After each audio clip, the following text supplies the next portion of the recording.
මගේ කරියර් එකේ.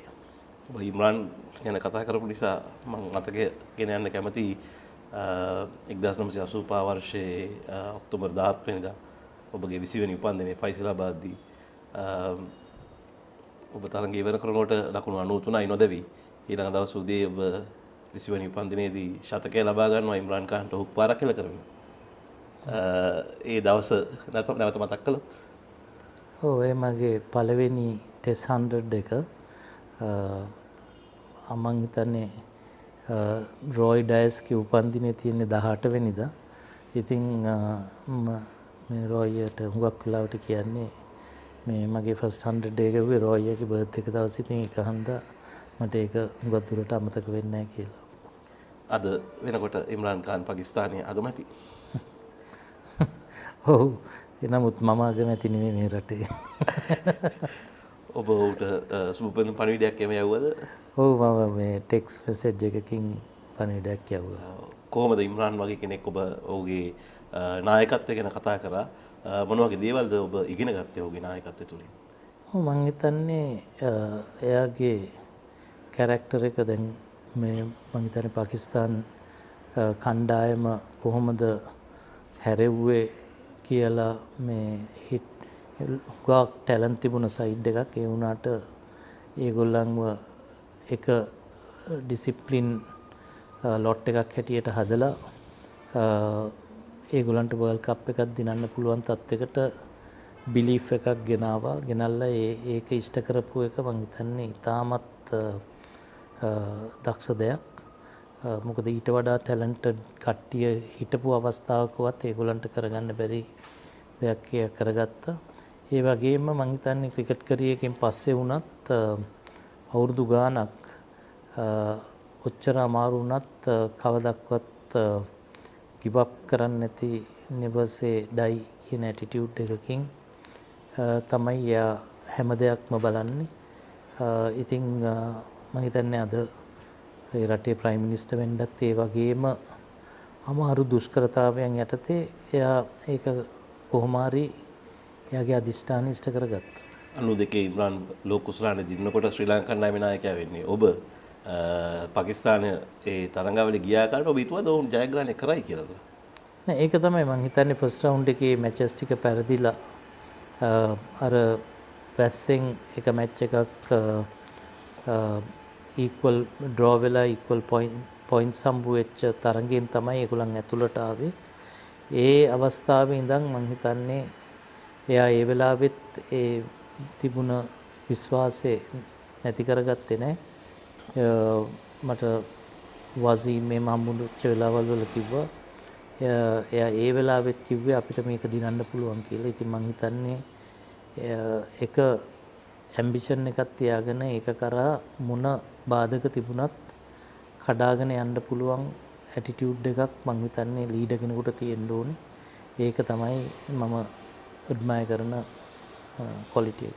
ඔබ දානමින් පාර ශ්‍රී ලංකා කණ්ඩායම නායකත්වයේ දරා ඕස්ට්‍රේලියාවට ගිය අවස්ථාවේදී ඇඩිලේඩ් වල ඔබට ශ්‍රීමත් ඩොන් බ්‍රැඩ්මන් හමු වෙනවා. ඔව් සමග යම්කිසි කාලයක් ගත කරන්න. කොහොමද ඒ අමුවීම ඒ ගැන පොඩ්ඩක් මතක් කරොත්? ඔව් මම හිතන්නේ හුඟා කාලයක් ඉස්සෙල්ලා දැන් එච්චරට වයසට ගිහිල්ලා ඒක මතකත් නැහැ. ඒ වුණාට එදා අපිට මම හිතන්නේ සීනියක් වගේ දවසක්. මොකද මුළු හිටපු කණ්ඩායමටම මේ එදා වෙච්ච දේ එදා එතුමා හම්බ වෙලා අපි ක්‍රිකටර්ස්ලාට අවස්ථාවක් ලැබුණා ඒත් එක කතා කරන්න. මේ වැඩි වෙලා කතා කරන්න හම්බුනේ නැහැ. ඊට පස්සේ අපිට මියුසියම් එකටත් ගිහිල්ලා එතන තිබිච්ච ඔහු පාවිච්චි කරපු බැට් සහ ඒ දවස්වල ක්‍රිකට් ක්‍රීඩාව කොහොමද ගියේ කියලා පොඩි දැනුමක් අපිට ලබා ගන්න හම්බුණා. ඕස්ට්‍රේලියාවේ ශ්‍රී ලාංකිකයෙකු ලබාගත් පළමු ශතකය ලබා ගන්නේ ඔබ ගැවපිටියේදී 168ක් ලබා ගන්නවා ලකුණු 1989 දී. තාමත් YouTube එකට ගියා නම් එහෙම ඒ වීඩියෝ ක්ලිප්ස් බලා ගන්න පුළුවන්. ඔබ ගහන හුක් පාරවල්, කට් පාරවල්, ෆ්ලික් පාරවල් ඊටමත් දැකුම් කලුයි. ඔබගේ ටීම්මේට්ස්ලා ගොඩක් කියනවා ඒ තරගෙට කලින් හිටිය ඔබ හිටියේ ගොඩක් තරහෙන් කියලා. මොකද ඉතාමත් අවතක්සේරුවට ලක් කරලා තිබුණා ඔබේ කණ්ඩායම. මොකද්ද මේ තරඟයට කලින් සිද්ධ වුණේ අරවින්ද? ඇත්තෙන්ම මේ සයිමන් ඕඩොනල් ඕස්ට්‍රේලියන් ක්‍රීඩකයෙක් ඊට ඉස්සෙල්ලා අපි ගහපු දවස් 3 තරඟයකදී මැච් එක අපි දවස් දෙකකින් කොහෙද පෙරදුනා. එතකොට ඒ වෙලාවේ කියලා තිබුණා මේ අපි ශ්‍රී ලංකාවට ටෙස්ට් තරඟයක් දෙන එක අපරාධේ. මොකද දවස් 5ක් තරඟයක් ගහන්න ඒගොල්ලන්ට හැකියාවක් නැහැ. අපිට ටෙස්ට් තරඟයක් දවස් 5ක් කරන්න නැතුව ඊට වඩා අඩු කරන්න තිබුණා කියලා. ඉතින් ඒ වගේ දේවල් කියනකොට සමහර වෙලාවට මම පෙන්වන්නේ නැති වුණාට මම වැඩි කතා කරන්න කැමති නැහැ, සද්ද කරන්න කැමති නැහැ. නමුත් හැබැයි හිත ඇතුලෙන් මම හුඟක් කතා කරනවා මට. ඒක තමයි මගේ තියෙන ගතිගුණේ. We are all ready for the toss. We've got match referee Mr. Brendan Kurupu. The Royal Captain Tevindu Senaratna will toss the coin. Domian Captain Tevin Iriyagama will call. Gentlemen, heads is the call. It's tails. It's tails. Congratulations, Tevin. Tevindu, what are we going to do? We're going to bowl first. The one for first battle. Perfect start. Outside edge will bring the first boundary of. This time is driven Paisley. Positive. Beautifully driven. That's Shalin Dimel at its best. Lucky once again. Played across the line. Delvin Ratnayaka departs. Here. Bit of bowling from Patiratna. Bowling. Gets off the mark neatly. Good looking shot. A bit hesitant in the start. Nice to boast of. First ball is stumped. He's gone. Ravindu De Silva has taken on. Done. I think what he did was he went wide of the crease and just. That was in the air for a while, but away from that slip fielder. Run it down to the boundary. Works it off his pads neatly. Is that going to... That is Hoik to mid-wicket, and that tent, the thoroughbreds tent. Well, Shalin Dimel will definitely want to come back for the second. He will do so. It's been just pulled inside by Lahiru Madhushankar, but the batsman will get 3. But more importantly, it's another half century in the big match for Shalin Dimel.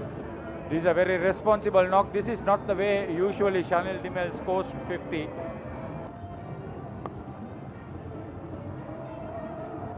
Now Shalin Dimel is looking for the loop. And the Royalists haven't managed to bowl to a particular line and length consistently, and as we speak From both sides of the teams.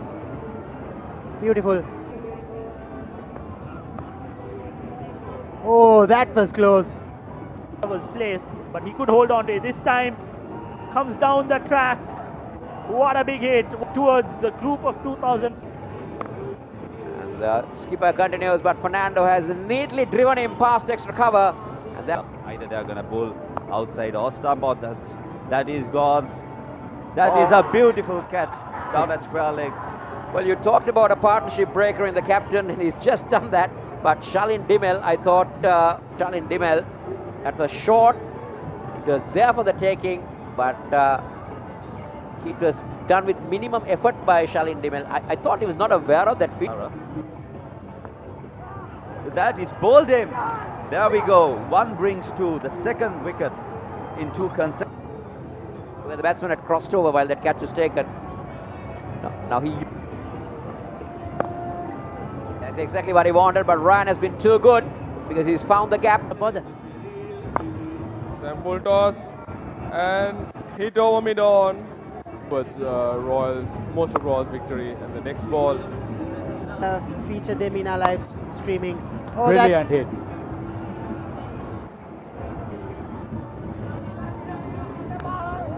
Was it another chance?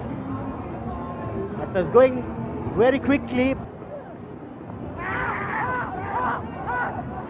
Given does his Manjanayaka does the trick for Royal College. Balasuriya. He hurt his hamstring. It's taken on the fold, driven past the extra cover fielder, Hensman. That time taken on the fold, slashes it outside the off stump, goes down to the third man boundary. Will that have the legs to beat the fielder? But it's a...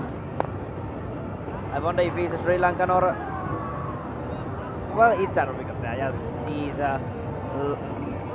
Lairu Madhushankar strikes finally. Royal captain scooped it up straight to the fielder. He's had a good outing today, but then again, the next delivery, it's quite unfortunate. A good ball. Again, Pathiratna goes short, and this time Manisha has found the gap. Beautiful play there by Gavin Boteju. Running down. They've rotated the strike pretty well. That's the half century for Gavin Boteju. His maiden half century in big match cricket. He's playing his first game. Brilliant knock from the young lad. And again, you could see that. Oh, that's a direct hit. How close could that be?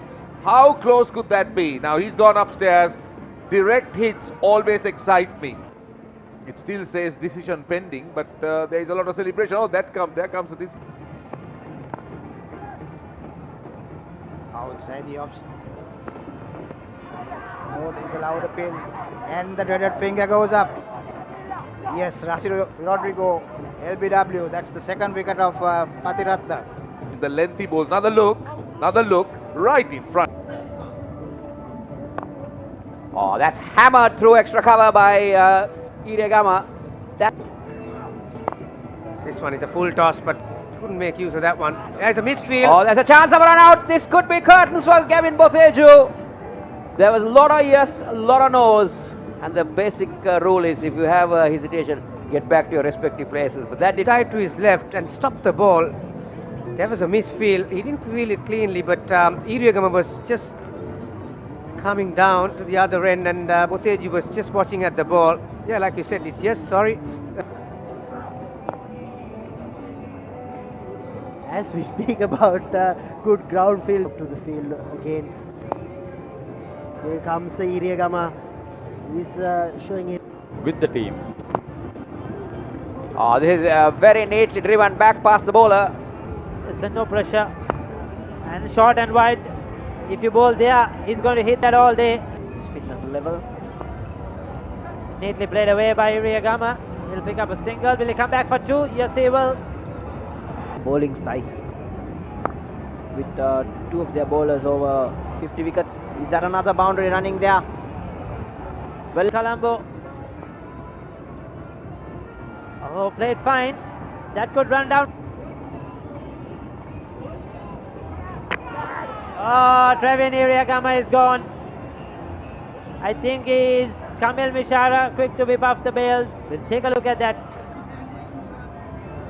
Oh, brilliant work by Kamil Mishara. Well bowled by Kishan Balasuriya. Unfortunate for Trevin Iriagama, but that 47 runs means a lot to St. Thomas's, and I'm sure it will mean a lot to Trevin Iriagama as well. Well played to Trevin Iriagama and Caniston Gunaratnam. He'll regret it. Trevin Iriagama will regret it. For playing for the St. Thomas's first 11. Beautifully driven. That's the class of Kamil Mishara. Didn't try to overhit that. There you go. There's your answer.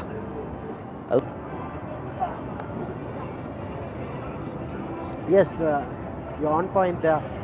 Oh, that's a boundary. Most deadliest bowlers. Outside edge, driven beautifully.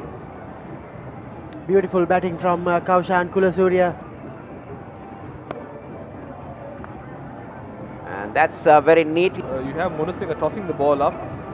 Oh, And he's hit straight to slip. And that's the first wicket for St. Thomas's. Field at the last time's 140th encounter that time. It was too close to cut. And Shalin Dimel from half of the table. We saw a lot of three-figure partnerships. This time he's smashed that over extra cover. Kavindu Madara Singh. By any chance, if the Royal innings doesn't come to an end as we speak. Place in this innings. That's a genuine turner. That's beautiful. That is beautiful. This is what Royal will have to get. As this ball is played over mid-off beautifully by Kavindu Madara. See from the opening batsman, Kamil Mishara. Big appeal and that's given out. Well, you have done the magic, Kestal, for St. Thomas's. You have picked up a wicket. And there was a 1 day it is. That was a beautiful first delivery. Look at that, leaving the... Oh, outside edge. Runs per over. Well, that's a crack into that close of play tomorrow. Whacked it, and that's it. And Vikramasinghe departs just as we speak of. Dhanushka, you are elated in the com box. 20 feet inside the boundary, and Caniston pitched it short. Vikramasinghe goes for the pull, but straight. Shot. Beautifully played through the covers. That would be the first. They've removed the second slip. This is over the top, just over the top. And it should be stopped inside the boundary. No, it's not. Going the over. Bowled him. That was drifting onto the leg stump. I'm not sure whether he turned. What I felt was that Pathiratna got too much inside the... Went for the sweep, keeping the leg stump open. Good morning, Kosala. I think, yeah, that's they've done one thing right. They've got the close in fielders right, as you mentioned. And this is Senaratna smashing. There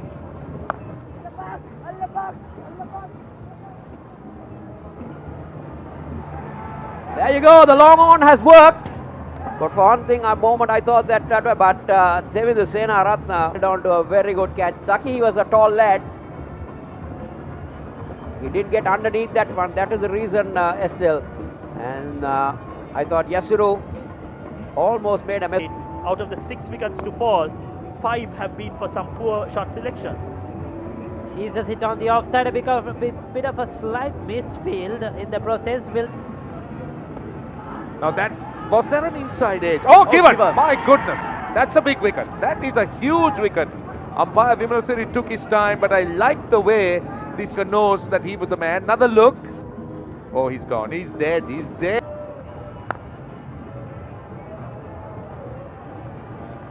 Beautiful drive through the covers on that occasion. That's right. It's neatly driven away by Madhushankar. Will it have the legs to go all the way? There's a diving effort down in the deep.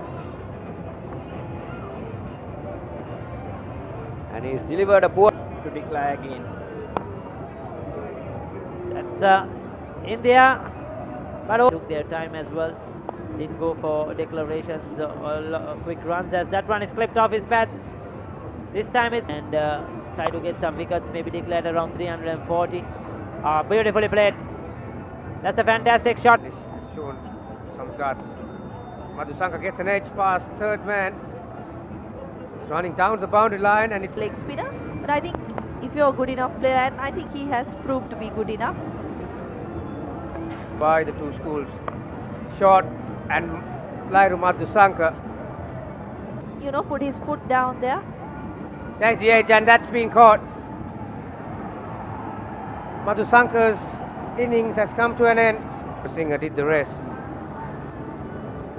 Not a lot of footwork from him. What a way to get off the mark.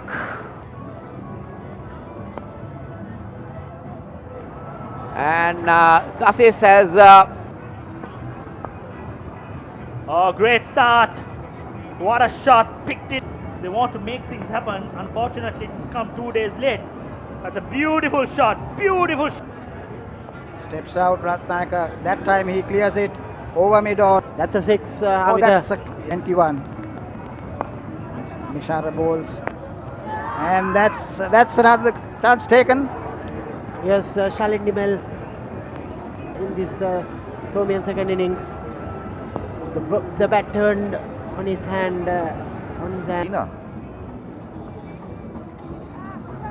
Yes, that's the end of Dilwin Ratnayaka dancing down the track. Now, I just can't understand get a cameo or something. That's what Kishan tossing that delivery up, coming down the track, and Madara Singh. There again, he was trying to bowl too fast, and this time Kevin Boteju has squared. But it drives handsomely on the offside. It's a long chase for the fielder at extra cover. He won't get that. And this time it's punched away on the offside by wickets early on and build a bit of a pressure, adding to it.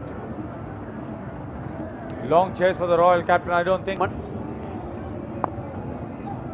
Given a little bit air, and this time Ryan Fernando finds the gap down to the long. That is bad shot, and Ryan Fernando. Them are role models. Really look forward. At this time, it's dropped. Oh, it's taken on the bar. It's taken on the rebound. Ryan Fernando looking to go over the top. Trying to go over mid-off. Just could not find the middle of the bat. Found the bottom of the bat. He dropped it, but he caught it on the second. Ishan bowls. Umayanga comes down the track. Wide swing. That's up in the air. He's gone. That is the 4th wicket. Ishan's 4th. Umayanga Suarez didn't look comfortable. Yes, closer to the wicket, and that ball stopped on him. He wasn't up to the mark. The deep mid-wicket was in place. Ricky, I mean, he waits for the loose deliveries, and that should have been taken, isn't it? Short and wide, Boteju's eyes as well. Logged into the Papare.com. That's beautifully played once again through that cover region. This will be 4. අධික පල්ලයට දානවා මෙතන ගුටි කාලේ මැරෙන්න වෙන්නේ කියලා. Banking අතහැරලා අම්පයරින් පැත්ත තෝර ගන්න. මට අවශ්‍ය කරන්නේ ලංකාවේ ජාතික කණ්ඩායම හෙඩ් කෝච් වෙන්න. ප්‍රධාන පුහුණුකරු වෙන්න.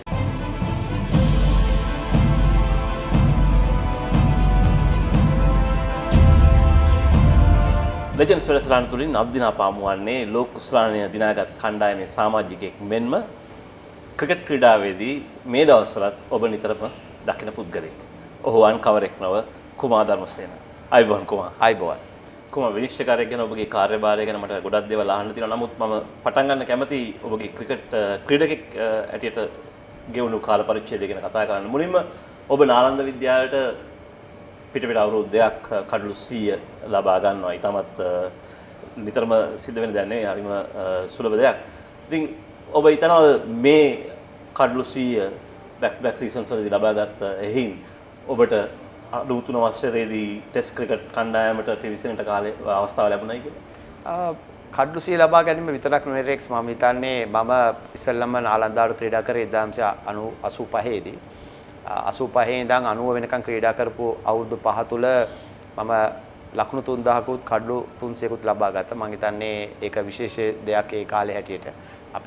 අපි ගොඩක් තරඟ ක්‍රීඩා කරන්නේ අපි මට මතක විදිහට වැඩිම තරඟ ක්‍රීඩා කරන්නේ 11යි හරි 12යි හරි අතර ප්‍රමාණයක් ඒ දවස්වල සීසන් එකේ. ඉතින් ඒ වැනි තරඟ 12කදී කඩලු 100ක් ලබා ගැනීම හෝ ලකුණු 1000ක් ලැබ ගැනීම එතරම් ලේසි කාර්යයක් නෙමෙයි. හැබැයි මම මගේ අවුරුදු 5 තුල අවුරුදු 3ක්ම එක අවුරුද්දක් ලකුණු 1000ක් ලබා ගත්තා. තව අවුරුදු 2ක කඩලු 100 ලබා ගැනීමට මට හැකියාව ලැබුණා. මම හිතනවා ඒ කාලේ අපි ගත්තොත් හැම කණ්ඩායමකම හැම පාසල් කණ්ඩායමකම ගත්තොත් විශේෂයෙන්ම වර්ණලාභී, ඒ කියන්නේ ශ්‍රී ලංකාව නියෝජනය කිරීමට දක්ෂතාවයන් හා ඔහු ලකුණු අතර හරි කඩලු අතර හරි හිටපු ක්‍රීඩකයෝ හැම කණ්ඩායමකම හිටියා. නුවරින් ගත්තත්, මාතරින් ගත්තත්, කොළඹින් ගත්තත්, පානදුරෙන් ගත්තත්, කුරුණෑගලින් ගත්තත් හැම කණ්ඩායමකම ඒ වගේ තිබ්බා. ඉතින් මම හිතනවා ඒක තමයි ඒ කාලේ ක්‍රිකට් වල මම දැක්ක ප්‍රධානම සාධකය. විශේෂයෙන් අපි පාසල් ක්‍රිකට් ක්‍රීඩා කරන අවධියේදී වුණත් අපිට ෆීල් වුණා. ඒ කියන්නේ දැනුණා අපිට ලංකාවට ක්‍රීඩා කරන්න පුළුවන් කියලා හැකියාවක් ඇති වෙයි කියලා. කුමාර් ඔබ මුල්ම ටෙස්ට් තරඟේ ක්‍රීඩා කරන්නේ 1993 වර්ෂයේ SSC ක්‍රීඩා පිටියේදී. ඒ තරම් සුන්දර අත්දැකීමක් නෙවෙයි. ඉනිමක සහ ලකුණු 200ක පරාජයක් ලබන ශ්‍රී ලංකා කණ්ඩායම බ්‍රෙඩ් ෂූල්ස් ඉතාමත් අමාරු පන්දු යවන්නෙක් වෙනවා සෑම ක්‍රීඩකයෙක්ටම මුණ දෙන්න. මම හිතන්නේ ඔබ දෙවතාවම දැවියන්නේ බ්‍රෙඩ් ෂූල්ස්ට. දැන් අපි වේග පන්දු යවන්නන් ගැන කතා කරාම ඔබේ සමයේ ගොඩක් වෙලාවට මතකෙට එන්නම් තමයි වකා යුනුස්, වසීම් අක්‍රම්, කර්ට්ලි අම්බ්‍රෝස්. බ්‍රෙඩ් ෂූල්ස් ගැන එතරම් වැඩි කතා වෙන්නේ නැහැ. නමුත් ඔහු කොතරම් වේගෙන් පන්දු යවුවද? මට හිතෙන්නේ ඒ තරඟයේදී ඔහු ඉතාමත් වේගයෙන් පන්දු යවුවා. අවාසනාවකට ඔහුගේ ධනීසේ ආබාධයක් ඇති වෙලා මම හිතන්නේ ඒක එහුට රිකවර් වෙන්න බැරි වුණා. බැරි වෙලා ඔහුට ආයි ජාත්‍යන්තර තලයට එන්න බැරි වුණා. අද වුණත් දකුණු ආෆ්‍රිකාවේ ගියාම මම ගොඩක් වෙලාට මම අම්පයර් කරන්න ගියාම ඒගොල්ලන්ගේ පරණ ක්ලබ්ස් වල හරි ඒ තැන්වලදී අපි බ්‍රෙඩ් ෂූල්ස් ගැන පොඩ්ඩක් හරි කතා කරනවා. මොකද ඉතාමත් වේගෙන් ඒ තරගයේදී ඇලන් ඩොනනුත් ක්‍රීඩා කරා. හැබැයි බ්‍රෙඩ් ෂූල්ස් තමයි කැපී පෙනුනේ. ඉතින් ඔහුගේ මම කලින් වගේ ආබාධ නිසා ඔහුට ඉදිරියට ක්‍රීඩා කරන්න බැරි වුණා. මම හිතනවා ක්‍රීඩා කරන්න හැකියාවක් තිබ්බනම් ඔහු ඉතාමත් හොඳ පන්දු යවන්නෙක් හැටියට ලෝකේ බැබලෙන්න තිබ්බා කියලා මම පෞද්ගලිකව විශ්වාස කරනවා. විශේෂයෙන්ම දකුණු අප්‍රිකාවනවත් ඒක දන්නවා. හැබැයි අවාසනාවකට ඔහුට ඔහුගේ ක්‍රිකට් දිවිය ඒ කාලවකවානුවේදී නවත්වීමට සිදු වුණා. මොකද ඔහුගේ ධනීසේ තිබ්බ ආබාධය නිසා. දැන් ඔබ දකුණු අප්‍රිකාවට නිතරම යන එන කෙනෙක් නිසා ඔබට ෂූල්ස් හම්බෙලා තියෙනවද ඊට පස්සේ? නෑ ඊට පස්සේ මට හම්බෙලා නැහැ. හැබැයි අපි කතා කරනකොට එයා මම හිතන්නේ දකුණු අප්‍රිකාවේ නෙමෙයි ඉන්නේ වෙන රටකට ගිහිල්ලා තියෙන උගේ ෆැමිලි එකත් එක්ක මට මතකයි අවුරුදු දෙකකට විතර කලින් අපි කතා වුණා. කතාවක් අතරමඟදී ඔහුගේ නම ආවා. ඉතින් එතකොට අපිට අහන්න ලැබුණා ඔහු ඒ රටේ නැහැ කියලා. 93 මේ මංගල ටෙස්ට් තරගයෙන් පස්සේ 1995 දී ශ්‍රී ලංකා කණ්ඩායම පාකිස්තානට යනවා. මම දන්නවා ඒ දවස්වල පාකිස්තානට ගිහිලා ජයග්‍රහණය කරනවා කියන්නේ එච්චර ලේසි පාසු කාරණා නෙවෙයි කුමා. ඒ තරඟාවලි ජයග්‍රහණයේදී ඔබ ඉතාමත් සුවිශේෂී මෙහෙවරක් ඉටු කරනවා. පන්දු යැවීමෙන් විතරක් නෙවෙයි ලකුණු ලබා ගැනීම තුලිනුත් ක්‍රූෂල් අවස්ථාවවලදී ඒ තරඟාවලිය ඔබට කොතරම් සුන්දර අත්දැකීමක් තියෙන එකක්ද? ඇත්තට මේ පළවෙනි ටෙස්ට් තරඟෙට මම කණ්ඩායමත් එක්ක ගියේ නැහැ. මංජුල මුණුසිංහගේ හැබිච්ච ආබාධයන් නිසා මාව දෙවෙනි ටෙස්ට් තරඟයට සංචිතයට මට පාකිස්තානයේ යන්න ලැබුණා. අපි පළවෙනි ටෙස්ට් තරඟේ පෙරදිලා තිබ්බේ. පළවෙනි ටෙස්ට් තරඟේදී හතරවෙනි දවසේ විතර වගේ තමයි මට මතක විදිහට මම ස්ටෑන්ඩ් බයි හිටියේ ලංකාවේ. මට පාකිස්තානට යන්න ඇරයුම ලැබුණා. ඉතින් මට මතක විදිහට අවසාන ටෙස්ට් ඒ තරඟේ අපි දවස් 4න් පෙරදුනා ටෙස්ට් මැච් එක. ඒ ටෙස්ට් මැච් එකේ මම කණ්ඩායමට එකතු වුණාන් පස්සේ කොහමද දෙවෙනි ටෙස්ට් තරඟේ අපිට ක්‍රීඩා කරන්න ලැබිලා. අපි පළවෙනිදීම පෙරදිලත් අපි ටෙස්ට් මැච් එක දෙන්නයි. දෙවෙනි ටෙස්ට් මැච් එකක් දෙන්න, තුන්වෙනි ටෙස්ට් මැච් එකක් දෙන්න. ඔබ කිව්වා වගේ මට කඩුල අතරටත් එන්න ලැබුණා. මම 52 දෙකක් සෙල්ලම් කරා. ඉතාමත් ක්‍රූෂල් අවස්ථාවකදී මම හිතනවා ෆස්ට් ඉනිං එකේ මට මතක විදිහට සෙකන්ඩ් ටෙස්ට් එකේ අපි ගොඩාක් පල්ලෙහාන් හිටියේ. මමයි හෂානය මම දැකපු ඉතාමත් හොඳ ටෙස්ට් සතකයක් ලබා ගත්තා. මම එහා පැත්තේ ක්‍රීඩා කරේ. අපි ගොඩක් කඩලු 6ක් ඉක්මනට දැවිලා තිද්දී මම එහා ශනයයි ගොඩක් අපි ඉස්සරහට ගිහිල්ලා අපි ඒ තරඟේ ඉතාමත් හොඳ ක්‍රීඩා කරා. මට අද වගේ මතකයි. ඉතින් මම හිතන්නේ අපි දෙවෙනි තුන්වෙනි ටෙස්ට් තරඟවලට අවතීර්ණ වෙච්ච විදිය ඉතාමත් වටිනවා. විශේෂයෙන්ම අපි පන්දු යවන ආකාරයෙන් ක්‍රීඩා කරන පන්දුවට පහර දෙන ආකාරයෙන් විශේෂයෙන්ම අපි කණ්ඩායමක් හැටියට අපි ගොඩක් කට්ටිය වර්ල්ඩ් කප් එක ගැන කතා කරන්නේ ඔස්ට්‍රේලියන් සීරීස් එකේ හින්දා තමයි අපි වර්ල්ඩ් කප් එක දිනන්න ආවේ කියලා. මම පෞද්ගලිකව හිතනවා අපි මේ පාකිස්තාන් සීරීස් එකෙන් තමයි වර්ල්ඩ් කප් එකේ ජයග්‍රහණයට කණ්ඩායමක් හැටියට එකතු වුණේ. මොකද ඒ තරඟාවලියේදී අපි වන් ඩේ තුත් ෆස්ට් වන් ඩේ එක පෙරදිලා ඉතුරු දෙක දින්නා. ටෙස්ට් උත් ෆස්ට් ටෙස්ට් එක පෙරදිලා ඉතුරු දෙක දින්නා. අපි ඒ වගේ මොරාල් එකේ කියන ටීම් එක කණ්ඩායමක් හැටියට එකතු වුණේ පාකිස්තාන් චාරිකාවේදී. ගොඩක් කට්ටියට මම හිතන්නේ කතා කරන්නේ අපේ කණ්ඩායම ක්‍රීඩකයෙක් ගත්තත් ගොඩක් වෙලාට කතා කරන්නේ ඕස්ට්‍රේලියානු බෙන්සන් ඇන්ජර්ස් එකේ තමයි අපි කණ්ඩායමකට එකතු වුණේ කියලා. මම පෞද්ගලිකව හිතනවා අපි මෙතනින් තමයි වර්ල්ඩ් කප් එක පටන් ගත්තේ දිනන්නේ. ඔව් දැන් ඔබ පවසන ඔය දෙවෙනි ටෙස්ට් තරඟයේ ආශාන් සිය ලබා ගන්න ටෙස්ට් තරඟයේ පවතින ෆයිසල්බාද් වල. ඔව් ෆයිසල්බාද් කියන්නේ ලංකාවේ ක්‍රිකට් වලට ඉතාමත් සුවිශේෂී ස්ථානයක් නේද කුමාර? ඔව් ඇත්තටම. අපි ගොඩක් ජයග්‍රහණ කණ්ඩායමේදී ලබා ඒ නගරයේදී ලබාගෙන තියෙනවා. ඔව්. දැන් ඔබ පළවෙනි ඉනිමේ අශාන්තර කරත්න ලබාගත් ශතකය ගැන කතා කරා. අපි පොඩ්ඩක් මතක් කරමු. අරවින්ද ලබාගත් ශතකයේ දෙවෙනි ඉනිමේ. ඔව්. අරවින්ද අයියා ඉතින් අපි කවුරුත් දන්නවා කෙන්පලි ඉඳන් ආපු ගාම අනිවාර්යෙන් ඔව් පිටරට ඉඳන් ඇවිල්ලා ඒකට ලේසි නෑ. එංගලන්ත ඉඳන් ඇවිල්ලා ඒකට අවතීර්ණ වෙලා ක්‍රීඩා කරන්න.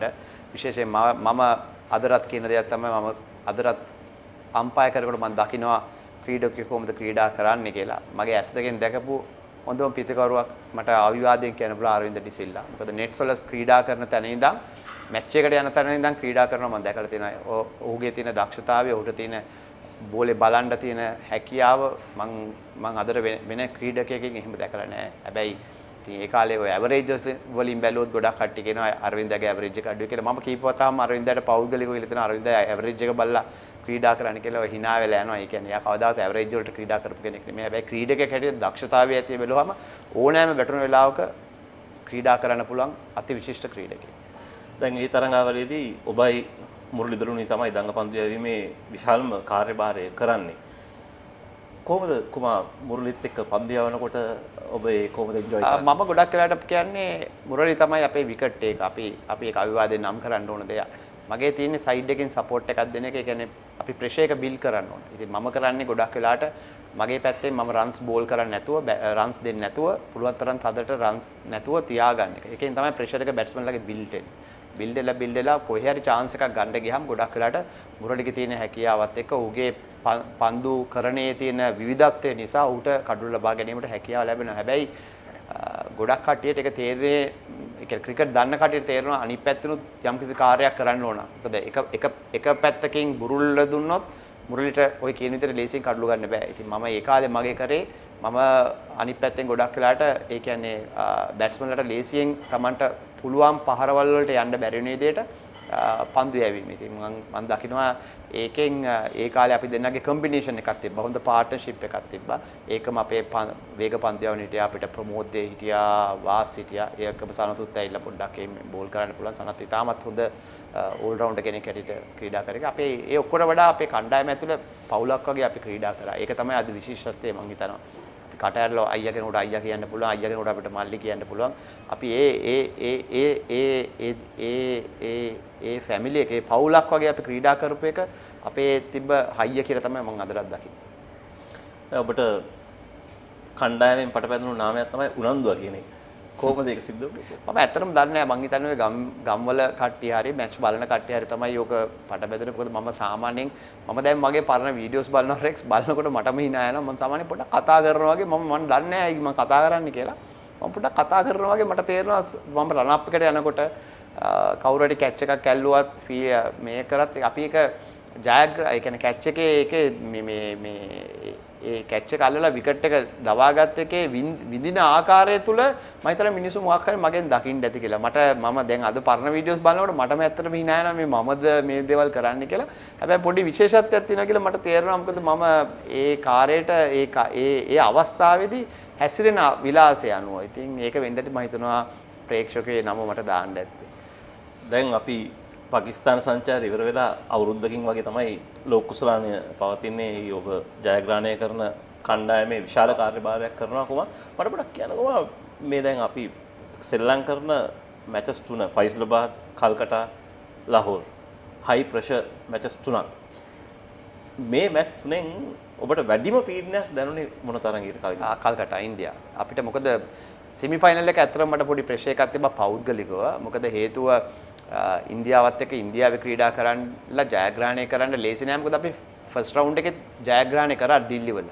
ඒගොල්ලෝ 260 70 වතක සෙල්ලම් කරලා අපි හරි ලේසියෙන් ඕවර් 40 ගානකදී අපි ලබා ගත්තා. ඉතින් දෙපාරක් ඉන්දියානුවම පරද්දන්න ලේසි නැහැ ඔවුන්ගේ රටේදීම.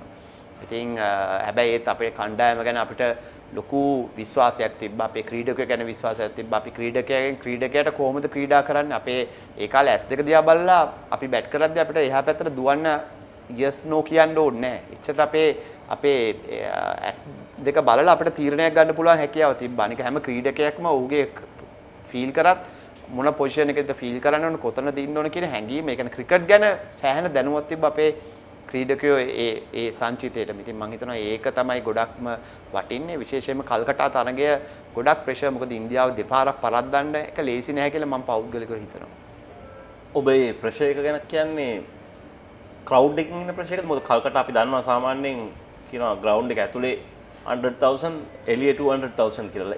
ඒකද ඔබ? ඔව් ඇත්තට අපි ඉන්දියාවට ගිය වෙලාවෙ ඉඳන් ඒ කියන්නේ ඉන්දියාව සෙමි ෆයිනල් එකට එන දවසේ ඉඳන්ම පොඩ ප්‍රෙෂර් එක බිල්ඩ් වුණා. මොකද පත්තර වලිනුත් ක්‍රවුඩ් එකනුත් අපි ප්‍රැක්ටිස් වලට ගියාම උනත් හැමතැනම තිබ්බ ඉන්දියාව දිනන විදියට විශේෂයෙන්ම කල්කටාවෙත් ගියාම ඔබ කිව්වා වගේ ලක්ෂයක් ඇතුලේ ලක්ෂ 2ක් එළියේ. ඉතින් අන්න ඒ වගේ තියෙද්දි අපිට පොඩි ප්‍රෙෂර් එකක් තිබ්බා. ඒත් ඒ වුණාට අපි 14 දෙනා ගැන විශේෂයෙන්ම අපිට ලොකු හැඟීමක් තිබ්බා අපිට ජයග්‍රහණය කරන්න පුළුවන් කියන හැඟීම. දැන් කොහොම ඒ තරඟේ ශ්‍රී ලංකා කණ්ඩායමට ජයග්‍රහණය ලැබිලායි කියලා ඔබ දැනගන්නවා. නමුත් ප්‍රේක්ෂකින්ට තරම් අයිඩියා එකක් නැහැ. ක්ලයිව් ලොයිඩ් ඇවිල්ලා කණ්ඩායමට යම් දෙයක් පවසනවා. ඒකට පවසනකොට ප්‍රේක්ෂකයන් එච්චරම දනුවක් නැහැ මොකද්ද මේ වෙන්නේ කියලා. අපි දැනගන්නේ ශ්‍රී ලංකා කණ්ඩායමට ජයග්‍රහණය අත් වෙලායි කියලා ඔබගේ රියැක්ෂන් එකෙන්. ඔබ අත් දෙක උඩ දාලා රියැක්ට් කරනවා. ඒකට පොඩ්ඩ අර්ජුන ඇවිල්ලා ඔබට ඇවිල්ලා පොඩ්ඩක් මොනවාරි දෙයක් කියනවා. මොකද්ද එතන උණු සිදුවු දෙබස? ඇත්තටම දෙබස කියන්නේ මම ඒ කාලේ අපේ වයසත් එක්ක බැලුවම අපි ගොඩක් තරුණයි අපි දඟලනවා. ඉතින් විශේෂයෙන්ම ක්ලයිව් ලොයිඩ් ඇවිල්ලා අපි තරඟා ඒ ජයග්‍රහණය කරා කියලා පවසපු ගම ඉතින් සතුටුයි. මොකද ක්‍රීඩකයෙක් හැටියට වර්ල්ඩ් කප් එකේ අවසාන තරඟයට අපි කණ්ඩායමක් හැටියට රටක් හැටියට නියෝජනය කරනවා කියලා. හැබැයි මට ඔක්කොම අමතක වුණා ක්‍රවුඩ් එක ඇතුලේ මේ අපි ඉන්දියාවේ ඉන්නේ. ඉන්දියාවේ ලක්ෂයක් ඇතුලේ ක්‍රීඩා කරන වෙලාවක කියලා. ඉතින් මම අත් දෙක උස්සලා සෙලිබ්‍රේට් කරනකොටම මට අර්ජුන අයියා කිව්වා පොඩ සැරෙන් කිව්වේ මේ අත් දෙක පල්ලයට දානවා මේ මෙතන ගුටි කාලා මැරෙන්න වෙන්නේ කියලා. ඉතින් අන්න ඒ වගේ මේ එකක් තමයි කීවේ. ඉතින් මට හිතෙනවා ඒක ජ්‍යෙෂ්ඨ ක්‍රීඩකයෙක් හැටියට කණ්ඩායමේ නායකයෙක් හැටියට කියපු හොඳ දෙයක්. විශේෂයෙන්ම අපි අර මම කලින් කිව්වා වගේ අපි ලාබාල ක්‍රීඩකයෝ අපි තරුණ ක්‍රීඩකයෝ ඒ කාලේ. ඉතින් ඒක අර උණුසුම නිසා ඇතිවෙච්ච දෙයක් කියලා තමයි මම දකින්නේ. Melbourne lemon pie ස්වාභාවික මිහිරයි නියම lemon රසයයි කාගෙත් දිව පිනවයි Melbourne lemon pie lemon pie Melbourne lemon pie හැම සිතක්ම පිබිදේ රස lemon රසයේ ජීවිතයම මිහිරයි Melbourne lemon pie lemon pie Melbourne lemon pie Melbourne lemon pie children lemon ලෝකුසලාන අවසාන මා තරඟය ශ්‍රී ලාංකික ජනතාව තමත් ප්‍රිය කරන තරඟයක් කියලා කියන්න පුළුවන්. සාම සමහර කට්ටිය YouTube එකට ගිහිල්ලා ඒ තරඟේ විෂුවල්ස් බලනවා. කුමාගේ මතකයන් මොනවද ඒ විශිෂ්ට මොහොතේ? විශේෂයෙන්ම මට හිතෙනවා ලෝකුසලාන අවසාන තරඟය කියලා අපිට ලොකු හැඟීමක් මට තිබ්බේ නෑ. මේ අද දැන් අම්පයර් කරනකොට මට තියෙන හැඟීම එදා ප්ලේයර් කෙනෙක් හැටියට මට තිබ්බේ නෑ. මොකද අපිට ඒක ලොකු ප්‍රෙෂර් එකක් තිබ්බේ නෑ. අපි ගොඩක් ආසාවෙන් බලාගෙන හිටියේ ඕස්ට්‍රේලියානු කණ්ඩායම අවසාන තරඟයට එනවා බලන්න. මොකද අපිට උන්ව පරද්දන්න උම්මලා තිබ්බා. අපි කලින් කතා කරා වගේ බෙන්සන් එනර්ජිස් තරඟාවලදී අපි යම් කිසි දේවල් වලට අපිට මූණ පාන්න සිදු වුණා උන්ගේ රටේදීම. ඉතින් ඒක නිසා ඒ පොඩ්ඩක් මම වෛරයක් විදිහට කියන්නේ නැහැ. ඒක නිකන් තරහක් විදිහට කියන්නෙත් නෑ. අපිට උන්ව පරාජය කළා ලෝකුසලානේ ජයග්‍රහණය කරන්න ලැබුණා නම් හොඳයි කියන එක තමයි අපේ කාගෙත් හිතේ තිබ්බේ. ඉතින් විශේෂයෙන් මට මතකයි අද වගේ අපි සෙමි ෆයිනල් එක වෙස්ට් ඉන්ඩීස් ඕස්ට්‍රේලියා ශ්‍රී ලංකාවට අපිට ඕනලා තිබ්බ ඕස්ට්‍රේලියා දිනන්න. ඉතින් ඒක අවස්ථාවක් තිබ්බා වෙස්ට් ඉන්ඩීස් හරි කිට්ටුවෙන් හිටියා දිනන්නම. කොහොමද උන්ට ගිලිලා ඕස්ට්‍රේලියාට ගියාම අපි ගොඩක් සතුටු වුණා. මොකද උන් එක්ක අවසාන තරගයේ ක්‍රීඩා කරන්න ලැබෙන එක ගැන අපිට ෆයිනල් එක කියලා නම් ලොකු ප්‍රෙෂර් එකක් අතරම තිබ්බේ නැහැ. මේ අපි හැබැයි ජයග්‍රහණය කරනවා කියලා අපි හැමෝගෙම හිතේ තිබ්බා. දැන් ඔබ අනිත් විනිසුරුවන්ට වඩා වෙනස් පුද්ගලයෙක්. මොකද ඔබ ලෝකුස්ලානේ ජයග්‍රහණය කරලා තියෙනවා ක්‍රීඩකෙක් ඇටියට. දැන් ප්‍රේක්ෂක ජනතාවගෙන් පිටරටවල ගියාම විශේෂයෙන්ම ඔබට කොයි වගේ රියැක්ෂන් එකක්ද ලැබෙන්නේ මේ ස්ථානවලට ගියාම? ඇත්තටම එංගලන්තයේ ඕස්ට්‍රේලියාව වගේ රටවල් වල අම්පයර් කරන්න ඕන විශේෂයෙන්ම විනිශ්චයකාරයෙකුට තියෙන ඒ පදවියට තියෙන ගරු නම්බුනාමේ කොච්චරද කියලා දැනගන්න. විශේෂයෙන් අපේ රටවල් වල විනිශ්චයකාරවරයෙක් කිව්වහම ඒතරම් සැලකිල්ලක් නැහැ. හැබැයි මම ඔය කලින් කිව්වා වගේ ඒ රටවල් දෙකට ගියාම විශේෂයෙන්ම ඇෂස් මම දැන් ඇෂස් 5ක් අම්පයර් කරලා දෙනවා. ඉතින් ඒකට ගියාම තියෙන අපිට තියෙන ගරු සැලකිලි විතරමත් වැදගත්. ඉතින් මොකද විනිශ්චයකාරවරයෙක් කියන්නේ ඉහළ පදවියක් කියලා මට තේරෙනු ගන්න පුළුවන් ඇෂස් එකක් අම්පයර් කරන්න ඕන. ඉතින් ඒගොල්ලෝ මම ක්‍රිකට් ක්‍රීඩා කරපු දේවල් මට වඩා ඒගොල්ලන්ට මතකයි. විශේෂයෙන්ම වයසින් වැඩි පුද්ගලයෝ තමයි ගොඩක් වෙලාට එංගලන්තයේදී නම් මැචස් ගොඩක් වෙලාට බලන්නේ. ඉතින් ඒ බලන කට්ටියගේ කියන දේවල් අහන දේවල් ලැබුණාම ගොඩක් සතුටුයි ඉතින්.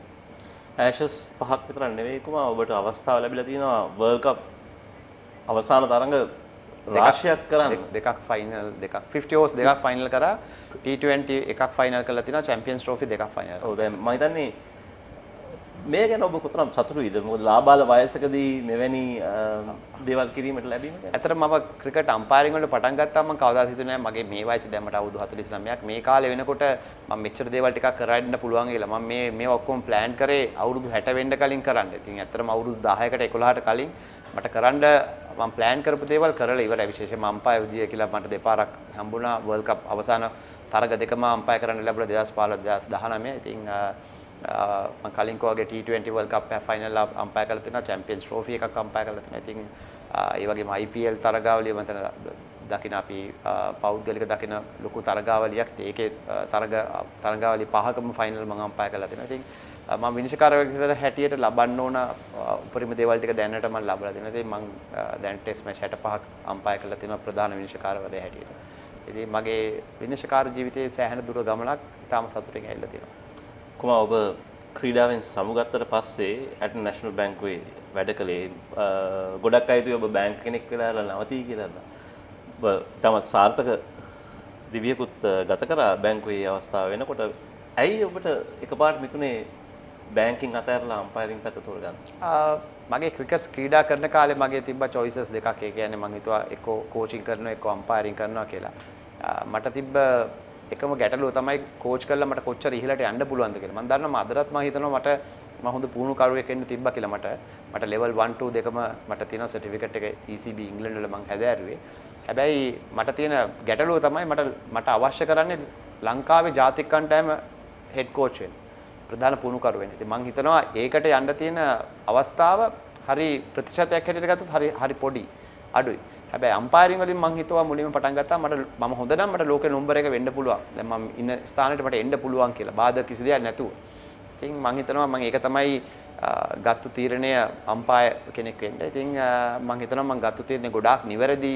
මට අවුරුදු 34 33 විතර තමයි ඒ කාලේ මම ගත්තේ. ඒ තීරණය ඉතින් මම හිතනවා මම ක්‍රිකට් ශ්‍රී ලංකන් අවසාන අවුරුද්ද විතර මම ওই දෙක ප්ලෑන් කර හිටියේ මොකක්ද ඒකට යන්නේ කියලා. ඉතින් මම ඒව කල්පනා කරලා බලලා මම හිතුවා අම්පයරින් දිගටම කරගෙන යනවා කියලා. ඉතින් මම හිතනවා මම ගත්ත තීරණය ගොඩක් සාධාරණයි හරි කියලා. දැන් අපිට ෆස්ට් ඉන්ටර්නැෂනල් බ්‍රේක් එක අම්පයරින් වලදී හම් වෙන්නේ IPL තරඟාවලියේදී. ඔබ ඒ තරඟාවලියට යම්කිසි ලැබිභාවයක් තියෙනවද තාම? ඔව් ඇත්තටම 2009 තමයි මට මේ බ්‍රේක් එක හම්බෙන්නේ. මොකද මාව විනිශ්චයකාරවරයෙක් කියලා ලෝකයේ හඳුනගන්න ඉක්මනටම IPL එකේදී. නැත්තම් මට තව අවුරුද්දක් විතර වගේ පරක් වෙන්න තිබ්බා එලීට් පැනල් එකට යන්න. මට එලීට් පැනල් එකට 2011 තමයි ජොයින් වෙන්න වරම් ලැබුණේ. මම හිතනවා ඒකට යන්න අවස්ථාව නම් තිබ්බා. හැබැයි එච්චර ඉක්මනට යන්න අවස්ථාව ලැබුණේ මාව IPL එකේදී මාව හයිලයිට් වුණා. ඒ වගේ මම හොඳටම අම්පයර් කරේ 2009 IPL සීරීස් එක සවුත් ඇෆ්‍රිකාවලදී කරේ. මම හිතනවා ඒකත් වාසනාවක් තියෙන්න ඕන. ඒ වගේ එකක් හම්බෙලා ඉක්මනටම යන්න. ඉතින් කොහොම ඔච්චර සාර්ථක විනිශ්චයක් වෙන්න ඔබ මොකක් හරි ඕම් වර්ක් එකක් කරනවද? මොකද්ද ඔබගේ රහස? ඔව් මම ගොඩක් ප්‍රෙපරේෂන් කරනවා. මම හිතනවා මගේ තියෙන අපේ ICC එකේ වැඩමුළු තියෙනවා, සෙමිනාර්ස් තියෙනවා. ඒගොල්ලෝ මාව හඳුනන්නේ the number one prepare වෙන එක කියලා. කියන්නේ කලින් මම ලෑස්ති වෙනවා කියලා. ඉතින් මම ඇත්තටම ලෑස්ති වෙනවා තරගයකට කලින්. දැන් මම ඒක ප්ලෑන් කරන්නේ කණ්ඩායම් දෙක කොහොමද ක්‍රීඩා කරන්නේ, කණ්ඩායම් දෙකේ කවුද ඉන්නේ, විශේෂයෙන්ම කණ්ඩායම් දෙකේ රණ්ඩු වෙන ක්‍රීඩකයෝ ඉන්නවා නම් කවුද රණ්ඩු වෙන්නේ, ඒක හරියට බලපානවා. මොකද අපේ විනිශ්චයකාර පදවියට ඒ කණ්ඩායමේ රිපෝට්ස් එහෙම ලියන්න ගත්තොත් අපිට බැරි වුණොත් රිපෝට් එකක් ලියන්න වෙනවා. කණ්ඩායම් සමහර ක්‍රීඩකයෙක් එළියට දාන්න අවස්ථාව වෙනවා. හැබැයි ඒක නැතුව අපි කොහොමද අපේ කටයුත්ත කළමනාකරණය කරගන්නේ කියන එක තමයි මම දකින්නේ වැදගත් දේ. ඉතින් මම ඒක නිසා ගොඩක් වෙලාට ඩිසිෂන් දෙන්න දැන් ටෙක්නොලොජි කියන එක ගොඩාක් යූස් වෙලා තියෙනවා. අපි අම්පයරින් මම පටන් ගත්තේ දව කාලේ ටෙක්නොලොජි එකත් එක්ක නෙමෙයි අම්පයර් කරේ. හැබැයි දැන් ටෙක්නොලොජි එකත් එක්ක තමයි අම්පයර් කරන්නේ. අපේ ඩිසිෂන්ස් දෙන්න ඕන ටෙක්නොලොජි එකත් එක්ක, තීරණ දෙන්න ඕන ටෙක්නොලොජි එකේ විදිහට. ඒක ටෙක්නොලොජි කියන එක දවසින් දවස ඔබ දන්නවා මටත් වඩා ටෙක්නොලොජි එක දවසින් දවස අලුත් වෙනවා. කැමරා ස්පීඩ්ස් එන්න වෙනස් වෙනවා. අලුත් ටූල්ස් එනවා අපේ සිස්ටම් එකට. ඒතර හැම එකම අපි අඳුර ගන්න ඕන. අඳුරගෙන අපි ඒකට තමයි අපේ විනිශ්චය දෙන්න ඕන. මොකද අපි කොච්චර හොඳ තීරණයක් දුන්නත් නැහැ ටෙක්නොලොජි එකෙන් ඒ තීරණේ වැරදි කියලා කියනවනේ. ඉතින් ওই දෙකම එක්මාසු කරගෙන අපිට හොඳ අවබෝධයක් තියෙනවා ටෙක්නොලොජි එක වැඩ කරන්නේ කොහොමද? අපේ ක්‍රිකට් ලෝ එකයි ප්ලේයින් කන්ඩිෂන් එකයි එකට එකතු කරලා කොහොමද අපේ තීරණය දෙන්නේ කියලා. ඉතින් අන්න එතන තමයි මම ඉන්නේ. ඒකට ප්‍රෙපෙයාර් වෙන්න ඕන සෑහෙන මම කලින් කිව්වා වගේ.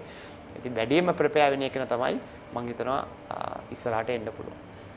අනිත් අම්පයර්ස්ලා ක්‍රීඩකයෝ ඔබ වසර කීපයක්ම ලෝකයේ හොඳම විනිසුරුවා හැටියට තෝරාපත් කරගෙන තියෙනවා.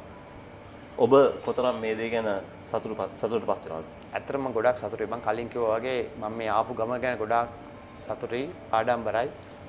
මොකද අපි වගේ පොඩි රටකින් ඇවිල්ලා පහසුකම් ගොඩක් අඩුයි අපිට. දැන් පහසුකම් තිබ්බට අපි පටන් ගත්ත කාලේ අඩුයි. ඒ වගේම දක්ෂතාවයේ සෑහෙන තියෙන්න ඕනේ. ඒකට තියෙන ඩිටර්මිනේෂන් එක කියන්නේ කරන්න ඕන කියන හැඟීම බාධක ගොඩාක් තියෙනවා. ඒ බාධක වලින් අයින් වෙලා ඉස්සරහට යන්න පුළුවන් හැකියාව තියෙනවා කියලා මගේ අදිෂ්ඨාන කරගත්ත නිසා තමයි මට අද මෙතනට එන්න පුළුවන් වුණේ. ඉතින් මම හිතනවා තවත් ගමනක් තියෙනවා යන්න, තව වසර කිහිපයක් යන්න තියෙනවා මගේ ඉදිරියට. ඉතින් මම ගොඩක් සතුටු වෙනවාද මෙතනට මේ මෙච්චර දුර ආපු ගමන ගැන. ක්‍රිකට් ක්‍රීඩාවේ ඉහළම තලයේ නියලුණු ඉඳ ක්‍රීඩකෙක් ඇටියට ඒ යම් කිසි ආකාරයකින් විනිශ්චයකාරයෙක් ඇටියට ඔබට ඉහළ මට්ටමක සිටිනට උපකාර වෙනවා? මුල් අවදීදී ඒක තිබ්බා මට. විශේෂයෙන්ම ක්‍රීඩකයන්ගේ පිළිගැනීම තිබ්බා මට මම ක්‍රීඩා කරපු නිසා. හැබැයි විනිශ්චයකාරවරයෙක් හැටියට තීරණ ගන්න, තීරණ දෙන්න මට ක්‍රිකට් ක්‍රීඩා කරපු එක මම හිතන්නේ මට ඉවහල් වුණා කියලා. ඒක ක්‍රීඩකයන්ගේ මං ගැන තියෙන මං ගැන බලන විදියේ වෙනසක් ඇති වුණා කියලා මට හිතෙනවා මං ක්‍රීඩකයෙක් නිසා. හැබැයි මගේ තීරණ වලට මං අර කලින් වගේ මං ප්‍රෙපෙයාර් වෙලා ඒ ගැන දැනුම ලබාගෙන ඒක දැනුම ප්‍රැක්ටිස් කරලා තමයි මං එතනට ආවේ. රංජන් මඩුගල්ල කියන්නේ ICC එකේ ඉන්න සීනියර් මෝස්ට් ඔෆිෂියල් කෙනෙක් 1993 ඉඳන් ඔහු ICC එකේ ඉන්නවා. ඔබ ක්‍රීඩා කරන අවධිය ඒ කියන්නේ ඔහුගෙන් ඔබගේ අම්පායරින් දිවියට කොයි වගේ රුකුලක්ද සහයෝගයක්ද ලැබෙන්නේ? ඇත්තටම රංජනය මට ගොඩාක් උදව් කරලා තියෙනවා මුල් අවදියේදී එන්න. දැනටත් මට ප්‍රශ්නයක් ඇතිවෙච්ච ගමන් රංජනයට විශේෂයෙන් රොෂාන් මහනාම දැන දිනට අපි කතා කරනවා. මම කතා කරන පෞද්ගලිකව. මම අගයන පුද්ගලයන් දෙන්නෙක්. ඇත්තටම මහත්මියක් කියලා කිව්වොත් නිවැරදි. ලංකාවේ ක්‍රිකට් වලට රැඳී තිබිය යුතු රැඳී තියාගන්න ඕන පුද්ගලයෙක් කියලා තමයි මම පෞද්ගලිකව දකින්නේ. ක්‍රිකට් ගැන රංජන් මඩුගලට දෙන දැනුම අති විශිෂ්ටයි. මම හිතනවා අපේ ලංකාවේ ක්‍රීඩකයෝ හරි අතලොස්සයි පරණ ක්‍රීඩකයෝ ඒ තලයේ ඉන්නේ, ඒ තත්ත්වයේ ඉන්නේ. ඉතින් ඔව්වැනි ක්‍රීඩකයෙක්, ඒ කියන්නේ ඔව්වැනි පරණ ක්‍රීඩකයෙක් එක්ක දැන් මැච් රෙෆරි කෙනෙක් චීෆ් මැච් රෙෆරි හැටියට මට ඔහු යටතේ වැඩ කරන්න ලැබුවේ. මම හිතනවා මම ලැබුව භාග්‍යයක් කියලා. අපි ශ්‍රී ලාංකිකයෝ හැටියට අපි දෙන්නට එකට වැඩ කරන්න ලැබීම ගොඩාක් සතුටුයි. මම ඉගෙන ගන්න දේ බොහෝයි ඔහුගෙන්. ඔබට අම්පයරින් පැත්ත ගත්තම රිටයර්ඩ් අම්පයර්ස්ලාගෙන් රෝල් මොඩල් කෙනෙක් කියලා කවුරු කෙනෙක් ඉන්නවද? කාවරිදියා ආසාවෙන් බලන අපේ ලංකාවේ පැත්තෙන් බැලුවම මම ගොඩාක් ආස කරන පුද්ගලයෙක් තමයි පීටර් මැනුවල් මගේ ගුරුවරයා. ඇත්තටම ඉතාමත් හොඳ මහත්මයෙක්, මිනිස්සෙක් කියලා කිව්වොත් වටිනවා. මම ලෝ එක සම්බන්ධව මට මතකයි මම ක්‍රිකට් පටන් ගත්ත කාලේ අපිට අම්පයරින් පටන් ගත්ත කාලේ අපිට ඉංග්‍රීසි දැනුම වැඩිම නැහැ ලෝ එක කොහොමද ලිහිල් කරගන්නේ කියලා. ඒක ලිහිල් කරලා අපේ භාෂාවෙන් දැනගන්න. ඉතින් පීටර් මැනුවල් මහත්තයා අදටත් මගේ ගුරුවරයා ICC එකේ ඉන්නත්. ඉතින් එතුමාගෙන් ලැබෙන සේවය අති විශිෂ්ටයි.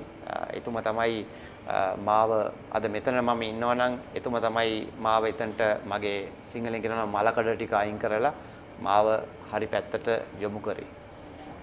දැන් කුමා සමහර තරඟ තියෙනවා කණ්ඩායම් අතර තම තියුණු මට්ටමින් ක්‍රීඩා කරන අවස්ථාවන් තියෙනවා. සමහර ක්‍රීඩකින් ගැන ඉතාමත් තියුණු ඇසකින් බලාගෙන ඉන්නත් ඕනේ. කොහොමද මේ ටයිට් සිටුේෂන්ස් ඔබ කන්ට්‍රෝල් කරන්නේ? මට කලින්ම දැනෙනවා. මට ඒක ෆීල් වෙනවා. මම ගේම් එකේ ඉන්නවා නම් මට ඒක තේරෙනවා. මම අනික ඔය එක එක පීරියඩ්ස් එනවා ටෙස්ට් මැච් එක නම් ක්‍රීඩකයෝ දෙබස් ඔවුන්ගේ දෙබස් එහෙට මෙහෙට මාරු වෙන අවස්ථා තියෙනවා. විශේෂයෙන්ම පන්දු ඕවරයක් ඉවර වුණාම ක්‍රීඩකයෙක් දවා ගන්න ඕන වුණාම නැත්නම් කණ්ඩායම පෙරලා ගන්න ඕන නම් අනිත් පැත්තකට විශේෂයෙන් නායකයා නැත්නම් ඔහුගේ හොඳ ක්‍රීඩකයා එනකොට ගොඩක් වෙලාවට දෙබස් යන වෙලාවේ මට පෙරහුරුවක් හැටියට මම දන්නේ ඒක තමයි මගේ හැකියාව කියන්නේ. මට දැනෙනවා, මට ෆීල් වෙනවා. ඉතින් ඒ වෙලාවට මම සමහර අවස්ථාවල බොහෝ අවස්ථාවල පොඩ්ඩක් සැරෙන් කතා කරන අවස්ථා තියෙනවා. සැර වෙන්න පුළු වෙන අවස්ථාවල සැර වෙන්න වෙනවා. සමහර ක්‍රීඩකයෝ ඉන්නවා ඒ ක්‍රීඩකයන්ට හොඳින් කතා කරලා හරියන්නේ නැහැ, පොඩ්ඩක් සැරෙන් කතා කරන්න වෙනවා. ඉතින් මම මේ දේවල් වලට කිසිම බයක් නැහැ. ඒ වෙලාවට ගොඩක් වෙලාවට ICC කලොත් මට රෙස්පෙක්ට් කරන්නේ ඒකයි. එහෙමනි ක්‍රීඩකයෝ මම දැක්කොත් මට අර ඔබතුමා ඔබ කලින් කිව්වා වගේ මම ක්‍රීඩා කරපු කෙනෙක් නිසා මම ඒකට ඉන්වෝල් වෙච්ච ගමන් ඒගොල්ලෝ දන්නවා මම මොන වගේද මැච් එක ඉවරනන් පස්සේ එන ඒගොල්ලන්ට ප්‍රශ්නයක් ඇති වෙනවා නම් මොන වගේ ප්‍රශ්නයක්ද ඇති වෙන්නේ කියලා ඒගොල්ලෝ දන්නවා. ඒක නිසා මම විශේෂයෙන් අම්පයර් කරන තරඟවලදී මට කියන්න සතුටුයි. ගොඩක් වෙලාට ඒ වගේ ලොකු දේවල් වෙන්නේ නැහැ. වෙන්නේ නැති වෙන විදිහට බලා ගන්න එක තමයි අපේ යුතුකම. සමහරට ඉදිරියේදී වෙන්න පුළුවන්. එහෙම වුණත් අපි කරන්න පුළුවන් ප්‍රමාණයෙන් ඒ ක්‍රීඩකයන්ව දැනුවත් කරලා ඒ ක්‍රීඩකයන්ව ආරක්ෂා කරලා ගේම් එක අපි ඔක්කොට වඩා ලොකුයි කියන හැඟීම අපි ඒ ක්‍රීඩකයන්ටත් ඒ වෙලෙම ලබා දෙන්න ඕනේ. කොහොමද දැන් කොවිඩ් වසංගතයෙන් පස්සේ ක්‍රිකට් ක්‍රීඩාව කොයි විදිහට වෙනස් වෙයි කියලා ඔබ හිතනවා? මේක තියෙනකන් ගොඩක් වෙලාට ආරක්ෂා සහිතව තමයි අපිට ක්‍රීඩා කරන්න වෙන්නේ. විශේෂයෙන් මම දකිනවා ක්‍රිකට් ක්‍රීඩාව කියන අනිත් ක්‍රීඩාවල් වගේ අර මීටර් 3 සීමාව ඈත් කරලා අපිට ක්‍රීඩා කරන්න පුළුවන්. ඉතින් ඒක නිසා අපි ගොඩක් වාසනාවන්තයි ක්‍රිකට් ක්‍රීඩාව අපිට නියැලෙන්න පුළුවන් කොවිඩ් එකත් එක්ක. හැබැයි ඒකට ආරක්ෂා සහිතව තමයි ක්‍රීඩාව යෙදෙන්න ඕන. මට හිතනවා ඉදිරියේදී ආරක්ෂා සහිත පියවර අපේ ICC එකේ ඔෆිස් එකෙන් අරන් තියෙනවා. මම හිතන්නේ ඒ ක්‍රියා පටිපාටියත් එක්ක අපිට ඉස්සරහට ක්‍රිකට් ක්‍රීඩාව ගෙනියන්න පුළුවන් කියලා කොවිඩ් එකත් එක්ක. ඔබට කුමාර නිතරම ලෝකේ සෑම ක්‍රිකට් ක්‍රීඩාංගණයකටම යෑමට ඉඩ අවස්ථා තියෙනවා. මේ ක්‍රිකට් ක්‍රීඩාංගන වලින් ඔබට මොනවාර එකක් නැත්නම් දෙකක් ක්‍රීඩාංගන තියෙනවද ඔබ ඉතාමත් කැමැතිම ඔෆිෂියල් කරන්න? එකක් නෙමෙයි මම පොඩ්ඩක් වටෙන් කිව්වොත් මම ඕන කෙනෙක් ආසයි හෝම් ඔෆ් ක්‍රිකට් ලෝඩ්ස් වල අම්පයර් කරන්න. ඒක අති විශිෂ්ටයි. මම ලෝඩ්ස් වල තරඟ 6ක් අම්පයර් කරලා තිනවා. ටෙස්ට් තරඟ. ඒ වගේම මම ආසයි මෙල්බන් වල MCG එක හරි ලස්සන තැනක් වෙනස්. ඊට පස්සේ කේප් ටවුන් එකෙත් නිව්ලන්ඩ්ස් කියන ග්‍රවුන්ඩ් එකත් ලස්සනයි. ඒ ග්‍රවුන්ඩ් තුනේ එකින් එකට විවිධත්වයක් තියෙනවා. හැබැයි අපි ක්‍රිකට් ග්‍රවුන්ඩ් හැටියට බලමු ලෝකේ මම දකින්නේ හොඳම ග්‍රවුන්ඩ් තුනක් කියන්න කියලා කිව්වොත් එකකට එකක් වෙනස්. මොකද්ද හොඳ කියන එක මට කියන්න එකපාරට අමාරුයි. හැබැයි ලෝඩ්ස් කියන එක තමයි ඉතින් අපි හැමෝටම වටින්නේ. මොකද හෝම් ඔෆ් ක්‍රිකට්. හැබැයි ওই ග්‍රවුන්ඩ් තුන මම කලින් කිව්වා වගේ Lord's, Melbourne MCG, Newlands, Cape Town ඒ ග්‍රවුන්ඩ් තුන අති විශිෂ්ටයි. විශේෂයෙන්ම විනිශ්චයකාරයෙකුට කරන්න වැඩ කටයුතු කරන්න. කුඩා දරුවෙක් ඇටියට නාලන්ද විද්‍යාලයෙන් ක්‍රීඩාව ආරම්භ කරපු ඔබ ක්‍රිකට් ක්‍රීඩාවේ යන්න පුළුවන් ඊළම තත්ත්වයට ගිහිලා තිනවා. ආපසු ඇරලා බලද්දි කොහොම ඔබට මොනවද හිතෙන්නේ? ඇත්තටම නාලන්දාවෙන් තමයි මම එළියට ආවේ. ඒක තමයි මගේ අඩිතාලම ෆවුන්ඩේෂන් එක. ඉතින් නාලන්දාවෙන් මට එන්න ඒ ආපු ගමන අද මම නැවතිලා ඉන්නවා යම්කිසි තලයක.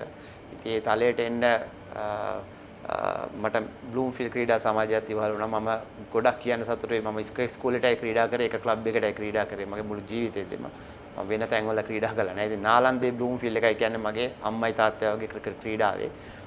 ඉතින් අදටත් මම ඒ ආයතන දෙන්නට මම ගොඩක් ආදරේ තැන් දෙකට. ඉතින් ගොඩක් සතුටුයි.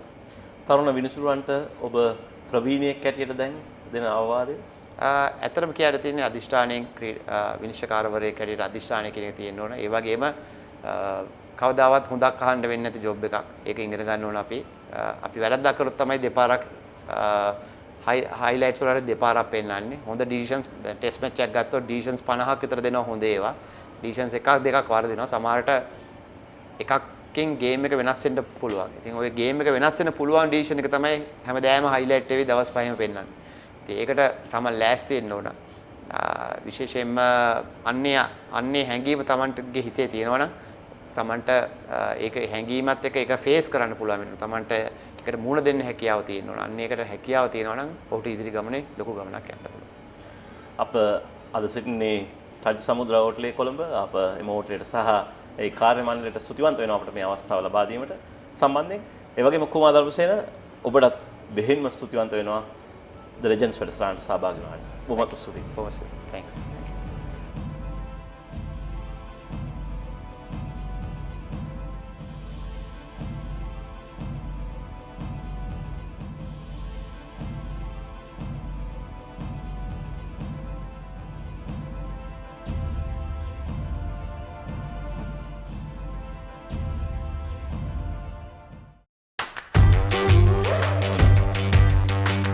Get a device loan and get with the trend. Get that investment made to get down to your jam. Get quick and easy transfers to get out of hot water. Still don't get it? Download Genie, your money app, and tap into a whole new world of financial possibilities. Genie, get it to get it. 50 runs! What a partnership on the pitch!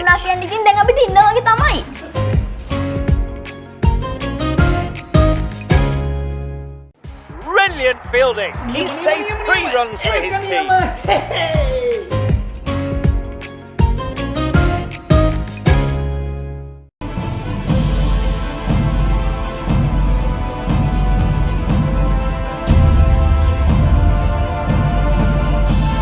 අයිබෝන් මංචෙස්ටර් super cream crack ගෙන් ලෙජන්ඩ්ස් වැඩසටහන තුලින් අපි විශිෂ්ටයන් කීප දෙනෙක්ම මුණ ගැසී තිබෙනවා මේ වෙන විට.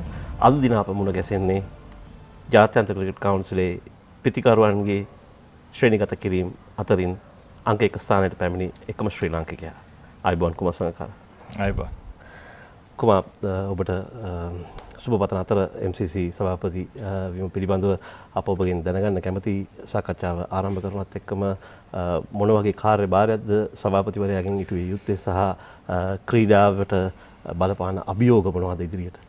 ඔව් මම හිතන්නේ MCC සභාපති හැටියට විශේෂිත වූ ඉතාමත් බැරෑරුම් කාර්යභාරයක් කියලා නැහැ. මොකද ඒ MCC එකේ මේ දිනින් දින තියෙන වැඩ රාජකාරි බලන්න අපේ ඉන්නවා වෙනම චෑමන් කෙනෙක් ඒ වගේම ප්‍රධාන විධායක නිලධාරියෙක් ඉන්නවා ඒ වගේම වෙනත් කමිටු තියෙනවා. ඉතින් ඔවුන් තමයි එදිනෙදා රාජකාරි සියලු දේම මෙහෙවන්නේ.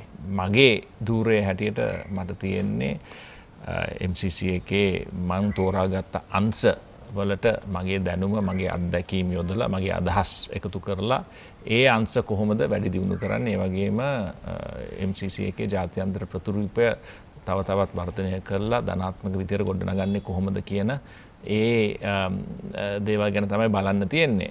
විශේෂයෙන් MCC එක එංගලන්තේ පමණක් නෙවෙයි ජාත්‍යන්තරයේත් සමාජ සේවා රැසක යෙදී සිටිනවා ක්‍රීඩාව තුළිනුත් ඒ වගේම අධ්‍යාපනය තුළින්. විශේෂයෙන් ශ්‍රී ලංකාවේ 2005 ඉඳලා සුනාමියෙන් පස්සේ ගුණජය සතුට පදනමත් සමග එකතු වෙලා ගිය අවුරුදු 15ක් තිස්සෙම ශ්‍රී ලංකාවේ ගම්බද ජනතාවත් එක්ක ඉතාමත් ළඟින් වැඩ කරලා තියෙනවා. MCC Center of Excellence කියලා ඒ මධ්‍යස්ථානය ගුණජය සතුට පදනමේ සීනිගම තාමත් තියෙනවා. තාමත් විශාල සේවයක් කරනවා. ඒ වගේම නේපාලේ, ඇෆ්ගනිස්තානයේ, ඒ වගේම එංගලන්තයේ විශ්වවිද්‍යාල සමගත් ඒ වගේම ඒ වෙස්ට්මින්ස්ටර් කියන ඒ නගර සීමාව තුළ විශේෂිත වූ පාසල් දරුවන් එක්ක විශේෂිත වැඩ සම්භාරයක් කරනවා. ඒ වගේම ක්‍රිකට් අතින් ගත්තාම මේක ක්‍රිකට් ක්ලබ් එකක් අන්තිමට. ඒක හන්දා ක්‍රිකට් ක්‍රීඩාව තුළින් ඒ වගේම ක්‍රිකට් ක්‍රීඩා ව්‍යාප්ත කරන්න විශේෂ වැඩ කොටසක් තියෙන. ඉතින් ඔය අන්දමට මට සම්බන්ධ වෙන්න අංශ විශාල ප්‍රමාණයක් තියෙන. ඒ වගේම අපි අභියෝග ගත්තාම ටෙස්ට් ක්‍රිකට් වලට තියෙන අභියෝගය තාමත් ඒ බැරෑරුම් අභියෝගයක්. මේ ටෙස්ට් චැම්පියන්ෂිප් එක ඒ තරඟාවලිය දැන් ආරම්භ කරලා තියෙනවා. ඇෂස් තරඟාවලියෙන් ආරම්භ වුණේ ශ්‍රී ලංකාව නවසීලන්තයත් එක්කත් ක්‍රීඩා කරා ඒ මේ තරඟාවලිය තුල මේ සීරීස් එකක් හැටියට. ඉතින් මේ අවුරුදු දෙක තුල කොහොමද අපි ටෙස්ට් ක්‍රිකට් වල ඒ ප්‍රතිරූපය ගොඩනගලා තව තවත් විශේෂයෙන් ලාබාල ක්‍රීඩකයන් අතරට නවක ක්‍රීඩකයන් අතරට මේ ටෙස්ට් ක්‍රිකට් ක්‍රීඩාව කොහොමද ගෙනහිල්ලා ඔවුන්ව ඒ ආකර්ෂණය ඇති කරලා ඒ වගේම ප්‍රේක්ෂකයින් තුල තියෙන ඒ ආදරය තවදුරටත් වැඩි කරලා අලුත් ප්‍රේක්ෂක පිරිස එකතු කරගන්න එවැනි අභියෝග විශාල ප්‍රමාණයක් තියෙනවා. ඉතින් MCC එකට ඒ අතිනුත් ලොකු සේවයක් කරන්න පුළුවන්. ඔබ ක්‍රිකට් ක්‍රීඩාව ආරම්භ කරන මුල් අවදියේ ගොඩක් ප්‍රචලිත වුණේ නීති ක්ෂේත්‍රයට සම්බන්ධ පුද්ගලයෙක් හැටියට. නීති දේ සම්බන්ධව අධ්‍යාපනය අතරමඟදී අතහැරුණාද? දැන් ඔව් අතරමඟදී අතහරින්න වුණා. මොකද ඒ අවස්ථාවවලදී විශ්වවිද්‍යාලය මං හිතන්නේ මගේ ක්‍රිකට් දිවිය ගැන ඔවුන් හරියම තක්සේරුවක් කරන්න අමාරු වෙලා හිටියේ. මං කොච්චර දුර සෙල්ලම් කරයිද, මම ලංකාවට අවුරුදු ගාණක් සෙල්ලම් කරයිද, ඒ සියලු ප්‍රශ්න මාධ්‍යයේ ඒ වගේම උන්ට තිබුණා නීතියක් දේශන වලින් 60%කටවත් අඩුම ගාන සහභාගී වෙන්න ඕනේ. නැත්නම් ඒ විභාගවලට පෙනී සිටීමේ වරම අහිමි වෙන ඒ සියලු දෙනාටම පොදු නීතියක් තිබ්බා. ඉතින් මට 5%කටවත් යන්න බැරි වෙන අවස්ථාවක් පැහැදිලිලා තිබ්බේ මගේ ශ්‍රී ලංකානු ක්‍රිකට් කණ්ඩායමට තිබුණු ඒ රාජකාරීත් වගකීමත් එක්ක. ඉතින් මම ඒ දෙක කිව්වම ඔවුන් කිව්වා මේ අවස්ථාවේදී අපිට දෙකම කරන්න ඒ ඉඩ අවස්ථාව ලබා දෙන්න බෑ. මොකද අපි අනිත් සිසුවන්ටත් මේ ඒ දේම කියනවා නම් සියලු දෙනාම එක හා සමානව අපි සලකනවා නම් ඔබට මේ අවස්ථාව ලබා දෙන එක අපිට අමාරුයි. ඉතින් දෙක එකක් තෝරගන්න කියලා කිව්වා. ඉතින් මම ඒ අවස්ථාවේදී ක්‍රිකට් ක්‍රීඩාව තෝරගත්තා. මොකද අධ්‍යාපනයට පසු කාලයක හරි සම්බන්ධ වෙන්න පුළුවන්. නමුත් ක්‍රිකට් ක්‍රීඩාවේ සෙල්ලම් කරන්න ඉතාමත් පොඩි කාලයයි තියෙන්නේ. ඉතින් මම පසුතැවෙන්නේ නැහැ ඒ ගත තීරණය ගැන. ඉතින් මම ඒ ගැන එකඟතාවයකට අවිල්ල ඉන්නේ. දැන් නීතියෙන් ඔබට ලැබුණු රුකුල සහ ඔබගේ පියාගෙන් නීතිය සම්බන්ධයෙන් ඔබට ලැබුණු ආభాෂය මේ දේවල් ක්‍රිකට් ක්‍රීඩකයෙක් හැටියට නායකයෙක් හැටියට ඔබට උදව් උපකාර වෙලා තියෙනවද? මම හිතන්නේ යම් කිසි දෙයක් බලන ඒ දෘෂ්ටි කෝණය, යම් කිසි අභියෝගයක් ගැන හිතන ආකාරය, යම් කිසි ප්‍රශ්නයකට උත්තර සොයද්දී ගැටලුවක් निराකරණය කරගන්න යද්දී කොහොමද එතෙන්ට පිවිසෙන්නේ මම හිතන්නේ දැන් ගැන විතරක් නෙවෙයි ඉදිරියේත් එක පියවරක් දැන් තිබ්බහම කොහොමද ඉදිරියේදී මඟ පෑදෙන්නේ මොනමනේ අභියෝගයට එතනින් පෑදෙයිද දැන් ගන්න තීරණයකින් කොහොමද ඉදිරියේදී බලපෑම් වෙන්නේ සියලු දේම ගැන සලකලා බලලා යම් කිසි විදිහෙන් මම හිතන්නේ මේ කියන ටැක්ටිකල් හරි ස්ට්‍රැටජි පාවිච්චි කරලා ඩිසිෂන්ස් ගන්න ඒ සියලු දේම ගැන අවබෝධයක් මම හිතන්නේ ඒ තුලින් ලැබෙනවා. ඉතින් ඒක මගේ ක්‍රිකට් දිවියට මම හිතන්නේ විශේෂ රුකුලක් වුණා. කොහොම ඔබ නායකත්වය දරු කාලේ ඉතාමත් සක්සස්ෆුල් පීරියඩ් එකක් ශ්‍රී ලංකා ක්‍රිකට් කණ්ඩායමට ලෝක කුසලානේ අවසාන තරඟයට කණ්ඩායම පිවිසෙනවා 2020 ලෝක කුසලානේ අවසාන තරඟයට පිවිසෙනවා ඒ වගේම ඕස්ට්‍රේලියාවේ මුල්වරට කණ්ඩායම තරඟාවලියක් ජයග්‍රහණය කරනවා. ඉතින් මේ දේවල් ගොඩක් තිබුණාට අවුරුදු දෙක නිකන් කෙටි කාලයක් වගේ. ඔව් මම හිතන්නේ අවුරුදු කෙටි කාලයක් තමයි. විශේෂයෙන්ම මම හිතන්නේ ශ්‍රී ලංකාවේ එක කාලයකට පස්සේ නායකයන් ගත්තාම අවුරුදු දෙකෙන් දෙකට තමයි මම හිතන්නේ හුඟක් වෙලාට මාරු වෙලා තියෙන්නේ. මොකද ශ්‍රී ලංකාවේ නායකත්වයේ දරන එතෙන්ට එද්දී තිබෙන පීඩනය තිබෙන අභියෝග සෑහෙන වෙනස් අභියෝග. මොකද තමන්ගේ සම්බන්ධතාවය කණ්ඩායම එක්ක පමණක් නොවේ තමන්ට එන අභියෝග ක්‍රිකට් පිටියේ තියෙන අභියෝග විතරක් නෙවෙයි අපේ පරිපාලනය සමගත් ඒ විවිධ එන ඒ ආభాෂ ඒ සම්බන්ධතා නිසා ක්‍රිකට් දිවිය සංකීර්ණ වෙනවා. ඉතින් ඒ අන්දමින් බැලුවාම තමන්ගේ උපරිම වෑයම යෙදෙන්නේ සමහරලාට ක්‍රිකට් ක්‍රීඩාවත් කරන්න ඕනේ කණ්ඩායමත් හරියට මෙහෙවන්න ඕනේ ඒ වගේම අනිත් ගැටලුත් විසඳන්න තමන් මැදිහත් වෙන්න ඕනේ ක්‍රිකට් කණ්ඩායමට එන හිතකර බලපෑම් වගේම අහිතකර බලපෑම් ඉදිරියේ තමන් හැම වෙලාවම තදින් නැගී සිටිලා කණ්ඩායම එයින් ආරක්ෂා කරගන්න ඕනේ ජ්‍යෙෂ්ඨයන් වට කරගෙන හරියමන් තීරණ ගන්න ඕනේ. ඉතින් ඒ සියලු දේම ගත්තාම මම හිතන්නේ මානසිකව යම් මහන්සියක් දැනෙනවා ක්‍රිකට් ක්‍රීඩාව පමණක් කරාට වඩා. ඉතින් ඒ සියලු දේම ගත්තාම තමයි නායකත්වයෙන් සමුගන්න මම විතරක් නෙවෙයි වෙන අයත් මම හිතන්නේ ඒ හේතුන් නිසා තීරණ අරන් තියෙනවා. නමුත් නායකත්වය කියන්නේ විශේෂ භාග්‍යයක්. තමන්ගේ රට නියෝජනය කරන්න හම්බ වෙන එක විශේෂ භාග්‍යයක්. ඉතාමත් අල්ප දෙනෙක්ට තමයි මේ අවස්ථාව පෑදෙන්නේ. ඉතින් මම ඉතාමත් සන්තෝෂෙන් මොන ගැටලු තිබ්බත් මොන අභියෝග තිබ්බත් මම හිතන්නේ මගේ රාජකාරිය මම දන්න හැටියට හොඳම විදිහට කණ්ඩායම රට වෙන නිෂ්ඨ කරා කියලා මට දැඩි විශ්වාසයක් තියෙනවා.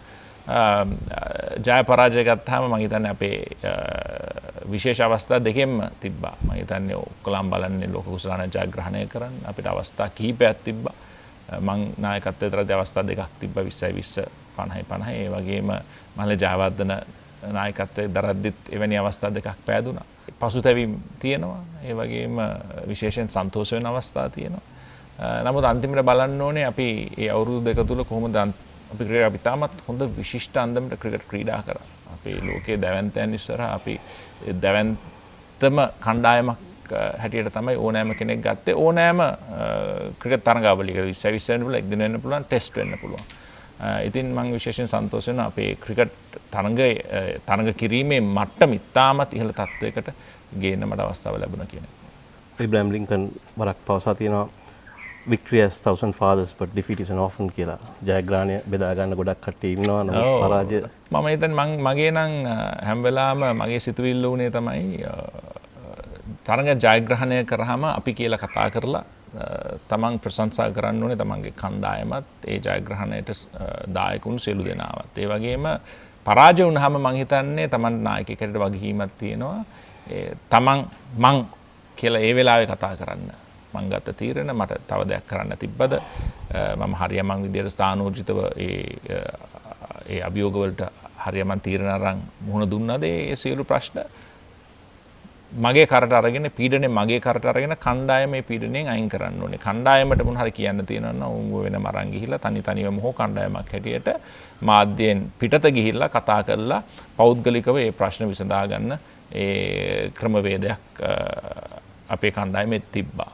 මාධ්‍යයට එනවා නම් හැම වෙලාවම රූපවාහිනී ඉදිරියට එනවා නම් පත්තර ඉදිරියේ කතා කරනවා නම් ප්‍රෙස් කොන්ෆරන්ස් එකක මාධ්‍ය හමුවක කතා කරනවා නම් හැම වෙලාවම පරාජය වුණාම මම දින්හම අපි නැත්තම් වෙන කෙනෙක් කණ්ඩායමේ වෙන කෙනෙක්. ඒ වගේම මං හිතන්නේ ලාබාල ක්‍රීඩකයන් විශාල පිරිසක් මම හිතන්නේ මගේ නායකත්වයට යටතේ ලංකාවට අලුතින් එක් වුණා. ඒ අවුරුදු දෙක ගත්තාම මම සෑහෙන ප්‍රමාණයක් සුරාජ් රන්දීප් ඉඳන් ජීවන් මෙන්ඩිස් ඉඳන් දිනේෂ් චන්දිමාල් ඉඳන් ඇන්ජලෝ මැතිව්ස් මම හිතන්නේ ඇන්ජලෝ මැතිව්ස් එක් දින තරඟා කරා මහේල ගේ නායකත්වය යටතේ. නමුත් ටෙස්ට් තරඟාවලියට එක් වුණා තිසර පෙරරා වර්ධන වුණා. ඉතින් මම ඉතාමත් සන්තෝෂයි රංගන හේරත් නැවත අපිත් එක්ක ක්‍රිකට් ක්‍රීඩාවට එකතු වුණා. ඒක මම හිතන්නේ මගේ ක්‍රිකට් ජීවිතේ තිබ්බ ලොකුම භාග්‍යයක්. මොකද රංගන හේරත් කියන්නේ ජ්‍යෙෂ්ඨ විශිෂ්ට වූ ක්‍රීඩකයා එක්ක සෙල්ලම් කරන්න ලැබුණ එක අවුරුදු ගාණක් මම හිතන්නේ ඒක ලොකු භාග්‍යයක්. ඉතින් එවැනි ඉතාමත් විශේෂිත වූ අවස්ථා තිබ්බා. ඉතින් මම ඒකට බොහොම මම ස්තුතිවන්ත වෙනවා. මම ඒක ඉතාමත් විශිෂ්ට මගේ ක්‍රිකට් දිවියේ විශේෂ අවස්ථාවක් කියලා සලකනවා. කුමාර 2011 ලොකු සලාන අවසාන තරඟය ගත්තම මුරලිදරන් පැවසු දෙයක් තමයි සමහරක් වෙලාවට අපි ඒ තරඟේ මුලින් පන්දු යවලා තිබුණා නම් එහෙම තරඟේ තීරණය මීට වඩා වෙනස් වෙන්න තිබුණයි කියලා නායකයා හැටියට ඔබගේ අදහස් කොහොමද ඒ ගැන? ඔව් මම හිතන්නේ ඒක සාධාරණ මතයක්. මොකද අපි සියලු දෙනාම තරඟාවලියට ඉස්සෙල්ලා අපි කතා කරපු දෙයක් තමයි ඉන්දියාවේ පරද්දන්න ඕන නම් හුඟක් වෙලාවට තියෙන්නේ උන් ලබා ගන්න ලකුණු ප්‍රමාණය හඹා ගිහිලා ලබා ගැනීම තමයි චේස් කළ දෙන්න එක තමයි යම් කිසි අන්දමින් හරි chance එකක් තියෙන්නේ කියලා. මොකද ප්‍රබල කණ්ඩායමක්. ඉන්දියාවෙන් පිටත සෙල්ලම් කරද්දී ඒ දේ වෙනස් වෙනවා. ඉතින් අපි ඔය සියලු සැලසුම් හදලා තිබ්බේ කතා කර තිබ්බේ. නමුත් අවාසනාවකට ඇන්ජලෝ මැතිව්ස් තමයි අපේ මුළු කණ්ඩායමේ සමබරතාවය සම්පූර්ණයෙන්ම රඳා පැවතුනේ ඔහු මත. මොකද එතකොට ඔහු හන්දා අපි එංගලන්තය ගත්තම අපිට දඟපන්දු යවන්න 3 දෙනෙක් ක්‍රීඩා කරන්න පුළුවන්. ඒ වගේ නවසීලන්තයත් එක්ක තරඟයක් ගත්තාම දඟපන්දු යවන්න 3 දෙනෙක් ක්‍රීඩා කරන්න පුළුවන්. නමුත් ඉන්දියාව පාකිස්තානය වගේ කණ්ඩායම් එක සෙල්ලම් කරද්දී අපිට දඟපන්දු 3 දෙනෙක් කියන්නේ ඕනවට වැඩි. මොකද ඔවුන් සමහරලාට අපි ඔවුන් එක ජයග්‍රහණය කරන්නේ වැඩිපුර වේගපන්දු යවන්නෙක් සෙල්ලම් කරලා.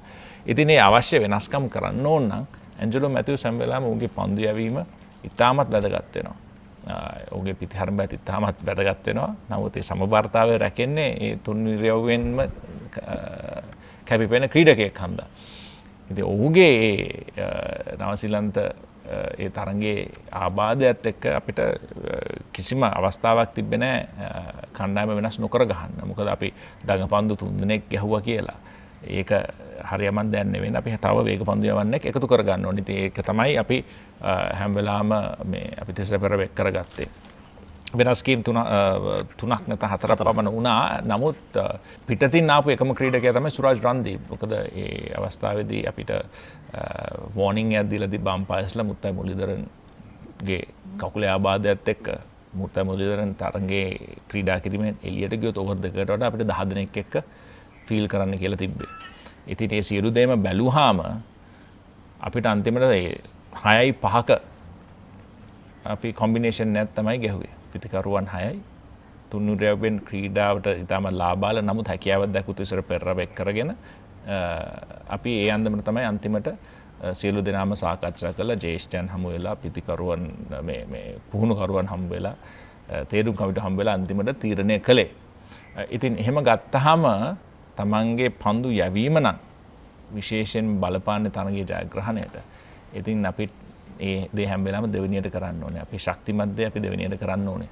ඉතින් ඒක හන්ද තමයි මේ අවස්ථාවේදී අපි තීරණය කරේ මොනවා වුණත් අපි ඉස්සර පන්දුවට පහර දීලා අපේ පන්දු යවන්නන් විශේෂ 5ක් ඉන්නවා. ඒ වගේම ටීම් දිල්ෂාන් ඉතාමත් විශිෂ්ට අන්දමට පන්දු යව මුළු තරගාවලියේදීම. ඉතින් මේකෙන් අපිට අවශ්‍ය දේ කරගන්න පුළුවන් කියලා තමයි හිතුවේ. මම හිතන්නේ මට මතකයි කාසිය වාසියේ උරගන්න විනාඩි 10කට ඉස්සෙල්ලවත් මම හොද දෙයක් තමයි පුහුණු කරුවගේ මොකද්ද හිතන්නේ පන්දුවට පහර දෙනවද චේස් කරනවද කියලා. නමුත් සියලු දෙනාගේම මතය තිබ්බේ අපි මේ ගහන කණ්ඩායමේ සංයුතියත් එක්ක අපිට වෙන කරන්න දෙයක් නැහැ කියන එක. කරන්න දෙයක් නැහැ නෙවෙයි. අපේ ඇඩ්වාන්ටේජ් එක තියෙන්නේ මේ දේ හරියට කරොත් කියන එක. ඉතින් තරගෙන් පස්සේ අපිට ඕනම දෙයක් ගැන කතා කරන්න පුළුවන්.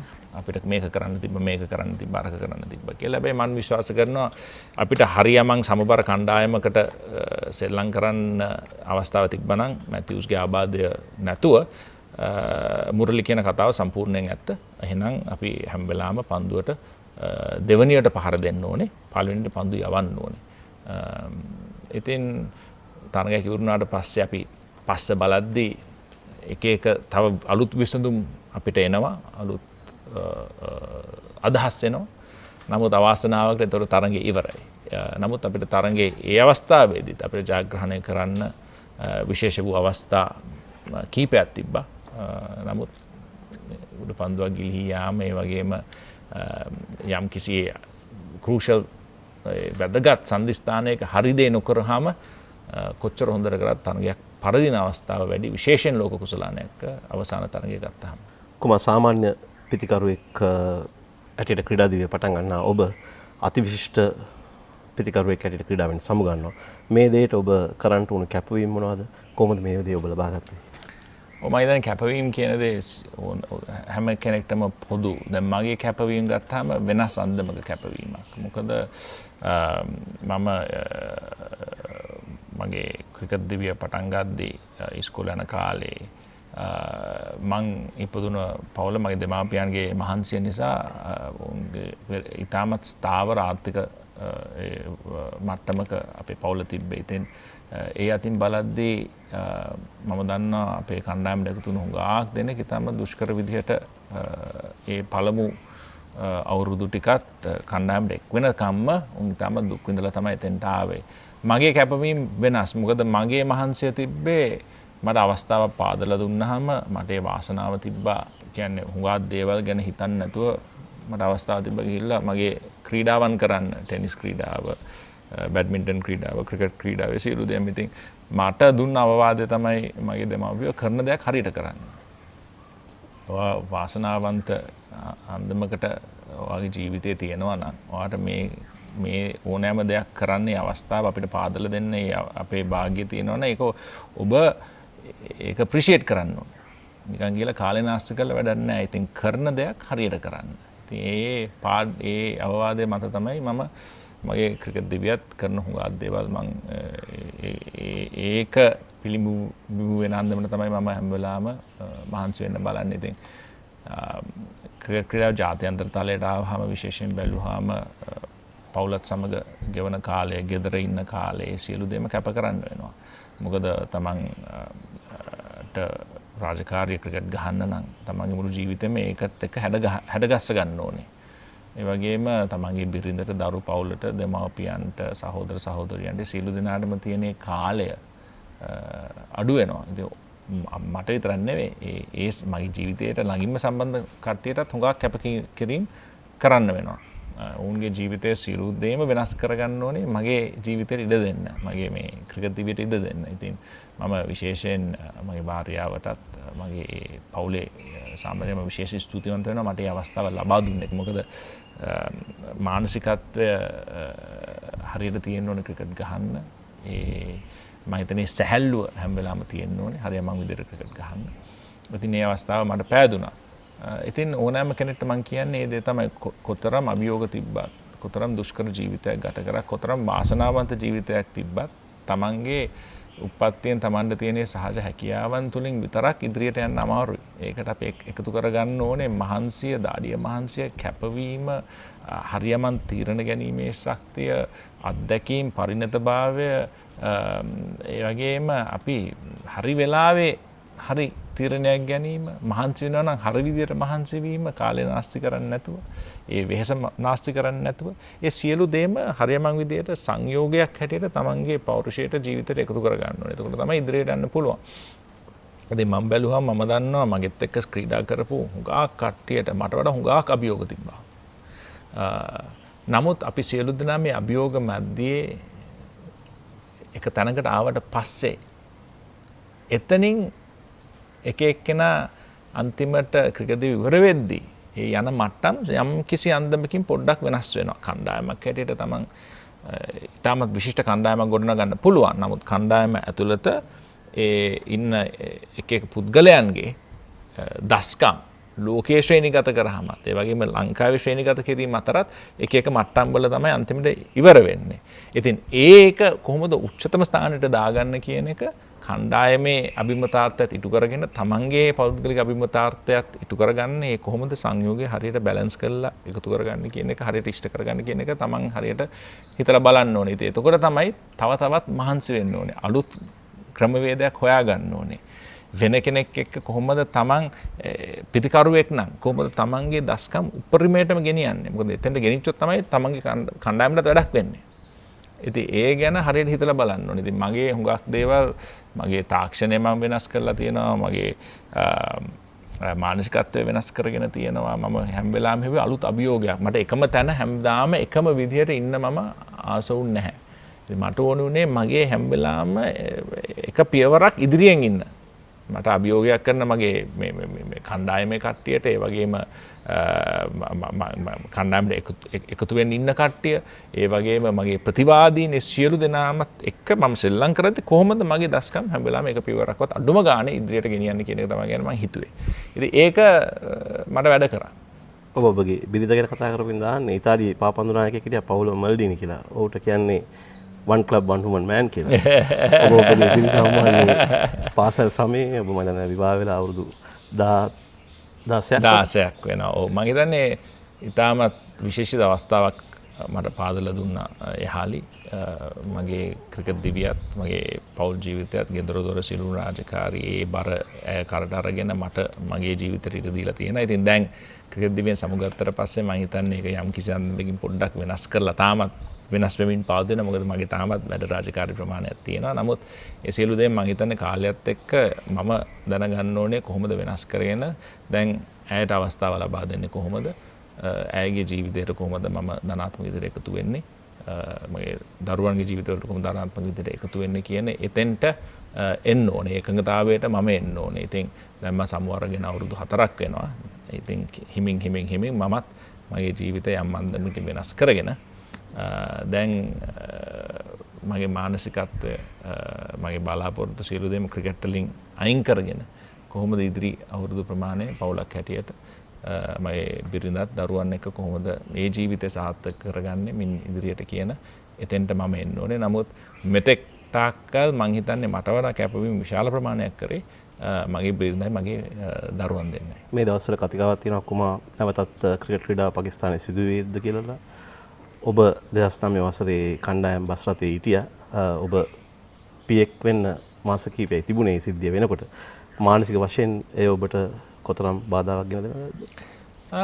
මම හිතන්නේ ඒ බස් එකේ හිටපු අපි සියලු දෙනාටම පොඩ්ඩක් ලේසි වුණා එතනින් එළියට එන්න. මානසිකත්වය වැටුණා. බියක් සැකයක් ඇති වුණා. අපි කවදාකවත් හිතුවේ නැහැ ක්‍රිකට් කණ්ඩායමකට මේ වගේ දෙයක් වෙයි කියලා. මොකද අපේ රටේ යුද්ධ තියෙන කාලෙත් ක්‍රිකට් කණ්ඩායම් විශාල ප්‍රමාණයක් ලංකාවට ආවා. සමහර කට්ටිය ආවේ නැහැ, සමහර කට්ටිය ආවා. නමුත් කවදාකවත් මෙවැනි තර්ජනයක් හීනකින්වත් හිතුවේ නැහැ. තර්ජනයක් විතර නෙවෙයි මෙවැනි දෙයක් වෙයි කියලා, මෙවැනි ප්‍රහාරයක් වෙයි කියලා අපි හීනකින්වත් හිතුවේ නැහැ. ඉතින් පාකිස්තානයේ යුද්ධයක් එහෙම තිබ්බේ නැහැ.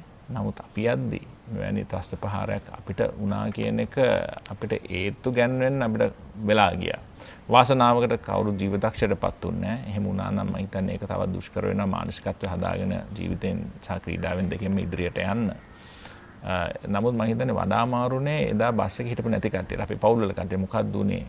හරියට යමන් තොරතුරු වුන්ට එන්නේ නැති වුණාම මාධ්‍යයෙන් විතරක් හුඟක් දේවල් දැනගන්න ලැබුණාම සමහර ඒවා හරියටම අනුමාන කරලා ලැබුණු තොරතුරුත් නෙවෙයි. ඉතින් එතකොට ඒක මම හිතන්නේ අපේ පවුල් වලට යාළුවන්ට ඒ තත්ත්වය දුෂ්කර වුණා. මේ දවස්වල මම හිතන්නේ මේ කතිකාවත් එක්කම වැදගත් වෙන්නේ ආරක්ෂාව. ආරක්ෂාව තහවුරු කරන්නේ හැම වෙලාවෙම අපි දන්න දෙයක් තමයි අපි දැන් ඔය අපේ ආරක්ෂක නිලධාරීන් එක කතා කරාම ඔවුන් කියන දෙයක් තමයි 100% කවදාවත් කියන්න බෑ මේ දෙයක් නොවේ කියලා. අපිට කරන්න පුළුවන් උපරිම අන්දමින් මේක වළක්වා ගන්න කණ්ඩායමක් ආරක්ෂා කරන උපරිම විධිවිධාන අපි යොදවනවා. ඒ පිළිබඳව ස්වාධීන තීරණයක් ගන්න ඕනේ. රටවල් දෙකේ තියෙන සම්බන්ධතා ඒ එක්ස්පර්ට්ස්ලා යවලා ඒ ගැන ස්වාධීන තීරණයක් ගන්න, තක්සේරුවක් කරන්න කට්ටියට පුළුවන් වෙන්න ඕනේ. ඒ තක්සේරුව හම්බුණාට පස්සේ අපි සෑම විධිවිධානයක්ම යොදවලා තියෙන්නේ, සෑම ආරක්ෂක මෙහෙයුමක්ම අපි දැන් යොදවලා තියෙන්නේ. ඒක හන්ද ඕගලන්ට ඇවිල්ලා ශ්‍රී ලංකාවට යන්න පුළුවන් කියන තැනට ආවට පස්සේ ඒක පාලක මණ්ඩලයේ ක්‍රීඩකයන් එක්ක එකතු වෙලා ගන්න ඕනේ තීරණයක්. මම හිතන්නේ MCC එක බැලුවාමත් අපි කතා වෙලා තියෙනවා පාකිස්තානයට ටුවරයක් අරන් යන්න, කණ්ඩායමක් අරන් යන්න. නම් අපි ඉන්නේ ඒ ආරක්ෂක තක්සේරුව තහවුරු කිරීම අපිට ලබා දුන්නාම තමයි අපි ඒ තීරණය ගන්නෙ. පාකිස්තානයත් එක්ක බැලුවාම ඒ හුඟා ක්‍රීඩකයන් ඔවුන්ගේ රටේ ප්‍රේක්ෂකයන් ඉදිරියේ ටෙස්ට් ක්‍රිකට් ගහලා නැහැ. බාබර් අසම් විශේෂයෙන් ඉතාම විශිෂ්ට පිතිකරුවෙක්. ඔහු ටෙස්ට් මැච් එකක් මම හිතන්නේ තාම දැන් වෙනකන් අසාද් ෂෆීක් සියලු දෙනාම පාකිස්තානයේ ක්‍රීඩා කරලා නැහැ. ඉතින් පාකිස්තානයේ ක්‍රීඩකයන් ප්‍රේක්ෂකයන් ඒ රට ඒ වගේම ක්‍රිකට් පාලක මණ්ඩලයේ ආර්ථික තත්ත්වය දිහා බැලුවාම මූල්‍ය තත්ත්වය දිහා බැලුවාම ඔවුන් ඉතාමත් භයානක තත්ත්වයක ඉන්නේ. ඉතින් ක්‍රිකට් නැවත පාකිස්තානයට යන එක ඉතාමත් වැදගත් දෙයක්. ශ්‍රී ලංකාවට ඒක කරන්න පුළුවන් නම් ඒ ආරක්ෂක භාවය සුරක්ෂිත වුණාට පස්සේ විශේෂ දෙයක්. නමුත් මම හිතන්නේ මාස ගාණක් ගිහිලා ක්‍රීඩා කරන්න පුළුවන් වෙයි කියලා. මම හිතන්නේ හැම වෙලාවෙම මොකද සුමානයකට දෙකකට යන එක වෙනස්. මාස එකමාරකට ටෙස්ට් මැච් 3කුයි එක්දින තරඟ 5කුයි 20 තරඟ සියලු දෙම එකවර ක්‍රීඩා කරන්න ගියාම මම හිතන්නේ පොඩ්ඩක් අමාරුයි. මොකද ඒ ආරක්ෂක විධිවිධානත් සමගම යම්කිසි සීමා පැනවෙනවා තමන්ගේ නිදහසට. ඉතින් හෝටලයේම ඉන්න හරි අමාරුයි ක්‍රීඩක ගන්න හැටියට කණ්ඩායමකට මාස ගාණක් එකම දේ කර එකම දේ කකා කොහෙවත් යන්න බැරුව ඉන්න එක හරි අමාරු දෙයක්. ඉතින් ඒක පොඩි වට කඩලා කරන්න පුළුවන් නම් මම හිතන්නේ වඩා හොඳයි. නමුත් මම හිතන්නේ පාලක මණ්ඩල දෙකටත් ඒ වගේම රජයෙන් රජයටත් තියෙන සම්බන්ධතාව තුලින් තමයි අන්තිමට මේ ප්‍රශ්නේ විසඳෙන්නේ. ඔබ ඒ බස් රථේ කා සමගද අසුන්ගෙන හිටියේ මේ මොහොතේ කොයි වෙලාවද ඔබ මම ත්‍රිලං සමරවීර එහා පැත්තේ හිටියේ මුරලි පේලිය පිටිපස්සේ වගේ මම හිතන්නේ තරඟ පරණවිතාන පේලියක් ඉස්සරහා එහෙම තමයි අපි ඉඳගෙන හිටියේ. මහල් ජයවර්ධන හැම වෙලාවම බස් රථේ පිටිපස්සේ ඉඳගන්නේ, TM ඩිර්ෂාන් ඉස්සරහා ඉඳගන්නේ. ඉතින් එහෙම තමයි අපි අපේ කට්ටිය ඉඳගන්නේ. ඉතින් ඒ දේ වෙන්න පටන් ගත්තට පස්සේ හිතන්න ලොකු දෙයක් වෙලාවක් එහෙම නැහැ. ඉතින් තමන් බස් එක මැද බිම බුදියාගෙන වෙඩි වදින්න නැතුව ඉන්න තමයි හැම වෙලාවම කල්පනා කරන්නේ. ත්‍රිලං සමරවේ කකුලට වෙඩි වැදුනා. මම හිතන්නේ ඒක මගේ වාසනාව කියලා මම කල්පනා කරනවා. මොකද ඔහුට වෙඩි වැදිලා ඔහු මේ වේදනාවෙන් කෑ ගහද්දි මම ඔහු දිහා හැරලා බලපු එකෙන් තමයි මාව බේරුනේ. මොකද ඊළඟ වෙඩි උඩනේ ගිහිල්ලා වැදුනේ මගේ ඔළුව තිබ්බේ සීට් එක ළඟ. ඉතින් මම හිටපු විදිහට හිටියා නම් සමහරලාට මටත් කියන්නේ ජීවිතේට යම් හානියක් සිදු වෙන්න ඉඩ තිබ්බා. ඒ වගේ තරංග පරණවිතාන ඉතාමත් වාසනාවන්තයි. අජන්ත මෙන්ඩිස්ට තුවාල හුඟක් වුණා.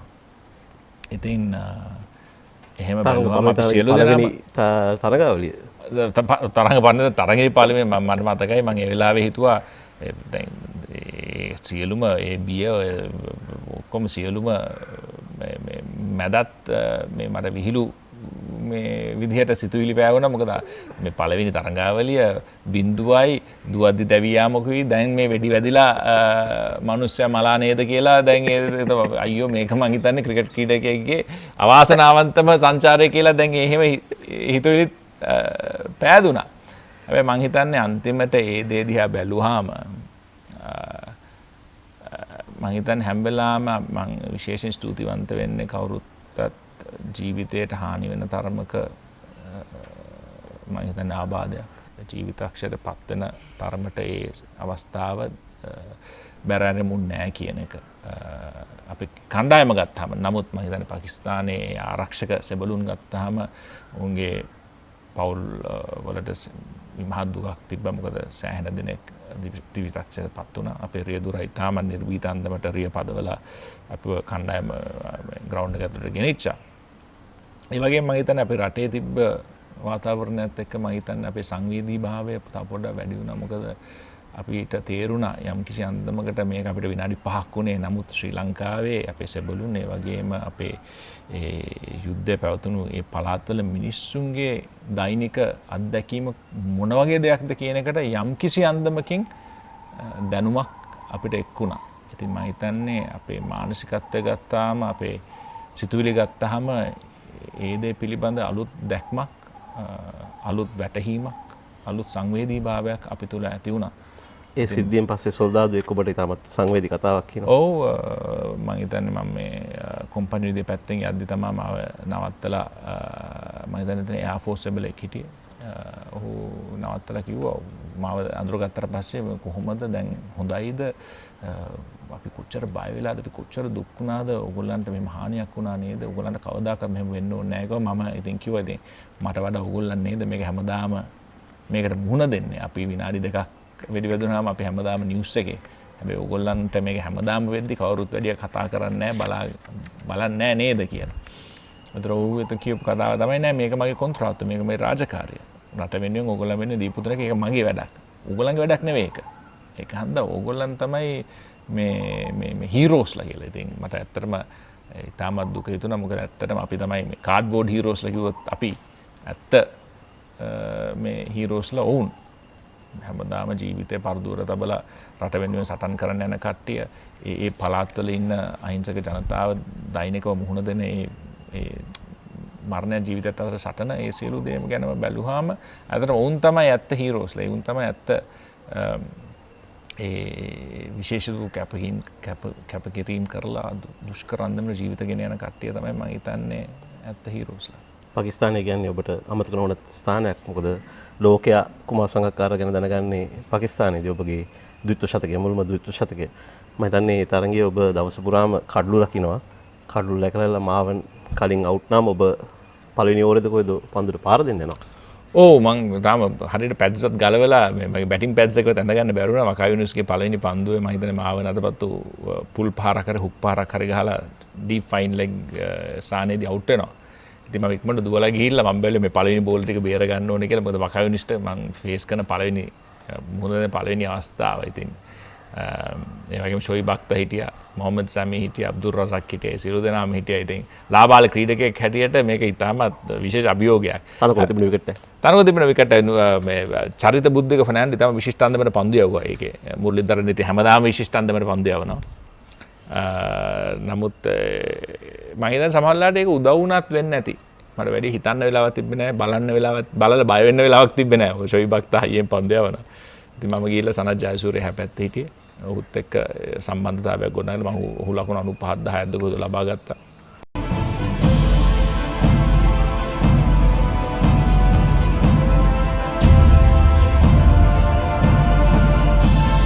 අයිබෝන් මංචෙස්ටර් සුපර් ක්‍රීම් ක්‍රැක් ගෙන් ලෙජන්ඩ්ස් වැඩසටහන තුලින් අපි විශිෂ්ටයන් කීප දෙනෙක්ම මුණ ගැසී තිබෙනවා මේ වෙන විට.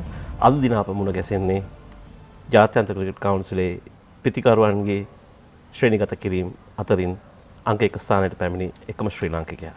අයිබෝන් කුමාර සංගකාර. අයිබෝන්.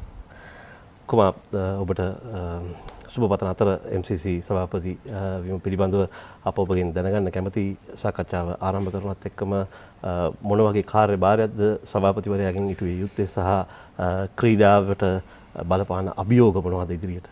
ඔව් මම හිතන්නේ MCC සභාපති හැටියට විශේෂිත වූ ඉතාමත් බැරෑරුම් කාර්යභාරයක් කියලා නැහැ. මොකද ඒ MCC එකේ මේ දිනින් දින තියෙන වැඩ රාජකාරි බලන්න අපේ ඉන්නවා වෙනම චෑමන් කෙනෙක්, ඒ වගේම ප්‍රධාන විධායක නිලධාරියෙක් ඉන්නවා, ඒ වගේම වෙනත් කමිටු තියෙනවා. ඉතින් ඔවුන් තමයි එදිනෙදා රාජකාරි සියලු දේම මෙහෙවන්නේ. මගේ ධූරය හැටියට මට තියෙන්නේ MCC එකේ මං තෝරාගත්ත අංශ වලට මගේ දැනුම, මගේ අත්දැකීම් යොදලා, මගේ අදහස් එකතු කරලා ඒ අංශ කොහොමද වැඩි දියුණු කරන්නේ, ඒ වගේම MCC එකේ ජාත්‍යන්තර ප්‍රතිරූපය තව තවත් වර්ධනය කරලා ධනාත්මක විදියට ගොඩනගන්නේ කොහොමද කියන ඒ දේවල් ගැන තමයි බලන්න තියෙන්නේ. විශේෂයෙන් MCC එක එංගලන්තේ පමණක් නෙවෙයි ජාත්‍යන්තරයේත් සමාජ සේවා රැසක යෙදී සිටිනවා. ක්‍රීඩාව තුලිනුත් ඒ වගේම අධ්‍යාපනය තුලින්. විශේෂයෙන් ශ්‍රී ලංකාවේ 2005 ඉඳලා සුනාමියෙන් පස්සේ ගුණජය සතුර පදනමත් සමග එකතු වෙලා ගිය අවුරුදු 15ක් තිස්සෙම ශ්‍රී ලංකාවේ ගම්බද ජනතාවත් එක්ක ඉතාමත් ළඟින් වැඩ කරලා තියෙනවා. MCC Center of Excellence කියලා ඒ මධ්‍යස්ථානය ගුණජය සතුරු පද්‍රමේ සීනිගම තාමත් තියෙනවා. තාමත් විශාල සේවයක් කරනවා. ඒ වගේම නේපාලයේ, ඇෆ්ගනිස්තානයේ, ඒ වගේම එංගලන්තයේ විශ්වවිද්‍යාල සමගත් ඒ වගේම ඒ වෙස්ට්මින්ස්ටර් කියන ඒ නගර සීමාව තුළ විශේෂිත වූ පාසල් දරුවන් එක්ක විශේෂිත වැඩ සම්භාරයක් කරනවා. ඒ වගේම ක්‍රිකට් අතින් ගත්තාම මේක ක්‍රිකට් ක්ලබ් එකක් අන්තිමට. ඒක හන්දා ක්‍රිකට් ක්‍රීඩාව තුළින් ඒ වගේම ක්‍රිකට් ක්‍රීඩාව ව්‍යාප්ත කරන්න විශේෂ වැඩ කොටසක් තියෙන. ඉතින් ඔය අන්දමට මට සම්බන්ධ වෙන්න අංශ විශාල ප්‍රමාණයක් තියෙන. ඒ වගේම අපි අභියෝග ගත්තාම ටෙස්ට් ක්‍රිකට් වලට තියෙන අභියෝගය තාමත් ඒ බැරෑරුම් අභියෝගයක් මේ ටෙස්ට් චැම්පියන්ෂිප් එක ඒ තරඟාවලිය දැන් ආරම්භ කරලා තියෙනවා. ඇෂස් තරඟාවලියෙන් ආරම්භ වුණේ ශ්‍රී ලංකාව නවසීලන්තයත් එක්කත් ක්‍රීඩා කරා ඒ මේ තරඟාවලිය තුල මේ සීරීස් එකක් හැටියට. ඉතින් මේ අවුරුදු දෙක තුල කොහොමද අපි ටෙස්ට් ක්‍රිකට් වල ඒ ප්‍රතිරූපය ගොඩනගලා තව තවත් විශේෂයෙන් ලාබාල ක්‍රීඩකයන් අතරට නවක ක්‍රීඩකයන් අතරට මේ ටෙස්ට් ක්‍රිකට් ක්‍රීඩාව කොහොමද ගෙනහිල්ලා ඔවුන්ව ඒ ආකර්ෂණය ඇති කරලා ඒ වගේම ප්‍රේක්ෂකයින් තුල තියෙන ඒ ආදරය තවදුරටත් වැඩි කරලා අලුත් ප්‍රේක්ෂක පිරිස එකතු කරගන්න එවැනි අභියෝග විශාල ප්‍රමාණයක් තියෙනවා. ඉතින් MCC එකට ඒ අතිනුත් ලොකු සේවයක් කරන්න පුළුවන්. ඔබ ක්‍රිකට් ක්‍රීඩාව ආරම්භ කරන මුල් අවදියේ ගොඩක් ප්‍රචලිත වුණේ නීති ක්ෂේත්‍රයට සම්බන්ධ පුද්ගලයෙක් හැටියට නීති දේ සම්බන්ධව අධ්‍යාපනය අතරමඟදී අතහැරුණාද? දැන් ඔව් අතරමඟදී අතහරින්න වුණා. මොකද ඒ අවස්ථාවවලදී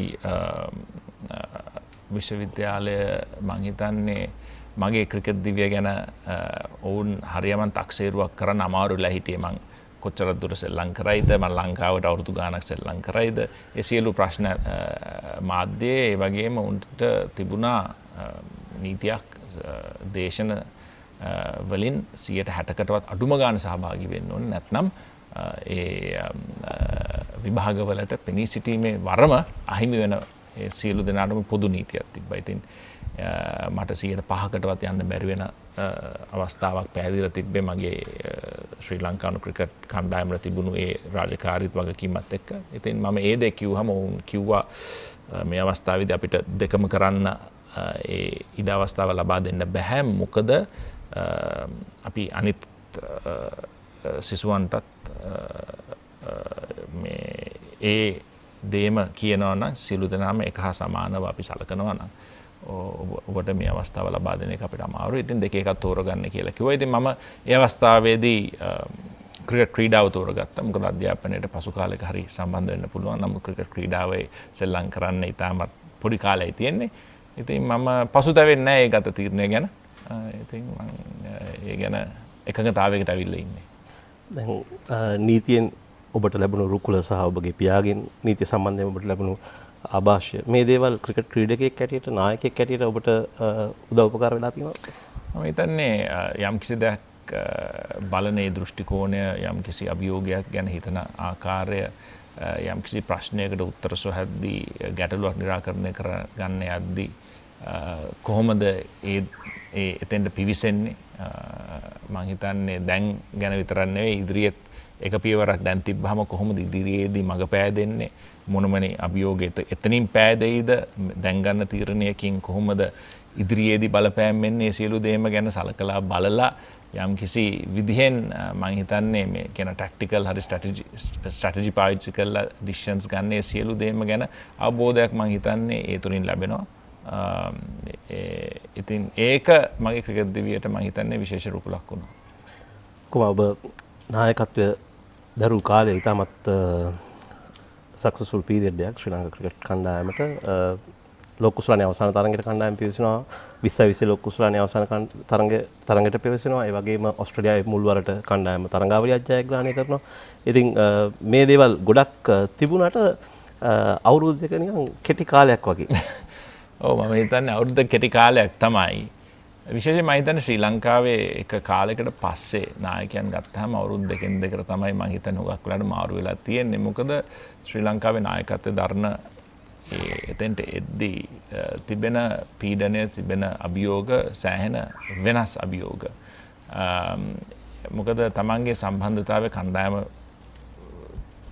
එක්ක පමණක් නොවේ තමන්ට එන අභියෝග ක්‍රිකට් පිටියේ තියෙන අභියෝග විතරක් නෙවෙයි අපේ පරිපාලනය සමගත් ඒ විවිධ එන ඒ ආభాෂ ඒ සම්බන්ධතා නිසා ක්‍රිකට් දිවිය සංකීර්ණ වෙනවා. ඉතින් ඒ අන්දමින් බැලුවාම තමන්ගේ උපරිම වෑයම යෙදෙන්නේ සමහරලාට ක්‍රිකට් ක්‍රීඩාවත් කරන්න ඕනේ, කණ්ඩායමත් හරියට මෙහෙවන්න ඕනේ, ඒ වගේම අනිත් ගැටලුත් විසඳන්න තමන් මැදිහත් වෙන්න ඕනේ.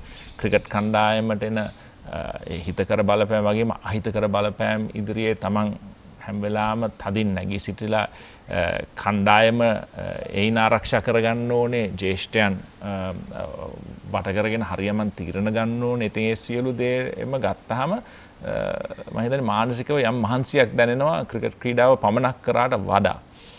ඉතින් ඒ සියලු දේම ගත්තාම තමයි නායකත්වයෙන් සමුගන්න මම විතරක් නෙවෙයි වෙන අයත් මම හිතන්නේ ඒ හේතුන් නිසා තීරණ අරන් තියෙනවා.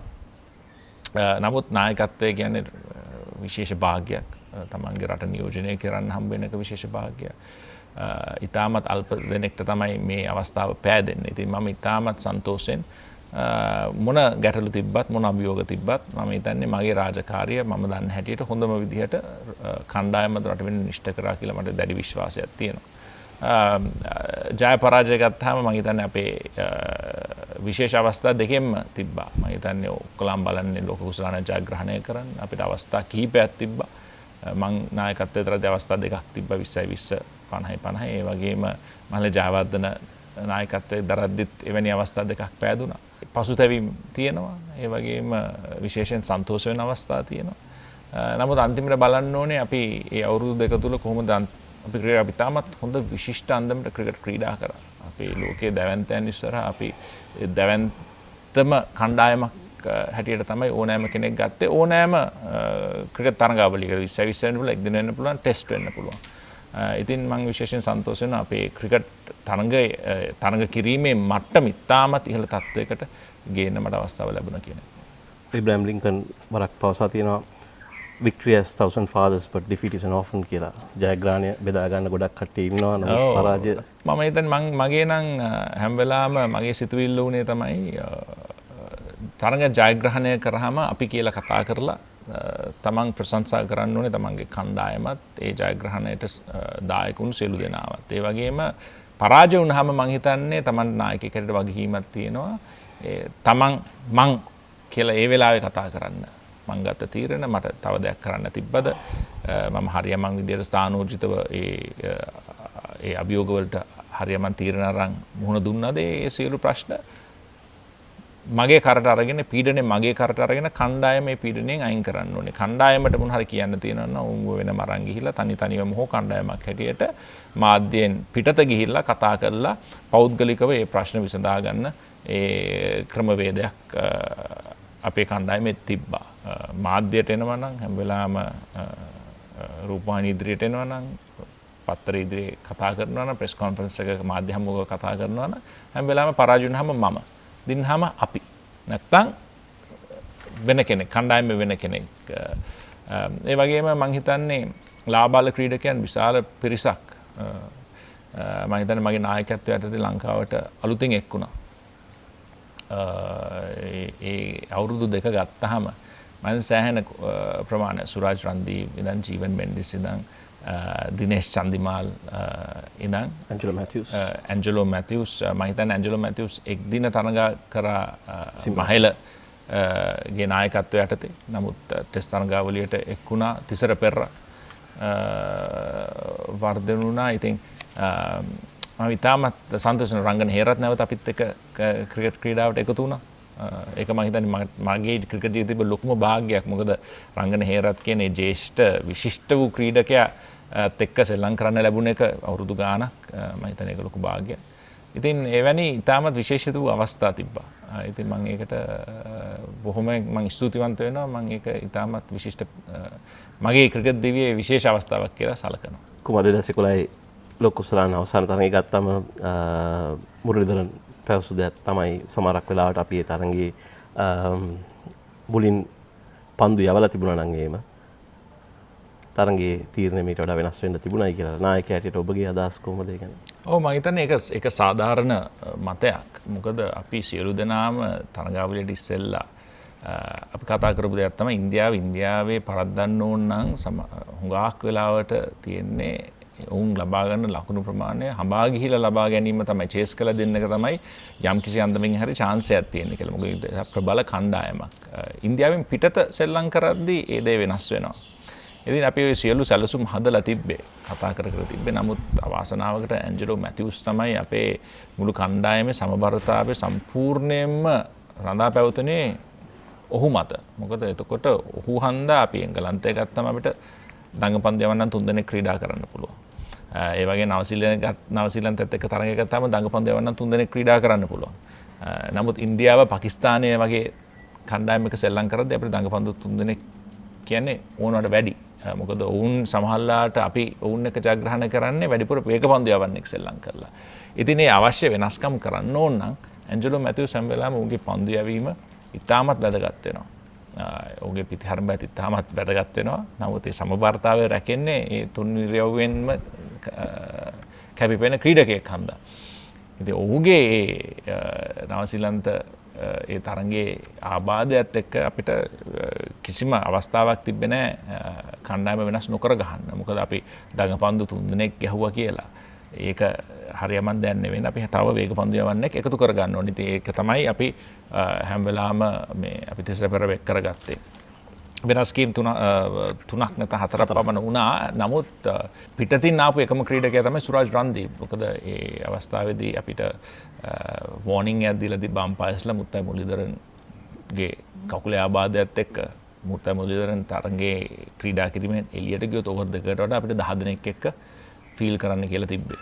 ඉතින් ඒ සියලු දේම බැලුවාම අපිට අන්තිමට 6-5ක අපි කොම්බිනේෂන් එකක් තමයි ගැහුවේ. පිටිකරුවන් 6යි. තුන්නිරයවෙන් ක්‍රීඩාවට ඉතාම ලාභාල නමුත් හැකියාවක් දැක්වුතු ඉස්සර පෙරරවෙක් කරගෙන අපි ඒ අන්දමට තමයි අන්තිමට සියලු දෙනාම සාකච්ඡා කළා. ජ්‍යෙෂ්ඨයන් හමු වෙලා පිටිකරුවන් මේ පුහුණුකරුවන් හමු වෙලා තේරුම් කමිටු හමු වෙලා අන්තිමට තීරණය කළේ. ඉතින් එහෙම ගත්තාම තමන්ගේ පන්දු යැවීම නම් විශේෂයෙන් බලපාන්නේ තරගයේ ජයග්‍රහණයට. ඉතින් අපි ඒ දේ හැම වෙලාවෙම දෙවෙනියට කරන්න ඕනේ. අපි ශක්තිමත් දේ අපි දෙවෙනියට කරන්න ඕනේ. ඉතින් ඒක හන්ද තමයි මේ අවස්ථාවේදී අපි තීරණය කරේ මොනවා වුණත් අපි ඉස්සර පන්දුවට පහර දීලා අපේ පන්දු යවන්නන් විශේෂ 5ක් ඉන්නවා. ඒ වගේම ටීම් දිවිෂන් ඉතාමත් විශිෂ්ට අන්දමට පන්දු යව මුළු තරගාවලියේදීම. ඉතින් මේකෙන් අපිට අවශ්‍ය දේ කරගන්න පුළුවන් කියලා තමයි හිතුවේ. මම හිතන්නේ මට මතකයි කාසියවාසියේ උරගන්න විනාඩි 10කට ඉස්සෙල්ලවත් මම හොදයක් තමයි පුහුණු කරුවගේ මොකක්ද හිතන්නේ පන්දුවට පහර දෙනවද චේස් කරනවද කියලා. නමුත් සියලු දෙනාගේම මතය තිබ්බේ අපි මේ ගහන කණ්ඩායමේ සංයුතියත් එක්ක අපිට වෙන කරන්න දෙයක් නැහැ කියන එක. කරන්න දෙයක් නැහැ නෙවෙයි. අපේ ඇඩ්වාන්ටේජ් එක තියෙන්නේ මේ දේ හරියට කරොත් කියන එක. ඉතින් තරගෙන් පස්සේ අපිට ඕනම දෙයක් ගැන කතා කරන්න පුළුවන්. අපිට මේක කරන්න තිබ්බ මේක කරන්න තිබ්බ අරක කරන්න තිබ්බ කියලා. හැබැයි මම විශ්වාස කරනවා අපිට හරියමං සමබර කණ්ඩායමකට සෙල්ලම් කරන්න අවස්ථාව තිබ්බනම් මැතිව්ස්ගේ ආබාධය නැතුව මුරලි කියන කතාව සම්පූර්ණයෙන් ඇත්ත. එහෙනම් අපි හැම වෙලාවම පන්දුවට දෙවනියට පහර දෙන්න ඕනේ. පළවෙනියට පන්දු යවන්න ඕනේ. ඉතින් තරගයක් ඉවරුනාට පස්සේ අපි පස්ස බලද්දී එක තව අලුත් විසඳුම් අපිට එනවා. අලුත් අදහස් එනවා. නමුත් අවාසනාවකට ඒතර තරගය ඉවරයි. නමුත් අපිට තරගයේ ඒ අවස්ථාවේදීත් අපිට ජයග්‍රහණය කරන්න විශේෂ වූ අවස්ථා කීපයක් තිබ්බා.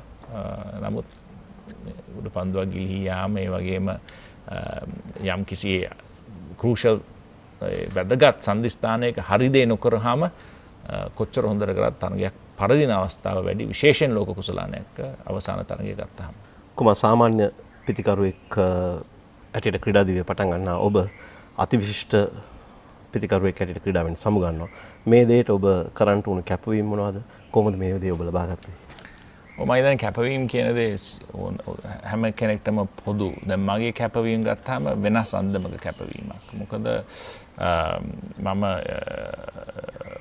මගේ ක්‍රිකට් දිවිය පටන් ගද්දී ඉස්කෝලේ යන කාලේ මං ඉපදුන පවුල මගේ දෙමාපියන්ගේ මහන්සිය නිසා ඉතාමත් ස්ථාවර ආර්ථික මට්ටමක අපේ පවුල තිබ්බේ. ඉතින් ඒ අතින් බලද්දී මම දන්නවා අපේ කණ්ඩායමට එකතු වුණු හුඟක් දෙනෙක් ඉතාමත් දුෂ්කර විදිහට ඒ පළමු අවුරුදු ටිකත් කණ්ඩායමට එක් වෙනකම්ම උන් ඉතාමත් දුක් විඳලා තමයි එතෙන්ට ආවේ. මගේ කැපවීම වෙනස්. මොකද මගේ මහන්සිය තිබ්බේ මට අවස්ථාවක් පාදලා දුන්නාම මට ඒ වාසනාව තිබ්බා. කියන්නේ හුඟක් දේවල් ගැන හිතන්නේ නැතුව මට අවස්ථාව තිබ්බා ගිහිල්ලා මගේ ක්‍රීඩාවන් කරන්න. ටෙනිස් ක්‍රීඩාව, බැඩ්මින්ටන් ක්‍රීඩාව, ක්‍රිකට් ක්‍රීඩාව සියලු දේම. ඉතින් මට දුන්න අවවාදය තමයි මගේ දෙමාපියෝ කරන දෙයක් හරියට කරන්න. ඔයා වාසනාවන්ත අන්දමකට ඔයාගේ ජීවිතේ තියෙනවා නම් ඔයාට මේ ඕනෑම දෙයක් කරන්නේ අවස්ථාව අපිට පාදලා දෙන්න අපේ භාග්‍ය තියෙනවනේ ඒක ඔබ ඒක අප්‍රීෂিয়েට් කරන්න ඕනේ. නිකන් ගිහලා කාලේ නාස්ති කරලා වැඩක් නැහැ. ඉතින් කරන දෙයක් හරියට කරන්න. ඉතින් ඒ අවවාදය මත තමයි මම මගේ ක්‍රිකට් දිවියත් කරන හුඟක් දේවල් මම ඒක පිළිඹු වෙන අන්දමට තමයි මම හැම වෙලාවම මහන්සි වෙන්න බලන්නේ. ඉතින් ක්‍රිකට් ක්‍රීඩාව ජාත්‍යන්තර තලයට ආවම විශේෂයෙන් බැලුවාම පවුලත් සමග ගෙවන කාලය, ගෙදර ඉන්න කාලේ සියලු දේම කැප කරන්න වෙනවා. මොකද තමන්ට රාජකාරී ක්‍රිකට් ගහන්න නම් තමන්ගේ මුළු ජීවිතේම ඒකත් එක්ක හැඩගස්ස ගන්න ඕනේ. ඒ වගේම තමන්ගේ බිරිඳට, දරු පවුලට, දෙමව්පියන්ට, සහෝදර සහෝදරියන්ට සියලු දෙනාටම තියෙන කාලය අඩු වෙනවා. ඉතින් මට විතරක් නෙවෙයි ඒ මගේ ජීවිතයට ළඟින්ම සම්බන්ධ කට්ටියටත් හුඟක් කැපකිරීම කරන්න වෙනවා.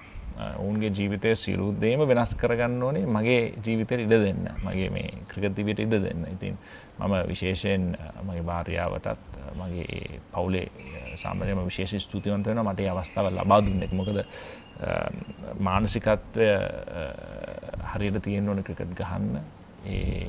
මම හිතන්නේ සැහැල්ලුව හැම වෙලාවම තියෙන්න ඕනේ. හරියම විදිහට ක්‍රිකට් ගහන්න. ඉතින් මේ අවස්ථාව මට පෑදුනා.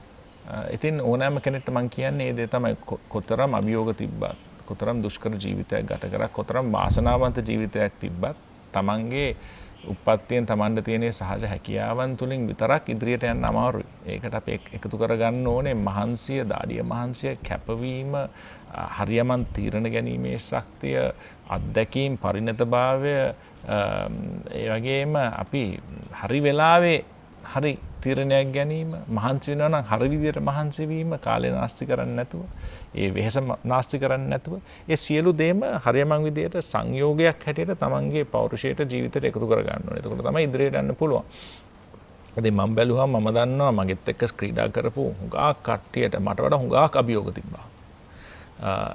නමුත් අපි සියලු දෙනා මේ අභියෝග මැද්දේ එක තැනකට ආවට පස්සේ එතනින් එක එක්කෙනා අන්තිමට ක්‍රිකට් ඉවර වෙද්දී ඒ යන මට්ටම් යම් කිසි අන්දමකින් පොඩ්ඩක් වෙනස් වෙනවා. කණ්ඩායමක් හැටියට තමන් ඉතාමත් විශිෂ්ට කණ්ඩායමක් ගොඩනගන්න පුළුවන්. නමුත් කණ්ඩායම ඇතුළත ඒ ඉන්න එක එක පුද්ගලයන්ගේ දස්කම් ලෝකයේ ශ්‍රේණිගත කරාමත් ඒ වගේම ලංකාවේ ශ්‍රේණිගත කිරීම අතරත් එක එක මට්ටම් වල තමයි අන්තිමට ඉවර වෙන්නේ.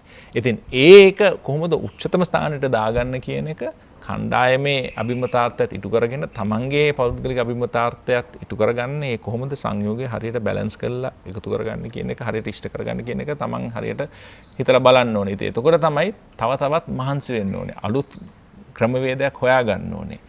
වෙන කෙනෙක් එක්ක කොහොමද තමන් පිටිකරුවෙක් නම් කොහොමද තමන්ගේ දස්කම් උපරිමයටම ගෙනියන්නේ. මොකද එතෙන්ට ගෙනිච්චොත් තමයි තමන්ගේ කණ්ඩායමට වැඩක් වෙන්නේ. ඉතින් ඒ ගැන හරියට හිතලා බලන්න ඕනේ. ඉතින් මගේ හුඟක් දේවල් මගේ තාක්ෂණය මම වෙනස් කරලා තියෙනවා. මගේ මානසිකත්වය වෙනස් කරගෙන තියෙනවා. මම හැම වෙලාවෙම හිතුවේ අලුත් අභියෝගයක්. මට එකම තැන හැමදාම එකම විදියට ඉන්න මම ආස වුන්නේ නැහැ. ඉතින් මට ඕන උනේ මගේ හැම වෙලාවෙම එක පියවරක් ඉදිරියෙන් ඉන්න. මට අභියෝගයක් කරන මගේ මේ කණ්ඩායමේ කට්ටියට ඒ වගේම කණ්ඩායමට එකතු වෙන්න ඉන්න කට්ටිය ඒ වගේම මගේ ප්‍රතිවාදීන් සියලු දෙනාමත් එක්ක මම සෙල්ලම් කරද්දී කොහොමද මගේ දස්කම් හැම වෙලාවෙම එක පියවරක්වත් අඩුම ගානේ ඉදිරියට ගෙනියන්න කියන එක තමයි මම හිතුවේ. ඉතින් ඒක මට වැඩ කරා. ඔබගේ බිරිඳ ගැන කතා කරමින් දාන්නේ ඉතාලියේ පාපන්දු නායකයෙක් හිටියා පවුලෝ මල්ඩිනි කියලා. ඔහුට කියන්නේ one club one woman man කියලා.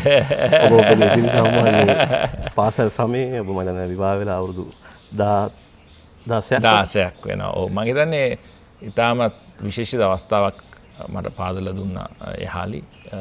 මගේ ක්‍රිකට් දිවියත් මගේ පෞල් ජීවිතයත් ගෙදර දොර සිළු රාජකාරී ඒ බර කරට අරගෙන මට මගේ ජීවිතයට ඉඩ දීලා තියෙනවා. ඉතින් දැන් ක්‍රිකට් දිවියෙන් සමුගත්තට පස්සේ මම හිතන්නේ ඒක යම් කිසි අන්දමකින් පොඩ්ඩක් වෙනස් කරලා තාමත් වෙනස් වෙමින් පවතින. මොකද මගේ තාමත් වැඩ රාජකාරී ප්‍රමාණයක් තියෙනවා. නමුත් ඒ සියලු දේ මම හිතන්නේ කාලයත් එක්ක මම දැනගන්න ඕනේ කොහොමද වෙනස් කරගෙන දැන් ඇයට අවස්ථාව ලබා දෙන්නේ කොහොමද? ඇයගේ ජීවිතයට කොහොමද මම ධනාත්මක විදිහට එකතු වෙන්නේ? මගේ දරුවන්ගේ ජීවිතවලට කොහොමද ධනාත්මක විදිහට එකතු වෙන්නේ කියන එතෙන්ට එන්න ඕනේ. එකඟතාවයට මම එන්න ඕනේ. ඉතින් දැන් මම සමුවරගෙන අවුරුදු 4ක් වෙනවා. ඉතින් හිමින් මමත් මගේ ජීවිතය යම් අන්දමකින් වෙනස් කරගෙන දැන් මගේ මානසිකත්වය මගේ බලාපොරොත්තු සියලු දේම ක්‍රිකට් වලින් අයින් කරගෙන කොහොමද ඉදිරි අවුරුදු ප්‍රමාණය පවුලක් හැටියට මගේ බිරිඳත් දරුවන් එක්ක කොහොමද මේ ජීවිතය සාර්ථක කරගන්නේ මින් ඉදිරියට කියන එතෙන්ට මම එන්න ඕනේ. නමුත් මෙතෙක් තාක්කල් මං හිතන්නේ මට වඩා කැපවීම විශාල ප්‍රමාණයක් කරේ මගේ බිරිඳයි මගේ දරුවන් දෙන්නයි. මේ දවස්වල කතිකාවක් තියෙනවා කුමා නැවතත් ක්‍රිකට් ක්‍රීඩා පාකිස්තානයේ සිදු වේවිද කියලා. ඔබ 2009 වසරේ කණ්ඩායම් බස් රථයේ හිටියා. ඔබ පියෙක් වෙන්න මාස කිහිපයක් තිබුණේ සිද්ධිය වෙනකොට. මානසික වශයෙන් ඒ ඔබට කොතරම් බාධාවක් ගෙන දෙනවද? මම හිතන්නේ ඒ බස් එකේ හිටපු අපි සියලු දෙනාටම පොඩ්ඩක් ලේසි වුණා එතනින් එළියට එන්න. මානසිකත්වයේ වැටුණා. බියක් සැකයක් ඇති වුණා. අපි කවදාකවත් හිතුවේ නැහැ ක්‍රිකට් කණ්ඩායමකට මේ වගේ දෙයක් වෙයි කියලා. මොකද අපේ රටේ යුද්ධ තියෙන කාලෙත් ක්‍රිකට් කණ්ඩායම් විශාල ප්‍රමාණයක් ලංකාවට ආවා. සමහර කට්ටිය ආවේ නැහැ, සමහර කට්ටිය ආවා. නමුත් කවදාකවත් මෙවැනි තර්ජනයක් හීනකින්වත් හිතුවේ නැහැ. තර්ජනයක් විතර නෙවෙයි මෙවැනි දෙයක් වෙයි කියලා, මෙවැනි ප්‍රහාරයක් වෙයි කියලා අපි හීනකින්වත් හිතුවේ නැහැ. ඉතින් පාකිස්තානයේ යුද්ධයක් එහෙම තිබ්බේ නැහැ. නමුත් අපි යද්දී මෙවැනි ත්‍රස්ත ප්‍රහාරයක් අපිට වුණා කියන එක අපිට ඒත්තු ගැන්වෙන්න අපිට වෙලා ගියා. වාසනාවකට කවුරුත් ජීවිතක්ෂයටපත් වුණේ නැහැ. එහෙම වුණා නම් මම හිතන්නේ ඒක තවත් දුෂ්කර වෙනවා මානසිකත්වය හදාගෙන ජීවිතෙන් සහ ක්‍රීඩාවෙන් දෙකෙන්ම ඉදිරියට යන්න. නමුත් මම හිතන්නේ වඩා අමාරුනේ එදා බස් එකේ හිටපු නැති කට්ටියට. අපි පවුල් වල කට්ටිය මොකක්ද උනේ? හරියට යමන් තොරතුරු වුන්ට එන්නේ නැති වුණාම මාධ්‍යයෙන් විතරක් හුඟක් දේවල් දැනගන්න ලැබුණාම සමහර ඒවා හරියටම අනුමාන කරලා ලැබුණු තොරතුරුත් නෙවෙයි. ඉතින් එතකොට ඒ එක මම හිතන්නේ අපේ පවුල් වලට යාළුවන්ට ඒ තත්ත්වය දුෂ්කර වුණා. මේ දවස්වල මම හිතන්නේ මේ කතිකාවත් එක්කම වැදගත් වෙන්නේ ආරක්ෂාව. ආරක්ෂාව තහවුරු කරන්නේ හැම වෙලාවෙම අපි දන්න දෙයක් තමයි අපි දැන් ඔය අපේ ආරක්ෂක නිලධාරීන් එක්ක කතා කරාම ඔවුන් කියන දෙයක් තමයි 100% කවදාවත් කියන්න බෑ මේ දැන් නොවේ කියලා අපිට කරන්න පුළුවන් උපරිම අන්දමින් මේක වළක්වා ගන්න කණ්ඩායමක් ආරක්ෂා කරන උපරිම විධිවිධාන අපි යොදවනවා. ඒ පිළිබඳව ස්වාධීන තීරණයක් ගන්න ඕනේ රටවල් දෙකේ තියෙන සම්බන්ධතා ඒ එක්ස්පර්ට්ස්ලා යවලා ඒ ගැන ස්වාධීන තීරණයක් ගන්න තක්සේරුවක් කරන්න කට්ටියට පුළුවන් වෙන්න ඕනේ. ඒ තක්සේරුව හම්බුණාට පස්සේ අපි සෑම විධිවිධානයක් මේ යොදවලා තියෙන්නේ සෑම ආරක්ෂක මෙහෙයුමක්ම අපි දැන් යොදවලා තියෙන්නේ ඒක හන්ද ඕගලන්ට ඇවිල්ලා ශ්‍රී ලංකාවට යන්න පුළුවන් කියන තැනට ආවට පස්සේ ඒක පාලක මණ්ඩලයේ ක්‍රීඩකයන් එක්ක එකතු වෙලා ගන්න ඕනේ තීරණයක්. මම හිතන්නේ MCC එක බැලුවාමත් අපි කතා වෙලා තියෙනවා පාකිස්තානයට ටුවරයක් අරන් යන්න කණ්ඩායමක් අරන් යන්න. නම් අපි ඉන්නේ ඒ ආරක්ෂක තක්සේරුව තහවුරු කිරීම අපිට ලබා දුන්නාම තමයි අපි ඒ තීරණය ගන්නෙ. පාකිස්තානයත් එක්ක බැලුවාම මේ හුඟා ක්‍රීඩකයන් ඔවුන්ගේ රටේ ප්‍රේක්ෂකයන් ඉදිරියේ ටෙස්ට් ක්‍රිකට් ගහලා නැහැ. බාබර් අසම් විශේෂයෙන් ඉතාම විශිෂ්ට පිටුකරුවෙක්. ඔහු ටෙස්ට් මැච් එකක් මම හිතන්නේ තාම දැන් වෙනකන් අසාද් ෂෆීක් සියලු දෙනාම පාකිස්තානයේ ක්‍රීඩා කළා නැහැ. ඉතින් පාකිස්තානයේ ක්‍රීඩකයන් ප්‍රේක්ෂකයන් ඒ රට ඒ වගේම ක්‍රිකට් පාලක මණ්ඩලයේ ආර්ථික තත්ත්වය දිහා බැලුවාම මූල්‍ය තත්ත්වය දිහා බැලුවාම ඔවුන් ඉතාමත් භයානක තත්ත්වයක ඉන්නේ. ඉතින් ක්‍රිකට් නැවත පාකිස්තානයට යන එක ඉතාමත් වැදගත් දෙයක්. ශ්‍රී ලංකාවට ඒක කරන්න පුළුවන් නම් ඒ ආරක්ෂක භාවය සුරක්ෂිත වුණාට පස්සේ විශේෂ දෙයක්. නමුත් මම හිතන්නේ මාස ගාණක් ගිහිලා ක්‍රීඩා කරන්න පුළුවන් වෙයි කියලා. මම හිතන්නේ හැම වෙලාවෙම මොකද සුමානකට දෙකකට යන එක වෙනස්. මාස එකමාරකට ටෙස්ට් මැච් 3කුයි එක්දින තරඟ 5කුයි 20 තරඟ සියලු දෙම එකවර ක්‍රීඩා කරන්න ගියාම මම හිතන්නේ පොඩ්ඩක් අමාරුයි. මොකද ඒ ආරක්ෂක විධිවිධානත් සමගම යම්කිසි සීමා පැනවෙනවා තමන්ගේ නිදහසට. ඉතින් හෝටලයේම ඉන්න හරි අමාරුයි ක්‍රීඩක ගන්න හැටියට කණ්ඩායමකට මාස ගාණක් එකම දේ කර එකම දේ කකා කොහෙවත් යන්න බැරුව ඉන්න එක හරි අමාරු දෙයක්. ඉතින් ඒක පොඩි වට කඩලා කරන්න පුළුවන් නම් මම හිතන්නේ වඩා හොඳයි. නමුත් මම හිතන්නේ පාලක මණ්ඩල දෙකටත් ඒ වගේම රජයෙන් රජයටත් තියෙන සම්බන්ධතාව තුලින් තමයි අන්තිමට මේ ප්‍රශ්නේ විසඳෙන්නේ. ඔබ ඒ බස් රථේ කා සමගද අසුන්ගෙන හිටියේ මේ මොහොතේ කොයි වෙලාවද මම ත්‍රිලං සමරවීර එහා පැත්තේ හිටියේ මුරලි පේලිය පිටිපස්සේ වගේ මම හිතන්නේ තරඟ පරිණිතාන පේලියක් ඉස්සරහා. එහෙම තමයි අපි ඉඳගෙන හිටියේ. මහල් ජයවර්ධන හැම වෙලාවෙම බස් රථේ පිටිපස්සේ ඉඳගන්නේ. ටීඑම් ඩිර්ෂාන් ඉස්සරහා ඉඳගන්නේ. ඉතින් එහෙම තමයි අපි අපේ කට්ටිය ඉඳගන්නේ. ඉතින් ඒ දේ වෙන්න පටන් ගත්තට පස්සේ හිතන්න ලොකු දෙයක් වෙලාවක් එහෙම නැහැ. ඉතින් තමන් ඒ බස් එක මැද බිම බුදියාගෙන වෙඩි වදින්න නැතුව ඉන්න තමයි හැම වෙලාවම කල්පනා කරන්නේ. ත්‍රිලං සමරවේ කකුලට වෙඩි වැදුනා. මම හිතන්නේ ඒක මගේ වාසනාව කියලා මම කල්පනා කරනවා. මොකද ඔහුට වෙඩි වැදිලා ඔහු මේ වේදනාවෙන් කෑ ගහද්දි මම ඔහු දිහා හැරලා බලපු එකෙන් තමයි මාව බේරුනේ. මොකද ඊළඟ වෙඩි උඩනේ ගිහිල්ලා වැදුනේ මගේ ඔළුව තිබ්බේ සීට් එක ළඟ. ඉතින් මම හිටපු විදිහට හිටියා නම් සමහරලාට මටත් කියන්නේ ජීවිතයට යම් හානියක් සිදු වෙන්න ඉඩ තිබ්බා. ඒ වගේ තරංග පරිණිතාන ඉතාමත් වාසනාවන්තයි. අජන්ත මෙන්ඩිස්ට තුවාල හුඟක් වුණා. ඉතින් එහෙම බලුවම අපි සියලු දෙනාම තරගාවලිය තරංග පරිණිත තරඟේ පාලමේ මට මතකයි මම ඒ වෙලාවේ හිතුවා දැන් සියලුම ඒ බිය ඔක්කොම සියලුම මැදත් මේ මට විහිළු මේ විදිහට සිතුවිලි පෑවුණා. මොකද මේ පළවෙනි තරඟාවලිය බිඳුවයි දුවද්දි දැවියාමකුයි දැන් මේ වෙඩි වැදිලා මිනිස්සයා මලා නේද කියලා දැන් අයියෝ මේක මං හිතන්නේ ක්‍රිකට් ක්‍රීඩකයෙක්ගේ අවාසනාවන්තම සංචාරය කියලා දැන් එහෙම හිතුවිලි පෑදුනා. හැබැයි මං හිතන්නේ අන්තිමට ඒ දේ දිහා බැලුවාම මං හිතන්නේ හැම වෙලාවෙම මං විශේෂයෙන් ස්තුතිවන්ත වෙන්නේ කවුරුත් ජීවිතයට හානි වෙන තරමක මම හිතන්නේ ආබාධයක්. ජීවිතක්ෂයට පත් වෙන තරමට ඒ අවස්ථාව බැරෑරුමුන් නෑ කියන එක. අපි කණ්ඩායම ගත්තාම නමුත් මම හිතන්නේ පාකිස්තානයේ ආරක්ෂක සෙබළුන් ගත්තාම උන්ගේ පවුල් වලට මහත් දුකක් තිබ්බා. මොකද සෑහෙන දෙනෙක් ජීවිතක්ෂයට පත් වුණා. අපේ රියදුරයි තාම නිර්භීත අන්දමට රිය පදවලා අපිව කණ්ඩායම ග්‍රවුන්ඩ් එක ඇතුළට ගෙනිච්චා. ඒ වගේම මම හිතන්නේ අපේ රටේ තිබ්බ වාතාවරණයත් එක්ක මම හිතන්නේ අපේ සංවේදී භාවය තව පොඩ්ඩක් වැඩි වුණා. මොකද අපිට තේරුණා යම් කිසි අන්දමකට මේක අපිට විනාඩි 5ක් උනේ. නමුත් ශ්‍රී ලංකාවේ අපේ සෙබළුන් ඒ වගේම අපේ ඒ යුද්ධය පැවතුණු ඒ පළාත්වල මිනිස්සුන්ගේ දෛනික අත්දැකීම මොන වගේ දෙයක්ද කියන එකට යම් කිසි අන්දමකින් දැනුමක් අපිට එක්ුණා.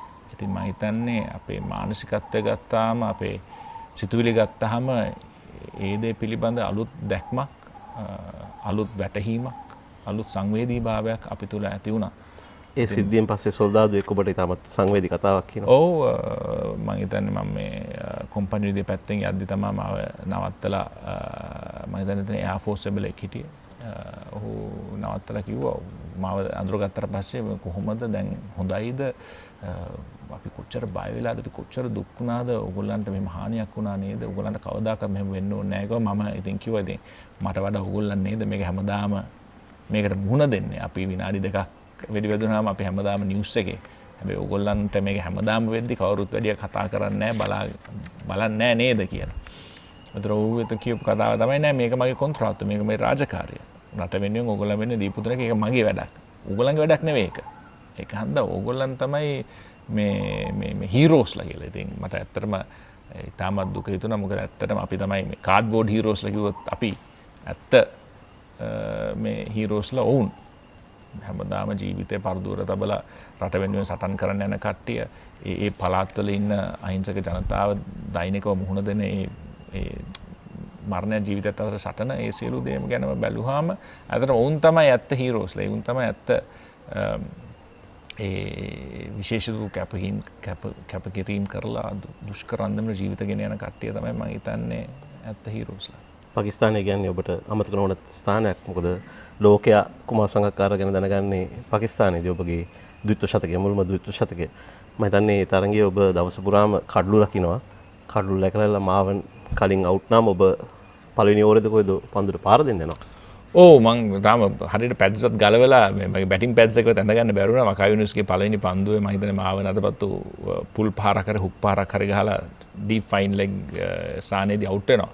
ඉතින් මම ඉක්මනට දුවලා ගිහිල්ලා මම බැලුවේ මේ පළවෙනි බෝල් ටික බේර ගන්න ඕනේ කියලා. මොකද වකා යුනිස්ට මම ෆේස් කරන පළවෙනි අවස්ථාව. ඉතින් ඒ වගේම ෂොයිබ් අක්තර් හිටියා, මොහම්මද් සමී හිටියා, අබ්දුල් රසක් හිටියා. සියලු දෙනාම හිටියා. ඉතින් ලාබාල ක්‍රීඩකයෙක් හැටියට මේක ඉතාමත් විශේෂ අභියෝගයක්. තනකොළ තිබුණ විකට් එක. තනකොළ තිබුණ විකට් මේ චරිත බුද්ධික ෆර්නෑන්ඩි තමයි විශිෂ්ට අන්දමට පන්දු යවුවා. ඒකේ මුරලිදරන් ඉතින් හැමදාම විශිෂ්ට අන්දමට පන්දු යවනවා. නමුත් මම හිතන්නේ සමහරවිට ඒක උදව් වුණත් වෙන්නේ නැති. මට වැඩි හිතන්න වෙලාවක් තිබ්බේ නැහැ, බලන්න වෙලාවක් බලලා බය වෙන්න වෙලාවක් තිබ්බේ නැහැ. ඔය ෂොයිබ් අක්තර් හයියෙන් පන්දු යවනවා. ඉතින් මම ගිහිල්ලා සනත් ජයසූරිය හැපැත්තේ හිටියේ. ඔහුත් එක්ක සම්බන්ධතාවයක් ගොඩනගලා මම ඔහු ලකුණු 95 10ක්ද ගොඩ ලබා ගත්තා. මට තිබ්බ බැට් කරන් යන්න ඒ කාලේ අපේ කණ්ඩායම ගත්තාම මම හිතන්නේ ටෙස්ට් මැච් 10ක් විතර ගහලා අපේ පළමුවෙනි ඉනිමේ ලකුණු සාමාන්‍ය මම හිතන්නේ ලකුණු 500 ගණනක් ඒ කාලේ හෂාන් තිලකරත්න, මහේල ජයවර්ධන, තිලාන් සමරවීර, මාවන් අතපත්තු, සනත් ජයසූරිය ඔය සියලු දෙනාම ගත්තාම අපිට ඉතාම විශිෂ්ට කණ්ඩායමක් තිබ්බා. ඉතින් ඒ අන්දමින් බලද්දී එදා මම සෑහෙන සතුටටපත් වුණා ද්විත ශතකය ලබා ගත්තට පස්සේ. ඒ සමයේ තමයි කුමා ජාතික කණ්ඩායම එක දිගට ටෙස්ට් තරඟ 10ක් ජයග්‍රහණය කරන්නේ. ඉතාමත් ස්වර්ණමය අවධියක් අපේ ක්‍රිකට් ක්‍රීඩාවේ. ඔව් මම ස්වර්ණමය අවධියක් ඉතාම විශිෂ්ට ක්‍රීඩකයන් හිටියා. පරිණත වූ ක්‍රීඩකයන් චමින්ද වාස් මම හිතන්නේ මුරලිදරන් හන්දා අපි වැඩි වාසි ගැන කතා කරන්නේ නැහැ. බල ලෝකෙම ගත්තාම චමින්ද වාස් කියන්නේ ඉතාම විශිෂ්ටතම පන්දු යවන්නන් අතරින් එක්කෙනෙක්. ඒ වගේම සනත් ජයසූරියගේ නායකත්වයට මම හිතන්නේ අපි ටෙස්ට් මැච් 9ක් දුක එක දිගට ජයග්‍රහණය කරා. ජාත්‍යන්තරයේත් අපේ රටේ දෙකේම අපි සියලු අතින් පන්දු යවන්නන්, පන්දු රකින්නන් පිළිකරන හැටියට අපි විශේෂ කණ්ඩායමක් තිබ්බා. ඉතින් අපි ඒ ක්‍රීඩක හැටියට විශේෂ ස්තුතිවන්ත වෙනවා. මොකද කවුරු හරි මම අසාර්ථක වුණොත් අපි මම දන්නවා කවුරු හරි තව එක්කෙනෙක් හැම වෙලාවෙම ලකුණු ලබලා අපි තැනකට යනවා කියන එක. මම අනිත් එක විශේෂයෙන් මුත්තයි මුරලිදරන් මතක් කරන්න ඕනේ හැම වෙලාවෙම. මොකද මුත්තයි මුරලිදරන් තමයි ජ්‍යෙෂ්ඨ ක්‍රීඩකයන් සහ කනිෂ්ඨ ක්‍රීඩකයන්, ලාබාල ක්‍රීඩකයන් හැම වෙලාවෙම එකතු කරලා එක සංයෝගයකින් එක කණ්ඩායමක් හැටියට එකතු කරන්න සෑහෙන මහන්සින පුද්ගලයෙක් තමයි මුත්තයි මුරලිදරන්. මුරලි හැම වෙලාවෙම ඉඳගන්නේ කණ්ඩායමේ ලාබාලම ක්‍රීඩකයන් එක්ක. හැම වෙලාවෙම අපිත් එක්ක තමයි කතා කර කර විහිළු කර කර බනින්නේ ඕන එකක් කරන්න අපිත් එක්ක. ඉතින් ඒ සම්බන්ධතාවය මෙතරම් ලෝකය පිළිගත්ත විශිෂ්ට ක්‍රීඩකයෙක් මේ අපිත් එක්ක ඉඳගෙන අපිත් එක්ක කනවා බොනවා කතා කරනවා කියන එක මම හිතන්නේ ලාබාල ක්‍රීඩකයන් ලොකු හයියක්. ඉතින් දැන් සනත් ජයසූරිය මාව නැතපත්තු ඒ සියලු දෙනාම අපිට වඩා හුඟක් ඉස්සරහන් හිටියේ. ඉතින් මේ සංයෝගයේ හරියමං විදියට සම්බරතාවයක් මුල්ුනේ හැම වෙලාවෙම මුල්ුදර. මම මතකයි අපි හෝටලයකට ගියාම මුරලි හැම වෙලාවෙම පොඩි අය ඉස්සලා කෝල් කරලා කියන මම කන්න යනවා ඔයගලන්ට මොන හරි ඕනනම් කියන්න මම ආයි ගේන්නම් කියලා. ඒතකොට කට්ටිය ලාබාල කට්ටිය එළියට යන්න බයයි නම් තමන්ගේ පළවෙනි ටුවර් එක නම් තාම කියන්නේ ඒගොල්ලන් තාම කට්ටියව දැන අඳුරගෙන හිටියේ නැත්නම් ඉතින් මුරලි ගිහිල්ලා ගේනවා. කෑම ගෙනහල්ලා හැම කාමරේටම කෝල් කරලා කියන මම ඔයගලන්ට කෑම ගෙනාවා එන්න ඇවිල්ලා අරන් යන්නේ කියලා. ඉතින් ඒ පොඩි දේවල් වලින් මම හිතන්නේ විශාල සේවයක් කර අපේ කණ්ඩායමේ එකමුතුවට මුරලි. ඉතින් මං වාසනාවකට මට හිටියා ඉතාම හොඳ යාළුවෝ මහේල ජයවර්ධන, තිලාන් සමරවීර, මුරලි ඒ සියලු දෙනාගේම ආభాෂයෙන් මම සෑහෙන දේවල් ඉගෙන ගත්තා. අපි දැන් මංචෙස්ටර් සුපර් ක්‍රීම් ක්‍රැක විරාමයකට යමු. සමහර දේවල් අපේ ජීවිතයට රසවත් ආරම්භයක් ලබා දෙයි. හිතමිතුරෙකුසේ ළඟ රැඳේ. දියුණුවේ කොටස්කරුවෙකු වෙයි. මහපාරෙත් සිත පිනයි. මහමුහුදෙත් තනිරකී. ලෙඩකදී දුකකදී ආදරයෙන් රැකබලාගනී. ජීවිත කාලය පුරාම අපිත් එක්ක රැඳී සිටිමින් සැබෑ සෙනෙහස කිසිතා වෙනස් නොවන බව හැමෝටම කියා දෙයි. Munchee super cream cracker. Super කියන්නේ නිකන් නෙවෙයි. නායකයෙක් හැටියට මුලින්ම අසුරවන්න අමාරුද? ඔබට ඔහුගේ අමතකම නොවන සිද්ධිය මොකක්ද කියන්නේ? නෑ මම හිතන්නේ අසුරවන්න අමාරු නෑ පොඩ්ඩක්වත්. ඔහු හැම වෙලාවෙම මේ හිතන්නේ ඔහු ඇත්තටම අපේ රටේ නායකත්වය ගන්න තිබ්බ ක්‍රීඩකයෙක්. නමුත් ඔහුම කිව්වා එපා කියලා. මම හිතන්නේ මුරලිත් එක්ක හුඟක් අමතක නොවන සිද්ධි හුඟක් තියෙනවා. මම පටන් ගත්ත දවසේ තමයි විශේෂ දෙයක් කියන්න ඕනේ මුරලිදරන්ගේ ඒ පෞරුෂය ගැන. මම නායකත්වයේ දරද්දී ඉන්දියානු සංචාරයේදී මෙහි ඔහුට කඩු 8ක් ගන්න තිබ්බා 800 කඩු 800 ලබා ගන්න. ඉතින් ඒ කාලේ මුරලිදරන්ට හුඟක් ආබාධ තිබ්බා ඇඟේ. ඉතින් ඔහු සමහර තරඟාවලට පෙනී ඉන්න සමහර වෙලාවට එන්නේ නැහැ. ඔහු හැම වෙලාවෙම බැලුවේ 100%ක් ශාරීරික සෞඛ්‍යය තියෙද්දි තමයි ගහන්නේ. මොකද ඔහු හිතුවා ඒක නැත්තම් කණ්ඩායමට අසාධාරණයක් කියලා. ඉතින් අපි තේරුම් කමිටුවයි මායි එකතු වෙලා මේ තරඟාවලිය ගැන කතා කරලා අපි එන්න කිව්වා මුරලිට හමුවකට. ඒ ඇවිල්ලා අපි කිව්වා කඩු 8ක් ගන්න තියෙනවා. ටෙස්ට් මැච් 3ක් තියෙනවා. පළවෙනි එක ගහලා විතරක් අයින් වෙන්න එපා. බැරි වෙලා තව කඩු 8 ගත්තේ නැත්තම් මොනවද කරන්නේ අපරාධ නේද? ඉතින් ඔයා පළවෙනි එක ගහලවට දෙවෙනි එක ගහන්න අමාරුයි නම් තුන්වෙනි තරඟයට හරි සහභාගී වෙන්න. නැත්නම් ඊට පස්සේ තරඟවලයකට හරි එන්න. මුරලි අපි දිහා බලලා එක දෙයයි කිව්වේ. මුරලි කිව්වා මට එහෙම තරඟවලයක් එක දිගට ගහන්න බෑ. කණ්ඩායමකට කරන අසාධාරණ ක්‍රීඩකයන්ට අසාධාරණයි. මම තෝරලා බේරලා ඕනේ මැච් එක විතරක් ගැහුවොත් මගේ මේ විකට් 800 ගන්න. මුරලි කිව්වා මට ඕනේ එක මැච් එකයි. පළවෙනි මැච් එක ගාල්ලේ. මට ඕක දෙන්න මම විකට් 8ක් මම අරන් දෙන්න. මොකද මම දන්නවා මම විකට් 8ක් ගත්තොත් 800 විතරක් නෙවෙයි ඔය මැච් එකක් දෙනවා. ඒකන්ද එතනින් එහාට මටයි මැච් එපා. මම මේක ගත්තේ නැත්තම් ගත්තේ නැහැ කිව්වා. ඉතින් මම හිතන්නේ ඒක විශේෂ මම හිතන්නේ පාඩමක්. මට විතරක් නෙවෙයි මේ ක්‍රිකට් ක්ෂේත්‍රයේ ඉන්න ඕනෑම කෙනෙක්ට අභියෝගයක් බාරගන්නේ කොහොමද? ආත්ම විශ්වාසය කොහොමද? තමන්ගේ හැකියාව ගැන කොතරම් විශ්වාසයක් තියනවද කියලා. ඒ වගේම තමන් ගන්න තීරණයක් හැම වෙලාවම ආත්මාර්ථකාමී වෙන්නේ නැතුව ක්‍රිකට් ක්‍රීඩාවත් කණ්ඩායමත් තරඟාවලියත් සියලු දේම ගැන හිතලා ගත්ත තීරණයක් හැටියට මම ඒක දකිනවා. ඉතින් මේක තමයි විශේෂිතම අවස්ථාවක්. මුරලිදරන් කොයි වගේ පුද්ගලයෙක්ද කියන එක මම හිතන්නේ ඉතාමත් මම ගාක් ඇඩ්මයර් කරන පුද්ගලයෙක්. ඉතින් මම ඉස්සෙල්ලා කිව්වා වගේ විශේෂ භාගයක් එවැනි ක්‍රීඩකයෙක් එක්ක ක්‍රිකට් ක්‍රීඩාවේ යෙදෙන්න හම්බුණා. ඒ වගේම 800 වෙන කඩුල්ල ගද්දි මම ඒ නායකත්වයේ දරපු කියලා. කොහොමයි වගේම ඔබ 2015 වසරේ සමුගත්තට ක්‍රීඩාවෙන් ඔබ පළමු පෙළ ක්‍රීඩා කරනවා. සරේ කණ්ඩායම සමග ඉතාමත් සාර්ථක කාල පරිච්ඡේදයක් ඔබ ගත කරනවා 2016 2017 වර්ෂවල විශේෂයෙන්ම 2017 වර්ෂය ඉතාමත් සාර්ථක එකක් ඔබට. ඔබට හිතුනේ නැද්ද ඒ අවධියේදී සමහරක් වෙලාවට තව අවුරුද්දක් දෙකක් ටෙස්ට් ක්‍රිකට් ක්‍රීඩා කරා නම් හොඳයි කියලා? මම හිතන්නේ මම හිතන්නේ ඇත්තටම මං ගියේ මාස 6ක් පරක්කු වැඩි. මම හිතනවා නම් මොකද මම ඇත්තම ඉස්සෙල්ලාම සැලසුම් කරන් හිටියේ නවසීලන්තේ ටෙස්ට් තරගයෙන් පස්සේ මම සමු ගන්නවා කියලා. ඇත්තට මම හිටියේ පාකිස්තාන් සංචාරයෙන් සමු ගන්න. ඉතින් මම ඒ තීරණය ගන්න ලෑස්ති වෙලා ඉඳද්දී මහේල ජයවර්ධන කතා කරලා කිව්වා මහේල සමු ගන්නවා කියලා. ඉතින් මට එතකොට මම හිතුවා මමත් හිටියේ මෙහෙම කරන්න තමයි. හැබැයි ඒතර මම හිතුවා මේ අවස්ථාවෙන් වෙලා මහේලට ඒ ප්‍රමුඛත්වය දෙන්න ඕනේ. ඉතින් ඔහු සමුගත්ත SSC ක්‍රීඩාංගණයේදී ඉතින් මම මතකයි මමත් දෙවෙනි නිම සෙල්ලම් කරලා මමත් බැට් එක පොඩ්ඩක් ක්‍රවුඩ් එකට පෙන්නලා ගියා. මොකද ඊළඟ තරඟාවලියදී තිබ්බේ නවසීලන්තේ. ඒක ගහලා මම අයින් වෙන්න හිටියේ 2015 ලෝකුසර ගහලා එහෙම අයින් වෙලා ඔක්කොම මෙහෙම කරන තමයි හිටියේ.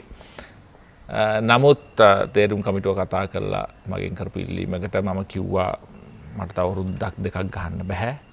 මට තව තරඟාවලි දෙකක් ගහන්න පුළුවන්. නවසීලන්තෙන් පස්සේ මේ Taman ඕගොල්ලන්ට එහෙම වැඩක් වෙයි කියලා වැදගත්කමක් තියෙනවා නම් මම ඒ තරඟාවලි දෙක ගහන්න එහෙමනම් විතරක් මම සෙල්ලම් කරන්නම්. නැත්නම් ඇත්තටම මම ඉන්නේ මේ තරඟාවලින් පස්සේ විශ්‍රාම යන්න කියලා මම ලියුමක් දීලා තිබ්බේ.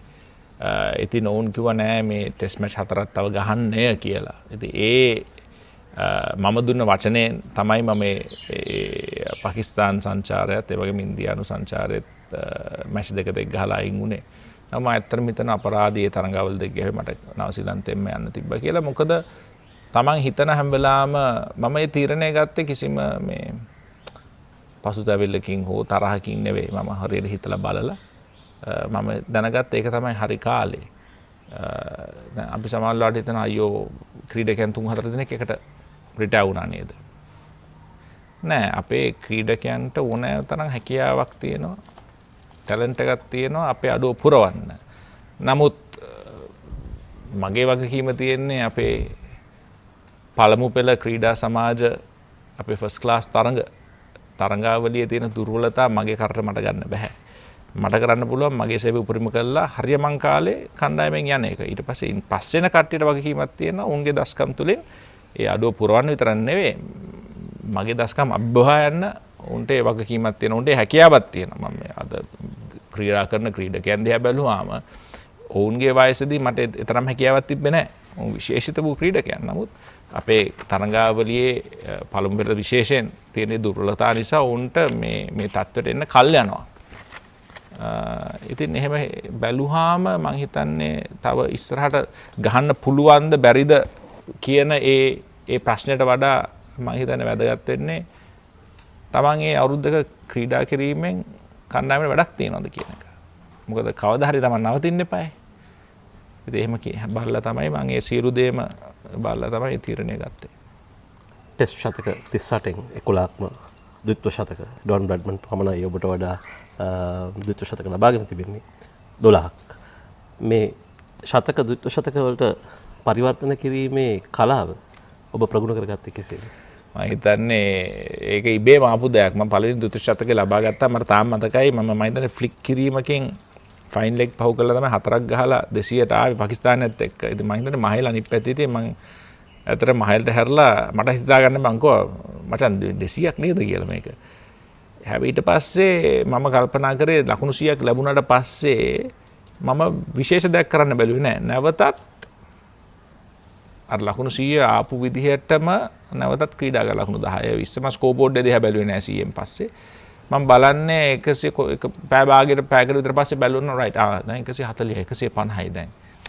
එතකොට එන්න ලේසි. ඉතින් මම කොන්සන්ට්‍රේට් කරන හැටි ඕවරෙන් ඕවර බෝලෙන් බෝල කොහොමද කඩාගන්නේ මහන්සි නැතුව කොහොමද ක්‍රීඩා කරන්නේ මගේ එහා පැත්තේ ඉන්න පිටිකරුවත් එක්ක කොහොමද කතා කරන්නේ සමහරවිට විහිළුවක් කරන්න ඕනේ සමහරවිට වල්පල් ගැන කතා කරන්න ඕනේ මොකද ක්‍රිකට් ගැනම කතා කරොත් හැම වෙලාවෙම මහන්සි වෙන එක වෙන්නේ. ඉතින් කොහොමද ඒ සමබරතාවය ඒ මානසිකත්වයට එකතු කරගන්න කියන ඔක්කොම ගැන කල්පනා කරලා මටම ආවේනික වූ ඒ රිද්මයක් තිබ්බා. 100කින් පස්සේ කොහොමද ඊළඟ තැනට යන්නේ කියලා. ඉතින් ඒ විදිහට මම ඒක වැඩි වෙනස් කරන්නේ නැතුව ඒ විදිහටම ගියා. යම් යම් අන්දමකට මම එක පන්දු යවන්නෙක් ඉන්නවා නම් මම හිතනවා මට මෙයාගෙන් ලකුණු 20ක් ඉක්මනට ලබා ගන්න පුළුවන් කියලා. මම ඒ අභියෝගේ බාර අරගෙන දැවි ගිය යන්න අවස්ථාවක් තියෙනවා. නමුත් කැල්කියුලේටර් රිස්ක් එකක් කියලා අරගෙන ඉක්මනට ලකුණු 20ක් ලබා ගන්න අමාරු තැනකින් ගොඩ එන්න. ඒතකොට මම දන්නවා හොඳ පන්දු යවන්නෙක් දාද්දී ආයි මට වැඩි මගේ ඒ පන්දු මේ ලකුණු ලැබීමේ ප්‍රවේගය අඩු කර ගන්න පුළුවන් කියලා. ඉතින් ඒ විදිහට මගේ මානසිකත්වය හදාගෙන ඒක මට කියන්න අමාරුයි මෙහෙමයි කරන්න මට ගිහිල්ලා වෙන කෙනෙක්ට කරන්න කියන්න බෑ මෙහෙම කරොත් මේක වෙයි කියලා. තමන්ම මේ දේ හොයා ගන්න ඕනේ. ගාල ක්‍රිකට් ක්‍රීඩාංගණයේ සමහරක් කලාට ස්ථාවර ලකුණු පුරාවක් තිබුණා නම් ඔබ ඩොන් බ්‍රැඩ්මන්ව සම කරනවා 12 වෙනි ද්විත්ව ශතකයත් එක්ක. ඔව් මට තාම මතකයි මේ 199 කියලා තිබ්බේ මං අපේ නුවන් ප්‍රදීප් අපි කියන්නේ සිරස කියලා නුවන් ප්‍රදීප්ට සිරසත් එක්ක බැට් කර හිටියේ. එහා පැත්තේ ඉතින් ඔව් මං හිතන්නේ මම මේ හය පාර ගහන්න ඉස්සෙල්ලා ඔහු දැවියාමකට අහු වුණා අපීල් එක අම්පයර් දුන්නේ නැහැ කෝට් බිහයින්ඩ් පන්දු රකින්න කැට්චක් ඇල්ලුවා ඒක දුන්නේ නැහැ ඒක හන්දා මට නැවත අවස්ථාවක් ලැබුණා ඉතින් මං හිතුවේ මං 194 කියලා හිටියේ මම 6 පාරක් ගහලා බැට් එක උසර ඔක්කොම කරද්දි මහේලයි තව දෙන්නෙක් විතර තව මෙහෙම ඇඟිල්ලක් පෙන්නම වෙලා අයියේ අප්පුඩි ගහන්නද මේ ඇඟිලි පෙන්නන්නේ කියලා ඊට පස්සේ තමයි දැනගත්තේ දැවි ගියාට පස්සේ එහා පැත්තේ දැනගත්තේ 199යි කියලා ඉතින් මට ඔය ක්‍රිකට් වලින් සමුගද්දි මට කිව්වා හුඟක් කට්ටිය අයියෝ තව 200ක් ගැහුවා නම් නොන් බ්‍රැඩ්මන් සම කරන්න පුළුවන් කියලා. ඉතින් අන්තිමට බලන්න ඕනේ මම ඉස්සෙල්ලා කිව්වා වගේ තමන්ගේ ලකුණු ගැනද බලන්නේ තමන්ගේ කණ්ඩායමට වැඩක් වෙනවද කියලා බලලා තමයි ඔය 탁සීරෝ කරලා තමයි අයින් වෙන්න ඕනේ. ඉතින් කණ්ඩායම වැඩක් වෙන්නේ නැත්නම් තමන් කොච්චර ලකුණු ගැහුවත් වැඩක් නැහැ. බ්‍රයන් ලාරා යාම ගැන පුංචි සතුටක් තියෙනවා. විශේෂයෙන් සද්ද දෙම බ්‍රයන් ලාරා කියන්නේ මගේ අරවින්ද දෙසිලා බ්‍රයන් ලාරා විවියන් රිචඩ්ස් කියන්නේ මගේ ඉන්න මං ආසම කරන පිතිකරුවන්. ඉතින් ඔවුන්ගේ කාගේ හරි රෙකෝඩ් එකක් පහු කරලා යන එක ලොකු සතුටක් දැනෙනවා. ඔව්ද ඔබ අගේන්ස් ක්‍රීඩා කරපු විශිෂ්ටතම පිතිකරුවා? ඔව් මං හිතන්නේ බ්‍රයන් කන්සිස්ටන්ට්ම කියන්න බෑ.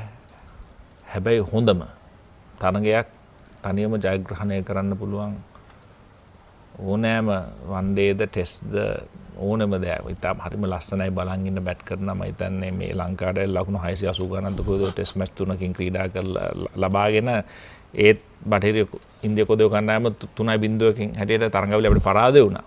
මුරලිදරන් හොඳටම පන්දු වෙන කාලේ මුරලිදරන්ට ක්‍රීඩා කරපු විදිය මම ජීවිතේට කවුරුත් දැකලා නැහැ එහෙම බැට් කරනවා. ඉතින් මම හිතන්නේ ඔහු තමයි මම දැකලා තියෙන මම ආසම කරනත් මම හිතන්නේ මම දැකලා තියෙන විශිෂ්ටතම පිතිකරුවා. රාහුල් ද්‍රාවිඩ් වෙනස් අන්දමකට ඉතාමත් විශිෂ්ට පිතිකරුවෙක්. සචින් තෙන්ඩුල්කර් වෙන අන්දමකට ඉතාමත් විශිෂ්ට පිතිකරුවෙක්. ඔවුන්ගේ ලකුණු ලැබීමේ ඒ ප්‍රවේගයන් ගත්තාම මම හිතන්නේ ඔවුන් බ්‍රයන් ලාරා වල ඉදිරියෙන් ඉන්නේ. සෑහෙන ලකුණු ප්‍රමාණයක් බ්‍රයන් ලාරා වල ඉදිරියෙන්. නමුත් බ්‍රයන් ලාරාගේ තිබ්බ යම් කිසි ආකර්ෂණයක්. මම හිතන්නේ ඔහු බැට් කරද්දි බලන් ඉඳද්දී මම හිතන්නේ තමන් මොන රටේ ප්‍රේක්ෂකයෙක් වුණත් මම හිතන්නේ ඔහුට විශේෂිත වූ ආදරයක් ආකර්ෂණයත් එක්ක එන ලැබියාවක් තියෙන ඔහුගේ පිතිකරණය බැලුවා. කොහොම යම්කිසි ප්‍රවණතාවයක් තියෙනවද ආසියාතික ක්‍රීඩකයින්ට? ඔබලා හිතනවද ඔබලා දකුණු අප්‍රිකාවේ, ඕස්ට්‍රේලියාවේ, එංගලන්තේ වගේ ස්ථානවල ගිහිලා ලකුණු ලබා ගත්තොත් තමයි ඔබ ශ්‍රේෂ්ඨ පිතිකරුවෙක් කියන යම්කිසි අදහසක් තියෙනවද? මම හිතන්නේ කණ්ඩායමක් හැටියටත් තියෙනවා අපිට ඕක. අපි මම හිතන්නේ ඕක ලංකාවට විශේෂිත වූ ආවේනික දෙයක්. මොකද අපි වෙන රටවල ලෝකෙ තිබ්බත් උන් කවදාකවත් එලිපිට කියන්නේ නැහැ. මම දැකලා තියෙනවා ඉන්දියාව හුඟක් වෙලාවට ඉස්සර පිට රටකට ගිහිල්ලා පරාජය වෙලා ආවම කියනවා ඉන්දියාවට එන්න. ඒතර අපි දිනලා පොගලන්ට පෙන්නන්නම් කියලා. කවදාකවත් ලංකාවේ එහෙම කිව්වේ නැහැ. ලංකාවේ කණ්ඩායමක් හැටියටත් ක්‍රීඩකයන් හැටියට අපි හැම වෙලාවෙම කිව්වේ ලංකාවේ දිනන්න ඕනේ අපි. ඒ කියන්නේ අමුතුවෙන් හිතන්න දෙයක් නැහැ. ලංකාවේට කවුරු හරි ආවම අපි කොහොම හරි මෙහෙ අපි දිනන්න ඕනේ. මේක අපේ රට. හැබැයි ලෝකයේ ජයග්‍රහණය කරන කණ්ඩායමක් වෙන්නේ අපි මේ අපේ පුරුදු තැන්වල දින්නහම නෙවෙයි. අපි වෙන රටකට ගිහිල්ලා ඔවුන්ගේ ක්‍රීඩා කරන තත්ත්වෙට උණ පරාජය කරාම. එතකොට තමයි අපි කිව්ව අපි හොඳ කණ්ඩායමක් වෙන්නේ. අපි මෙහෙ දින්නට අපි හොඳ කණ්ඩායමක් වෙන්නේ නැහැ. මෙහෙ අපි දිනන්න ඕන. මෙහෙ ලකුණු ගහන්න ඕනේ. මෙහෙ කඩලු ගන්න ඕන. නමුත් එළියට ගිහිල්ලා කොහොමද අපි කරන්නේ? ඉතින් ඒ මානසිකත්වය මම හිතන්නේ අපේ දස්කම් උඩට යන්න එක හේතුවක් වුණා. මොකද අපි හැම වෙලාවම ඒ අභියෝගය බාරගත්තා. අපි එකිනෙකා මතර දාගත්තා. රයිට් ඔයා මෙහෙ නෙවෙයි. දැන් අපි පොඩ්ඩක් වෙනවා එහෙ ගිහිල්ලා ගා. එංගලන්තේ, දකුණු අප්‍රිකාවේ, ඕස්ට්‍රේලියාවේ, නවසීලන්තේ, පාකිස්තාන, ඉන්දියාවේ එහෙම ගිහිල්ලා කරමු. එහෙ ගිහිල්ලා මැච් දෙනමු. එහෙ ගිහිල්ලා ලකුණු අරගෙන විකට් අරගමු. ඒක විශේෂිත වූ දෙයක්. ඒ දේ හැම වෙලාවම Taman තුල තියෙන්න ඕනේ. තමන් දැන් ඉන්න තත්ත්වයට වඩා හොඳ වෙන්න ඕනේ. හොඳ වෙන්න පුළුවන්. කොහොමද හොඳ වෙන්නේ කියන එක තමයි අන්තිමට ඒ උත්තරේ ලබා ගන්න ඕනේ. 2011 ඩර්බන් 2000 ලාහෝර් මේ ශතකයන් සංසන්දනය කරලා බලද්දී ඔබට වැඩියෙන්ම තෘප්තියක් ගෙන දෙන්නේ මොන ශතකයේද? මොකද ඒ තරඟ දෙකම අපි ජයග්‍රහණය කරනවා. ඔව් මම හිතන්නේ දකුණු අප්‍රිකාවේ 2011 ශතකය තිලාන් සමරවීල පළවෙනි ඉනිමේ ශතකයක් ලබා ගත්තා. මම හිතන්නේ මම බිඳුවට දැවි ගියා පළවෙනි ඉනිමේ. TM ඩිල්ෂාන්ගේ නායකත්වය යටතේ අපි ගියේ. මොකද මින් ඉස්සෙල්ලා ශ්‍රී ලංකානු කණ්ඩායමක් ටෙස්ට් තරඟ ජයග්‍රහණයක් හිතලවත් නැහැ මම හිතන්නේ දකුණු අප්‍රිකාවේ. ළඟට ඇවිල්ලා එක සැරයක් මම හිතන්නේ පොඩ්ඩක් හරි ළඟට ආවා. නමුත් මම හිතන්නේ විශිෂ්ටතම ටෙස්ට් ජයග්‍රහණයක් ඒක. ඩර්බන් නුවර ඉතාමත් හුඟා ප්‍රතිවාදීන්ට අමාරු වෙන තනතිරුවක්. ඉතාමත් හොඳ කණ්ඩායමක්. අපි පන්දු යවන්නන් ඒ වගේම පිටිකරුවන් සියලු දෙනාම ඉතාමත් හොඳ ක්‍රීඩා රංගන හේරත් 4 වෙනි මේ ලබාගත් කල්ලු ප්‍රමාණය. මම හිතන්නේ බෙලගෙදර අශාන් බෙලගෙදර ක්‍රීඩා කරලා ජාක් කලිස්ව පළවෙනි බිඳුවට අවුට් කරා. රංගන හේරත් දෙවෙනි ඉනිමේ ජාක් කලිස්ව බිඳුවට අවුට් කරා. මාර්චාන් ළඟ කියන ඉතාමත් අධිවේගී පන්දු යවන්න ක්‍රීඩා කරා. ඉතින් සියලු දෙනාම එකතු වෙලා කණ්ඩායමකට සෙල්ලම් කරලා ඒ ලබාගත් ජයග්‍රහණය මම හිතන්නේ විශිෂ්ටතම ටෙස්ට් ජයග්‍රහණයක්. මම හිතන්නේ ඊට වඩා එකක් උඩට යන්න පුළුවන් වෙන්නේ 2014 ඇන්ජලෝ මැතිව්ස්ගේ නායකත්වයෙන් අපි එංගලන්තේ ලබාගත්තේ ලීඩ්ස් නුවර ඊට තරඟාවලිය ජයග්‍රහණය කරපු එක. දකුණු අප්‍රිකාවේ එක තරඟයක්. අපි ඊට පස්සේ තරඟාවලිය අසාර්ථක වෙලා අපි පෙරදුනා. නමුත් ඒ දෙකම ඉතා විශිෂ්ට ජයග්‍රහණ අරක තරඟාවලියක් ජයග්‍රහණය කරපු හන්ද මම හිතන්නේ එංගලන්ත සංචාරය යම් කිසි අන්දමකින් පොඩ්ඩක් ඉස්සරහට යනවා. කුමයි වගේම 2007 වර්ෂයේ ඔබ වෙලින්ටන් වලදී ඉතාමත් වටිනා ශතකයක් ලබා ගන්නවා. කණ්ඩායමේ තරඟය ජයග්‍රහණය කරනවා. ඊට කලින් තරඟේ ක්‍රයිස්ට් චර්ච් වලත් ඔබ ශතකයක් ලබා ගන්නවා. ඒ මතකයන් යලි අවදි කරොත්. ඔව් මම හිතන්නේ අමතක වෙන්නේ නැත්තේ බුද්ධිදරගේ තවත් අමතක නොවන සිද්ධියක් තමයි ඔහු අවාසනාවකට ඔහුගේ වැරද්දකින් නෙවෙයි. ඔහු රන් අවුට් වුණා. මම 100 ලබාගත් අවස්ථාවේදී මම මුරිට කියලා තිබ්බේ තව පොඩ්ඩක් අපි බැට් කරොත් ඇත්තටම මේ තරඟය ජයග්‍රහණය කරන්න පුළුවන්. මම හිතන්නේ අපි ලකුණු 60ක් විතර ගත්තා. මුරලිදරන්ගේ දස්කම් එක්ක අපි ඒක ජයග්‍රහණය කරන්න තිබ්බා. ඒ වගේම වෙලින්ටන් වල තරඟයේදී චාමර සිල්වත් 100 ලකුණු 150ක් ලබාගත් දෙවෙනි ඉනිමේ මම හිතන්නේ. දෙවෙනි. පළවෙනි තරගය ඔව් පෑ එකක් ගන්නවා. ඔව් මට ඒක හොඳට මතකයි.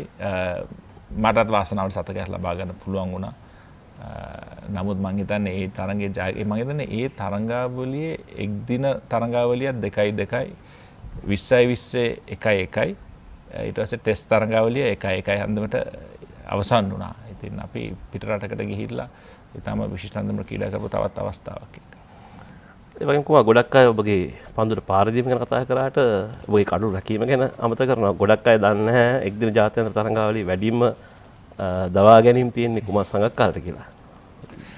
ඔව් මම හිතන්නේ ඒක යම් අතකින් මම හිතන්නේ කඩු රකින්නෙක් හැටියට තමන් ගැන වැඩි කතා නොකරන එක ඇත්තටම හොඳයි. ඒ කියන්නේ තමන් යම් කිසි අන්දමට හොඳට කරලා තියෙනවා. මොකද හුඟක් වෙලාවට පන්දු රකින්නෙක් හැටියට තමන්ගේ අතින් ගිලිහුණ දේවල් ගැන තමයි වැඩියෙන් අවධානය යොමු වෙන්නේ. මට මතකයි 2003 ලෝක කුසලානේ සෙමි ෆයිනල් එකේ මට ඇන්ඩ්‍රු සයිමන්ස්ගේ ස්ටම්පින් එක මිස් වුණා. සමහරවිට අපි කොහොමත් උන් 213යි ලබා ගත්තේ ලකුණ අපේ ජයග්‍රහණය කරන්න ලේසියෙන් තිබ්බා. නමුත් ඊට වඩා ඉතාමත් අඩු ලකුණු ප්‍රමාණයකට අපි උන් දවාගෙන අපිට අවසන් තරඟට යන අවස්ථාවක් ගිලිහුණාද කියලා මගේ හිතේ වැඩ කරනවා තාම. නමුත් මම හිතන්නේ මට හොඳ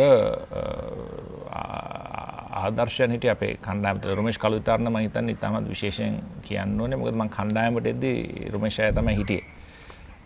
ඉතින් ඒ කාලේ මතයක් තිබ්බා රොමේෂ් අයයි මායි අතර යම්කිසි හැම වෙලාවම ගැටුමක් තිබ්බායි කියලා. මට මතකයි මම තත් සමුද්‍රයේ එකදස ජාත්‍යන්තර ටුවර් එකකට සහභාගී වෙලා අපි එහෙ තමයි නවතන්ගෙන හිටියේ කණ්ඩායමක් හැටියට. මම 3 wheeler එකකින් යනවා කොහේ හරි. යද්දී 3 wheeler පදවන්න මගෙන් ඇහුවා මේ ඇත්ත නේද ඔයයි රොමේෂ් වැඩි කතා කරන්නේ නැහැ. කතාවත් නොක මූණවත් බලන්නේ. ඉතින් මමත් ඉතින් ඕක ගැන ආයි අයියෝ නෑ අපි යාළුවෝ නේද කියන එකට වඩා මමත් කිව්වා ඔව් ඇත්තමයි අපි දෙන්න කතාවත් කරන්නේ නැහැ කියලා. ඉතින් මම දැනගත්තා ඕක ඊට තව 10 දිනක් විතර ගියා යන්න සංගක්කාරය කිව්වා මේ කතා කරන්නේ නැහැ දෙන්න අතර ලොකු ප්‍රශ්නයක් තියෙනවා කියලා. නමුත් රොමේෂ් විශේෂයෙන් මම හුඟක් උදව් කරා විශේෂයෙන් මුරලිදරන් එක්ක කොහොමද ඔහුගේ වේරියේෂන්ස් බලන්නේ කොහොමද කීප් කරන්නේ. ඉතින් මම දැක්ක රොමේෂ් කලුවිතාරණ පටන් ගත්ත කාලේ ඉඳන් අන්තිමට 1996 අපි ලෝක කුසලානේ ජයග්‍රහණය කරන අතරතුර ඔහුගේ කඩුළු රැකීම කොතරම් අන්තිමට සීග්‍රෙන් දියුණුනාද කියලා. මොකද මට තාම මතකයි සචින් ටෙන්ඩුල්කර්ගේ ලෙග් සයිඩ් ස්ටම්පින් එක. ඒ වගේ දේවල් ඉතාමත් විශිෂ්ට අවස්ථා. මොකද එතනින් සමහරවිට වෙන්න පුළුවන් සනත්ජාසූරියගේ කඩුළු වෙන්න පුළුවන්. නමුත් ඒ ස්ටම්පින් එකෙන්ද මැච් එක වෙනස් වුණේ කියලා සමහරවිට හිතන්න පුළුවන්. මොකද ඉතාමත් හොඳට පිටිහරඹේ යෙදිලා හිටියේ. ඉතින් මම හිතන්නේ ඔහු ඉතාමත් විශිෂ්ට අන්දමට ලාබාල ක්‍රීඩකයෙක් හැටියට මට සැලකුවා. හැම වෙලාවම ඌට ඒක ලේසි දෙයක් නෙවෙයිනේ. මොකද මම ඉන්නේ අන්තිමට මං දියුණු වුණොත් මම ගන්න රොමේෂ්ගේ ස්ථානය. නමුත් කවදාකවත් ඌ එහෙම බැලුවේ නැහැ. හැම වෙලාවම මට පුළුවන් අවස්ථාවක හැම වෙලාවම කතා කරා මුරලිගේ දූෂ්ටක බලන්නේ කොහොමද කීප් කරන්නේ ඔක්කොම කතා කරලා මට ලොකු දවක් කරා. ප්‍රසන්න ජයවර්ධන අනිත් එක්කෙනා. මම දැකලා තියෙන දඟපන්දු යවන්නන්ට කඩු රැකීමේදී රොමේෂ් කලුවිතාරණටත් වඩා අභිබවා යන්න පුළුවන් කෙනෙක් ඉන්නවනම් ඊයන් හීලිටත් වඩා අභිබවා යන්න පුළුවන් මගේ තමයි ප්‍රසන්න ජයවර්ධන. දඟපන්දු යවන්නන්ට. ඉතින් ඔහු පුරුදු පුහුණු වෙන අන්දමත් බලලා මම හුඟක් දේවල් ඉගෙන ගත්තා. ඒ වගේම ෂේන් ඩෆ් හිටියා අපිත් එක්ක ට්‍රේනර් හැටියට ඔහු කඩු රකින්නෙක් ඔහුත් එක්කම හුඟක් මහන්සිලා වැඩ කරා. ඔහුගේ මම හුඟක් දේවල් ඉගෙන ගත්තා. ඊයන් හීලි ජිම්බාබ්වේ තරගාවලියකදී මගෙත් එක්ක ඇවිල්ලා දවස් දෙකක් එයාම ඇවිල්ලා කතා කරලා මගෙත් එක්ක කීපින් වල වැඩ කරා. ඉතින් ඒගොල්ලන්ගේ හුඟක් ආభాෂයන් එක්ක තමයි මගේ කඩු රැකීම වර්ධනය වුණේ. දැන් ඔය ඔබ පවසපු සචින් තෙන්දුල්කර්ගේ ස්ටම්පින් එක රොමේෂ් කලුතාරගේ ගොඩක් ශ්‍රී ලාංකිකයන්ගේ ෆේවරිට් ස්ටම්පින් එකක් වෙනවා. ඔබ කරපු ස්ටම්පින්ස් වල මොකක්ද ඔබගේ ෆේවරිට් ස්ටම්පින් එක? මට හුඟක් තියෙන හැබැයි ඉතාමත් කියන්නේ ආකර්ෂමත් විදිහට ස්ටම්පින් එකක් කරේ මම සම්පූර්ණයෙන් වරද්දගත් එකක්. ජිමි මාහ බ්‍රිස්බන් නුවරදී මුරලිදරන් පන්දුවක් යවලා ඔහු දුවගෙන යන පන්දුවට පහර දෙන්න. මම හිතුවේ දුෂ්රාවක් කියලා. ඉතින් මම දුෂ්රායකට ලෑස්තිලා ඉඳද්දි ඒක ඔෆ් ස්පින් එකක් වැදිලා හුඟක් බෝලේ ටර්න් වුණා. ඉතින් මම ඇස්වාල එක අතක් එළියට දැම්මා වම් අතේ බෝලේ හිරුණාම මගේ අර බර මගේ වම් කකුලට කොච්චර ගියාද කිව්වොත් මාව විසික් වෙලා මේ ස්ටම්ප්ස් වලින් එහාට ඇදිලා ගියා. එතකොට මට ආයි අනිත් අතට මාරු කරලා හැරිලා ස්ටම්ප් එකට බෝලේ විසික් කරන්න ඕන ස්ටම්පින් එක ගන්න හොඳට කඩුල්ලේ බෝලේ වැදුනා. ජිමි මාහ කොච්චර ගිහිල්ලාද කිව්වොත් මම හිතන්නේ පිච් එකේ භාගයක් විතර ඉස්සරහට ගිහිල්ලා හිටියේ මිනිස්සු ඒකන්ද මට වෙලා තිබ්බ එක කරන්න. ඔක්කොලාම හිතුවා ඒක විශිෂ්ටතම ස්ටම්ප් කිරීමක් කියලා. හැබැයි අන්තිමට මමයි ඊයන් හීලි විස්තර විචාරකයෙක් හැටියට ඉදිරියට හිටලා ඔහු තුන්වෙනි රීප්ලේ එකෙන් මම හිතන අල්ලගත්තා මම හරියට බෝලේ කියෙව්වේ නැහැ කියලා. ඊට පස්සේ තමයි ඔක්කොලා මම ඉතින් දැනගත්තේ ඒක වැරදීමකින් සිදු වුණ දෙයක් කියලා. ඉතින් ඒ අරින්න තවත් විශේෂයෙන් දේවල් තිබ්බා. ඉතින් මම ටෙස්ට් තරඟවලියේදී කඩු රැකීම තමයි අමාරු දෙයක් දුෂ්කර දෙයක්. නම්බර් 3 බැට් කරද්දී. නමුත් මම පිටිකාරුවෙක් හැටියට ටෙස්ට් තරඟ ගහලා මම එක් දින සහ T20 තරඟවල කඩු රැකීම හුඟක් සන්තෝෂෙන් කරපු දෙයක්. සිලෙක්ටර්ස් ලබට ඇවිල්ලා කියපුවාම කීපින් අතාරින්න වෙලා හරි කියලා ටෙස්ට් ක්‍රිකට් ක්‍රීඩාවේ ඔබ ඒක සතුටින් බාරගත්තද? නෑ මම සතුටින් බාරගත්තේ නෑ. ඒ කාලේ ලාබාල වයසේදී තරම් මුලේ පැදිලා තිබ්බේ නෑ. ඉතින් මම හිතුවේ කොහොමද ඒගොල්ලන් මේක තීරණය කරන්නේ? මේක මට කරන්න පුළුවන් නේද? මම හොඳට කරනවා නේද කියලා මම පඬිතෙක් වගේ පොඩ්ඩක් හිතුවා ඒ කාලේ. නමුත් ඔවුන් ඒ තීරණය අරගෙන මාව පිටිකරුවෙක් හැටියට විතරක් කණ්ඩායමට එකතු කරපු එකෙන් මගේ පිටිකරණය සම්පූර්ණයෙන්ම වෙනස් වුණා. ඒ වගේම පීඩනයක් තියෙනවා. මොකද ඉස්සර අංශ දෙකෙන් මොකක් හරි හොඳට කරාම කණ්ඩායමේ ඉන්න අවස්ථාවක් එනවා. මේ පිටිකරුවෙක් හැටියට ගියාම පීඩනය වැඩි. මොකද ඒ දේ හරියට කරේ නැත්නම් තම කණ්ඩායම එළියට යනවා. ඉතින් ඒ පීඩනයත් මට ලොකු රුකුලක් වුණා මගේ පිටිකරණය දියුණු කරගන්න. ඔබ ක්‍රීඩාවේ බී වෙච්ච අග්‍රගණ්‍ය පිටිකරුවෙක් සුපිරිතම කඩු රකින්නෙක්. ඒ වගේම මම හරියට දන්නේ නැහැ කිව්වොත් ලෝකෙ බී වෙච්ච හොඳම ස්ලෙජර්. නෑ ඔය ගැන උගා කට්ටිය කතා කරනවා.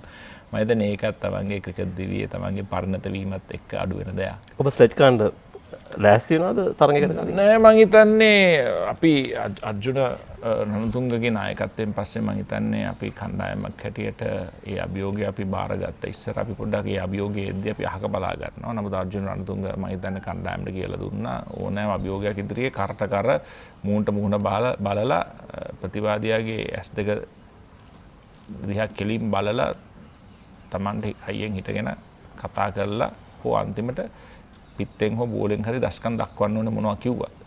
ඉතින් ඒ ආත්ම විශ්වාසය ලබා දුන්නාට පස්සේ ලාබාල ක්‍රීඩකයෙක් මම කණ්ඩායමට එක් වෙද්දිත් මගේ මානසිකත්වය තිබ්බේ කවුරු මොනවා කිව්වොත් මම මොනවා හරි කියනවා කියලා. නමුත් මට පොඩ්ඩක් ඉස්සරහටදී වැටුණ දෙයක් තමයි මොනවා කිව්වත් වැඩක් නෑ අන්තිමට ක්‍රියාවෙන් තමයි දෙයක් නිමා වෙන්නේ. තක්සේරු වල මේ තියෙන්නේ කියලා. ඉතින් මම අන්තිමට කතාව අඩු කරලා මගේ දස්කම් වලින් ඉදිරියට යන්න ඒ ගත තීරණය මම හිතන්නේ වඩා හොඳ තීරණයක්. ඔබගේ හොඳම ස්ලෙජ් එක කියලා ඔබ ගන්නේ ෂෝන් පොලොක් එක්ක සිදුුනේ බයින් බස් වීමද? ඔව් ඒ බයින් බස් වීම. ගොඩක් අය කතා කරන්නේ 2003 වර්ල්ඩ් කප් එකේ බයින් බස් වීම. නමුත් 2002 පර්ෂේ ටෙස්ට් තරඟයකදී ඔව් ඒකත් විශේෂයෙන් බයින් බස් වීම හුඟක් වුණා. ඒක මම හිතන්නේ ඉතාමත් හුඟක් මම හිතන්නේ ගැටුම් සහිත තරගාවලියක් දකුණු අප්‍රිකානු කණ්ඩායමත් එක්ක. මම හිතන්නේ එදායින් පස්සේ තමයි අපි දැනගත්තේ දකුණු අප්‍රිකාව පරද්දන්න පුළුවන් එක විදිහක් තමයි ඔවුන් එක්ක කරට කර ගිහිල්ලා කිසිම අඩියක් පස්සට නොතබා ඔවුන්ගේ අභියෝගය ඔවුන් පිටටම දාලා ඒ පිටිනේ ඔවුන්ට යොමු කරාම ඔවුන්ට ඒක දරා ගන්න බෑ කියන ඒ වැටහීම අපිට ආවා. ඉන් පස්සේ මේ දැන් දකුණු අප්‍රිකාවත් එක්ක සෙල්ලම් කරද්දී අපි ඒක හුඟක් දුරට පාවිච්චි කරා.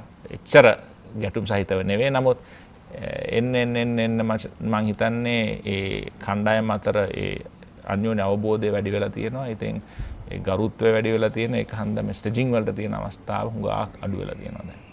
ඒක හොඳ දෙයක්.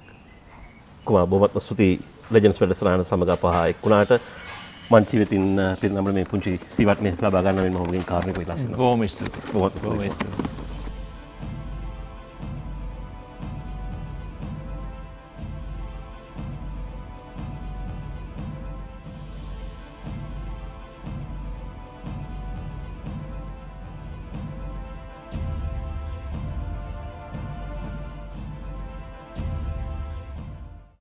සමහර දේවල් අපේ ජීවිතයට රසවත් ආරම්භයක් ලබා දෙයි. හිත මිතුරෙකුසේ ළඟ රැඳේ. දියුණුවේ කොටස්කරුවෙකු වෙයි. මහපාරෙත් සිත පිනයි.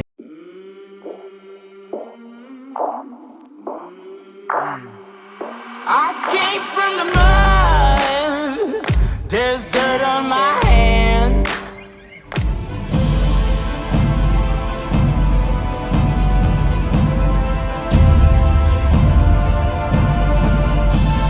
අයිබෝන් මංචෙස්ටර් සුපර් ක්‍රීම් ක්‍රැක් ගෙන් ලෙජන්ඩ්ස් වැඩසටහන තුලින් අපි විශිෂ්ටයන් කීප දෙනෙක්ම මුණ ගැසී තිබෙනවා මේ වෙන විට. අද දින අප මුණ ගැසෙන්නේ ජාත්‍යන්තර ක්‍රිකට් කවුන්සිලේ පිතිකරුවන්ගේ ශ්‍රේණිගත කිරීම අතරින් අංක 1 ස්ථානයට පැමිණි එකම ශ්‍රී ලාංකිකයා. අයිබෝන් කුමාර සංගකාර. අයිබෝන්. කුමාර ඔබට සුබ පතන අතර MCC සභාපති වීම පිළිබඳව අප ඔබගෙන් දැනගන්න කැමති සාකච්ඡාව ආරම්භ කරනවත් එක්කම මොන වගේ කාර්යභාරයක්ද සභාපතිවරයාගෙන් ඉටුවේ යුත්තේ සහ ක්‍රීඩාවට බලපාන අභියෝග මොනවද ඉදිරියට? ඔව් මම හිතන්නේ MCC සභාපති හැටියට විශේෂිත වූ ඉතාමත් බැරෑරුම් කාර්යභාරයක් කියලා නැහැ. මොකද ඒ MCC එකේ මේ දිනින් දින තියෙන වැඩ රාජකාරි බලන්න අපේ ඉන්නවා වෙනම චෑමන් කෙනෙක්, ඒ වගේම ප්‍රධාන විධායක නිලධාරියෙක් ඉන්නවා, ඒ වගේම වෙනත් කමිටු තියෙනවා. ඉතින් ඔවුන් තමයි එදිනෙදා රාජකාරි සියලු දේම මෙහෙවන්නේ. මගේ ධූරය හැටියට මට තියෙන්නේ MCC එකේ මං තෝරාගත්ත අංශ වලට මගේ දැනුම, මගේ අත්දැකීම් යොදලා, මගේ අදහස් එකතු කරලා ඒ අංශ කොහොමද වැඩි දියුණු කරන්නේ, ඒ වගේම MCC එකේ ජාත්‍යන්තර ප්‍රතිරූපය තව තවත් වර්ධනය කරලා ධනාත්මක විදියට ගොඩනගන්නේ කොහොමද කියන ඒ දේවල් ගැන තමයි බලන්න තියෙන්නේ.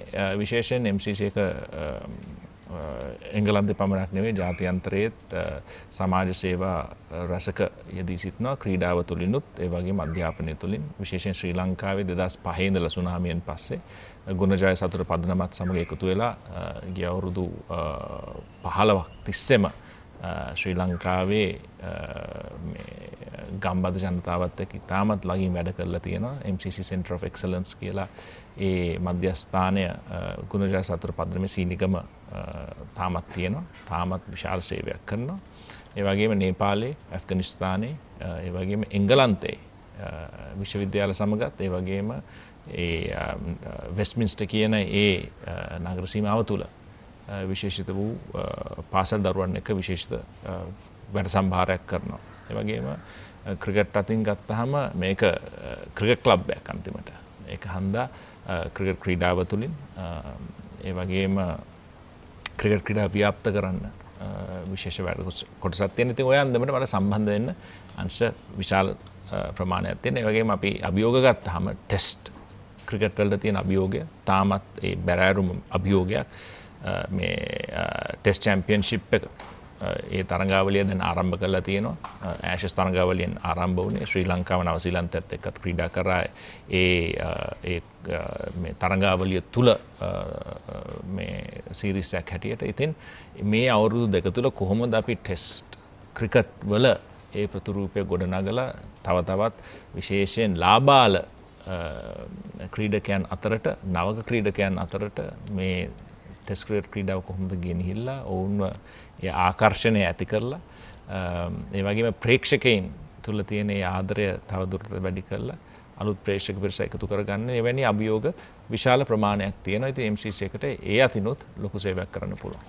ඔබ ක්‍රිකට් ක්‍රීඩාව ආරම්භ කරන මුල් අවදියේ ගොඩක් ප්‍රචලිත වුණේ නීති ක්ෂේත්‍රයට සම්බන්ධ පුද්ගලයෙක් හැටියට නීති දේ සම්බන්ධව අධ්‍යාපනය අතරමඟදී අතහැරුණාද? දැන් ඔව් අතරමඟදී අතහරින්න වුණා. මොකද ඒ අවස්ථාවවලදී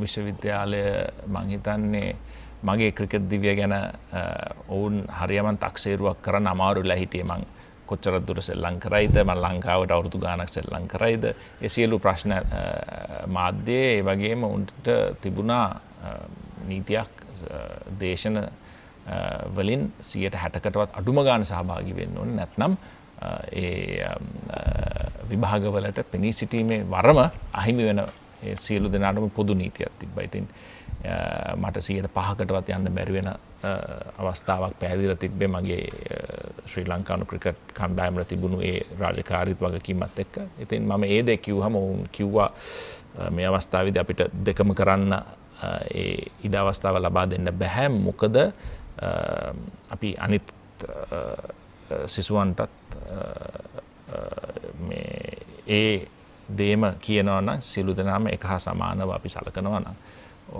ඔබට මේ අවස්ථාව ලබා දෙන එක අපිට අමාරුයි. ඉතින් දෙක එකක් තෝරගන්න කියලා කිව්වා. ඉතින් මම ඒ අවස්ථාවේදී ක්‍රිකට් ක්‍රීඩාව තෝරගත්තා. මොකද අධ්‍යාපනයට පසු කාලෙක හරි සම්බන්ධ වෙන්න පුළුවන්. නමුත් ක්‍රිකට් ක්‍රීඩාවේ සෙල්ලම් කරන්න ඉතාමත් පොඩි කාලයයි තියෙන්නේ.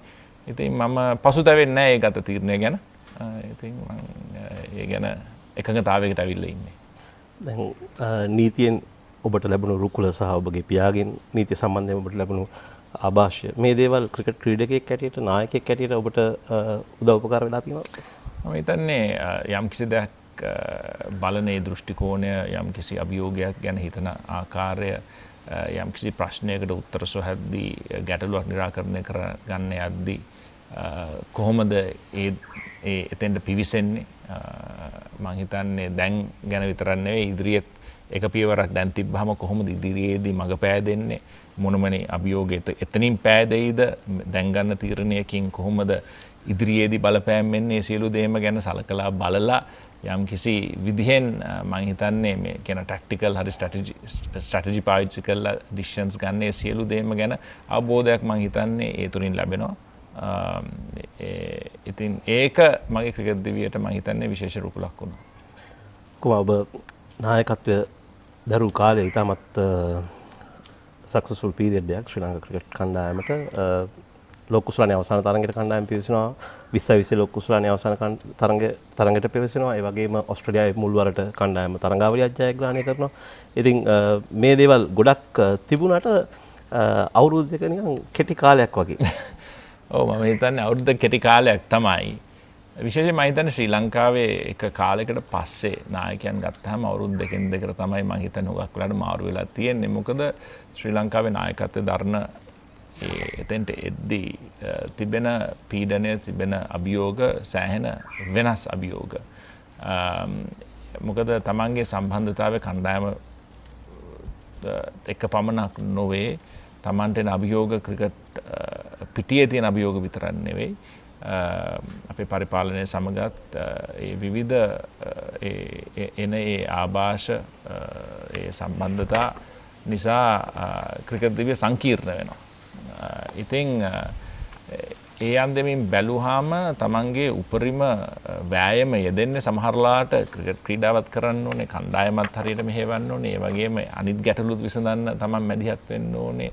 ක්‍රිකට් කණ්ඩායමට එන හිතකර බලපෑම් වගේම අහිතකර බලපෑම් ඉදිරියේ තමන් හැම වෙලාවම තදින් නැගී සිටිලා කණ්ඩායම එයින් ආරක්ෂා කරගන්න ඕනේ ජ්‍යෙෂ්ඨයන් වට කරගෙන හරියමන් තීරණ ගන්න ඕනේ. ඉතින් ඒ සියලු දේම ගත්තාම මම හිතන්නේ මානසිකව යම් මහන්සියක් දැනෙනවා ක්‍රිකට් ක්‍රීඩාව පමණක් කරාට වඩා.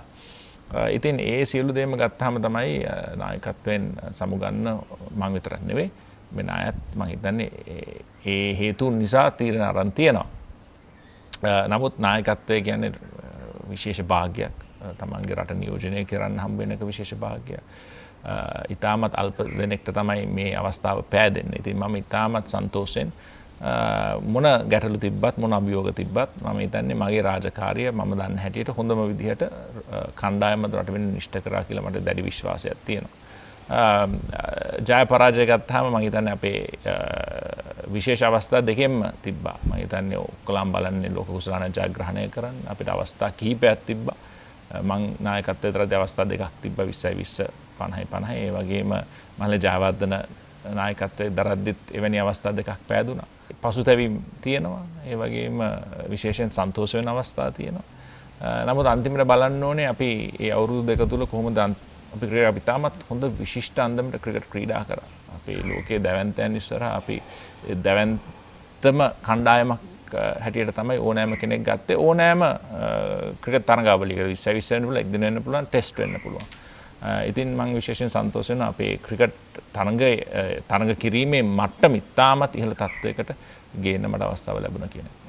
ඉබ්‍රාහිම් ලින්කන් වරක් පවසා තියෙනවා victory has 1000 fathers but defeat is an orphan කියලා. ජයග්‍රහණය බෙදා ගන්න ගොඩක් කට්ටිය ඉන්නවා. නමුත් පරාජය මම හිතන්නේ මගේ නම් හැම වෙලාවම මගේ සිතුවිල්ල උනේ තමයි තරඟ ජයග්‍රහණය කරාම අපි කියලා කතා කරලා තමන් ප්‍රශංසා කරන්න ඕනේ තමන්ගේ කණ්ඩායමත් ඒ ජයග්‍රහණයට දායකුන් සියලු දෙනාවත්. ඒ වගේම පරාජය වුණාම මම හිතන්නේ තමන් නායකයෙකුට වගකීමක් තියෙනවා.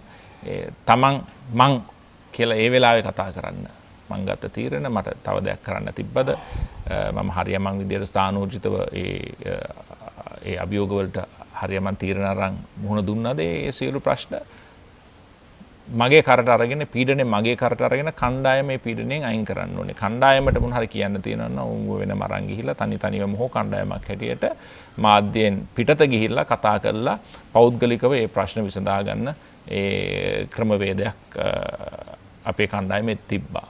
මාධ්‍යයට එනවා නම් හැම වෙලාවම රූපවාහිනී ඉදිරියට එනවා නම් පත්තර ඉදිරියේ කතා කරනවා නම් ප්‍රෙස් කොන්ෆරන්ස් එකක මාධ්‍ය හමුවක කතා කරනවා නම් හැම වෙලාවම පරාජය වුණාම මම දින්හම අපි නැත්තම් වෙන කෙනෙක් කණ්ඩායමේ වෙන කෙනෙක්.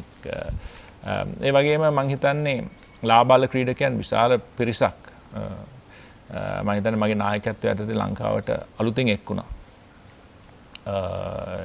ඒ අවුරුදු දෙක ගත්තාම මම සෑහෙන ප්‍රමාණ සුරාජ් රන්දීප් ඉඳන් ජීවන් මෙන්ඩිස් ඉඳන් දිනේෂ් චන්දිමාල් ඉඳන් ඇන්ජලෝ මැතිව්ස් මම හිතන්නේ ඇන්ජලෝ මැතිව්ස් එක් දින තරඟා කරා මහේල ගේ නායකත්වය යටතේ. නමුත් ටෙස්ට් තරඟාවලියට එක් වුණා තිසර පෙරරා වර්ධන වුණා. ඉතින් මම ඉතාමත් සන්තෝෂ වෙන රංගන හේරත් නැවත අපිත් එක්ක ක්‍රිකට් ක්‍රීඩාවට එකතු වුණා. ඒක මම හිතන්නේ මගේ ක්‍රිකට් ජීවිතේ තිබ්බ ලොකුම භාග්‍යයක්. මොකද රංගන හේරත් කියන්නේ ජ්‍යෙෂ්ඨ විශිෂ්ට වූ ක්‍රීඩකයා එක්ක සෙල්ලම් කරන්න ලැබුණ එක අවුරුදු ගාණක් මම හිතන්නේ ඒක ලොකු භාග්‍යයක්. ඉතින් එවැනි ඉතාමත් විශේෂිත වූ අවස්ථා තිබ්බා. ඉතින් මම ඒකට බොහොම මම ස්තුතිවන්ත වෙනවා. මම ඒක ඉතාමත් විශිෂ්ට මගේ ක්‍රිකට් දිවියේ විශේෂ අවස්ථාවක් කියලා සලකනවා. කුමාර 2011 ලෝක කුසලාන අවසාන තරඟය ගත්තම මුරලිදරන් පැවසු දෙයක් තමයි සමහරක් වෙලාවට අපි ඒ තරඟේ මුලින් පන්දු යවලා තිබුණා නම් එහෙම තරඟේ තීරණය මීට වඩා වෙනස් වෙන්න තිබුණයි කියලා නායකයා හැටියට ඔබගේ අදහස් කොහොමද ඒ කියන්නේ? ඔව් මම හිතන්නේ ඒක සාධාරණ මතයක්. මොකද අපි සියලු දෙනාම තරඟාවලියට ඉස්සෙල්ලා අපි කතා කරපු දෙයක් තමයි ඉන්දියාවේ පරද්දන්න ඕන නම් හුඟක් වෙලාවට තියෙන්නේ උන් ලබා ගන්න ලකුණු ප්‍රමාණය හඹා ගිහිලා ලබා ගැනීම තමයි චේස් කළ දෙන්න එක තමයි යම් කිසි අන්දමින් හරි chance එකක් තියෙන්නේ කියලා. මොකද ප්‍රබල කණ්ඩායමක්. ඉන්දියාවෙන් පිටත සෙල්ලම් කරද්දී ඒ දේ වෙනස් වෙනවා. ඉතින් අපි ඔය සියලු සැලසුම් හදලා තිබ්බේ. කතා කර තිබ්බේ. නමුත් අවාසනාවකට ඇන්ජලෝ මැතිව්ස් තමයි අපේ මුළු කණ්ඩායමේ සමබරතාවය සම්පූර්ණයෙන්ම රඳා පැවතුනේ ඔහු මත. මොකද එතකොට ඔහු හන්දා අපි එංගලන්තය ගත්තම අපිට දඟපන්දු යවන්නන් 3 දෙනෙක් ක්‍රීඩා කරන්න පුළුවන්. ඒ වගේ නවසීලන්තයත් එක්ක තරගයක් ගත්තාම දඟපන්දු යවන්නන් 3 දෙනෙක් ක්‍රීඩා කරන්න පුළුවන්. නමුත් ඉන්දියාව පාකිස්තානය වගේ කණ්ඩායම් එක සෙල්ලම් කරද්දී අපිට දඟපන්දු 3 දෙනෙක් කියන්නේ ඕනවට වැඩි.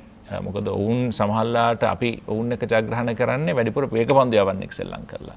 ඉතින් ඒ අවශ්‍ය වෙනස්කම් කරන්න ඕන නම් ඇන්ජලෝ මැතිව්ස් හැම වෙලාවෙම ඔහුගේ පන්දු යැවීම ඉතාමත් වැදගත් වෙනවා.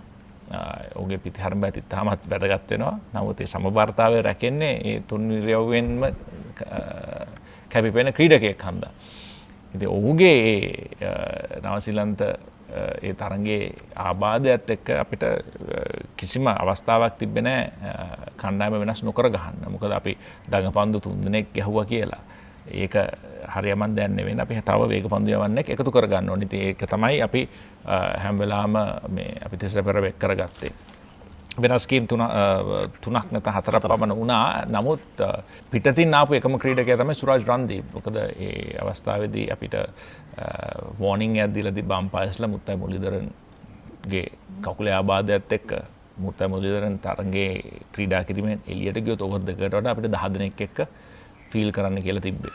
ඉතින් ඒ සියලු දේම බැලුවාම අපිට අන්තිමට 6-5ක අපි කොම්බිනේෂන් එකක් තමයි ගැහුවේ. පිතිකරුවන් 6යි තුන්නුරයවෙන් ක්‍රීඩාවට ඉතාම ලාබාල නමුත් හැකියාවක් දැක්වුතු ඉස්සර පෙරරවෙක් කරගෙන අපි ඒ අන්දමට තමයි අන්තිමට සියලු දෙනාම සාකච්ඡා කළා. ජ්‍යෙෂ්ඨයන් හමු වෙලා පිතිකරුවන් මේ පුහුණුකරුවන් හමු වෙලා තේරුම් කමිටු හමු වෙලා අන්තිමට තීරණය කළේ.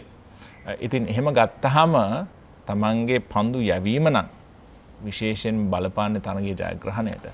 ඉතින් අපි ඒ දේ හැම වෙලාවෙම දෙවෙනියට කරන්න ඕනේ. අපි ශක්තිමත් දේ අපි දෙවෙනියට කරන්න ඕනේ. ඉතින් ඒක හන්ද තමයි මේ අවස්ථාවේදී අපි තීරණය කරේ මොනවා වුණත් අපි ඉස්සර පන්දුවට පහර දීලා අපේ පන්දු යවන්නන් විශේෂ 5ක් ඉන්නවා. ඒ වගේම ටීම් ඩිවිෂන් ඉතාමත් විශිෂ්ට අන්දමට පන්දු යව මුළු තරගාවලියේදීම. ඉතින් මේකෙන් අපිට අවශ්‍ය දේ කරගන්න පුළුවන් කියලා තමයි හිතුවේ.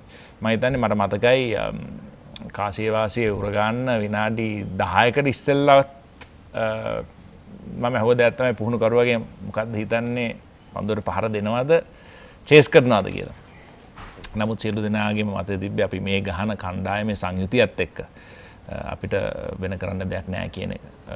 කරන්න දෙයක් නැහැ නෙවෙයි. අපේ ඇඩ්වාන්ටේජ් එක තියෙන්නේ මේ දේ හරියට කරොත් කියන එක. ඉතින් තරගෙන් පස්සේ අපිට ඕනම දෙයක් ගැන කතා කරන්න පුළුවන්. අපිට මේක කරන්න තිබ්බ මේක කරන්න තිබ්බ අරක කරන්න තිබ්බ කියලා. හැබැයි මම විශ්වාස කරනවා අපිට හරියමං සමබර කණ්ඩායමකට සෙල්ලම් කරන්න අවස්ථාව තිබ්බනම් මැතිව්ස්ගේ ආබාධය නැතුව මුරලි කියන කතාව සම්පූර්ණයෙන් ඇත්ත. එහෙනම් අපි හැම වෙලාවම පන්දුවට දෙවනියට පහර දෙන්න ඕනේ. පළවෙනියට පන්දු යවන්න ඕනේ. ඉතින් තරගයක් ඉවරුනාට පස්සේ අපි පස්ස බලද්දී එක තව අලුත් විසඳුම් අපිට එනවා. අලුත් අදහස් එනවා. නමුත් අවාසනාවකට ඒතර තරඟය ඉවරයි. නමුත් අපිට තරඟයේ ඒ අවස්ථාවේදීත් අපිට ජයග්‍රහණය කරන්න විශේෂ වූ අවස්ථා කීපයක් තිබ්බා. නමුත් උඩ පන්දුවක් ගිලිහී යාම ඒ වගේම යම් කිසි ක්‍රූෂල් වැදගත් සන්ධිස්ථානයක හරි දේ නොකරාම කොච්චර හොඳට කරත් තරඟයක් පරදින අවස්ථාව වැඩි විශේෂයෙන් ලෝක කුසලානයක් අවසාන තරඟය ගත්තාම. කුමා සාමාන්‍ය පිතිකරුවෙක් ඇටියට ක්‍රීඩා දිවිය පටන් ගන්නා ඔබ අතිවිශිෂ්ට පිතිකරුවෙක් ඇටියට ක්‍රීඩාවෙන් සමුගන්නවා. මේ දෙයට ඔබ කරන්න උණු කැපවීම මොනවද? කොහොමද මේ දේ ඔබ ලබා ගත්තේ? මම හිතන්නේ කැපවීම කියන දේ හැම කෙනෙක්ටම පොදු. දැන් මගේ කැපවීම ගත්තාම වෙනස් අන්දමක කැපවීමක්. මොකද මම මගේ ක්‍රිකට් දිවිය පටන් ගද්දී ඉස්කෝලේ යන කාලේ මං ඉපදුන පවුල මගේ දෙමාපියන්ගේ මහන්සිය නිසා ඉතාමත් ස්ථාවර ආර්ථික මට්ටමක අපේ පවුල තිබ්බේ. ඉතින් ඒ අතින් බලද්දී මම දන්නවා අපේ කණ්ඩායමට එකතු වුණු හුඟක් දෙනෙක් ඉතාමත් දුෂ්කර විදිහට ඒ පළමු අවුරුදු ටිකත් කණ්ඩායමට එක් වෙනකම්ම උන් ඉතාමත් දුක් විඳලා තමයි එතෙන්ට ආවේ. මගේ කැපවීම වෙනස්. මොකද මගේ මහන්සිය තිබ්බේ මට අවස්ථාවක් පාදලා දුන්නාම මට ඒ වාසනාව තිබ්බා. කියන්නේ හුඟක් දේවල් ගැන හිතන්නේ නැතුව මට අවස්ථාවක් තිබ්බා ගිහිල්ලා මගේ ක්‍රීඩාවන් කරන්න. ටෙනිස් ක්‍රීඩාව, බැඩ්මින්ටන් ක්‍රීඩාව ක්‍රිකට් ක්‍රීඩාවේ සියලු දේම ඉතින් මට දුන්න අවවාදය තමයි මගේ දෙමව්පියෝ කරන දෙයක් හරියට කරන්න. ඔයා වාසනාවන්ත අන්දමකට ඔයාගේ ජීවිතේ තියෙනවා නම් ඔයාට මේ ඕනෑම දෙයක් කරන්නේ අවස්ථාව අපිට පාදලා දෙන්නේ අපේ භාග්‍ය තියෙනවා නම් ඒක ඔබ ඒක අප්‍රීෂিয়েට් කරන්න ඕනේ. නිකන් ගිහලා කාලේ නාස්ති කරලා වැඩක් නැහැ. ඉතින් කරන දෙයක් හරියට කරන්න. ඉතින් ඒ අවවාදය මත තමයි මම මගේ ක්‍රිකට් දිවියත් කරන හුඟක් දේවල් මම ඒක පිළිඹු වෙන අන්දමට තමයි මම හැම වෙලාවම මහන්සි වෙන්න බලන්නේ. ඉතින් ක්‍රිකට් ක්‍රීඩාව ජාත්‍යන්තර තලයට ආවහම විශේෂයෙන් බැලුවාම පවුලත් සමග ගෙවන කාලය, ගෙදර ඉන්න කාලේ සියලු දේම කැප කරන්න වෙනවා. මොකද තමන්ට රාජකාරී ක්‍රිකට් ගහන්න නම් තමන්ගේ මුළු ජීවිතේම ඒකත් එක්ක හැඩගස්ස ගන්න ඕනේ. ඒ වගේම තමන්ගේ බිරිඳට, දරු පවුලට, දෙමව්පියන්ට, සහෝදර සහෝදරියන්ට සියලු දෙනාටම තියෙන කාලය අඩු වෙනවා. ඉතින් මට විතරක් නෙවෙයි ඒ මගේ ජීවිතයට ළඟින්ම සම්බන්ධ කට්ටියටත් හුඟක් කැපකිරීම කරන්න වෙනවා. ඔවුන්ගේ ජීවිතය සියලු දේම වෙනස් කරගන්න ඕනේ මගේ ජීවිතයට ඉඩ දෙන්න. මගේ මේ ක්‍රිකට් දිවියට ඉඩ දෙන්න. ඉතින් මම විශේෂයෙන් මගේ භාර්යාවටත් මගේ පවුලේ සාමාන්‍යයෙන්ම විශේෂ ස්තුතිවන්ත වෙනවා මට මේ අවස්ථාව ලබා දුන්නේ. මොකද මානසිකත්වය හරියට තියෙන්න ඕනේ ක්‍රිකට් ගහන්න. මම හිතන්නේ සැහැල්ලුව හැම වෙලාවම තියෙන්න ඕනේ. හරියම විදිහට ක්‍රිකට් ගහන්න. ඉතින් මේ අවස්ථාව මට පෑදුනා. ඉතින් ඕනෑම කෙනෙක්ට මම කියන්නේ ඒ දේ තමයි කොතරම් අභියෝග තිබ්බත්, කොතරම් දුෂ්කර ජීවිතයක් ගත කරා, කොතරම් වාසනාවන්ත ජීවිතයක් තිබ්බත් තමන්ගේ උප්පත්තියෙන් තමන්ට තියෙන සහජ හැකියාවන් තුලින් විතරක් ඉදිරියට යන්න අමාරුයි. ඒකට අපි එකතු කරගන්න ඕනේ මහන්සිය, දාඩිය මහන්සිය, කැපවීම, හරියමන් තීරණ ගැනීමේ ශක්තිය, අත්දැකීම්, පරිණතභාවය, ඒ වගේම අපි හරි වෙලාවේ හරි තීරණයක් ගැනීම, මහන්සි වෙනවා නම් හරි විදියට මහන්සි වීම, කාලය නාස්ති කරන්නේ නැතුව, ඒ වෙහෙස නාස්ති කරන්නේ නැතුව, ඒ සියලු දේම හරියමං විදියට සංයෝගයක් හැටියට තමන්ගේ පෞරුෂයට ජීවිතයට එකතු කර ගන්න ඕනේ. එතකොට තමයි ඉදිරියට යන්න පුළුවන්. ඉතින් මම බැලුවා මම දන්නවා මගෙත් එක්ක ක්‍රීඩා කරපු හුඟක් කට්ටියට මට වඩා හුඟක් අභියෝග තිබ්බා. නමුත් අපි සියලු දෙනා මේ අභියෝග මැද්දේ එක තැනකට ආවට පස්සේ එතනින් එක එක්කෙනා අන්තිමට ක්‍රිකට් ඉවර වෙද්දී ඒ යන මට්ටම් යම් කිසි අන්දමකින් පොඩ්ඩක් වෙනස් වෙනවා. කණ්ඩායමක් හැටියට තමන් ඉතාමත් විශිෂ්ට කණ්ඩායමක් ගොඩනගන්න පුළුවන්. නමුත් කණ්ඩායම ඇතුළත ඒ ඉන්න එක එක පුද්ගලයන්ගේ දස්කම් ලෝකයේ ශ්‍රේණිගත කරාමත් ඒ වගේම ලංකාවේ ශ්‍රේණිගත කිරීම අතරත් එක එක මට්ටම් වල තමයි අන්තිමට ඉවර වෙන්නේ. ඉතින් ඒක කොහොමද උච්චතම ස්ථානයට දාගන්න කියන එක කණ්ඩායමේ අභිමතාර්ථයත් ඉටු කරගෙන තමන්ගේ පෞද්ගලික අභිමතාර්ථයත් ඉටු කරගන්නේ කොහොමද සංයෝගය හරියට බැලන්ස් කරලා එකතු කරගන්න කියන එක, හරියට ඉෂ්ට කරගන්න කියන එක තමන් හරියට හිතලා බලන්න ඕනේ. ඉතින් එතකොට තමයි තව තවත් මහන්සි වෙන්න ඕනේ. අලුත් ක්‍රමවේදයක් හොයාගන්න ඕනේ. වෙන කෙනෙක් එක්ක කොහොමද තමන් පිටිකරුවෙක් නම් කොහොමද තමන්ගේ දස්කම් උපරිමයටම ගෙනියන්නේ. මොකද එතෙන්ට ගෙනිච්චොත් තමයි තමන්ගේ කණ්ඩායමට වැඩක් වෙන්නේ. ඉතින් ඒ ගැන හරියට හිතලා බලන්න ඕනේ. ඉතින් මගේ හුඟක් දේවල් මගේ තාක්ෂණය මම වෙනස් කරලා තියෙනවා. මගේ මානසිකත්වය වෙනස් කරගෙන තියෙනවා. මම හැම වෙලාවෙම හිතුවේ අලුත් අභියෝගයක්. මට එකම තැන හැමදාම එකම විදියට ඉන්න මම ආස වුන්නේ නැහැ. ඉතින් මට ඕන උනේ මගේ හැම වෙලාවෙම එක පියවරක් ඉදිරියෙන් ඉන්න. මට අභියෝගයක් කරන මගේ මේ කණ්ඩායමේ කට්ටියට ඒ වගේම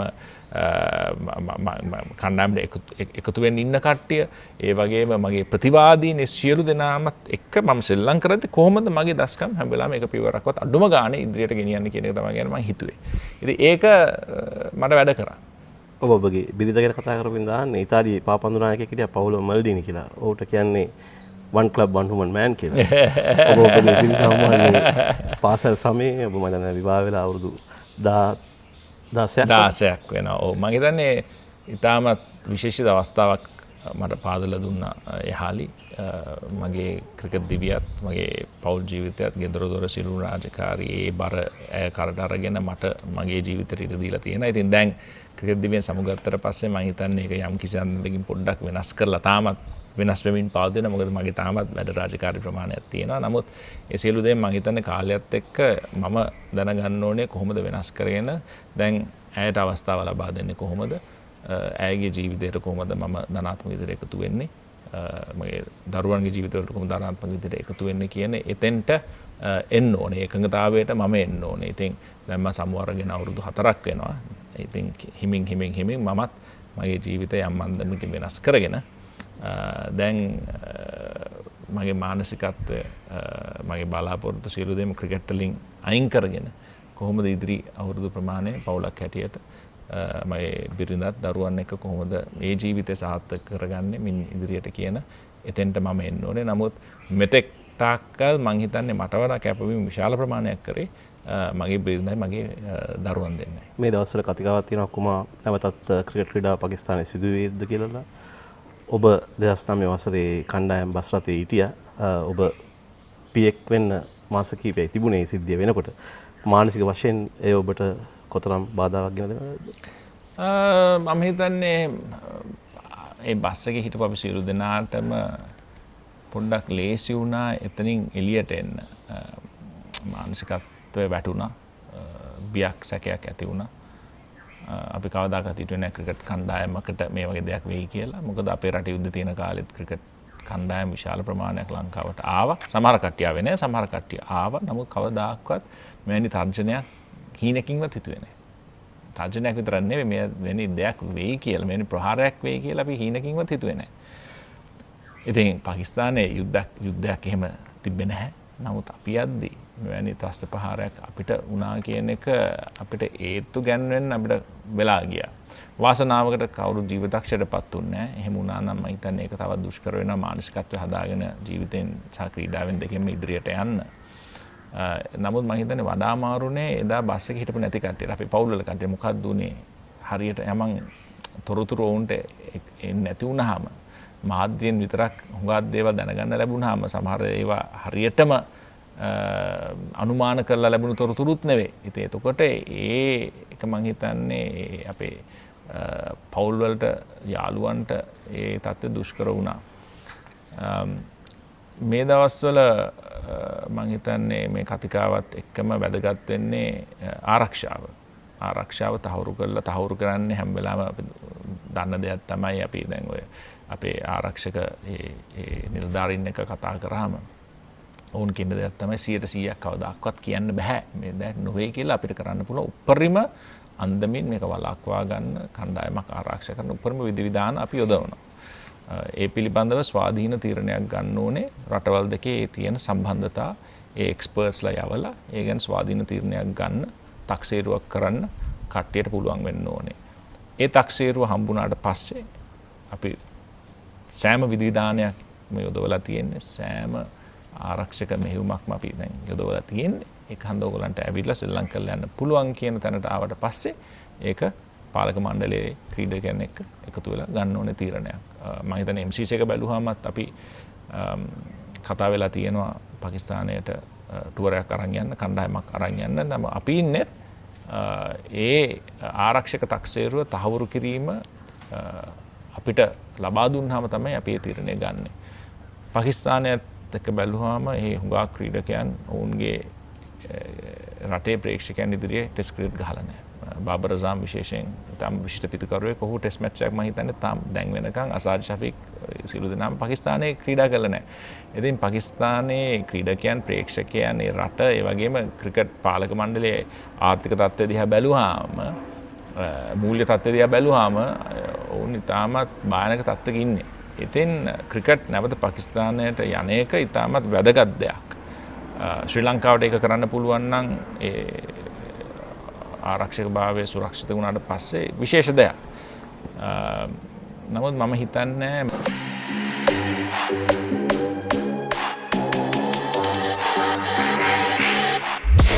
The young Rory has got a half century. Hold it.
142nd Battle of the Blues.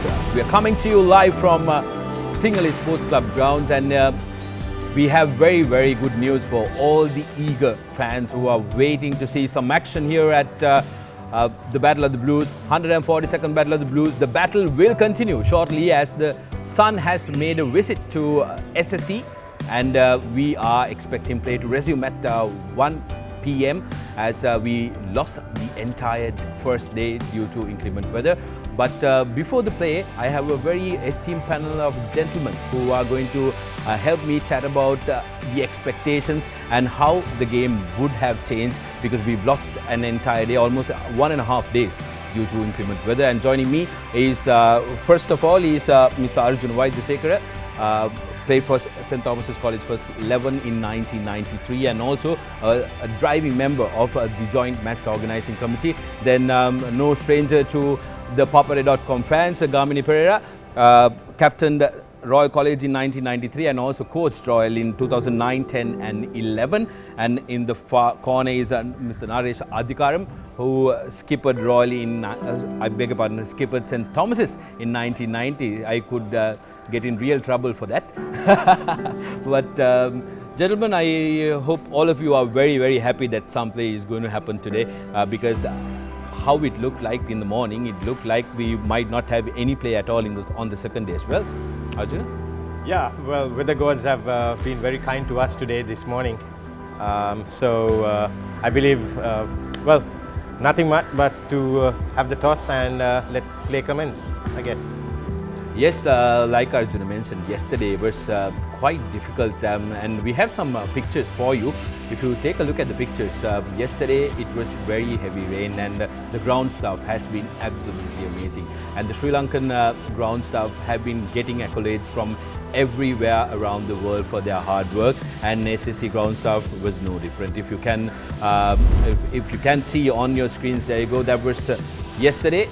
Everybody got in on the act, even the coaches lending a helping hand. We did try resuming play as soon as possible with different approaches being taken, but the umpires had the final call.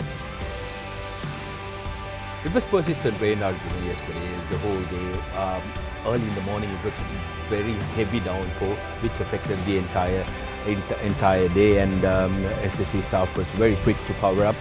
And it was nice to see Jehan Mubarak and also Dinesh getting in on the act. They were desperate as we were to get some play. Well, yes, Sudarshan, unfortunately it was something that we never expected. Heavy showers at 9:26, just a couple of minutes away from the toss, that created the situation of the ground not being suitable, or underground which was quite wet, a damp outfield. The wicket was quite good. I think both teams, both camps are eager to play after 1.5 years. That's what this Royal Tumin has been about, a special Royal Tumin, the 142nd edition, under these challenging circumstances. Oh, absolutely. This legacy has to continue. It really does have to continue, and the battle has to continue. What you can do is, we know that you are a little sad that you can't be here in person, but you can join the conversation. Hashtag the battle continues and tag our official Twitter account, the Papare Sports, and you will be featured on our live feed. Now I'll go to Gamini. Gamini, you've been a captain and a coach in 2009, 10 and 11. How do you tackle a situation like this where you have lost an entire day's play, and how will that affect your plans going forward to the big match? Yeah, let's say you got to be honest that it's frustrating. You come to a game, I mean, in different circumstances compared to other years, but getting on the field and playing cricket, the basics will still stand, and obviously both teams will come with a plan that will have to be adjusted, as you have lost more than 100 overs. But it's a 3-day game, not like a 2-day game in any other scenario. So still plenty of time left, and I'm sure they will, as a coach, what you do is you got to keep them happy and make sure that they enjoy the game, and obviously tactically and physically that they are on the button. So what they have practiced, even with this little time with the pandemic, they will have to judge and adjust according to the conditions and situation out there in the middle. So what you can control, you have to control. What you can't, you can't. Absolutely. I think the bunch of boys who are privileged to step out to play the 142nd Battle of the Blues have gone through very, very difficult challenges to get here, and it's still not over. The weather is not there on their side as well, so they will, I'm sure, overcome that challenge as well. Naresh Adhikaram, in 1987, I hear, when you first represented St. Thomas's, you kind of faced the same similar situation. How did you all cope with the frustration of not being able to step out and go and play? Yes, thanks. First of all, I must say that yes, it is. I agree with both of these guys. It has been very frustrating, not only to the teams but even for the organizing committee, because we have been trying to organize this for the last 1 year. From that point of view, it has been extremely frustrating. Yes, we encountered a similar situation in '87. There was not much rain, and actually the grounds were pretty dry. But the wicket was slightly wet. Maybe during those times covering was not that great, and maybe for that reason. And actually we played only 1 hour the first day, and we were tipped to win. St. Thomas was tipped to win because we were that year the best team, All Ireland and all that. And during that hour, so we got 5 wickets of the Royalists for about 25-30 runs. But we couldn't win that year, and we were looking forward to winning that year after 23 years. But thankfully the following year it rained much more the previous night, but we got a full day's play and we won the game. So yeah, it is frustrating, but as Gamini said, there are certain things which are not in your control. We do the best as an organizing committee, and mind you, this is the 3rd attempt we are making to play this. The first attempt was in May, where 1.5 weeks prior to the game, the Thomian squad, 12 guys was down with COVID. Then the second was in September, but then that was a very tough time in the country where close upon 200 people were dying a day.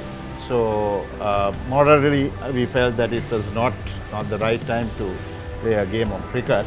But thankfully, we were able to get it organized this time around. But then weather is out of your control. So, but we are happy that we are going to have play starting at 1 o'clock. Absolutely. I think it's fair to say everybody enjoying this telecast is very eager to see what these two teams will bring onto the table. And like Naresh said, the pandemic has really taken a toll on all of us. So it's very important all of us make sure to follow the health regulations as much as possible. Wear a mask, keep your distance and sanitize at all times. Now today in the morning as well, when we came here, there was persistent drizzling and the ground looked very, very wet. But like we mentioned earlier, the SSC ground staff did wonders. You can see the Super Shopper on the covers as well. They did tremendous work, which is why we are able to have any play today as well. That's the 4th umpire having a very, very keen look on everything that's happening. And I like to go back to something that Gamini Pereira mentioned during our chat yesterday. He said if there is going to be any play under these kind of weather conditions, it's going to be at SSC, because they are used to it, they have the technology and the personnel to try and execute it. And we are seeing the results today of their hard work. As you can see, everybody getting in on the act, making sure the playing area is safe for the players to go ahead. Now I'll come to Arjuna. Arjuna, you've been a member of the Joint Organizing Committee. This year presented you all with a totally different challenge. Normally organizing Royal Thomian is anyways a massive challenge, but this year you all were presented with a humongous challenge, especially because of the current pandemic situation. Tell us the roadblocks that you faced and how you managed to overcome it. Sudarshan, let me give you a quick prognosis of our idea as to what it takes. Way back in '93 when I played, as a cricketer, you feel that it's the committee who just books the ground, books the umpires, provides the bats and balls and the meals, and there you go play a match. But since I joined the committee, being from the other side of the fence, there's a massive effort and operation, a logistical nightmare, if let me explain it that way. behind the scenes. The committee generally starts organizing the match somewhere around September of the previous year, leading up to the annual event which is held in March, on the second week of March. This year, with the pandemic environment, it created something additional, which was the communications, trying to isolate players, trying to bring them into biosecure bubbles. The cost of securing those biosecure bubbles, it's not only the players but the support staff, the drivers, the security, the people who are providing the meals, the people who are doing the laundry. It goes right down to the connected stakeholders. So therefore, there is a massive operation effort in that sense. When you look at the other side of the coin in terms of arranging a cricket match behind closed doors, the logistical nightmare simply doubles apart when you compare it to a normal game. So I think both schools, whatever the joint committee does, it represents both schools, both heads of schools, and whatever we do has to be in line with the two schools' policies, and also, as Naresh said earlier, the moral compass of both schools during a pandemic situation, whether it was the right thing to do or not.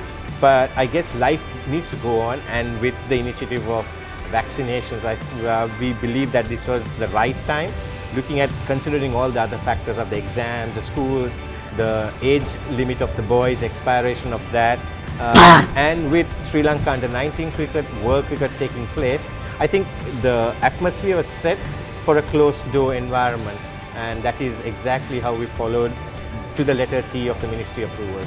So I guess that's the kind of effort that goes behind in organizing a match of this event.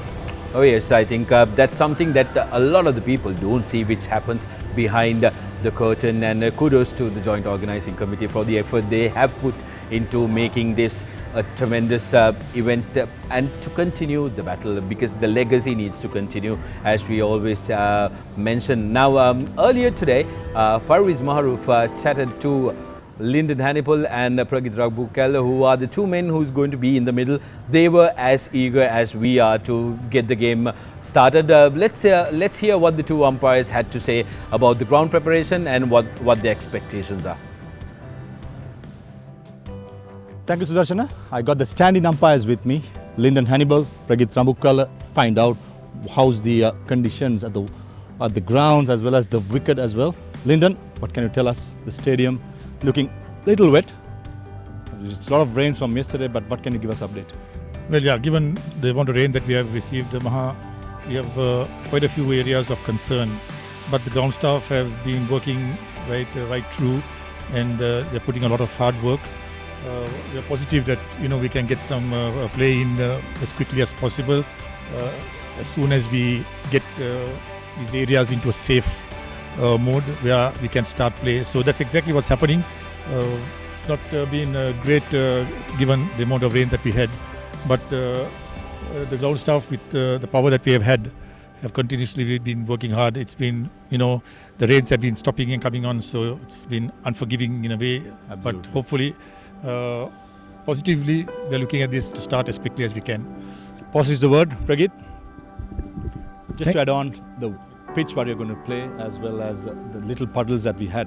As Lyndon mentioned, a lot of rain, but the ground staff has been magnificent. As far as you're concerned, maybe this evening some play, if there's no more rain, probably tomorrow. What do you think? Yeah, we are very positive. We are hoping and pray that the conditions will improve as quickly as possible. So we are having constant inspections how the conditions improve. Lyndon and myself are hopefully we are going to start game as early as possible. We are going to get a game today. Hopefully is the word. So a lot of rain, as we said, groundsmen have been working tirelessly. Even the umpires have been in the middle constantly. So we just hope we can get some play today. Positively, the sun is out at the moment, and hopefully we could have some play. Back to you, Sudarshan. Thank you. Thank you, Farwiz. Yes, we very seldom hear the umpires speak. We do see them all the time right in the middle, but it was very nice to hear Lyndon Hannibal and Pragit Ragbukal talk about how important and how much they were looking forward to getting the game started as well. And with this, I'll come to you, Kamini. Now, we spoke about this yesterday, how the rain would affect the conditions, how the rain would make changes to the squad if there were any. How do you see this current condition and current SSC conditions playing in selection of the teams? Well, I don't know how much effect that will have on this particular match, because Royal and St Thomas's would have probably had a good idea when they came to the ground who was going to play regardless of what the conditions were, and they would have probably, because of the weather that we've had over the last few days, they would have had a good idea of what they were going to face. But yeah, how you adjust, yeah, that's a good question. Main things that you need to be worried about when you get out there in the middle is that the pitch will have a lot of moisture, because the pitch was covered for such a long time, and sometimes over 24 hours really, and there's not a lot of wind to speak of, so it's not going to dry. The outfield is not going to provide you a lot of value for your shots. You need to be quite careful of when you're running between wickets, and even when you're on the field trying to charge at the batsman, so you need to be careful of your footing and all that. And one challenge that these boys will obviously face is trying to maintain the ball, keep it dry. So they'll have to adapt few tactics over there, take a couple of rags and all that. But batting, of course, I don't think, other than there's some moisture to speak of, and there will be some lateral movement for the first half an hour. It's quite sunny now, so hopefully the batsmen will have to do the hard yards first up. And I think these boys are skillful enough, although they haven't had a lot of match time, they haven't worn the whites for some time.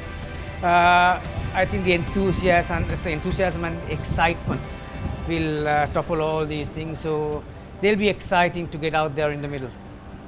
Yes, for sure, they are going to be very, very excited and motivated to go represent their alma mater, and playing in a Battle of the Blues is an opportunity every student, every cricketer in these two institutions dream of. What we're going to do now is we spoke about the conditions, the prevailing conditions, and something that's going to be very key to the rest of the game is how the surface is going to behave. Faris Maruf is in the middle to tell us about what's to expect from the pitch.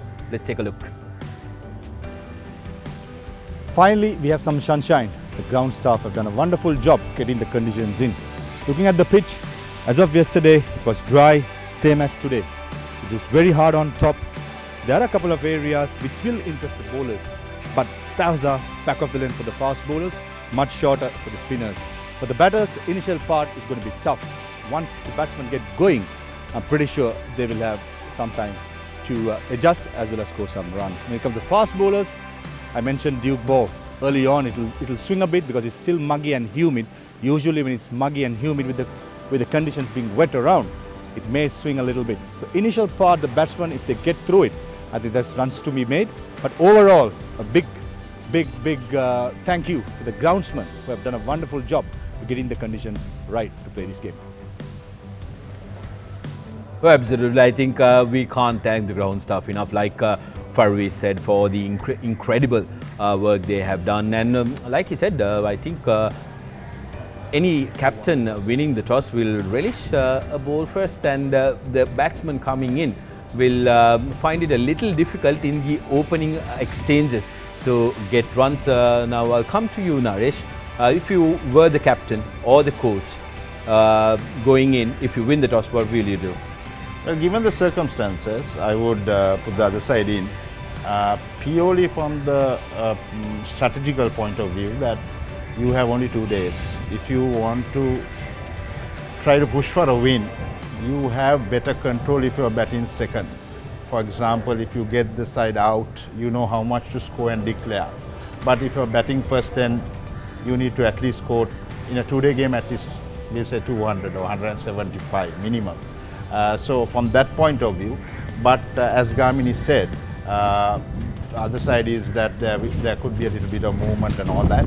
But the downside is, I mean, if we had, we say 2-3 days more of cricket, I would bat first, given the circumstances, because the ball would get a little bit soggy.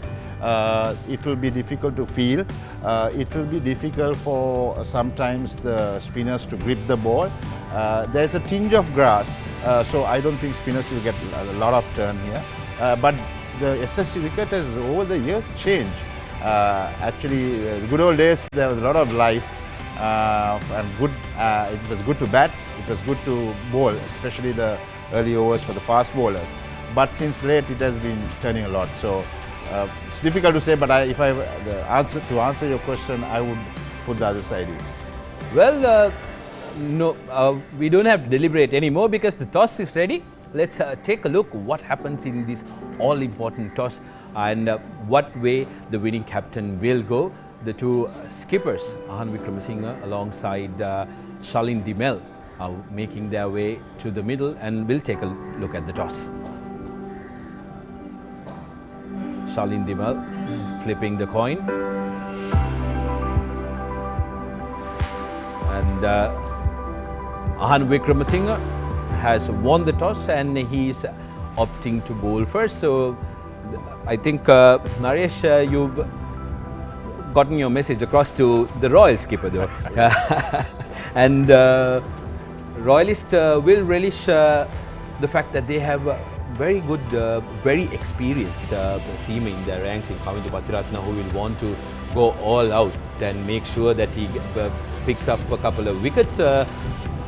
Arjuna, you look a little worried. Well, Naresh did mention, the wickets have changed at SSC. It's very ironic that all three of us played and we were born and bred here playing during our cricket days. And we had no hesitation to win the toss and bat on a green track, and we were never asked to bowl because opposition always had a look at the wicket and put us into bat. So, but things have changed over the years here. I guess this particular match, as what both these gentlemen said, the weather may have played a little part in the decision of any side winning the toss and whether to bowl or to bat.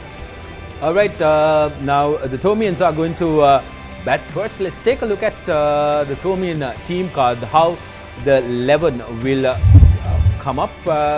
St. Thomas's will rely heavily on their skipper Shalin Dimel and also their star batsman Ryan, who will be coming out first. Anuk Palihavadna, Romesh, Tenuka, Senesh, Yasiru, Caniston, Mahit, Nathan and Rajidu are going to be the 11 that will be coming out for the double blues. Your thoughts, Arjun? Well, I guess St. Thomas's will heavily depend on Shalin and Ryan, who has been their formidable batsman. The openers Anuk Palihavadana and Ramesh probably will be the next in line. St. Thomas has got two Sri Lankan under-19 players, Ryan Fernando and Yasiru. So they'll look up to them to bring in a little bit of experience, I guess, but without much practices or with school matches under their belt, it's anybody's game. Yes, some nerves will be there to there for the two players who are going in the middle. Let's take a look at the Royal team card as well, how the Royalists are going to turn out for this all-important encounter. And Gamini, taking a look at this, Isirwara and Sinet, Sadisha, Ahan, the skipper, Dasis, Seshan, Kamindu, Sonal, Dan, Prashant and Gishan making up the 11 for the Royalists. How do you see this, and what will be their approach to these opening exchanges of the game? Yeah, looking at those faces, Sudarshan, on paper they look a formidable side with plenty of experience, and more importantly, balance is the key there. Isivara Disanakan, very experienced in a Java, playing his first year. Sadish Rajapaksa and Ryan Fernandez from St. Thomas's had the experience of tackling some good fast bowling against Bangladesh under-19s. I was up there covering those games, and they had the height and the bounce and the speed. So they'll be up to date with their hand speed when it comes to handling the bowlers. Ahan Wickramasinghe is no doubt about their backbone with plenty of experience. Tasis Manchanayaka, the upcoming star at the side, got Royal into the safety last year when they were looking down the barrel. When it comes to bowling, Patiratna very experienced bowling all-rounder. Sonal Amarsekar has the ability to bowl both ways. Dan Poddivala very similar, skidding type of a bowler. And they've got the right arm off spin and left arm leg spin of Gishan Balasuriya and Prashant Kalhara. So looks a good unit on paper, no doubt. All right, so that's a look at the two teams, Royal and St. Thomas's, and I think all of us are very, very eager for the game to start, but Battle of the Blues won't be the same without some banter around as well. So incidentally, I have two gentlemen who played in the same big match in 1993. Arjuna Vaidyasekara and Gamini Pereira. Arjuna, can you tell me what does 144 mean to you? Sudarshan, I was dreading for that question to be asked. It still brings nightmares to most Thomians around. Me being a part of that, I chased every ball to the boundary. That's what I can tell you. And my good friend on my left, Mr. Gamini Pereira, was the person who made us go for a leather hunt. So that 144, that main thing when you talk about it, also when you talk about a 144, resembles the fine-sized Gamini Pereira batting against the wall, defending at 55 for 6 on the third day, and taking Royal home safe and avoiding a defeat in 1992 rather, at the Tamil Union. So nightmares, purely nightmares. But a brilliant innings. I'm actually very proud and privileged to have witnessed it on the ground. I'm sure that wasn't the sentiment while you were chasing the leather, but Gamini, what were your thoughts? I just can't say it on air. Right. See, the thing is, I mean, all three of us ended up playing cricket here at SSC Grounds, but we knew each other before we actually played for our own schools, really. Grew up together. Me and Arjuna used to hang around at Nugegod area near his house, and I used to eat his lunch from his house. His mother never fed him, that's why he had to chase the leather. I was more the stronger one, and yeah, so we had a good relationship. But obviously, when we got on the field, it was pure battle, and when it came to Royal Thomas and Naresh, also I had the privilege of playing against in 1990, and many years playing together here at SSC. So it was those years was different to nowadays, and we knew each other before we came for the game, and a lot of camaraderie and relationships were built, not on the ground, off the ground. So, but certainly we were very competitive, and you were talking about the weather before to Naresh, and there were a couple of times I was hoping and praying that rain gods will help us. That was in '87, which happened, and '88 I was in the boys' tent when Egalaheva and Mendes ran through the side, and yeah, that time it didn't happen, the rain. And '92 when I went into bat, but certainly memorable moments, and we cherish every moment of it. Talking about that, when Naresh and Gamini played, there's a fine-sized 16-year-old leg spinner bowling out here, if I remember right. Naresh was batting, and the size difference was massive, but the talent was amazing.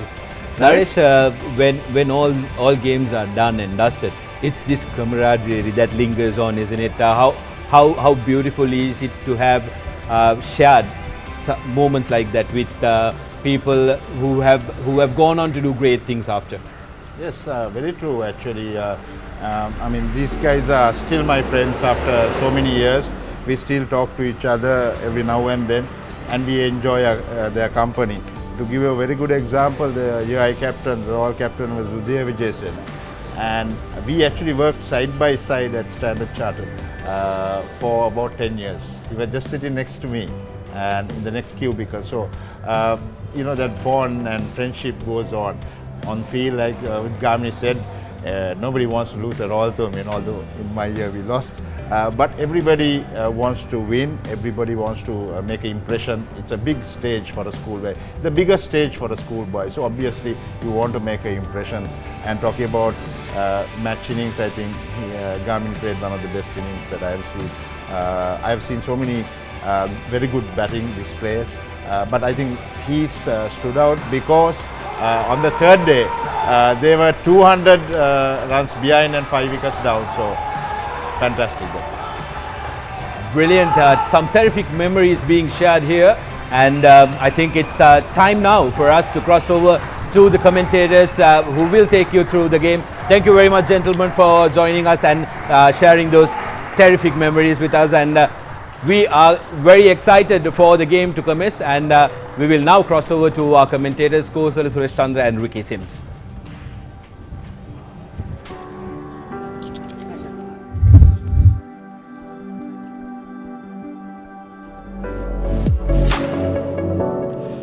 Good afternoon and welcome. We're coming to you live from the Sinhalese Sports Club ground, or better known or commonly known as the SSC. The 142nd Battle of the Blues finally gets underway on day 2 in the afternoon session, as the rain gods have decided that they will keep away and make sure the longest standing encounter in Sri Lanka, the second around the world, will have its memories to linger on with the many more years to come. So it is the Royal versus St. Thomas's battle just about to begin here at the SSC, as we come to you live on the papare.com and on Channel 1 on Dialogue.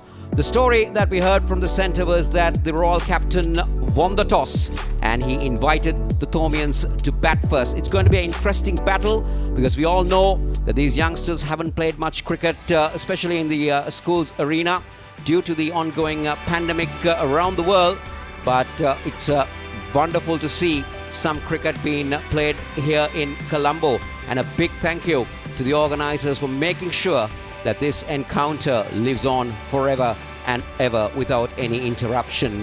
Well, it's going to be interesting to see how these boys will adapt, because we all know they have been in bio bubbles and various things that have gone through away from their homes for many days, and it's not easy, not only physically but mentally, to keep their mind focused on the game. As you say, a very good afternoon to Ricky Sims.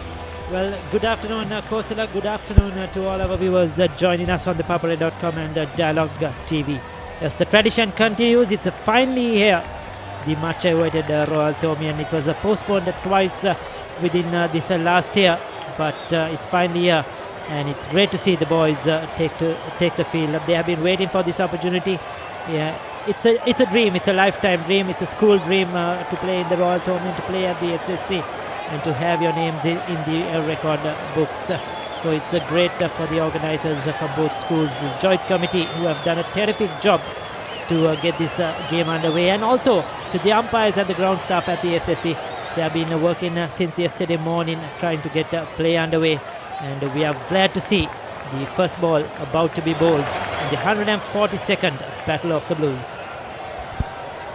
Well, it's going to be Kavindu Patiratna to start proceedings from the commentator's box in, or the tennis court end of the SSC, on this 142nd Battle of the Blues. Starts off with a good shape. Look at that movement coming back. That's going to be interesting signs for the Royal fast bowlers. Let's see whether they can capitalise on the decision, Ricky, that they wanted to bowl first. Yes, his experienced campaigner, Kavindu Patiratna. This is Anuk Palewardena, 5 matches. Just 6 innings, 212 runs, averaging 42, and half century to his name. His best score 54. So he's been among the runs in the few matches that St. Thomas has played in the start of the year against some good sides like St. Joseph's, Wesley and St. Peter's, and he'll be looking to get going.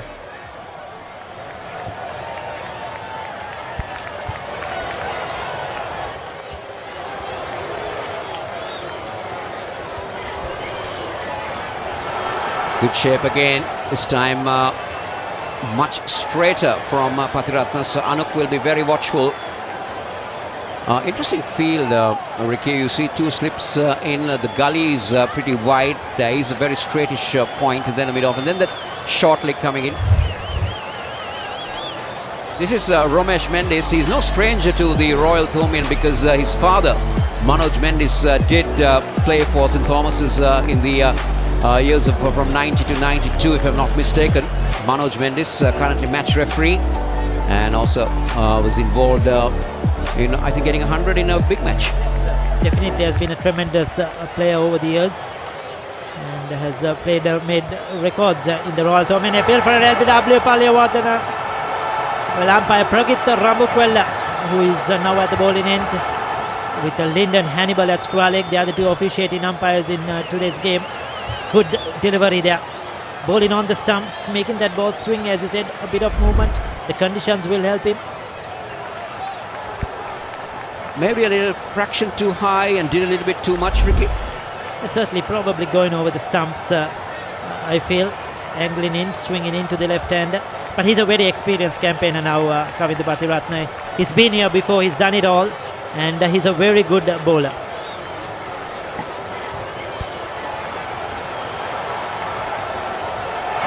First runs on board for the Thomians. The outfield will definitely not be the lightning fast SSC outfield, because there have been a lot of rain now from yesterday and even today morning. There is places that were really damped up, Ricky, so they have been sawdust used to really, and I think the ground staff did a magnificent job to get some play going, because when we came here in the morning, we never looked like starting play at 1 o'clock. Definitely not. Most said that we won't have any play today at all. And Patiratna, there you go, 5 games. He's picked up 11 wickets, good economy rate. 3 for 21 is best. He's of course a much better bowler than what the figures show. Not enough match practice, not enough games this season due to the pandemic, but this will be a big opportunity. Again, persisting with that line outside the off stump. Now, Kavindu Patiratna is a 3rd year or 4th year colorsman that Royal are having. I've seen him in the last 2 years. He's a bowler, but did perform under par last year for his capabilities. But I like his action, isn't it? Good follow through, good finish. Yes, a strong action, runs into the bowling crease really hard. And Royal attacking early as well. The right decision, 2 slips, that gully as you mentioned. Short leg catching.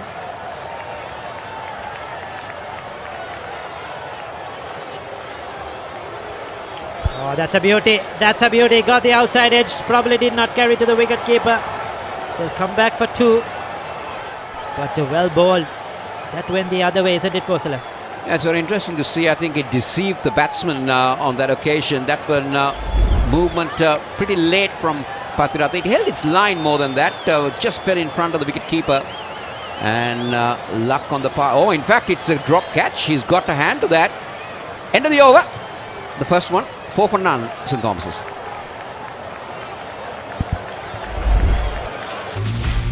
Get banking done to get back to your date. Still don't get it? Download Genie, your money app, and tap into a whole new world of financial possibilities. Genie, get it to get it. Get payments done in a flash to get on with your workout. Still don't get it? Download Genie, your money app, and tap into a whole new world of financial possibilities. Genie, get it to get it. The action, where the action happens. 2 very experienced umpires, 2 international umpires, Lyndon Hannibal, Pragit Rambukwala, 2 past cricketers who have played a lot of cricket, so they don't exactly know what's happening out there in the centre. Sonal Amarasekara will start proceedings from the Torrington end. Oh, look at that, Ricky. Look at that for a change. Good height this young man has. And that definitely moved away. Yes, I haven't seen actually anything of him before this. So it's good to see the young bowler running in straight. No freebies, no warm-ups, straight away on the mark. Both Royal bowlers so far. They have been waiting, hanging in the dressing room, looking at the skies, hoping, praying to the weather gods to take the rain away. And it's finally the big moment for these 22 players who will be involved in this 142nd Battle of the Blues.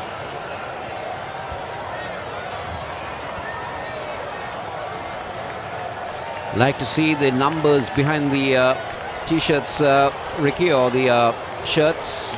Gives even the commentators relatively ease for identification. Yes, it's a blessing in disguise, definitely. I mean, it's a good thing. It's good thought out, well thought out, and it makes our life much easier as well. And even for the people who are watching at home, all those viewers who are watching this game around the world on the papare.com. 3 for 21, best for Sonal. Oh, that's good. That's good. There is a big shout for a catch behind. But umpire Lyndon Hannibal says no, that didn't touch anything. Probably the bat hit in the ground. Probably, I'm sure there was a noise. That's why the bowler and the wicketkeeper went up. Yes, I feel that was the bat hit in the ground. But once again, a bit of swing, isn't it, Kosala? Well, I like the release from Sonal, from where he releases the ball, from top. Yeah. A little bit effort at the last minute. This is Sonal Amarasekara. 3 for 21 is best. Only 8 wickets so far from the 5 matches.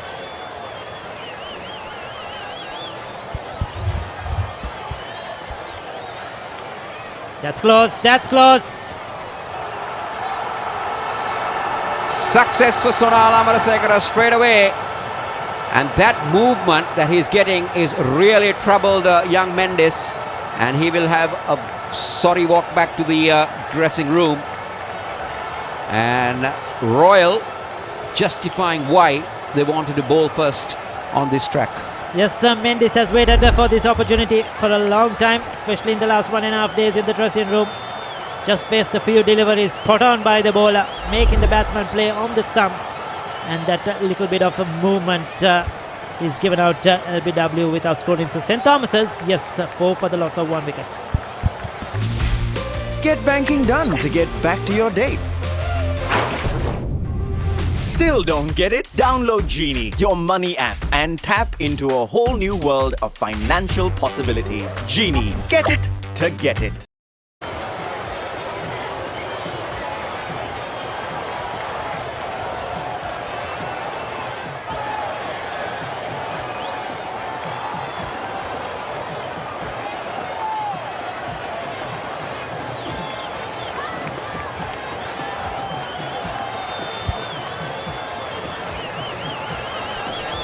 So Sonal Amarasekara has really given what his captain wanted. Beautiful swinging delivery. Swung in the air, wrapped him right in front of the pad. And there was no question that Ampalin and Hannibal is going to ask Romesh Mendes to walk back. So there you go. Yeah. Yes, Kosala, the Thomian captain, Shalin Dimel. The score of 35 this season, just 5 matches, but we know what he's capable of. He's played some amazing innings in the last few years at the Royal Thomian. But open, this is the first time he'll be batting at a number 3 in the Royal Thomian. He hasn't been in good touch in the few matches St. Thomas has played. He's been hampered by injury quite a lot in the last couple of years. But he's captain in this side, and it's a big moment for Shalin Dimel. Gaining a little bit of pace on that occasion for Sonal Amarasekara. Shalin Dimel, I think, got 80-odd runs in the previous game, in the previous big match, Ricky. Yes, he got a superb half-century, in fact, and even the year before that, the record for the most number of catches in the Royal Thomian. Brilliant fielder anywhere, but especially in that slip cordon. But unfortunately, like you mentioned, injuries has hampered his school cricket career over the last couple of years. But it's good to see him. He's had a long rest, and it's a big moment. Over number 2 comes to an end. St. Thomas is put into bat 4 for 1.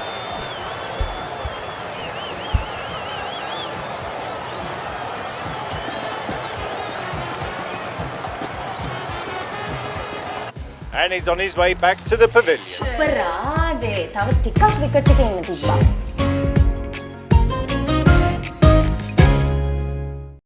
50 runs!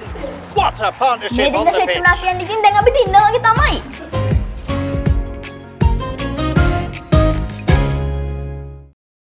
Introducing Munchie Savory Salsa with the spicy flavor of real jalapenos in an all-new resealable pack. Munchie Salsa, feel the heat. Available at all leading supermarkets. And he's on his way back to the pavilion. අපරාදේ තව ටිකක් wicket එකේ ඉන්න තිබ්බා.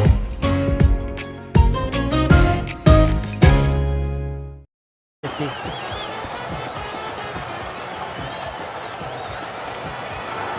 This is good stuff. Look at the movement in the air, coming back in, right in the block hole. Perfect delivery for a fast bowler with a red cherry. So they've gone for the foolish length, isn't it? The right thing to do with the ball swinging both ways.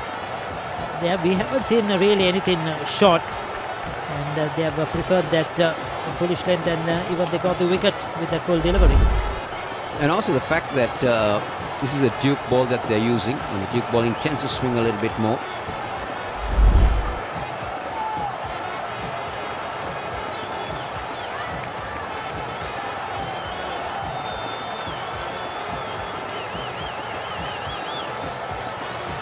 Oh, well bowled, well bowled. Beats the outside edge. Palewardena pushing at that. Lucky, very lucky to get away. 4 under-19s internationals involved with this Royal Thomaian as well. Kosala, 3 from the current under-19 setup and 1 from last year. That is good to see. Yeah, definitely it's nice to see always a royalist or a Thomaian in the under-19 rankings. Ryan De Silva, Yasiru, Rodrigo for St. Thomas's. This is the Royal coach, Jahan Mubarak. You all know what he's capable of. Fantastic player during his days, played for Royal College in Sri Lanka. Highly talented individual.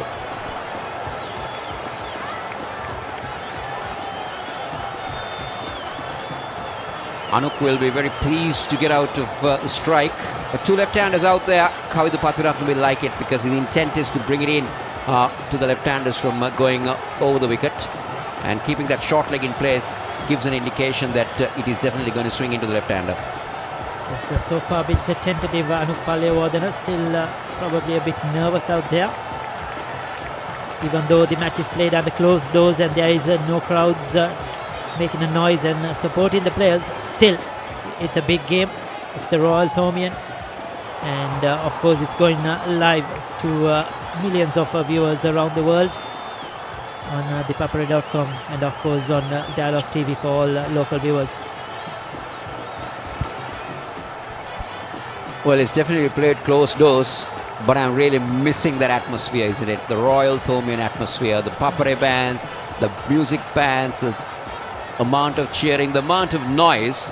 And I'm telling you, for this year, umpire Lyndon Hannibal, who was indoor last year, might be saying, my job is much easier today because I'm not hearing those noises. Definitely, it's easier, I'm sure, for the umpires. A quiet atmosphere, and generally at this time of the day, Kosala, if the match was played with those crowds, you won't be here in the commentary box. Generally, it's hard to find you normally after the lunch break. Well, I'll come to that after this.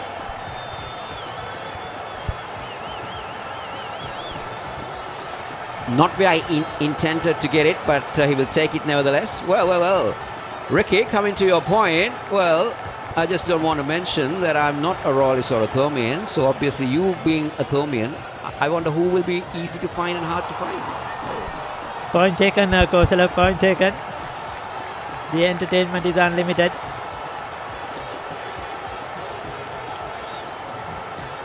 But our co-commentator Faris Maruf is ready to party anytime, isn't it?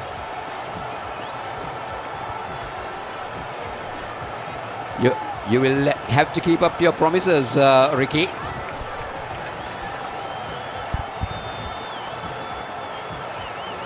Well, back to the cricket, well bowled by Pathiratna. Another excellent over. He's certainly troubling both the left-handers out there. 3 overs completed. 1 wicket down for 6 runs.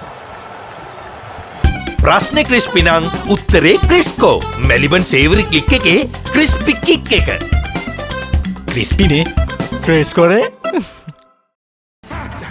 මොනවදාලු මේ කිසි crispy ගතියක් නැහැනේ ක්‍රිස්පිනේ දෙතොර මේ කර ගාලා හැපෙන්නේ කර ගාලා හැපෙනවා මොනවද කිව්වේ ක්‍රිස්පි කේස් මෙතන බෑ ප්‍රශ්නේ ක්‍රිස්පි නම් උත්තරේ ක්‍රිස්කෝ මෙලිබන් සේවරි ක්ලික් එකේ ක්‍රිස්පි කික් එක ක්‍රිස්පිනේ ක්‍රිස්කෝනේ Blues, Royal versus St. Thomas's getting underway here at the SSC Grounds, starting at 1 p.m.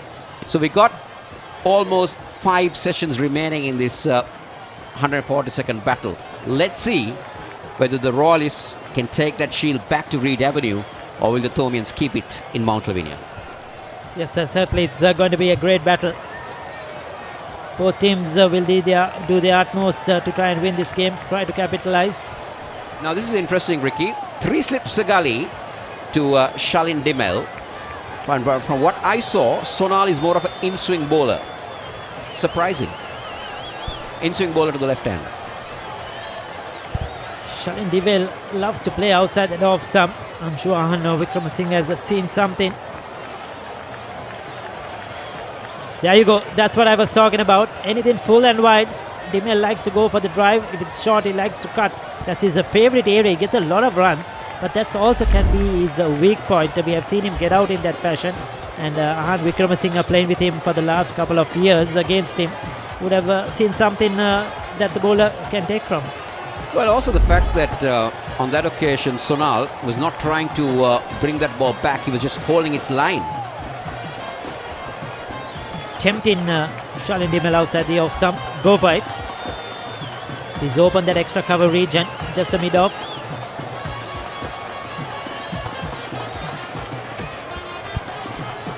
Now this is something that I'm seeing from Sonal. Now that ball moved the other way. So he's bowling to, if you look at it, there you go. There's the movement away from the left-hander. Good stuff, young man. Yes, he's certainly able to move the ball both ways. That's what we've seen so far. Both Royal bowlers are using this red cherry really well. Conditions certainly will support them. The wicket has been covered most of the time for these last 2 days. Ricky Sonal is not the real express type of a bowler, but he can definitely create some problems with his swing.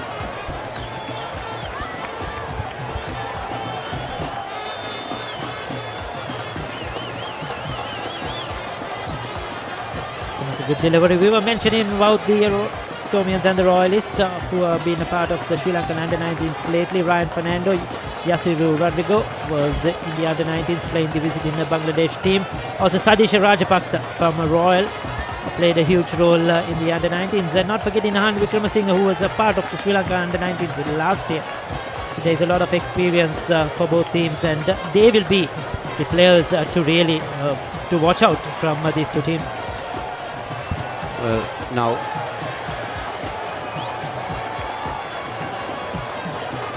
Ahan Wickramasinghe also played for Sri Lanka Youth last year, as you were quite credited. Now Royal are the runners-up of the A Division 50-over tournament which is last concluded when they went down to the Josephine. So they come with a more balanced or a more prominent side coming into this game compared to the Thormians on paper. Up comes umpire Hannibal's finger. That is the end of the Thormian captain. St. Thomas's are in trouble. They have been bamboozled by some good swing bowling from Sonal, and they're definitely not having things easy. And this is what you mentioned in the start of the over, Kosala. You mentioned that he was getting it to swing back at the left-hander. Brilliant bowling. He bowled a couple of deliveries away from the left-hander, and that particular delivery, he brought it back. It was straight. Did it swing too much? We'll have to wait and see, but a prize wicket, a big wicket. Shalin Dimmel, the Thormian captain. Well, he was hit in front. Probably clipping the leg stump. Probably umpire's call. Umpire Lyndon Hannibal saw it better than what we see it from here, and he thought that was going to hit the stumps. Royal have picked up their second wicket, and the Thormians are 2 wickets down for just 6 runs. Get that investment made to get down to your jam. Still don't get it? Download Genie, your money app, and tap into a whole new world of financial possibilities. Genie, get it to get it.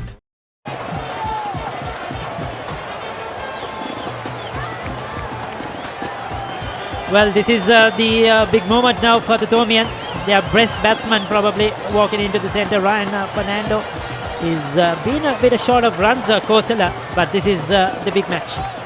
Well, I think Ryan Fernando came into the big match last year after a lot of games in the second 11 and the previous year, and got a half-century straight away. He was a surprise package in the year before too. He's in the under-19 side, not short of runs, as you quite correctly. He opened the batting in that series, but now the thing here is, like Gamini Perra mentioned in the pre-match discussion, is these young players, they have not played much cricket, so they're just it's been all net practices. Now this is what Ryan Fernando has done. He's the best of 127, but these all happened many months ago. Definitely, it happened in before the month of March, in January, February, during that time period. So all players who are coming, like maybe the 4 we mentioned, who have been, or the 3 we have mentioned, who have been a part of the current under-19 setup, the rest are raw. They haven't had much match practice, just a couple of weeks practice here and there in the nets. So it's sort of a fresh start for everybody, and so far Royal have capitalized best. They won the important toss, and they have bowled brilliantly in these 4 overs.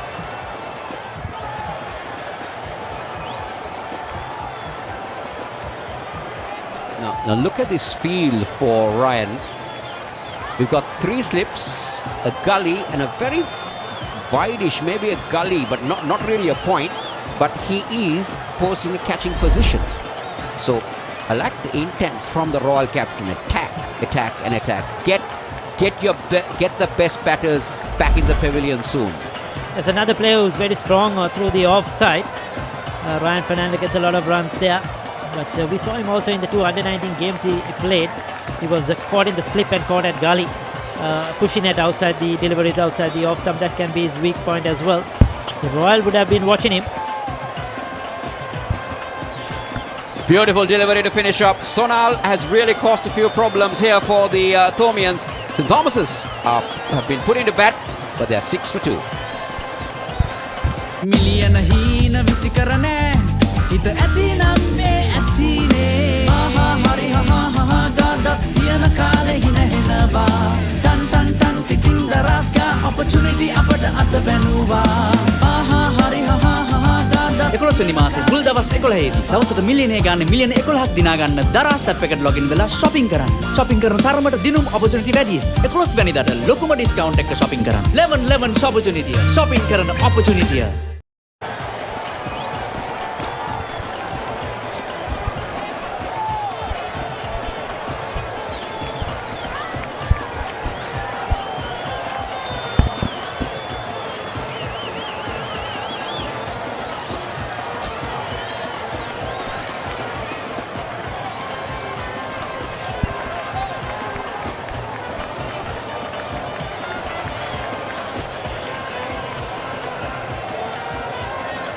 Patiratna picking from the tennis courts end, winning the toss. Royal College picking up 2 wickets in the 5th over. Ideal start after winning the toss, bowling for Captain Anand Wickramasinghe. No hesitation in electing to bowl. So 6 for 2 in the 5th over. So another happy royalist joining me, Jiran Dhanapala. Welcome. It's a very happy man. Good afternoon, Maharaj. Yes, absolutely. I think not only me, everyone around the world, around the country, all Royalists and Thomians are happy at the moment, having the opportunity to witness another Royto. Again, a very close call, turned down by the umpire. I think Royalists showing their intent straight away, keeping it full, making the batsman play. It's a good start by the Royalists. Swinging too much. Good decision by umpire Pragit Rambukwella. The work so far is done by Lyndon Hannibal. And the other end, good stuff by Kavindu Patiratna. And following him for the last 3 years or so, actually building up pace. Shots coming from Papare.com, leading production house. 2 slips and a gully. Forward short leg, a square leg and a mid-on attacking. That's fairly ball. This time nipping away from the left-hander. Previously, all was swinging back in. And this is a much more angle. Yeah, clearly some seam movement. It's good stuff. Absolutely. I think they've been consistent, the 2 bowlers, during the past couple of overs.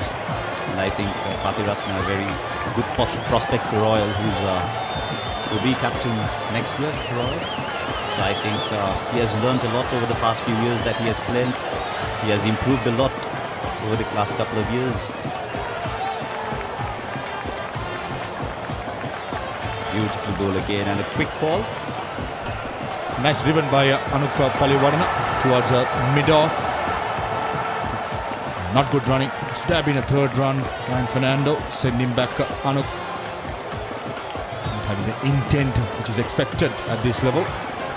I still like the intent of Kavindu Patiratna, trying to pitch it up, try to swing it, get the early advantage. We mentioned about the Duke ball.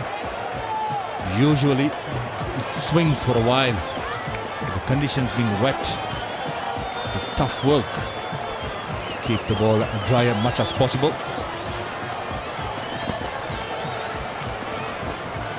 Patiratna, over the past few games that all has played, has picked up around 11 wickets.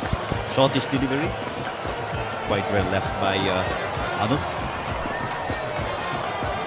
Fast bowler's friendly ball to bouncer. Tom Quella standing in tennis courts and Hannibal partnering. On the other end, we got him at the Boteju as the third umpire.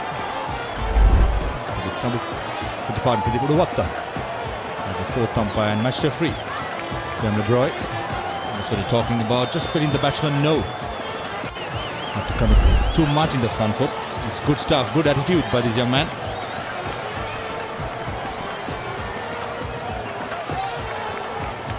Left alone by Anuk, and that's the end of the 5th over. St. Thomas's 8 for the loss of 2 wickets.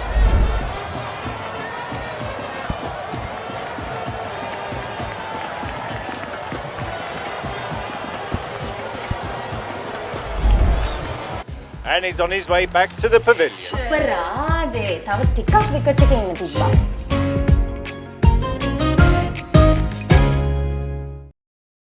It's in the air. Yes! Oh yeah, නියමටම නියම. Right between the fielders for a beautiful boundary. තව දෙන්න.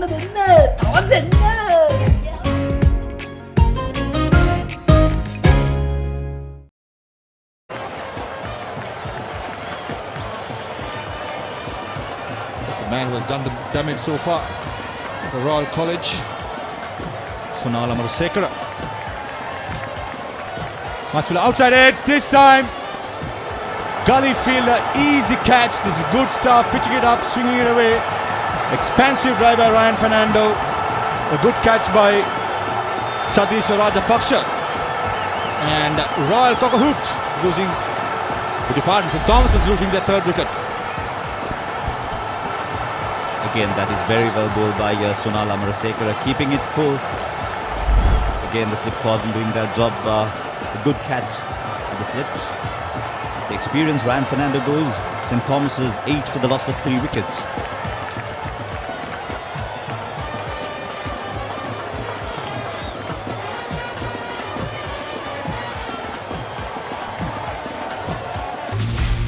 Get banking done to get back to your date. Still don't get it? Download Genie, your money app, and tap into a whole new world of financial possibilities. Genie, get it to get it.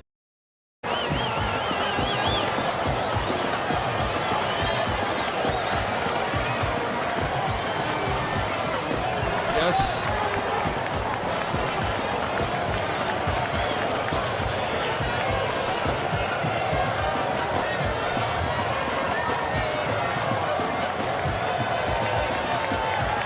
Batsman Senisa Tiarachi, a left-hander. Just face the music of Sonal Amarasekar and coming to Patiratna. Been magnificent, pitching it up, swinging it away and in.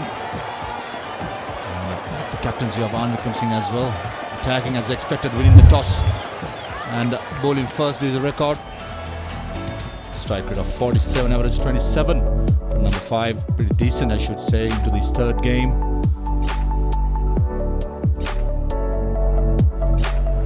This time, going away. That's what I like to see, Turan, from a youngster. Able to swing both the ways and with control is very good stuff, as well as captaincy by Vikram Singh. Straight away, 3 sips and a gully, attacking and a forward short leg. Generally for a left-hander, fast ball is taking it away. You can see the forward short leg. This suggests to me the in-swinger is not that far off.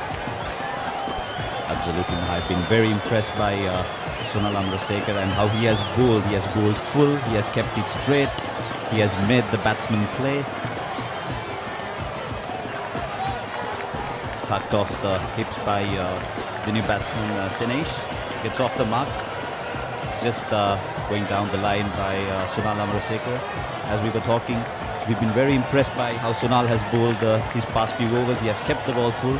He has made the batsman play and let all the batsmen do the mistakes. It's all about getting the ball in the right areas, especially winning the toss, bowling first. Dry surface, I should say, but bulk of the swing has happened in the air. That's where these two fast bowlers have capitalized the early movement. And I'm pretty sure it will continue for a while. It's muggy, it's humid, usually. conditions are those. Beaten outside the off-stump this as well. It's good stuff by Sonal. But he continued to swing for a while. I mentioned about both the schools using the Duke ball. Myself have used Duke balls before. It's a fast bowler's dream to have a Duke ball in hand. Absolutely, I think Royal and St. Thomas's. I think St. Thomas's started using the Dukes first, as of the two schools, if I'm not mistaken, around in the 2014s and the 15s. And Royal started to use them quite recently, I think in 2017. But both schools this year using the Dukes. Sonal on top of his mark. Again, beautifully bowled. Maintaining that line, that corridor. Sonal has picked up 8 wickets during his 5 games that he has played. Not a lot of cricket this year for the schoolboys, only 5 games played by the Royalists. I'm pretty sure most of the viewers watching these pictures, Papare.com, are so pleased. 2 fast bowlers, the upcoming fast bowlers, bowling with such control and ability. Good sign, as well as club tournament coming. I'm pretty sure most of the clubs will be keeping an eye as well. Another good delivery, beating outside the off-stump. Sanesh Tiarachi definitely did play at it. We end their 6th over. St. Thomas's 9 for 3.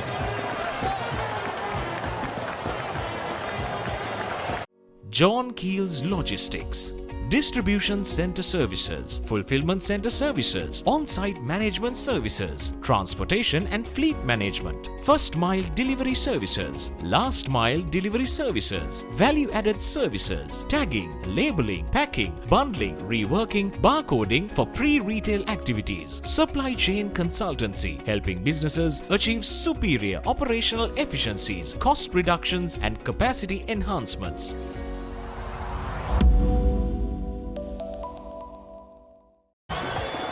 Lovely shots of Singley Sports Club. You see Anuk Paliwarna. Hard work, 19 deliveries for 5 runs. It's not been easy. 2 fast balls of Royal have been top class. Fuller that time looks very, very close. There's no doubt about it. Naked eye, it looked plumb in front. It's good stuff by Kavindu Patiratna. Again, keeping the ball full, making the batsman play very, very full, missing the full ball. And for the naked eye, that looked very close. Again, St. Thomas's loses another one. St. Thomas's 9 for the loss of 2 wickets. Look at that. Head falling over. Cardinal error for opener. I should say he must be hitting middle of middle. Easy decision for Pragit Ramukalla. Captain, pardon, opener Anup Paliwarna departs. Beg your pardon, Senator Tiarachi. A double of Kavindu for 1. St. Thomas losing their 4th for 9 runs. Get banking done to get back to your date. Still don't get it? Download Genie, your money app, and tap into a whole new world of financial possibilities. Genie, get it to get it.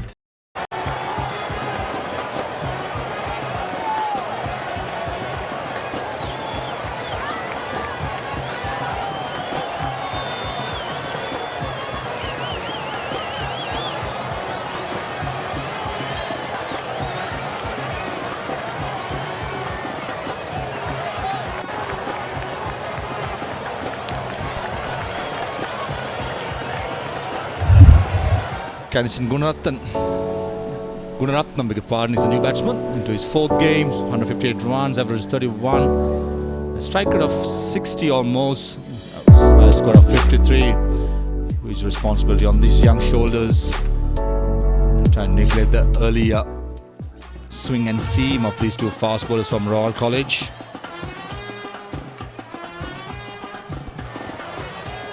While maintaining the slip cordon, 3 slips, a wideish gully.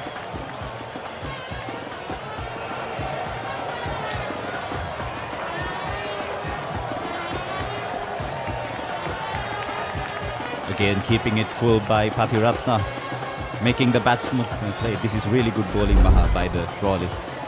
Yeah, tempting, isn't it? Fully. At that time, I just thought Kanison did well to leave it. Pretty sure a settled batsman would have gone for that booming drive through extra cover. This is what I like. Ball pitching up, swinging, 3 sips in a gully. As a fast bowler, there's no better feeling. 3 sips in a gully and a swinging ball in hand.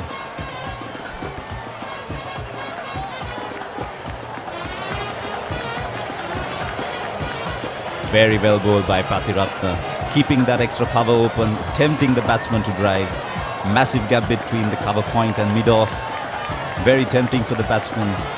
Keeping it full, the ball is swinging. And I think the Thomians are in trouble here at the moment. A temptation, isn't it?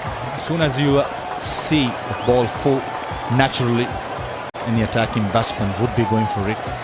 Under the circumstances, and Thomas need to be more careful. I'm sure head coach Dinesh Kumar Singh's advice would be the same.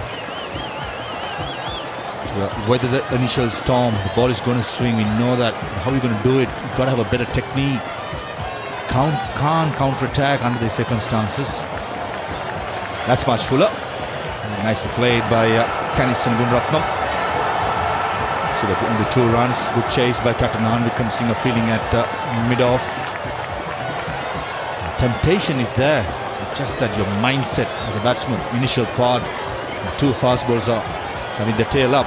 It's very, very important to be patient, leave those balls outside the off stump, tie down the Royalists, and then make a move by scoring runs through attacking cricket. But initial part, I just thought St. Thomas is unwanted, not having a clear game plan.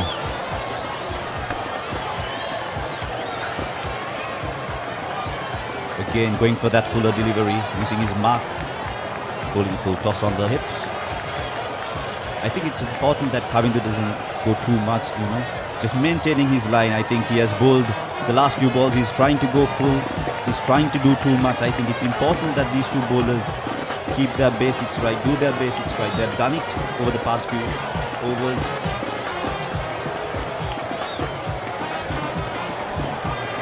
Absolutely. When the ball is talking, if I say, it's very important to stick to one line and length. Initially you could try a lot of things, but when you have things in your back, it's important to hit one areas in.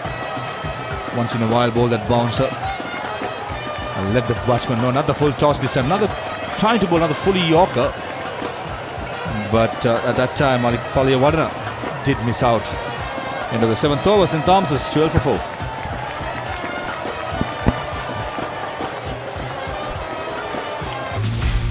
Get banking done to get back to your date. Still don't get it? Download Genie, your money app, and tap into a whole new world of financial possibilities. Genie, get it to get it. Get payments done in a flash to get on with your workout. Still don't get it? Download Genie, your money app, and tap into a whole new world of financial possibilities. Genie, get it to get it.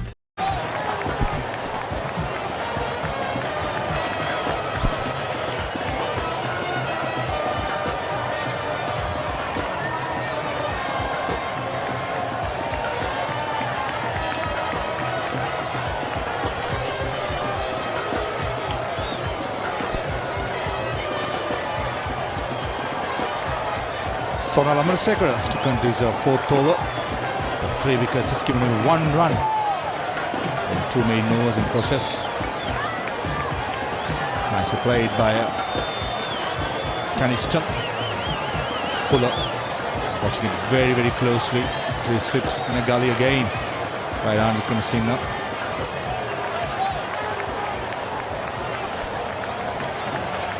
Very impressed with how Sonal has bowled. He has controlled the ball, taken it both ways to the right-hander and the left-hander, and I think the captain has given him justice by 3 slips and 2 gullies.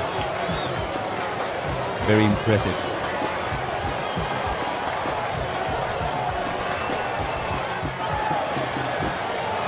Talk about patience. I don't think Caniston must be having it. Again, expansive drive, fuller length, nowhere near to be driven. Letting it fire.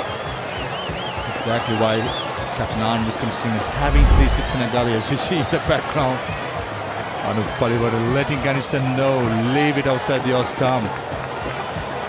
And the cow point fielder coming in the catching position as well. 5 fielders in the offside, waiting for that outside edge of Kanistan.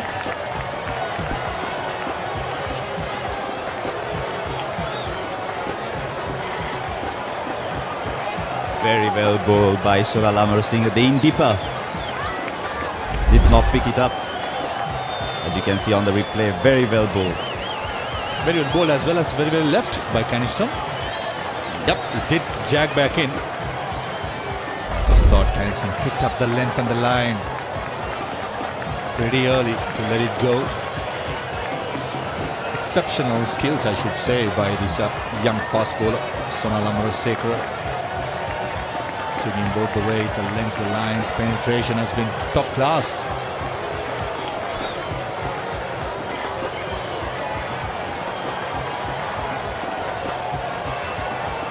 Again, keeping it full, making the batsman play, and this time very well played by Kanistan.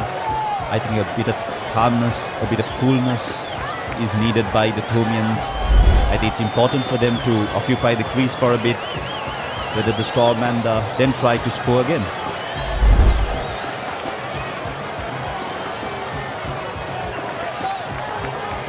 Follow wickets for St. Thomas's. 4, 6, 8 and 9. Punishment is needed to get the ship back sailing for St. Thomas's. Doing the toss, Royal College opting to bowl first. Captain Anand Singh and coach Jan Mubarak. Very happy with the outcome so far.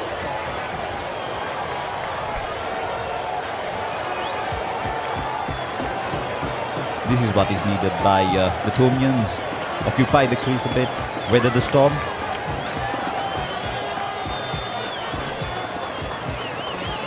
Sonal Amarasinghe keeping it full.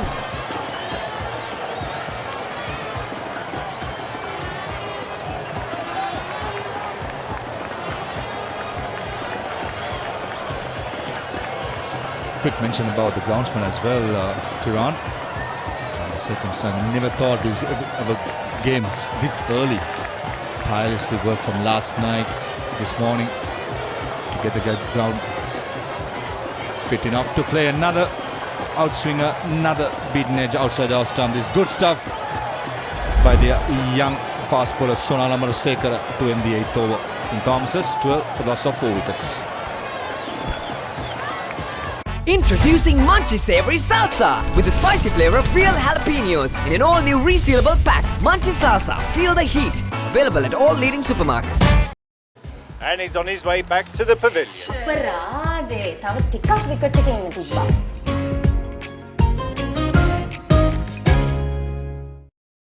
50 runs! What a partnership මේ on දින the set pitch. වුණා කියන්නේ ඉතින් දැන් අපි දින්න වගේ තමයි.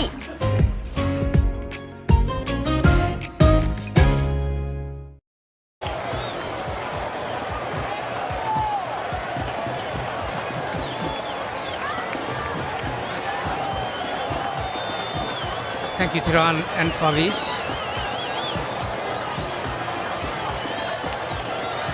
It's 12 for 4, St. Thomas's after being put into bat. The 8th over. Follow wickets 4, 6, 8, 9.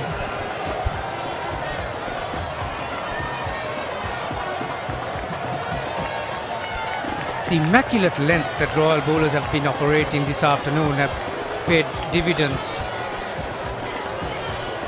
Pretty hard to imagine that guys who have not had a lot of time in the middle have got this kind of control.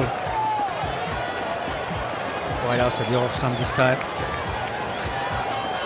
Sonal Amarasinghe moving the ball both ways, and Patiratna, his stock ball comes into the left-hander's pads. Now I've got a batsman who had very good skills early 90s opening the batting for St. Thomas's, Arosha Singh. This kind of bowling would have given you some nightmares those days. Good afternoon, viewers, and good afternoon, Gamini. Nice to be back. The Royal Thomian, yes, definitely. I'm quite impressed with the intent of the Royal bowlers. especially not getting carried away with the conditions and keeping it up and keeping it simple. They have bowled extremely well to the Tomian batsman, as we have, that's Patiratna down the leg side, and a good take by the wicket keeper. So I think their intent has been very focused on getting the batsman to play forward. And I think the Tomian batsmen have been stuck on the crease, basically. There hasn't been much movement either right forward or right back, and that has been their downfall. So some of the decisions, whilst the bowling has been good, the batsmen themselves have kind of brought about their downfall. Yeah, too right. Again, the length that they're operating, they're not afraid to get driven. They're bringing the stumps into play. From the tennis court end. First real effort or change of length, I should say. Our co-commentator just who handed over to us, Faviz Maroof, who relies on line and length and movement, would have been very happy with the control that these fast bowlers are having.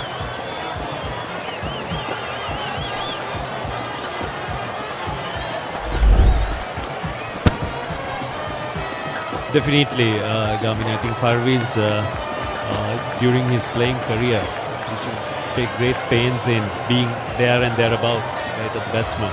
So, very, very impressive start by both Patiratna as he comes on to bowl now. It's a lovely drive, well fielded by the wide-ish mid-off fielder there. I think the key is Anuk Paliyavardhana, being an opener, he has to stay there, not be overly aggressive, but just bind his time, see the new ball off, rotate the strike basically, and give support. He needs to bat deep. Patiratna around the wicket to the left-handed Paliyavardhana. Yeah, like you said, he's been there for 25 balls. That's beautifully driven. Firmly struck. Batsmen are back for the second. That's a well-timed cover drive. Any other day, that would have hit that ball there. End of the over. St. Thomas's College, 14 for 4. John Keel's Logistics.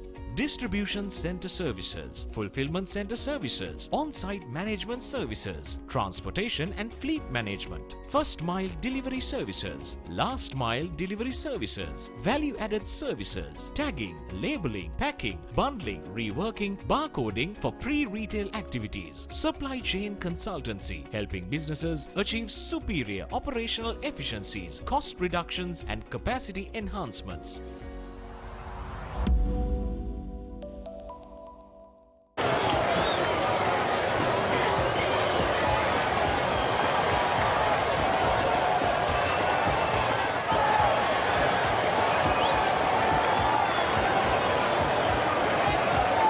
So Gamini, I think we see the first change of the Royal bowling, then Podivala coming onto the attack from the Vidyamavat end.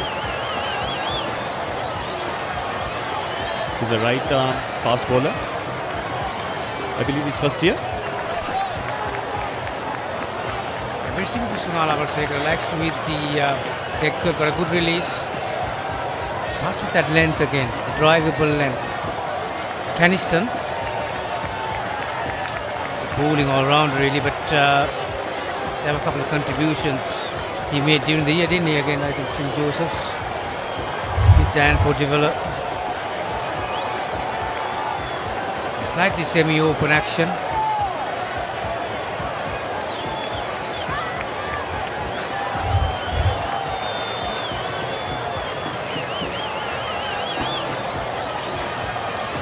Yeah, Dan Podivala seems to bring the ball back into the right-hander. And like you said, Gamini, Caniston can bat.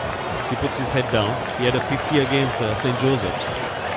So he's a bowling all-rounder, but with good intent to bat. But I think the situation calls for him to, he needs to be a bit more watchful and need to stay at the wicket. Need to build a partnership with Anup. That's quite important at this stage.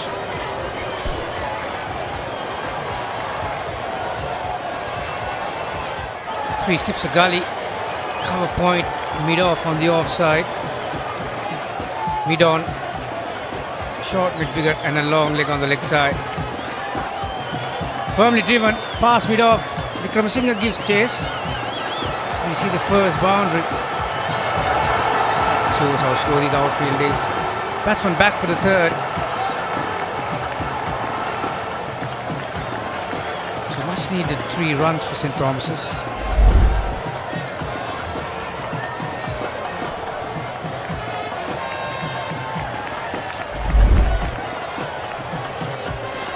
Yeah, that was a nice looking drive, and with the outfield still being somewhat wet, and the ball is going to get softer. I think the batsmen also need to show more intent in running fast between the wickets. I think that time they got some value on the shot, got 3 runs.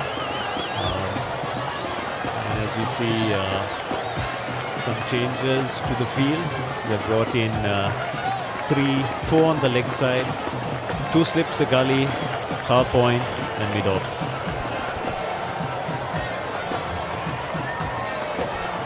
That's a short delivery outside the off stump.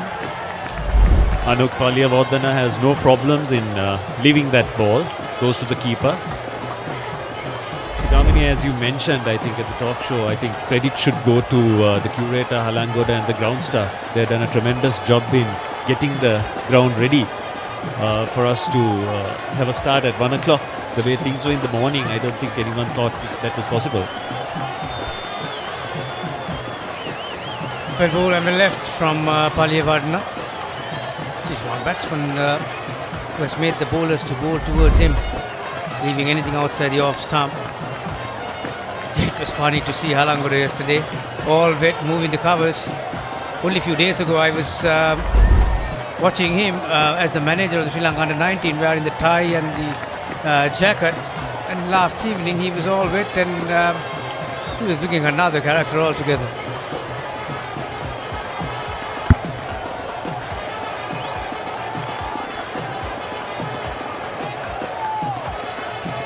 And a shortest delivery, played off the hips towards backward square. Scrambled through to a quick single. And like you said, Kamin, I guess Kama the hour, Kama the man. Halangoda had to adapt to the conditions and help with the covers. Yeah, and dead ball signaled by umpire Lyndon Hannibal because there was no shot offered after 10 overs, 18 for 4. Get banking done to get back to your date. Still don't get it? Download Genie, your money app, and tap into a whole new world of financial possibilities. Genie, get it to get it. And he's on his way back to the pavilion. අපරාදේ තව ටිකක් wicket එකේ ඉන්න තිබ්බා.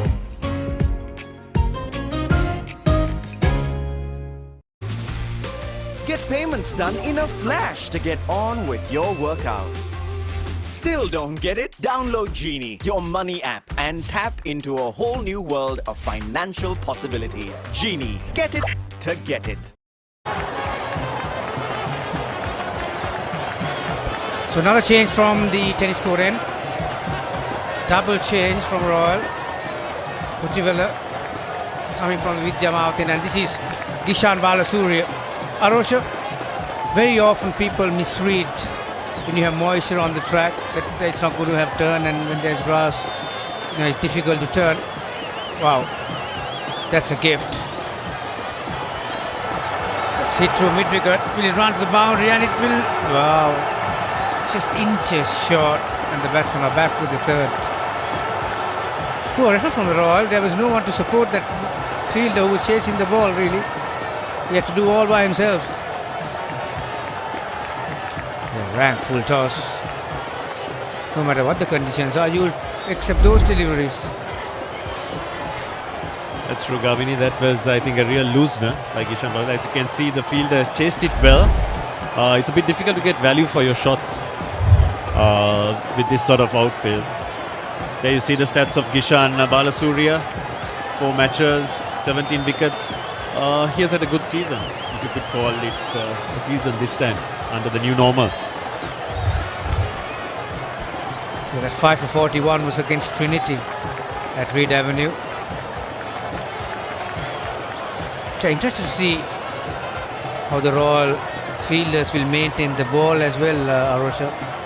You know, a shot like that where the ball will travel to the edge of the boundary line and easily get wet, and if it is a puddle or something, then a small problem for Vathirathna may have, because that effort he put in near the boundary line to stop the ball been a hamstring by the looks of it. Trainer or the physio is helping him. So Balasuri against the left-hander this time. They're coming back to that point very easily. The ball can become like a bar of soap, really. It's difficult for the spinners to grip. Better length.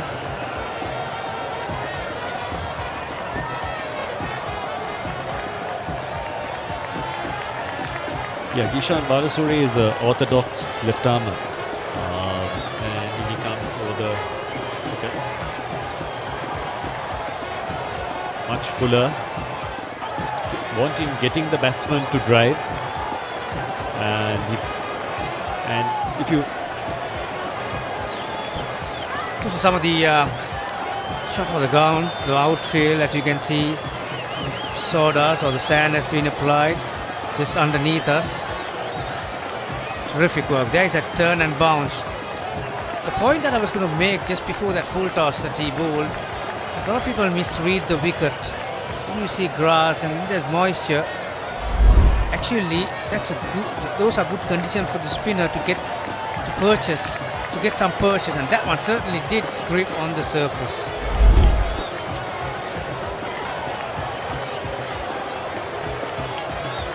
Yeah, the umpire, Prabhu Kwella, just making sure the fielder's in their position. Absolutely right, Gamin.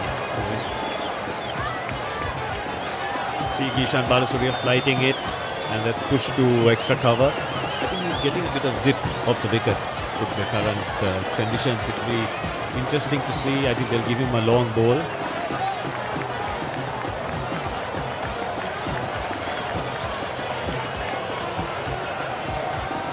Confidently played, and that's the end of the over.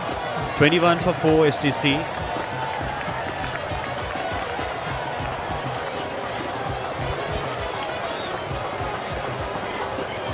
Introducing Munchy Savory Salsa with the spicy flavor of real jalapenos in an all-new resealable pack. Munchy Salsa, feel the heat. Available at all leading supermarkets. That's a maximum. Gone all the way to the stand. Yes.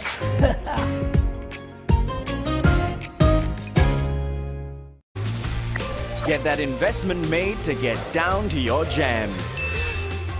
Still don't get it? Download Genie, your money app, and tap into a whole new world of financial possibilities. Genie, get it to get it. So Pachibala is going to continue from the with Jamav. If you have just joined us, the 142nd Battle of the Blues, now streaming worldwide on Sri Lanka's #1 sports hub, the Papare.com. Firmly driven, beautifully played by Caniston. He likes his drive, doesn't he? Guess we're coming back. That this match started at 1 p.m. this afternoon. Royal winning the toss and putting St. Thomas to bat. Lost 4 for 20 at last drive.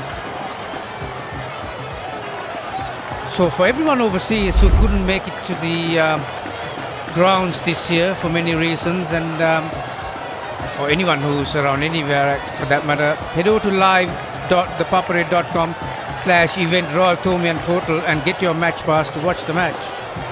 So not bad, Aroshana. This year you might not be here in person, but can see the action back at home. And just a punch on the front foot. Yeah, definitely, Gamini. We'll be thankful to the likes of the Papare.com for streaming it and taking it live to all the households where they can stay safe and watch the match in the comfort of their living rooms. And we see Anuk Palyamodan settling somewhat. I think his feet are also moving a bit better, having been there for 35 balls. And he needs to make this count. He needs to stay there at the wicket and bat deep.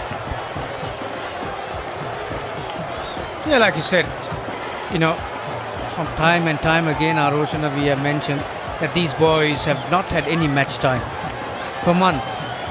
So you got to take into consideration there is man with a lot of skills, very talented, and got a very good brain. Jahan Mubarak with the head of the brain trust for Royal.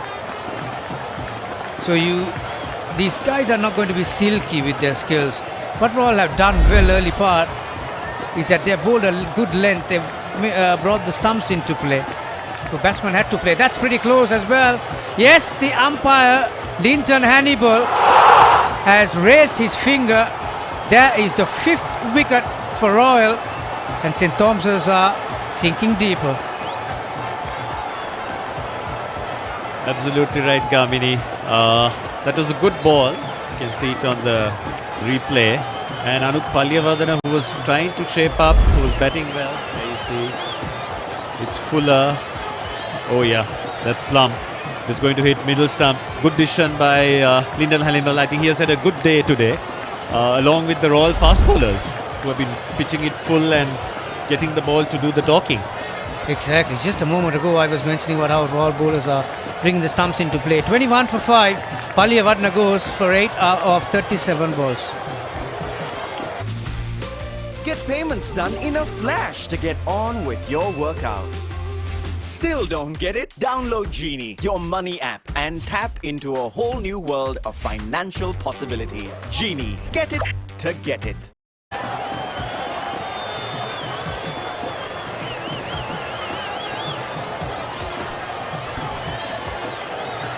And St. Thomas's 21 for 5 here at the SSC. Royal have made early inroads, and half the side is out for 21 runs. As we see the new Tomian batsman coming to the wicket, they have just taken rings. I think Caniston needs to support and go big with some scores, because we don't have much runs to play with. And whilst he needs to be positive, he also needs to safeguard his wicket and not go for too much of expensive drives and throw the wicket. But I must give all credit to Royal bowling. They have come with a purpose, a plan, and they have just stuck to it. Kept things simple, kept it on the front foot. Company. True right there, Aroshana. Dan Podivala joined the party. He's doing the same things that Trunal Amarsekar and Pandiratna did. Bring the stumps into play. Not a big stride forward by any means, and lost his balance too. As you can see, the back leg comes forward, so that shows that there's a problem with his base, Palyavardhana. Although he was there for some time, wasn't he? Facing 37 balls, but that very good delivery from Podivala brings him his first wicket. Nathan is the new batsman.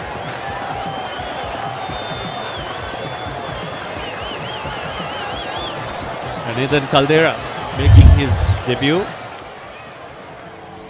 Yeah, he's played a couple of matches. He's known for his fast bowling. So he's a support fast bowler to Yasiru Rodrigo and Caniston. He's a youngster, plenty of years ahead of him.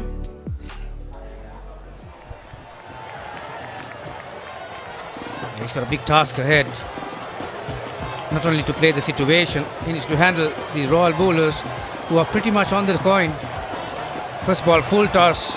Nicely worked away towards square leg. That's running down to the boundary, and it will reach it now. So nice start for Caldera. That'll calm his nerves. I believe that's the first boundary of the innings, coming in the 12th over. A juicy full toss on the pads. You see the replay. Yeah, clipped away on the leg side, and he got good value for his shot there, Nathan Caldera.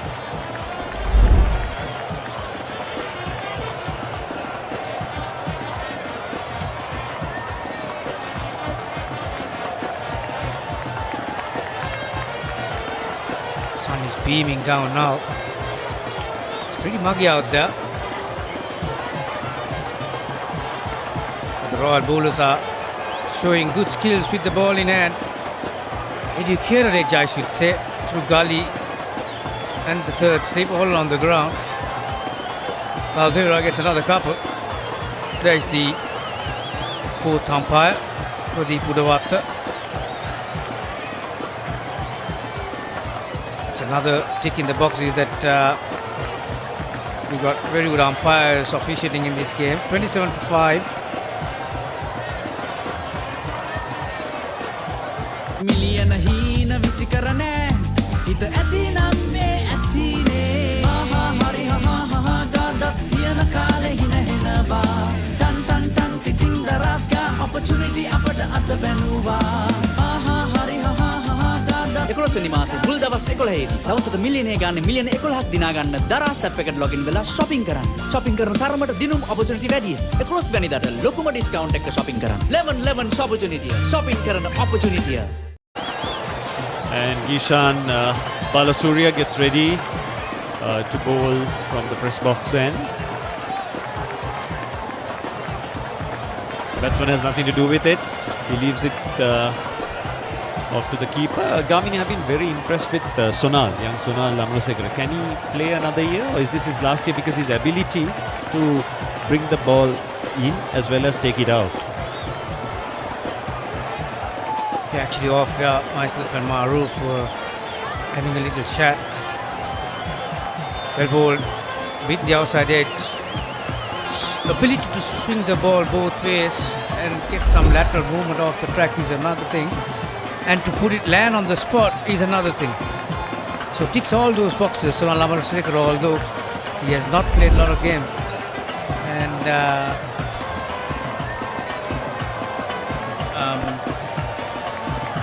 so showing a lot of promise. This will be an interesting contest.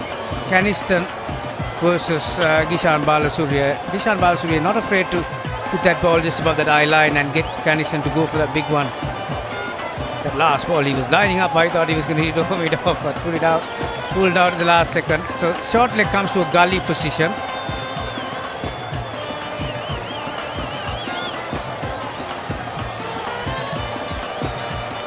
That's driven to mid-off Gamini, absolutely right. And Caniston, I'm not too sure of his patience when you have the left armer tossing it up. Let's wait and see. I think Royal have a plan. They want him to go for that expansive drive. Brilliantly bowled. Pitching, moving slightly away. A little bit of turn, and he's getting that zip off the wicket in the current conditions. And Caniston has to be careful with one slip and a gully there. Yeah, you're right. He goes wide of the crease and gets that angle for the little drift. Good ball to finish up. 27 for 5. Change in voices after this. It's going to be Feroz Ahmed and Danushka Kolambage.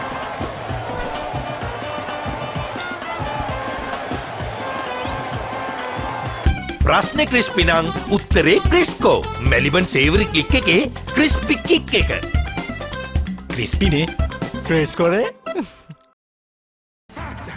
මොනවදාලු මේවේ කිසි crispy ගතියක් නැහැනේ ක්‍රිස්පිනේ එතකොට මේ කර ගාලා හැපෙන්නේ කර ගාලා හැපෙනවා මොනවද කිව්වේ ක්‍රිස්පි කේස් මෙතන බෑ ප්‍රශ්නේ ක්‍රිස්පි නම් උත්තරේ ක්‍රිස්කෝ මෙලිබන් සේවරි ක්ලික් එකේ ක්‍රිස්පි කික් එක ක්‍රිස්පිනේ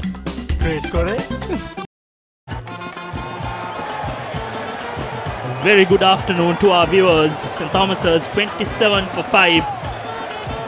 A concerned looking Danushka Kolambage joins us in the hot seat. Not as heated compared to what is transpiring in the middle, Danushka. Very good afternoon, Feroz. Yes, we've been looking forward to the start of the 142nd Battle of the Blues, but when it comes to the Thomian side, doesn't look so good.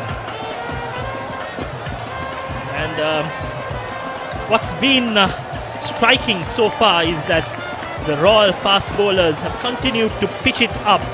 It's been a very good passage of play, and the support bowlers have continued keeping the pressure and making the batsmen play. It's been a very, very good spell of fast bowling, equally supported by the lone spinner Gishan the left arm spinner as well.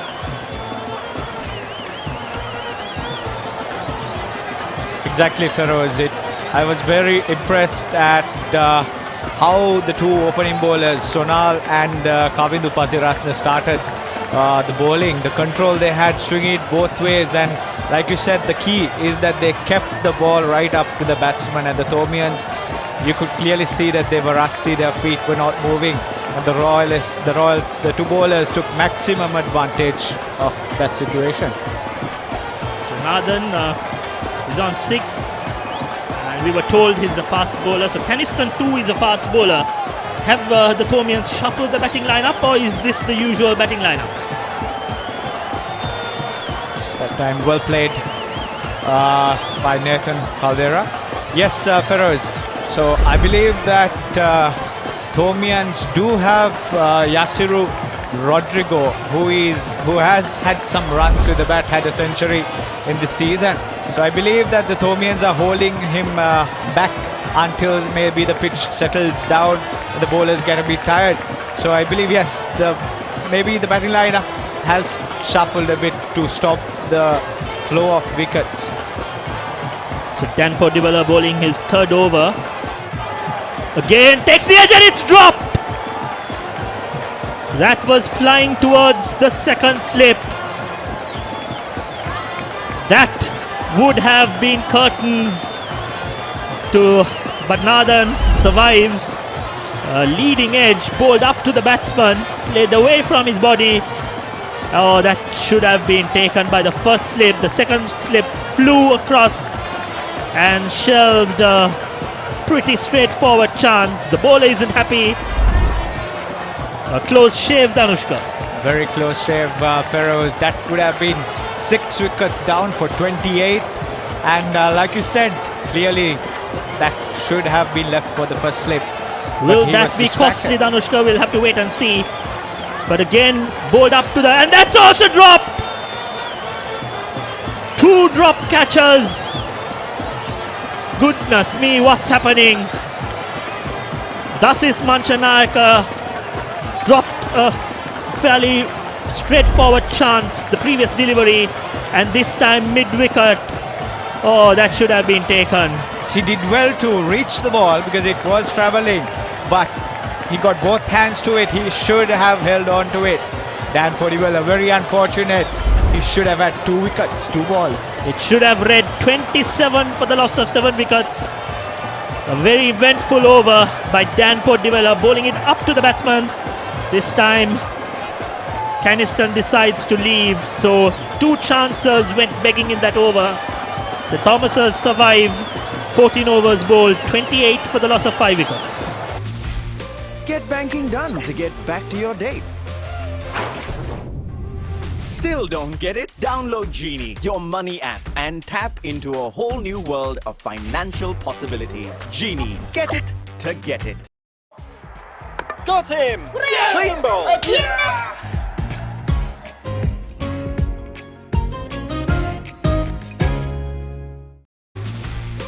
Get payments done in a flash to get on with your workouts.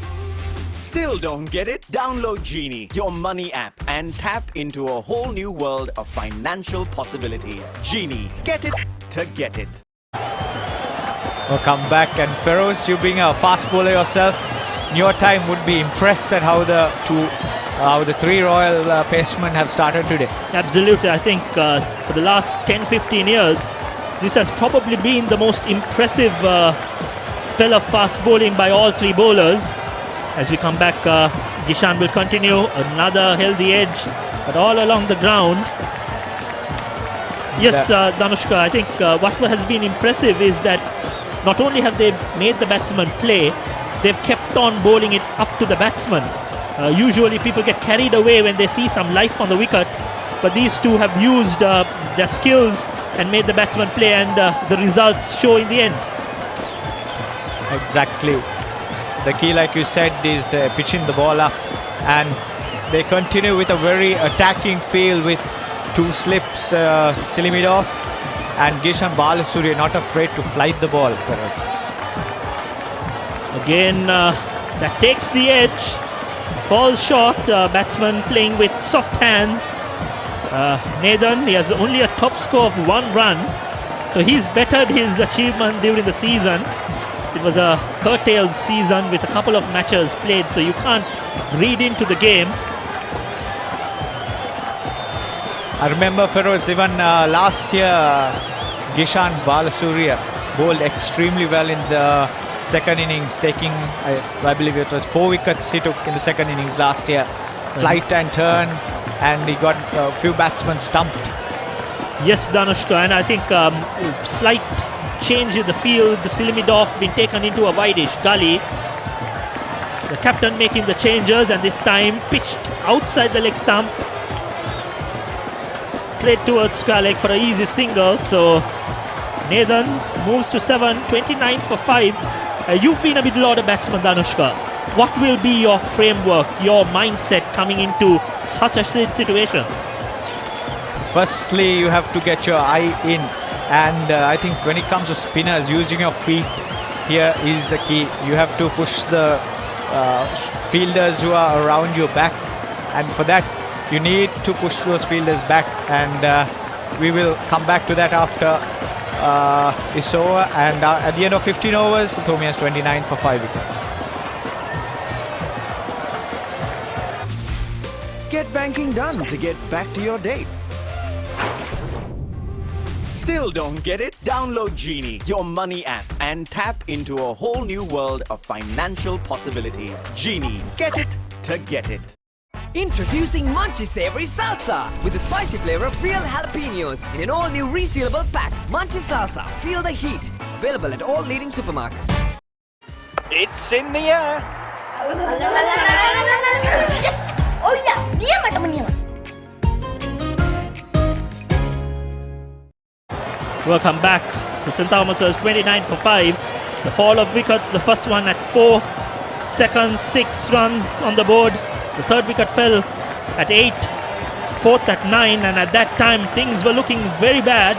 The fifth wicket at 21, and we see Sonal being brought into the attack. The chief wrecker, 4 overs, just 1 run given away, and 3 wickets against his name. Danushka. Yes, exactly. 5 were down for 21. It should have been 6 or 7 if they held on to those catches, and Thomians would have had a very, very, very bad, would have left them in a very bad situation. Danushka, you were a brilliant fielder back in the day. What is key in fielding close in and in the slip cordon? Have you fielded in that position? I was mainly at cover point, but I believe the key is you have to expect every ball to come to you. So Nathan was dropped on 6, held the edge. Dasis went across. At the very next delivery, Caniston played it upish towards mid-wicket, and the chance was spilled by the mid-wicket fielder. So 2 costly misses. Only time would tell whether the Thomians can capitalize on those 2 chances.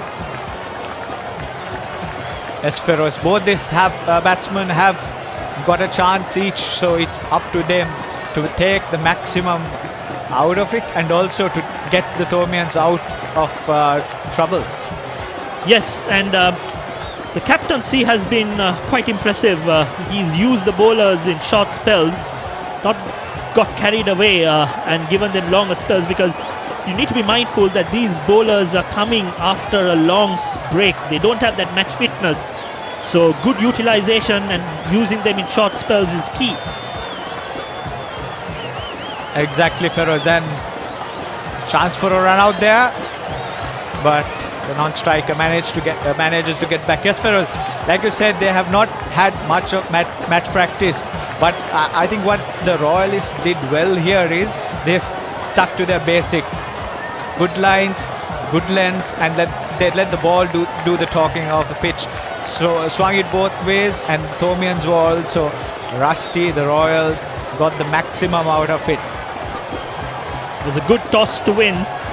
Royal elected to bowl first and used maximum what was on offer.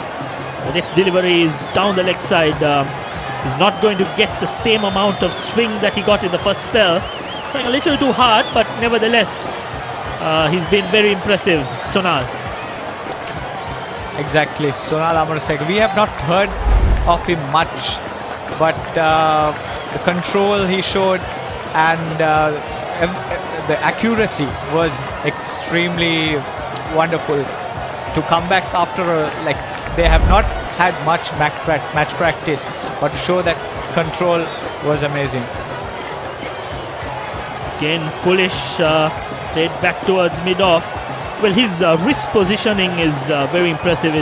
And the release of the ball, you can see the seam going straight. Another good over by Sonal comes to an end. So 16 overs bowled, 29 for 5. John Keel's Logistics. Distribution Center Services, Fulfillment Center Services, On-Site Management Services, Transportation and Fleet Management, First Mile Delivery Services, Last Mile Delivery Services, Value-Added Services, Tagging, Labeling, Packing, Bundling, Reworking, Barcoding for pre-retail activities, Supply Chain Consultancy, helping businesses achieve superior operational efficiencies, cost reductions and capacity enhancements.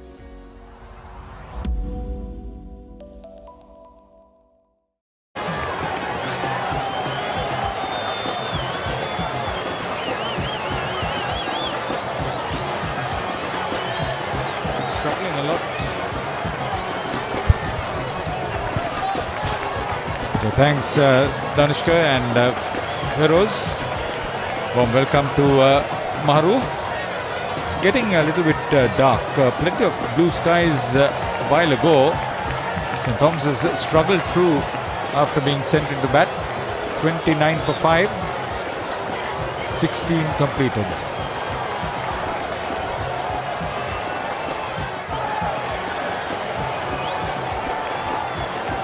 You could see the black armbands of the Thomians. Two former captains, Suresh Gunasekara and Upeka Fernando, have left us in this world.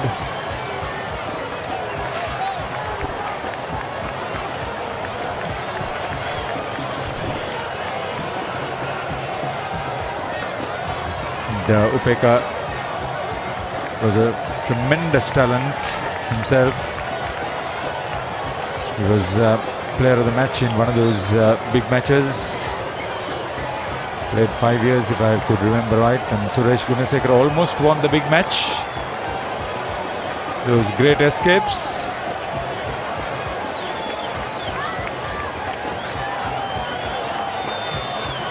You have a better view standing? Still trying to grow, Haritha.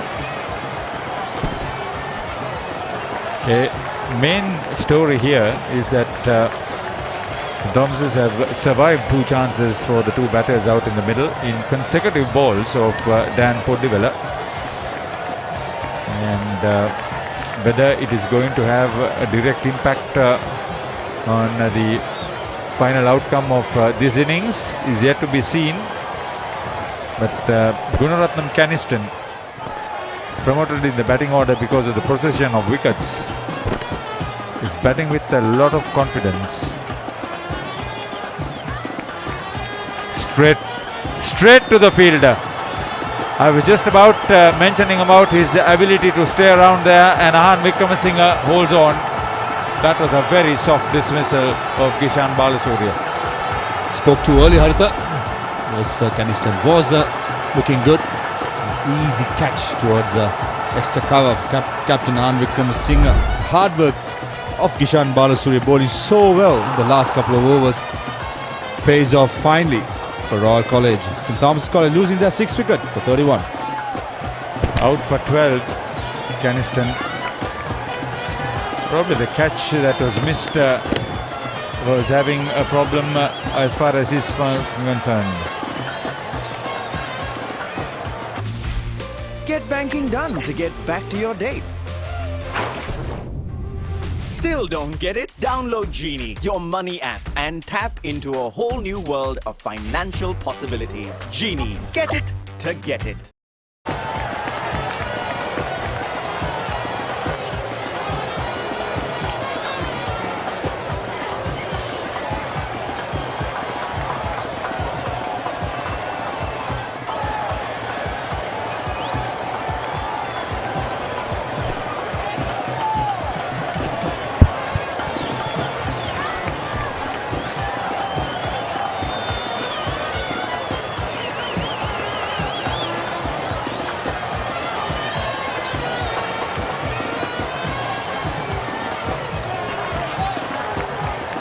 Nasty ball again by Kishan Balasuriya. The fourth wicket of Kingston Ratnam. Previous delivery.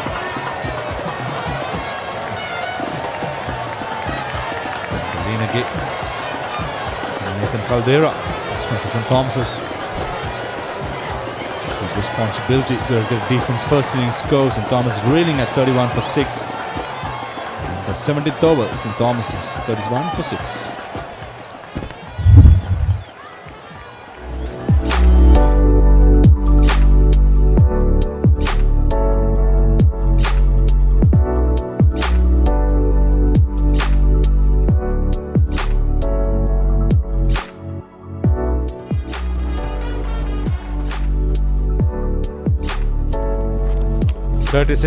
The highest score for Tenuka Lienage.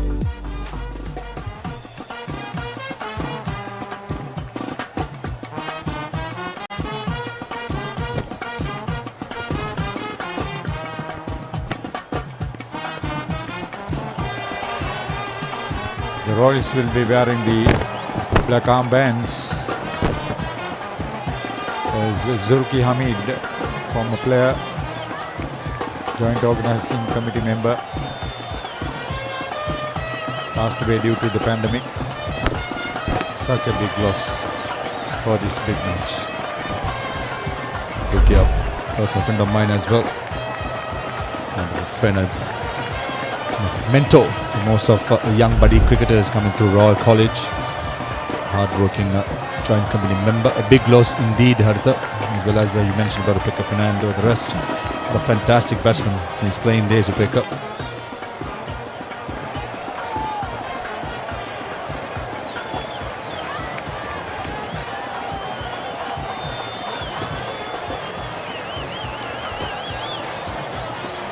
Poduvilla, difficult customer to get away with.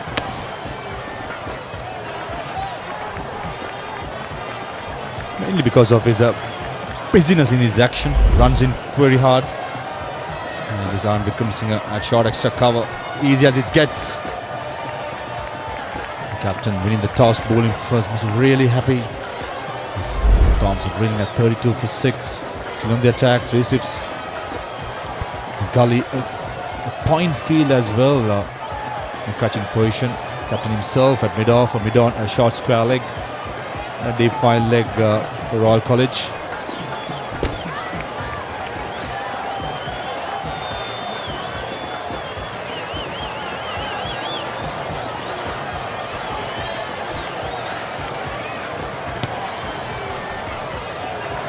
Now the confident appeal.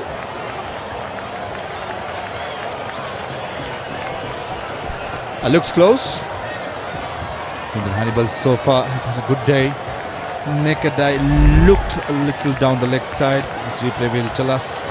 Yeah, doing too much. A good decision by Lyndon.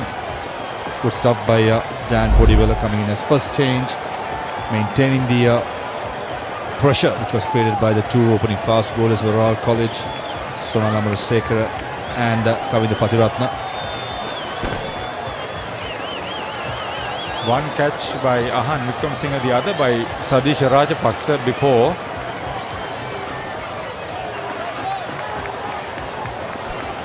Just comes into play again. Expansive drive. Thomas got it playing fire with fire. Very good for 6, not trying to bog down. Sadish Rajapaksa, national cap. Yeah, I saw him take 4 catches in the last one day against Bangladesh under-19 at Damulla. Good length, bowled by Dan Podivella. Pinching it fuller, giving it all the chances the ball to move. Remembering now Rivers as well, bowling with the Duke ball. Mentioned about Duke ball moving along the way since Papare ball most of the games been used, don't have that shine and the hardness for much longer time. The Duke ball remains hard and shine on one side for a long time. It'll be hard work for the fielders as well to keep the ball dry, and so far the Royals have been magnificent.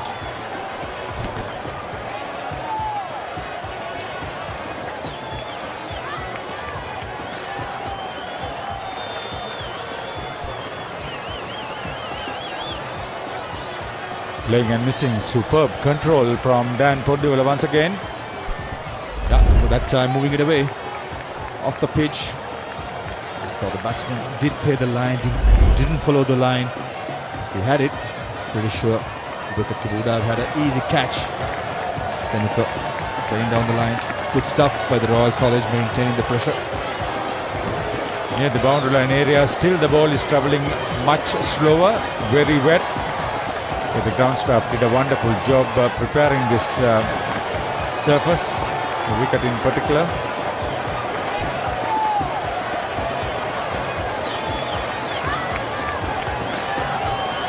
Good stuff, very good stuff by Royal College. 28th over, St. Thomas's 32 for 6. Introducing Munchy Savory Salsa with the spicy flavor of real jalapenos in an all-new resealable pack. Munchy Salsa, feel the heat. Available at all leading supermarkets. 50 runs! What a partnership on the pitch!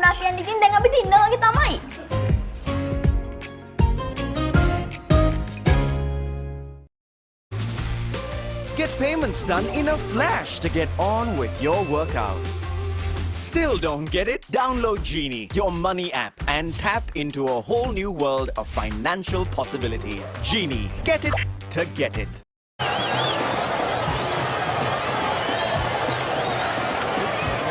Here, Balasuriya, who was the chief wicket taker in the last big match.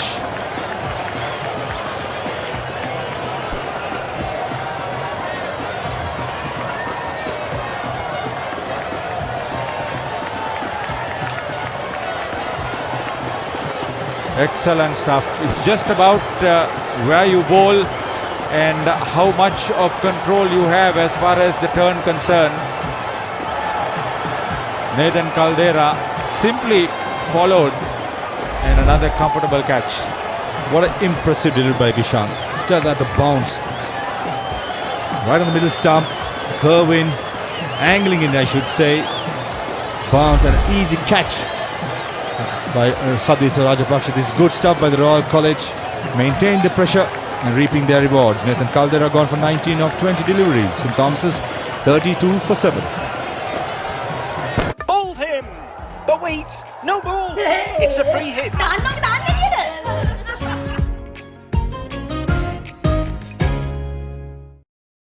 ප්‍රශ්නේ crispy නම් උත්තරේ ක්‍රිස්කෝ. Maliban සේවරි click එකේ crispy kick එක. ක්‍රිස්පිනේ ක්‍රිස්කෝනේ. This is the main hope now.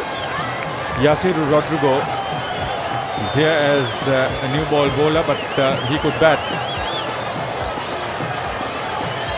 Whether he could manage the pressure that's being inflicted by the Royal bowlers is another story. I tell you what, Yasiru Rodrigo only knows to play one way, which is to be attacking.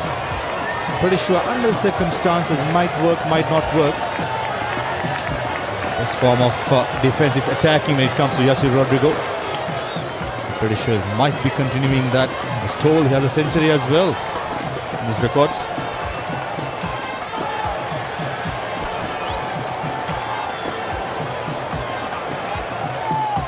The good thing is his height. He could use that. So it's talking about best score of 103. Average of 64, batting at number 9. So we're asking the coach should be a going upping outer. Full toss. Oh, straight to the silly mid-off fielder. Rodrigo with a smile. Lovely boy. Been working with him as well. Such a clever boy. He will have to be a stellar performer for St. Thomas's to get out of the woods.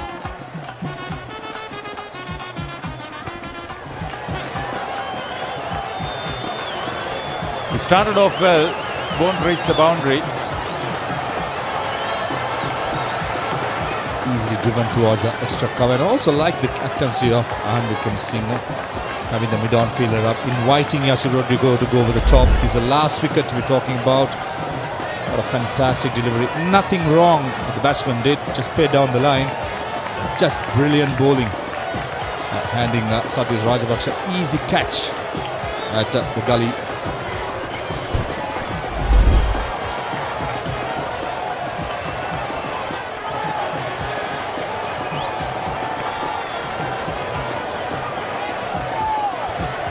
So much of work to be done to set the field up.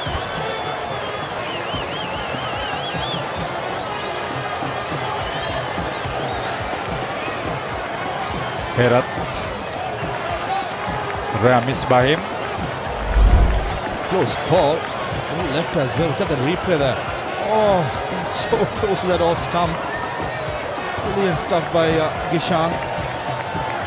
And just thought for a second, yes, Rodrigo did leave it on line, but never expected it to turn back that far.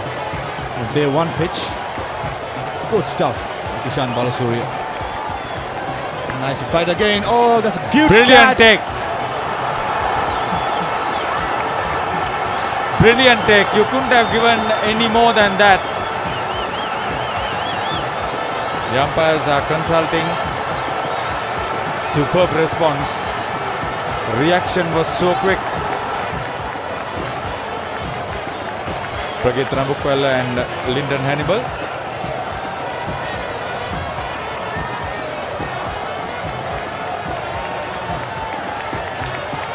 Hemanta Boteju will come into play now. The important part there is a soft signal to umpires, standing umpires, to consult each other. A soft signal from Pragit Rambukwala was not out. So it has to be substantial evidence to overturn the decision by Hemanta Boteju as the third umpire.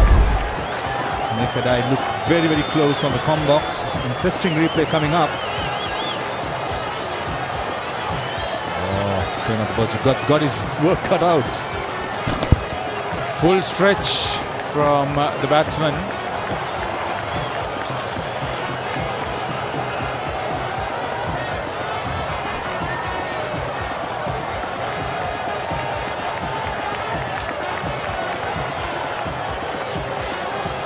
Could have been, see how far he is stretching up.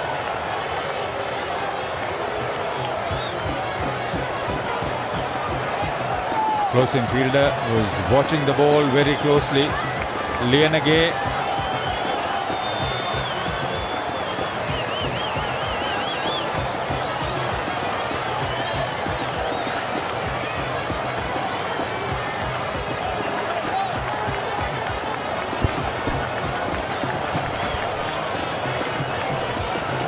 Excellent effort. You've got to applaud the effort by the Senegal fielder. Never backed out. It's easy when it's fielding up close to move your eyes away. At that time in the game, these are the catchers that win matches for most of the teams. It's a brilliant effort. And Royal College, it's been magnificent. Nekadai looks out for me, Hartha. What do you reckon? No questions about that. And the first impression I got was that he was under the ball.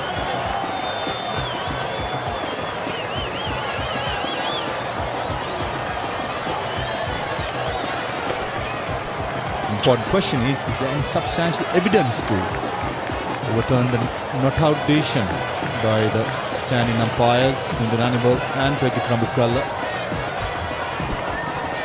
It's taking an awful lot of time. Correctly so, given out.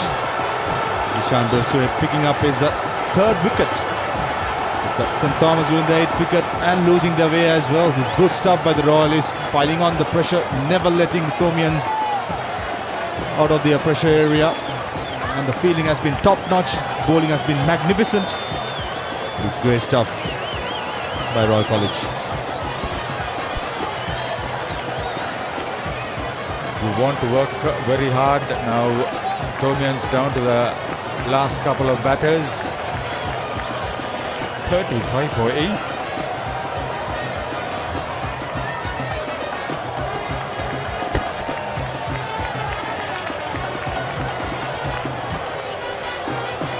Sadisha Rajapaksa again. Was it?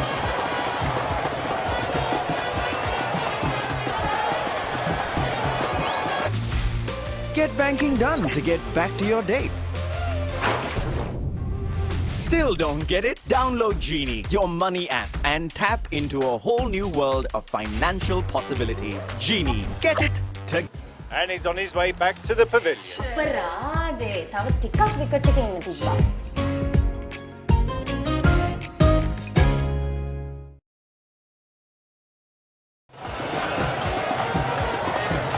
So welcome back to proceedings. St. Thomas's 35 for 8. Is it gloomy enough, Ricky? Well, the sun is definitely shining on the Royalists at the moment, Feroz. It's been quite impressive performance by Royal College. The bowling has been spot on and very impressive. There were 2 lapses on the field, but they've made amends, especially in the previous over. Brilliantly held catch by Sinet Rajavasan. So things have worked out quite well for the Royalists. Yes, you can't take anything away from them. They bowled really well, especially with the new ball. I thought the 2 opening bowlers started off brilliantly. They bowled spot on. They didn't try to, just try to bowl quick or try to do too many things. They just landed the ball in the right areas. The ball was moving both ways. The wicket was covered for a long time, for 1.5 days. There was a bit of a moisture as well. They used it really well, and they set up the bowling performance for the rest of the bowlers to follow. So Yasiru Rodrigo, the only centurion, in fact a centurion for St. Thomas's, came down the order at number 9. He's on 2. He needs to open up his shoulders. So Mahit Pereira, the new batsman, played 3 matches, scored 4 runs, average of 15. He needs to support Yasiru Rodrigo this time outside off stump. It's a tricky situation, Feroz, for Yasiru Rodrigo, because his natural game is to go after the bowling, to play his shots. And now with 35 for 8, what is he going to do? As you see, Mahit Pereira, 33 is best score. Strike rate of 55, averaging 15, not many games, a handful of matches, lack of experience as well. So what will Yasiru Rodrigo do? Is he going to go after the bowling, throw his bat around, trying to get some runs, or is he going to hang out there? It's a very, very tricky situation for him at the moment. Well, he has the experience, played in the under-19 Sri Lanka. So he's got the experience and the runs. This time again, a slight inward movement. Played towards mid-on, Yasiru. Well, he needs to take calculated risks. He can't block the whole day. He needs to score some runs, especially the first innings. And St. Thomas's. Yes, so St. Thomas's have managed to pass their lowest score of 31. They've moved up to 35 at the moment. So some good news for the Thomians. They've bettered their lowest score. The coaching staff looking quite concerned, planning it out. They seem shocked to what has transpired in the middle. Yes, well, the players, both teams in fact, have been really out of match practice. They haven't had a lot of games in the centre, no competitive cricket. And like I mentioned earlier as well, I thought whoever wins the toss, it will be a good toss to win. And Royal have done justice to that. The Thomian batsmen look very rusty, but the Royal, credit to them, they have bowled well. I mean, they've done the basics right, and the Thomians have not responded. Well, conditions do play a part, but you've got to make use of it. And Royal College, the bowlers out there have done that, kept it up to the batsman, not got carried away, and hit the right spot. And they've got the skills to match as well. So that's the end of the 20th over, 35 for the loss of 8 wickets. Introducing Munchy Savory Salsa with the spicy flavor of real jalapenos in an all-new resealable pack. Munchy Salsa, feel the heat. Available at all leading supermarkets. And he's on his way back to the pavilion. අපරාදේ තව ටිකක් wicket එකේ ඉන්න තිබ්බා.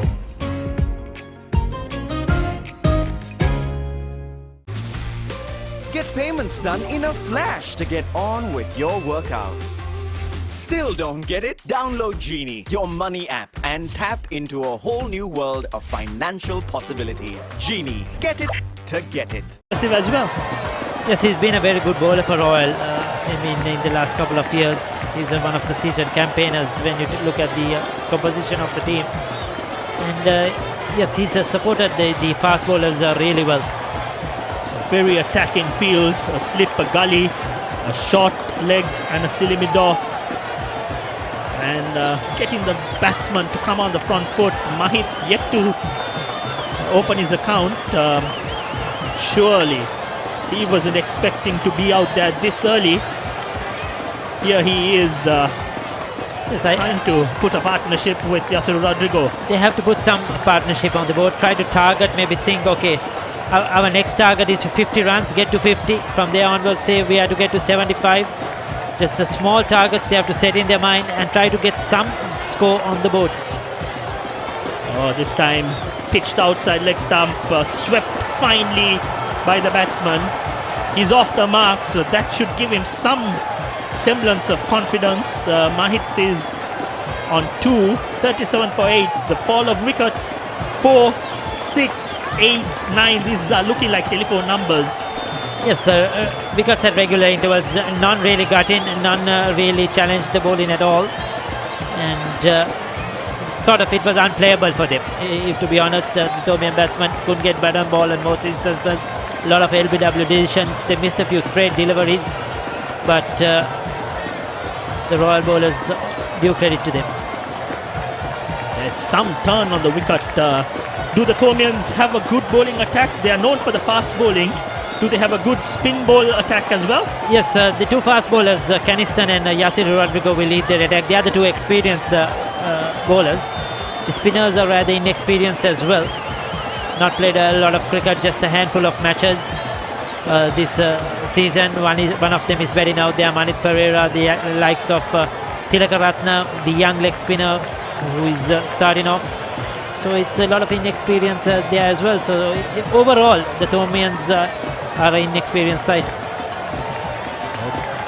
Goes for a valiant hit, misses it completely, and the umpires was it a hit wicket? We'll have to wait and see. I thought it was a stumping effort. Well, the wicket keeper was showing the umpire the stumps, so I wonder what really happened there. Initially I thought it was clean ball.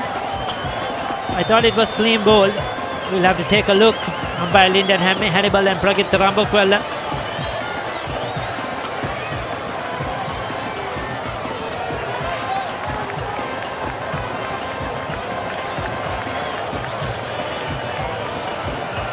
There's some chat out in the middle with the umpire. With the batsman.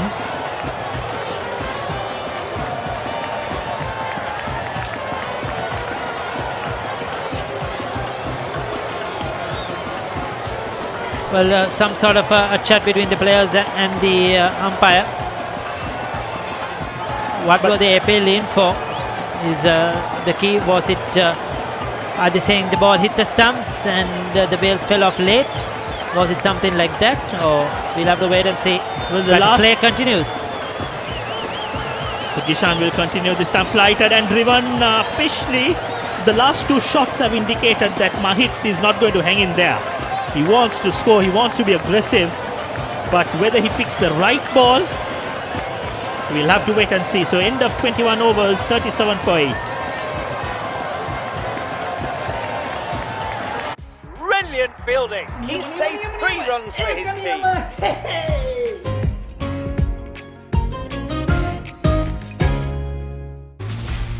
Get banking done to get back to your date.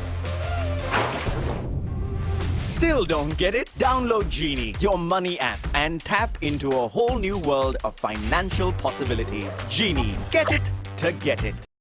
Introducing Munchy Savory Salsa with the spicy flavor of real jalapenos in an all-new resealable pack. Munchy Salsa, feel the heat. Available at all leading supermarkets.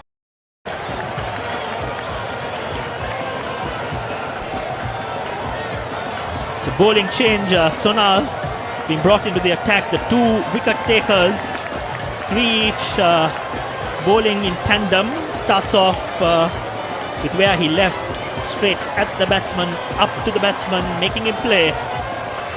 He's been outstanding, Feroz, today. Sonal, I thought he's been the best of the bowlers. He bowled in the right areas, swung the ball both ways, especially to the left-handers. He was really good. I like the way he got out Shalin Dimel. Lowest first innings scores for STC, 33. Way back in 1889. That's a long, long time away. And they have just managed to pass that score. So yes, he set up Shalin Dimel. He was bowling a couple of outswingers outside the off stump, trying to tease Shalin Dimel to drive, and then suddenly slipped one straight, swinging back at him, and he missed it completely, and he was adjudged LBW. That's how he's been operating. He's bowled the correct channels. He's changed his angles well. We saw him coming over the wicket. Now he's bowling around the wicket, and Ahan, the captain, has supported his bowlers with the fielders. So 2 slips gully, a wideish point, man in the offside. Wide gaps between mid-off and cover point, again outside off stump. And Ricky, what has been impressive is he's not express pace. He's used his height and that beautiful seam position, his perfectly cocked wrists, aiding him to purchase off the wicket. And also seems that the Royalists like the Duke ball. The Duke ball has done justice as well. It's swinging around. Of course, the conditions, there was a bit of a dew, probably sweat on the wicket as well. It's all dried off now. But certainly the 2 Royal fast bowlers certainly love the Duke ball in their hands. Again straighter, negotiated easily by the batsman. Well, speaking of the Duke ball helps bowlers who use the seam, and generally the older it gets, the more prominent the swing is, but these bowlers manage to get that swing and seam, especially in the first hour of play, and they've done a very, very, very impressive job. The 2 fast bowlers, Dan Podivela and Sonal in particular. It's again just outside the off stump, showing a lot of patience here, Yasiru Rodrigo. If it's there to be hit, he should hit it. Well, the lowest team score for STC overall 1888. So not 33. Yes, the first inning score was 33. Overall, it's 18. But they have got over that mark. Yeah, I like to see if it's there to be hit. I think Yasiru Rodrigo should go for it, because it will be better off to have some runs on the board. My view is it's better to have a 70 than being bowled out for 50. Well, I've just noticed Sonal bowls with a watch strapped to his left wrist. We'll take a look at the Thomian batting for today so far. It's been very disappointing. Anuk was LBW for 7, so was Mendes. He was the first to go. Shalin Dimel followed. All telephone numbers. Ryan Fernando for North. Sanesh Hetiarachi for 1. Keniston got into double figures, showed some promise. And the last 2 wickets to fall, that was of Nathan Caldera and Tenuka, who was out without scoring. Just the 3 extras, so the Royal bowlers have been very disciplined so far this afternoon.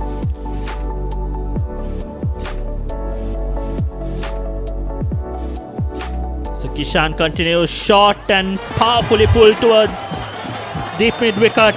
Will that be the second boundary of the day? Not to be very well fielded. Valiant effort by Sonal, the fast bowler. Just finished his spell. Ran in. Every run counts, and every run is an added pressure. Every run is gold at the moment, Feroz.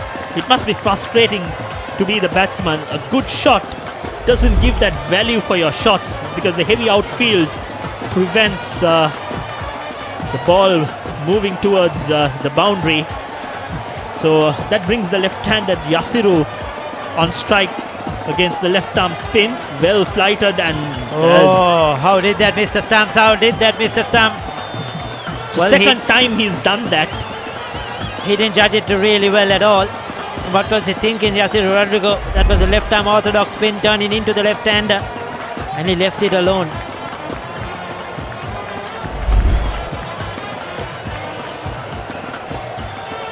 Kishan will continue.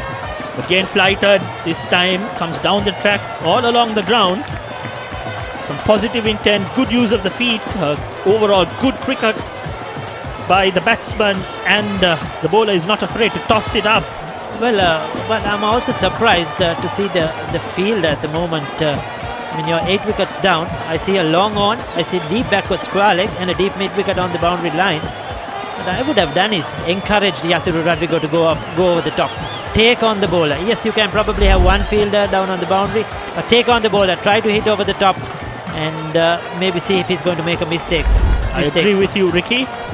This time outside our cut, upishly towards the vacant point region. Again, just 2 runs on offer. Yes, because I feel at the moment, Feroz, with those 3 fielders on the boundary, Yasiru is not going to take his chances because I don't think he backs himself. These are fairly big boundaries here at the SSC to clear those boundaries, and with the situation they are in, he will not want to get out, holding out into the deep. So he's not going to risk that at the moment, and I think the captain, Ahan, has the opportunity of bringing the field in. He's still feeling his way. He's just scored 4 runs off 20 deliveries. Oh, that took the inside part of the bat. The short leg fielder was kept fine, more towards a leg slip, and it fell short. So he survives 23 overs bowled, 43 for the loss of 8 wickets. මොනවදාලු මේ කිසි crispy ගතියක් නැහැනේ. Crispy නේ? එතකොට මේ කර ගාලා හැපෙන්නේ? කර ගාලා හැපෙනවා. මොනවද කිව්වේ? ක්‍රිස්පි කේස් මෙතන බෑ. ප්‍රශ්නේ ක්‍රිස්පි නම් උත්තරේ ක්‍රිස්කෝ. මෙලිබන් සේවරි ක්ලික් එකේ ක්‍රිස්පි කික් එක. ක්‍රිස්පි නේ? ක්‍රිස්කෝ නේ? 50 runs! What a partnership on the pitch! දැන් අපි දින්න වගේ තමයි.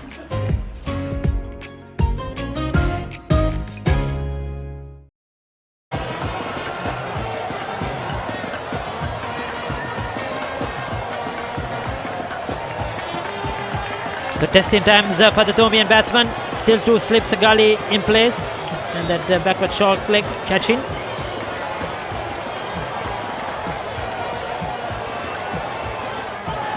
Sunal continues. Important single. Every run, as we said, counts. Yasiru Rodrigo soon to spot the opportunity.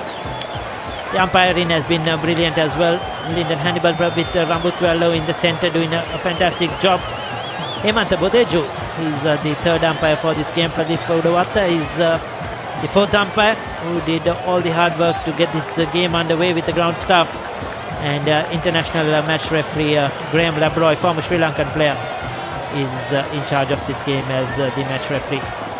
So you see signs of rustiness. Dan Podivella is cramping up. You see, not moving swiftly.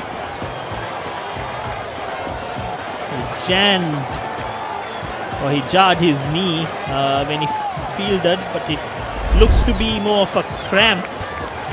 It's, to be very careful. The ground is pretty soft in certain places due to the heavy rains we have had. Sometimes your foot can get stuck in the ground, and certainly that would hurt him. We hope he's okay, and we hope he will be back on the field soon. Thermian dressing room, of course, very, very concerned. I'm sure there is a message sent out with a bottle of water by the reserve players in the process. So he's hurt his inner thigh towards the groin region. Let's hope that it's not too bad and he will be back on the field. So this brings the right-handed Mahit to face Sonal. He's bowled 6 overs, given away 2 runs and captured 3 wickets. So slight adjustment, 3 slips, a gully. Sonal, I thought, was very impressive against the right-handed batsman. So this will be interesting, what he does and how he goes about. Again, Apish. Will that run down to the boundary? Does it have the legs to carry? No. Slows up. So he'll get a couple of runs, but that was a full toss. Manages to get it into the gap. Mahit building in confidence. So 4 more runs to get to that first target of 50 runs. And the captain indicating that there's just 10 minutes left for tea. 1 more wicket, you can get that extended session. So these two need to hang in there. Yes, sir, certainly. They have to bat till tea. So the lowest first innings total since 2000 Royal College 94 in the year 2005 and St. Thomas's 99 in 2009.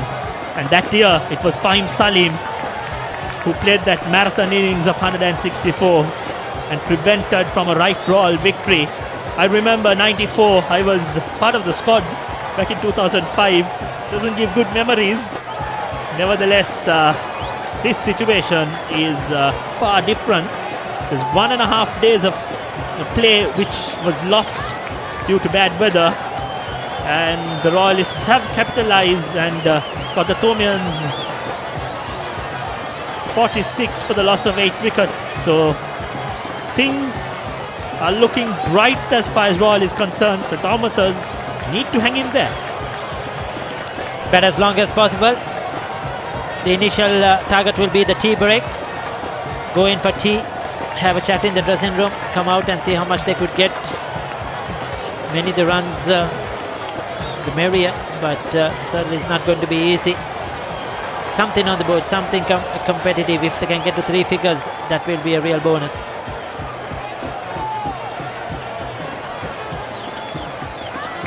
For the last 15 minutes, the batsmen have looked comfortable. They played with a straight bat and negotiated the bowling. So these two, Mahit is on 7, Yasiru on 6. Relatively, compared to what has panned out during the day, a decent partnership. Definitely, they're hanging in there. The ground looks good, though we have had those heavy rains. And big thank you to all our sponsors, and of course to Papare.com, bringing you this game alive. Wherever you are, whichever part of the world you are, you could log into the Papare.com and also Dialogue TV in your homes in Sri Lanka. Benz is back and gets the ball to come back into the right-handed Mahit, left alone. End of 24 overs, 46 for the loss of 8 wickets. මිලියන හීන විසි කරනෑ හිත ඇතිනම් මේ ඇතිනේ ආහා හරි හා ගාඩක් තියන කාලෙ හිනහෙනවා ටන් ටන් ටන් ටිටින් දරස්කා opportunity අපට අත වැනුවා ආහා හරි හා ගාඩක් 11 වෙනි මාසේ මුල් දවස් 11 දී දවසට මිලියනය ගන්න මිලියන 11ක් දිනා ගන්න දරස් ඇප් එකට ලොගින් වෙලා shopping කරන්න shopping කරන තරමට දිනුම් opportunity වැඩි 11 වෙනිදාට ලොකුම discount එක shopping කරන්න 11 opportunity shopping කරන opportunity.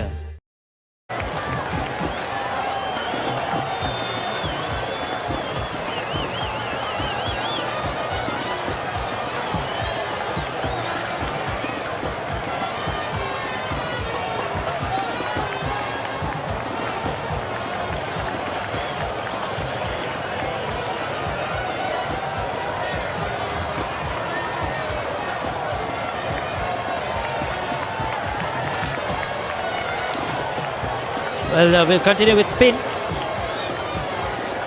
Prashant, the off spinner now, introduced into the attack. Prashant Kalhara, the right arm off spinner, bowling to the left-handed Yasiru Rodrigo. Just a slip and Silimidon close in. This time push towards the bowler.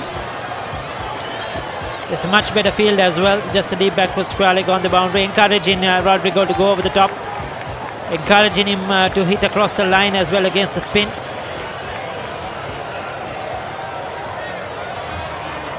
He's shown a lot of patience, he's shown a lot of maturity. Been a part of the Sri Lankan under-19s last year and this season as well. Just completed that series against the Bangladesh under-19s. Played a couple of games there, bowled well, made some important runs down the order. I think the wicket has started to ease as well, but looking at the scoreboard, just one batsman managed to get into double figures. Yes, and that was one of the bowlers, Caniston.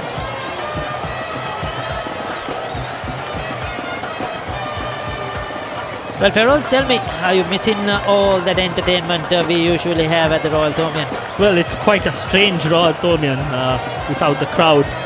The head coach looking very worried. Concerned coach, the director of sports of St. Thomas's, Dinesh Kumarasinghe, looking on there.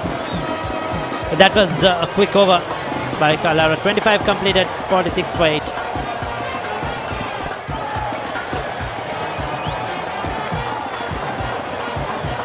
ප්‍රශ්නේ crispy නම් උත්තරේ ක්‍රිස්කෝ. Maliban සේවරි click එකේ crispy kick එක. ක්‍රිස්පිනේ ක්‍රිස්කෝනේ. Get banking done to get back to your date. Still don't get it? Download Genie, your money app, and tap into a whole new world of financial possibilities. Genie, get it to get it. Ball him! But wait, no ball! It's a free hit.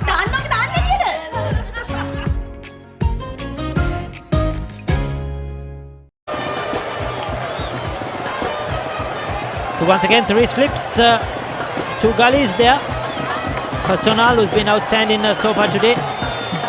Mahit has shown some composure, shown some grit at the moment. Yeah, this is interesting, Ricky. The bowler is coming round the wicket to the right-handed batsman and wants to get that outswing coming in from a different angle. So this is a different line of attack. Quite interesting. Yes, if he gets it in the right areas, it's going to be difficult for Mahit. If he gets it on that off stump, makes the batsman play. So not going to be easy at all. Well, there you go.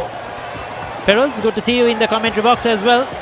Well, we've waited for a long time, 1.5 years. The Royal Tomian was pushed back due to unavoidable reasons. And have you able to have a biscuit during the break, Feroz? Of course, I'm waiting for the tea break to have the Melbourne Crisco snacks. This time driven back to the game and Mahit takes it on the full, pushes it towards extra cover.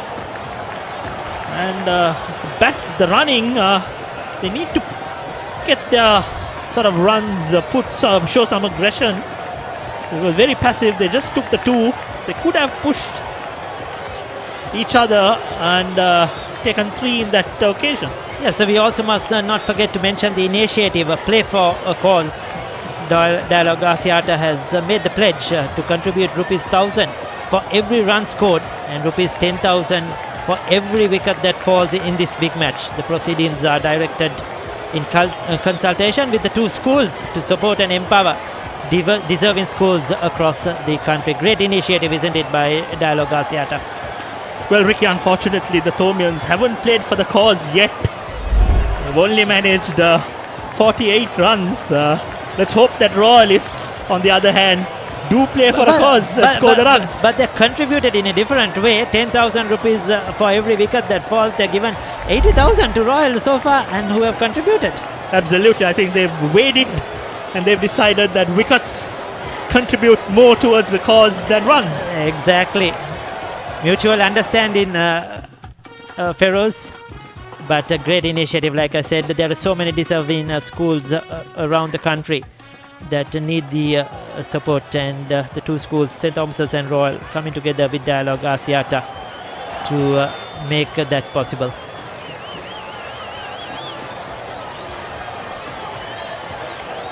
So the last wicket to fall was so far 128,000 have been raised. Well, in just 2 hours of play, that's good news, isn't it? Cricket has been good when you look at it as a Royal perspective as well.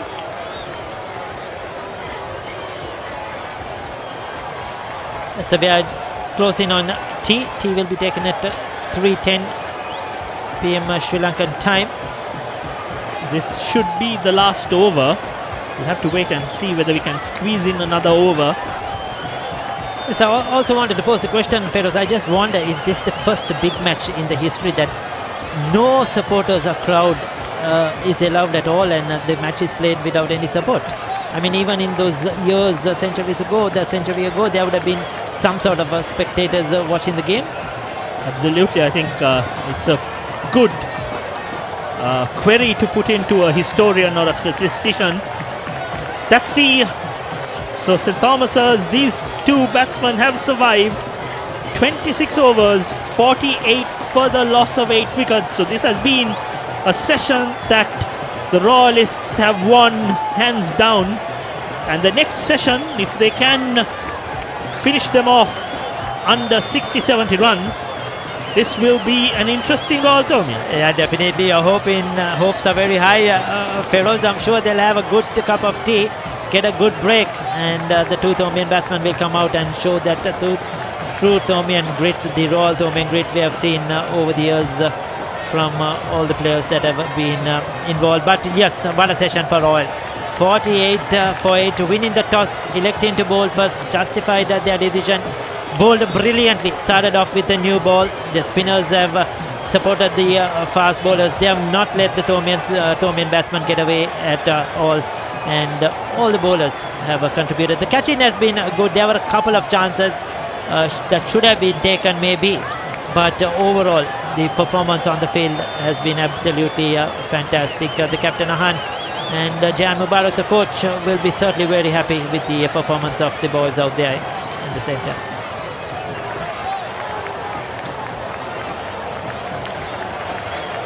We'll take a look of what happened during this 2 hours of play. We had 2 hours 10 minutes. That was the first to go, Mendes. He was out LBW, and the thing started to fall apart. Shalin Dimel was out as well very quickly. LBW. Ryan Fernando, a lot of expectations, but once again caught and then offside. That's how he's been dismissed very recently in all the games he has been playing. Then Anuk departed as well. LBW wickets started to fall at regular intervals. Brilliant bowling. They were spot on. They bowl wicket to wicket, bowl the correct areas, bowl in the right channels, and the Tomians could not really get away. The rare boundary, that was the first one. Runs didn't come as expected. Easy catch lobbed up by Caniston towards the short extra cover. The spinner continued to bowl brilliantly, and he really supported the fast bowlers well on this track. That was a brilliant catch. One-handed diving forward, never easy. And the two players to see them through to T. Mahit and Rodrigo. The batting doesn't read a good sight if you're a Tomian. St. Thomas's, only one batsman managed to get into double figures. That was Caniston, the fast bowler. The openers, Anuk and Romesh. Anuk hung in there for 7 of 37 deliveries. Romesh couldn't manage to score a run. Shalin, the captain, the key wicket, he missed a full toss and he was out for 1. LBW. Ryan, the big player, the big fish, he was out for naught. Sanesh was again LBW for 1. Caniston, the top scorer so far, managed to score 12 runs. Nathan scored 9, and Tenuka couldn't upset the scoreboard. So Yasiru and Mahit are out there. Yasiru is on 6 and Mahit on 9. Well, the bowling was absolutely fantastic by the Royalists. To start off, Kavindu Patiratna, just a 1 wicket for 11, but bowled brilliantly with the new ball. Sonal, he was outstanding. 8 overs, 3 for 6. It was a dream come true for Sonal in this big match so far. Dan supported well, 1 for 12. And Kishan Balasuriya, 3 for 16 of his 7 overs. Using all his experience, bowled with good speed, good variations, and the wickets has come his way with just a 1 over by Prashant. Fall of wickets, as you see, at regular intervals. The first one at 4, then at 6, 8, 9, 21, 31, 32 and 35. And these two players have put up unbroken 13 run partnership so far. Just the 3 extras.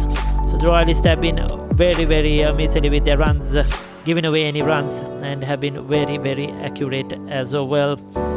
So it has been a very good session so far in this 142nd Battle of the Blues for the Royalist so far after winning the toss, all important toss. So the session has belonged to Royal College. 48 for the loss of 8 wickets. They wouldn't have dreamt of this. The first 4 sessions, or first 3 sessions, were lost for bad weather. And the second session, the start of the second day, the post-lunch session, made all the difference. 8 wickets were lost.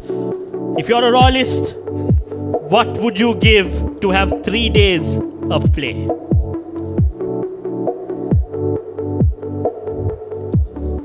Well, so that's the proceedings so far. It's a tea here on day 2 of this 142nd Battle of the Blues.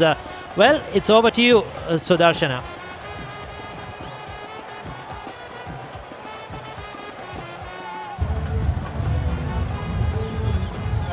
The 142nd Battle of the Blues, and boy oh boy, isn't St. Thomas is in trouble.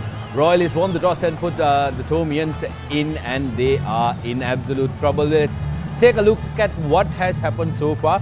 The batting card of St. Thomas's College, which is not for very pretty reading. And joining with me to chat about this is Gamini Pereira. Hi Gamini. Hi, good afternoon, Sudarshan. Yeah, certainly very interesting in the last 2 hours or so. Yeah, there you go. That's the St. Thomas's College batting card. Only Caniston Gunaratnam managing to get double figures. And if you're a Thomian, I'm sure you might not be too happy that the rain gods did go away and the game commenced, as the Thomians are currently reeling at 48 for the loss of 8. But let's take a look at the Royal bowling card, which is absolutely terrific bowling performance from the Royalists. There was talk about how the bowlers are going to come in and how the bowlers are going to find their rhythm, but Sonal Amarasekara, absolutely thrilling performance.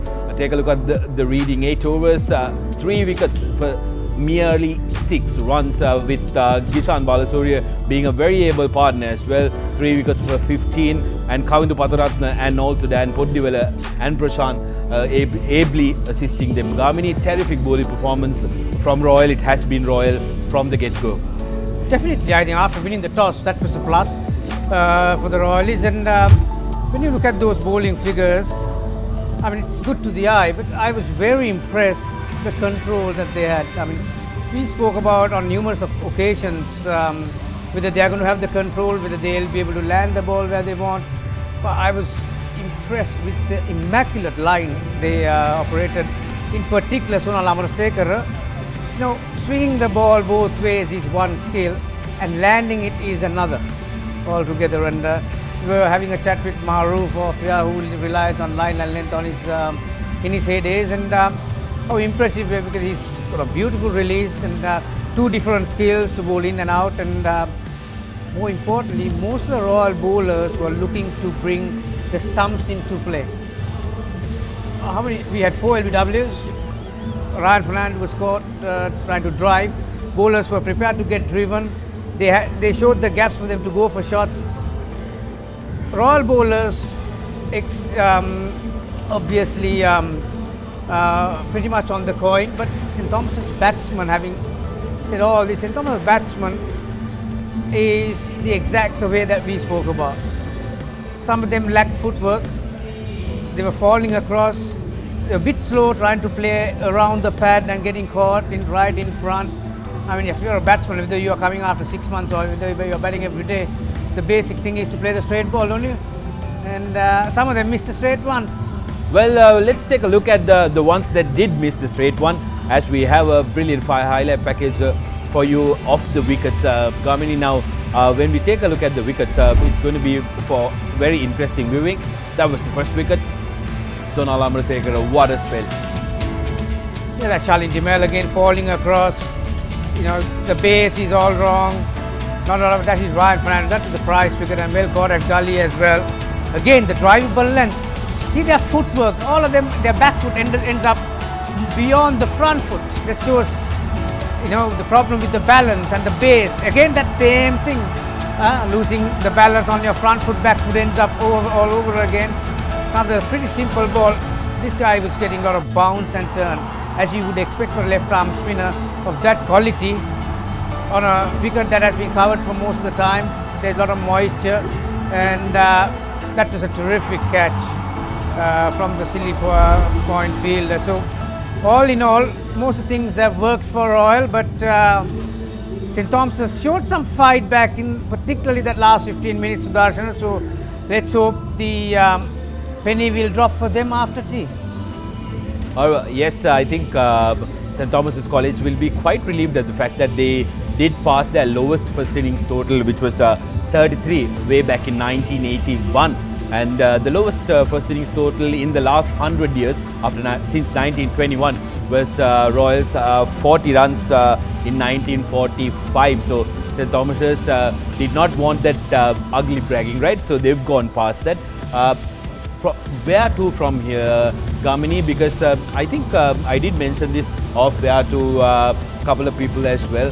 Every time at the Royal Tomian, when a collapse like this happens though, you get somebody from the last player or the last man coming in and frustrating the bowling. I think that will be the hope for the Tomians with Yasir Rodrigo in the middle. Definitely. Thanks to Papare.com, you got all the statistics and the drafts and all to watch from home. Just before tea time, they showed the draft of 5 sessions in this match.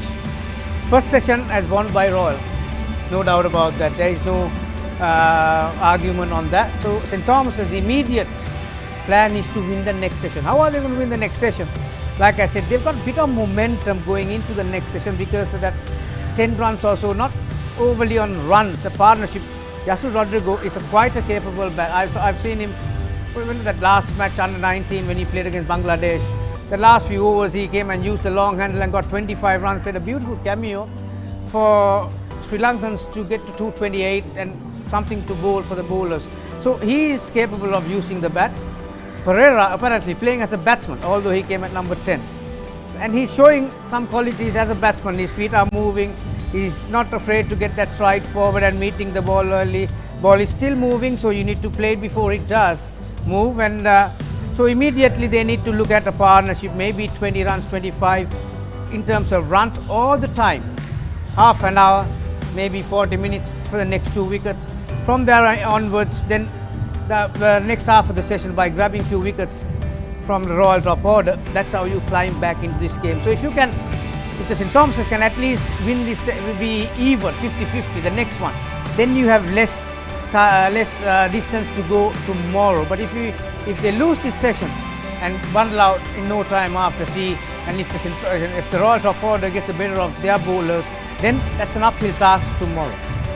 Well, so that's the verdict from our expert, Gamini Pereira, who is a brilliant analyzer of the game. And I think, yes, the Tomians will have to call into their Tomian grit in order to try and capitalize on the session after teas. That's it from us, from the chat show. But before we go, make sure to join the conversation. Hashtag the battle returns, battle continues rather. Hashtag the battle continues and tag at the Papare Sports official Twitter account, and you will be featured on our live feed. We'll meet you soon after the game.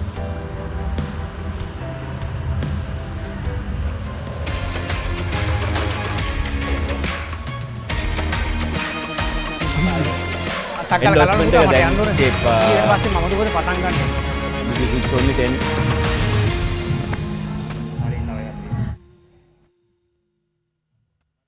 Brilliant fielding. He saved 3 runs for his team.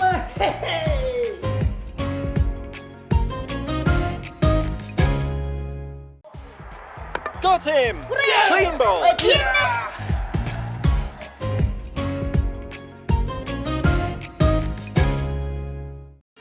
It's in the air.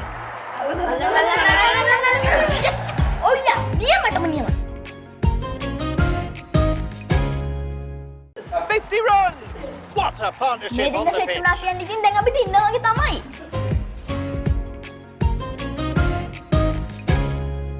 Million hina visikarane hita atina me atine aha hari ha ha ha gadat tiana kale hina hinawa tan tan tan titing daraska opportunity apada atavenuwa aha hari ha ha ha gadat 11 වෙනි මාසේ මුල් දවස් 11 දී දවසට මිලියනය ගන්න මිලියන 11ක් දිනා ගන්න දරස් ඇප් එකට ලොගින් වෙලා shopping කරන්න. shopping කරන තරමට දිනුම් opportunity වැඩි. 11 වෙනිදාට ලොකුම discount එකක shopping කරන්න. 11 opportunity. shopping කරන opportunity.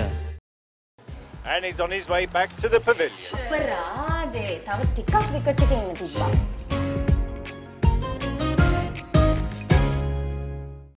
John Keel's Logistics. Distribution Center Services, Fulfillment Center Services, On-site Management Services, Transportation and Fleet Management, First Mile Delivery Services, Last Mile Delivery Services, Value-Added Services, Tagging, Labeling, Packing, Bundling, Reworking, Barcoding for pre-retail activities, Supply Chain Consultancy, helping businesses achieve superior operational efficiencies, cost reductions and capacity enhancements.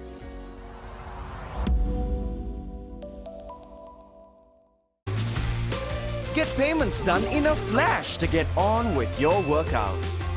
Still don't get it? Download Genie, your money app, and tap into a whole new world of financial possibilities. Genie, get it to get it. John Keel's Logistics, Distribution Center Services, Fulfillment Center Services, On-site Management Services, Transportation and Fleet Management, First Mile Delivery Services, Last Mile Delivery Services, Value-Added Services, Tagging, Labeling, Packing, Bundling, Reworking, Barcoding for pre-retail activities, Supply Chain Consultancy, helping businesses achieve superior operational efficiencies, cost reductions and capacity enhancements.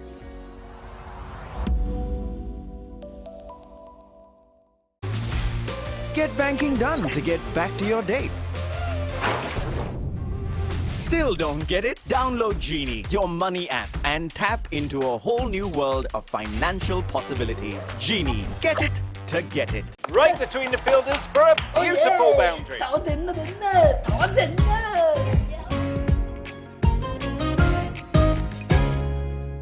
That's a maximum. Gone all the way to the stand. Yes.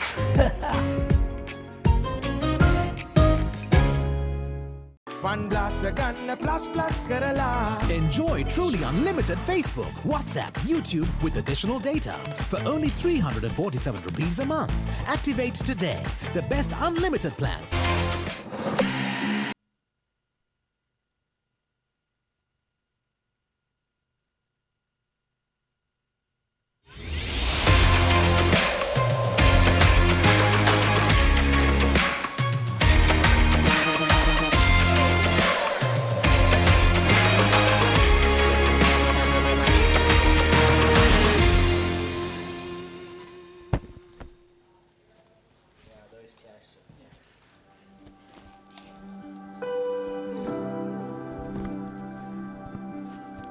There we are. Still enough sunlight here at SSC. And 142nd Battle of the Blues between Royal College and St. Thomas's College. Live from SSC Grounds. And what a session it was. From 1 p.m. to 3 p.m. 2 hours of play. Royal winning the toss and putting St. Thomas's into bat first. And boy oh boy, didn't they bowl well. They brought the stumps into play. Made the batsmen play, tested their defensive skills, and St. Thomas's looked a bit underdone, to be honest, their top order in particular. So at the moment, they got their backs to the wall, and to handle a situation like this, a great Thomian who had done it many occasions. Danushka Kolampage, Danushka, very good afternoon. Tell me, how would a Thomian feel right now? Because obviously, there's a lot to play for and plenty of time left. Very good afternoon, Gami, and a very good afternoon to everyone who is joining us on the papare.com. Yes, it was Royal all the way since 1 p.m. Gamini, and I was very impressed at the three fast bowlers of Royal, Sonal, Kavindu Patiratna and Dan Podiwala. How they stuck to their lines and lengths. What impressed me is they always kept the ball right up to the batsman, and the Thomian batsman, the footwork was not right up there today, and that helped the Royalists to get maximum advantage. And as you can see now, the score 48 for 8, Royal all the way down. And to your question, how would you handle this situation?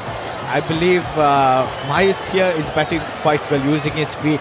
So you have to rotate the strike, and because if you get stuck on one side, the pressure will get to you. So the best way is rotate the strike, look for singles, get the closing fielders out. Yeah, let's hope for the St. Thomas's sake that they can get over this situation. 48 for 8, 26 overs being bowled in that first session. Mahit Pereira, it looked impressive, Danushka. I was wondering why he came that low, to be honest, the way he was moving about at the crease. And Yasir Rodrigo, we know that he's a very capable bat on his day. Balasuriya, 3 for 16 against his name of 7 overs. And he's going to start the proceedings after tea from the tennis court end. He's got a slip extra cover, slightly deep cover mid-off on the offside.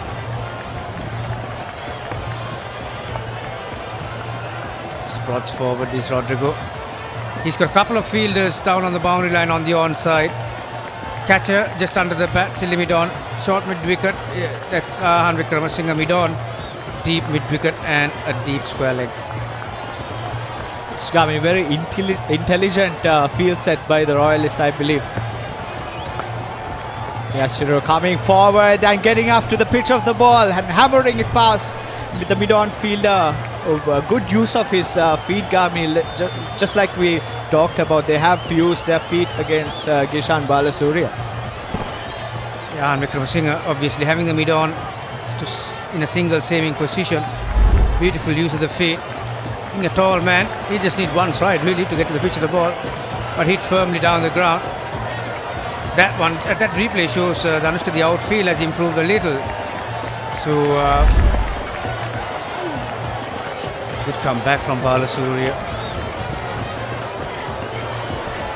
Yashiro using his height and his reach to the maximum to get to the pitch of the ball. Balasuriya to continue. Once again, well bowled and gets the inside edge. Lucky for him, there was no fielder there. And they are able to get 2 runs. Maybe another fielder in there, Gamini. Yeah, surprisingly, the bounce and the turn Gishan Balasuriya gets on the strut. I'm surprised that he's got an extra cover and a deep cover. Deep cover is a very actually awkward position for a left-hander. It's a difficult shot. I can't fathom out why the fielder is there. Yep, like you said, to the spinning side, maybe a leg slip will be the correct call. As we say, this is Manchanayaka with a short leg moves towards the batting crease. Yes, Yasir Rodrigo looks much confident after the tea break, so I'm sure the coaching team, Dinesh Kumarasinghe, must have had a word with both the batsmen. Maybe telling them to be more positive, not to trot at every ball. 54 for 8 after that. Get banking done to get back to your date. Still don't get it? Download Genie, your money app, and tap into a whole new world of financial possibilities. Genie, get it to get it. It's in the air. Yes! Oh yeah, niyamat naman niyamat. ප්‍රශ්නේ crispy නම් උත්තරේ ක්‍රිස්කෝ. Maliban සේවරි click එකේ crispy kick එක. ක්‍රිස්පිනේ ක්‍රිස්කෝනේ. It's going to be Kamini Patiratna from the Vidya Mavath. Had a slight niggle just before the break. Went off the field twice in a matter of 10 minutes, but obviously he's got everything lined up. He's got 3 slips, a wide-ish gully and a short point. Right on the dot. Kavindu Patiratna has bowled 5 overs so far, got 1 wicket for 11 runs. I think he supported Sonal Amarasekara quite well from one end, and Kavindu being the more experienced bowler out of the two, he kept one end quiet while Sonal got the wickets from the other. Good combination, Gami. And also the ability to swing the ball in the air using the conditions.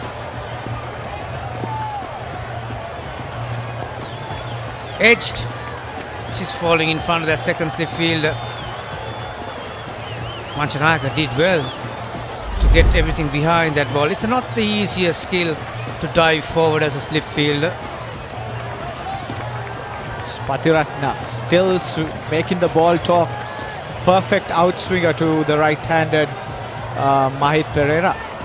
Lucky for him, just fell just short of Dasis Manchanaka, who was at second slip.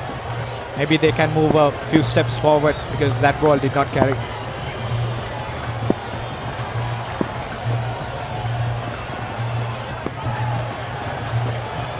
Yeah, that ball suggests that there is enough bounce still. Wicketkeeper collecting the ball around his hips. SSC is a ground, Anushka, you have played here many times.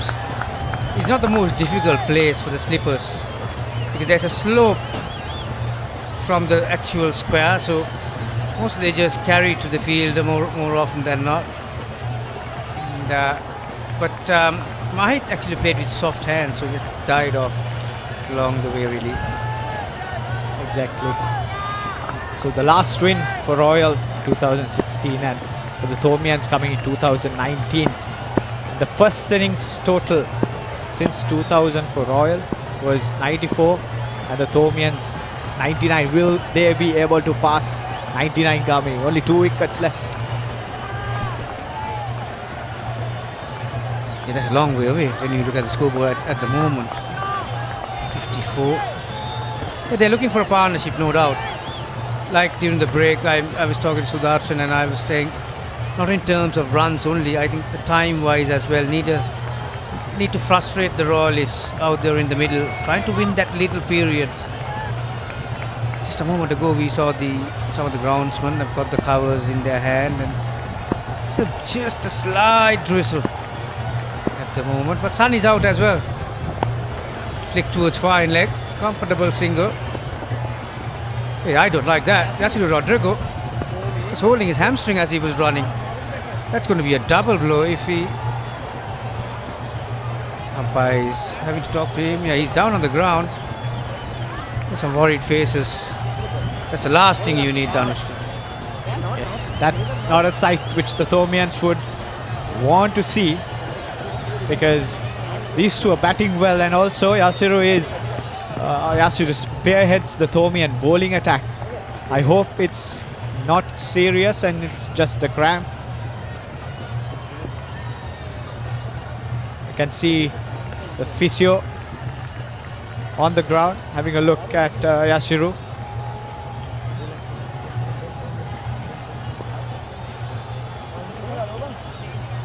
Yes, the lowest score for Royal College was 94 in 2005. That's the year I played, and Thomians won the big match on the first session of the third day. Brings back memories. Yeah, 2005, Ashan Peri, Disamasari, wasn't it? All of those players were part of the team. It's a very good unit in Thomas's. But the matters in hand, these are some lovely pictures of Royal College. Lowest first inning totals, 40 in 1945, 52 in 1952. St. Thomas College 60, Royal 67, 78. So the most recent one in 1988 and 2005, the year that Danushka mentioned for Royal College. 88, that much I was watching from the boys' tent. And there was 1983, St. Thomas College 81, when Rochana Jayawardena ran through the St. Thomas's College, and captain that year, Chura Kamaru Singh, is a member of the current cricket advisory committee. Yeah, certainly, if you are part of the batting side, that's not a good stat to look at. But Danushka Kolambage is enjoying because he was on the receiving end, the fielding side. Yes, 2005 was a great year for the Thomians. I think a victory after 7 long years. As you can see on our screens, Yasiru still down and getting some treatment. And also on the other side, we can see some dark clouds over the SSC scoreboard coming towards the ground. Yeah, you got a feel for these youngsters, Danushka. They haven't had a lot of time in the middle. Bowling fitness, batting fitness, something that they lack. And we saw Pandit Ratna having a bit of a niggle. Now it's Yasiri Rodrigo. They're tall boys and they've got big muscles, so Sonal Amarsekar talking to Patiratna. These are some of the wickets. Mendes, for a change, has not bothered Royal College. Shalin Dimel, all out leg before the wicket. Ryan Fernando losing his balance. Caught at gully. Another one playing across the line. Pandita Ratna was the fast bowler at that time, and then Podivala came and grabbed a wicket in his second over. Plenty of exercise for Lyndon Hannibal. Simple catch for Ahan Wickramasinghe from Canisters Fernando. That one bounced from Gishan Balasuri Korak Gully. That was a terrific catch down low. So back live, we are all set again.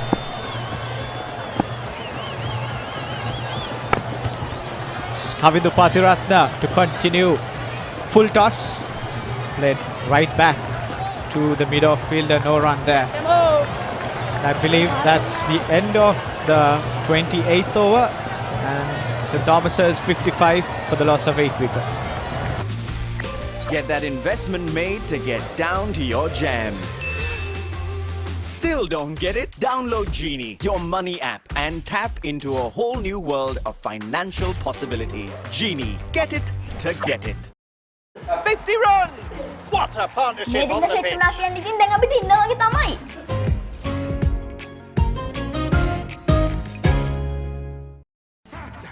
මොනවදාලු මේ කිසි crispy ගතියක් නැහැනේ. Crispy නේ? එතකොට මේ කර කර ගාලා හැපෙන්නේ? කර කර ගාලා හැපෙනවා. මොනවද කිව්වේ? ක්‍රිස්පි කේස් මෙතන බෑ. ප්‍රශ්නේ ක්‍රිස්පි නම් උත්තරේ ක්‍රිස්කෝ. මෙලිබන් සේවරි ක්ලික් එක. Gishan Balasuriya to continue, and that ball turn and bounce. Interesting, Damini, the amount of turn that Gishan is getting on the first day of the Royal Zone. Yeah, there's enough grass on the pitch, Danushka. And the key to it is, again, well left. Very brave to leave that, really, pushed on off stump, expecting the ball to turn. Yeah, because there's grass on the pitch and the amount of time that the cover's been on the surface. A lot of moisture, so that will help the bowlers to grip the ball off the surface. Either way, Balasuri is a good tweaker of the ball and get enough revs on the ball. So he turns on a lot of wickets that he plays. Not afraid to toss it up, and the bounce saved the batsman on that occasion. Yes, Mahit Pereira, a very risky leave there. I've not seen Gishan bowl the arm ball. If that was the arm ball, Mahit would have been gone. X ball, a bit wider of your stump. Safely left by Mahit. Yes, I have not seen Gishan bowl the arm ball. Does he have that in his armoury? I have not seen him bowl. Yeah, he does have, but one thing he has done is to change the angle. He's going to come around the left arm over the wicket now. He's got two fielders on the leg side, all in front of the wicket. End of a maiden over. I don't think Pereira got bat down to any a single delivery really. Left all 6 of them.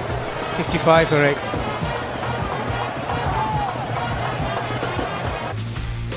Get payments done in a flash to get on with your workouts. Still don't get it? Download Genie, your money app, and tap into a whole new world of financial possibilities. Genie, get it to get it. Right between the fielders for a beautiful boundary.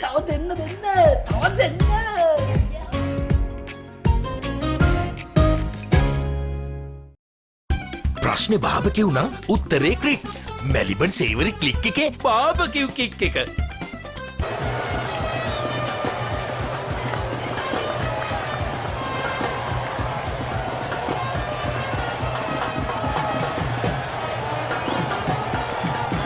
Patiratna to continue. Patiratna playing in his 4th year. Plenty of experience behind him. Deep fine leg, deep square leg. Into play with the batsman's mind, particularly with the length. There's a short leg in place and a mid-on.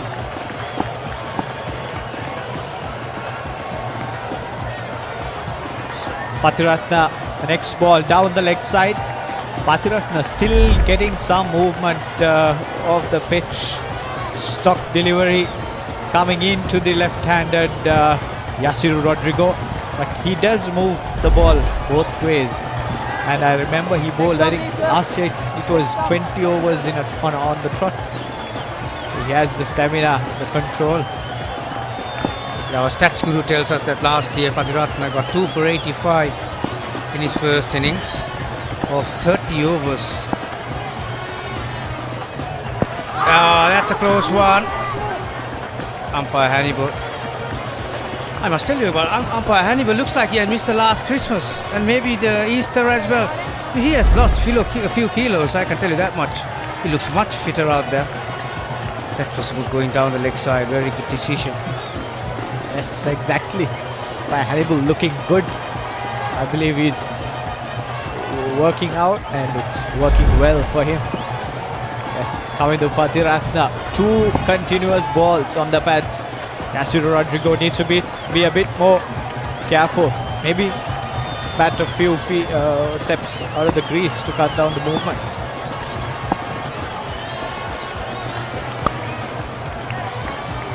This time he's got good skills to bring the bat in front and equally acknowledged by the bowler. 8th wicket partnership for the Thomians, 20 runs from 64 balls, and certainly these two are batting the best of what we have seen of the Thomian batting lineup.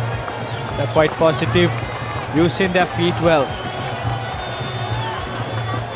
20 runs from 64 balls as Kavindu Patiratna runs in once again. This time outside the off stump, a bit shorter. That's the ball which goes away from the left-hander.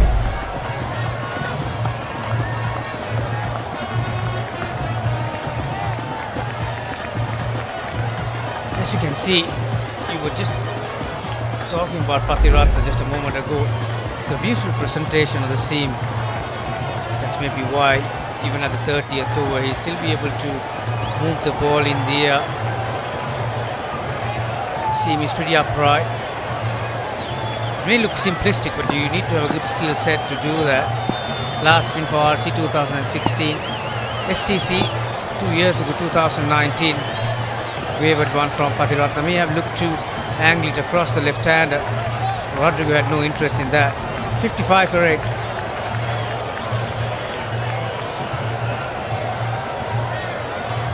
School by the sea? You might have seen some of those shots. Oh, you'd have had a dip too, Danushka. Ishan Balasuriya. 7 matches for 17 wickets, 5 for 41 against Trinity. Kalhara 5 for 49. Those are good figures, good stats. 8 matches for Patiratna, 11 wickets, Poddivala 10 and Amarasekara 8. That's the attack for Royal. Good average. For all those bowlers, it's under 20, so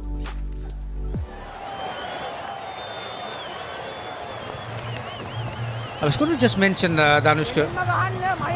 Balasuriya has come back around the wicket, but he's got only just 2 fielders on the leg side. Straight is mid wicket and a mid-on. He has got no cover behind the leg side, on the leg side, behind square leg, fine leg. He's got 7 fielders, apart from the one at short leg near the crease. He's got 6 fielders on the offside. So he may be reluctant to go for that glory line, midland leg type. Maybe to give some protection to that 45 area, short square leg, or 45 down to fine leg area, and make the batsman play. Would be a better option, you think? Exactly, with the amount of turn that Gishan Balasuriya is getting, and he can afford to pitch it a bit on the stumps. Maybe tempt Mahit Pereira to go across the line at that time. Sharp turn there. Mahit Pereira beaten Yes, Gavini. So maybe he'll have a better chance of tempting Mahit Perera to go across the line with this field. Maybe that's why he's kept those areas open. Again, getting that drift towards the right-hander's pads. Mahit Perera knows where his thumbs are, and obviously he must be reading the ball out of the hand to do that. But not a bad thing to get the batsman to sweep, really, because of the bounce on the track. You might get a top edge, you never know. Exactly. Gishan is getting some bounce at that time, flighted outside the off stump, played safely along the ground towards mid-off, and that brings the end of the 31st over. St. Thomas's 55 for the loss of 8 wickets. Get that investment made to get down to your jam. Still don't get it? Download Genie, your money app, and tap into a whole new world of financial possibilities. Genie, get it to get it. 50 runs! What a partnership on the pitch!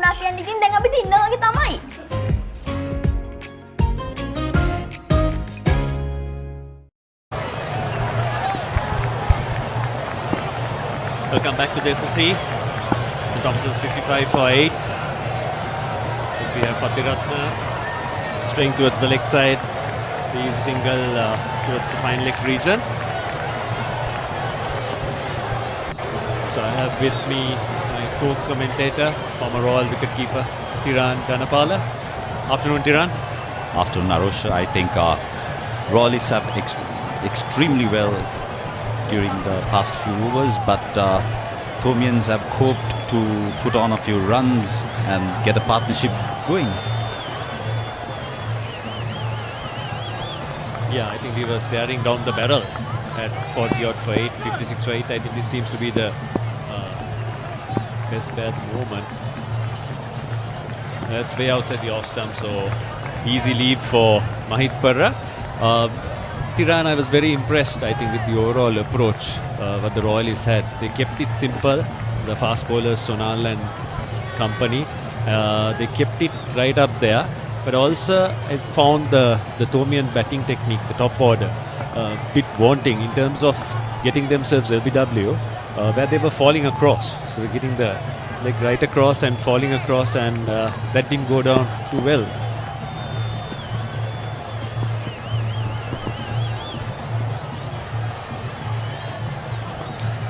Right outside the off stump by Patiratna. I think, except for the last few overs, when you take the very first overs, Patiratna and Sonal both were adamant on keeping the ball up to the batsman. They gave the space for the ball to move. They let it go.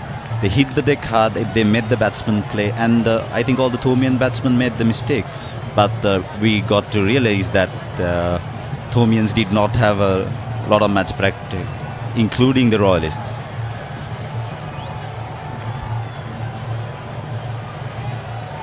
Yeah, that's true. Tiran, I think all the boys were fond of match practice. Next ball outside the off stump. Nothing to do with it, left alone. So the score remains 56 for 8. Yeah, I think that's true in terms of now we have most runs in the series, over 300 runs. As you can see right on top, late Upeka Fernando, 394. Contributing that. I mean, he was a wonderful cricketer, played for Sri Lanka Schools as well, 95 to 98. And then we have the list: Tulip Mendis, Jeevan Mendis and Manoj Mendis.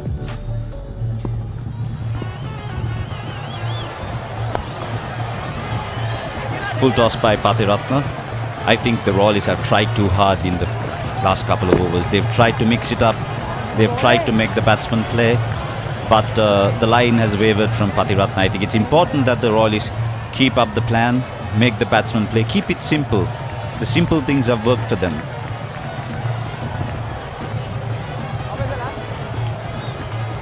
I think Ahan has also done a wonderful job keeping the field up when it's needed, giving the bowlers the catches that is needed, making sure that the correct field is there at all times.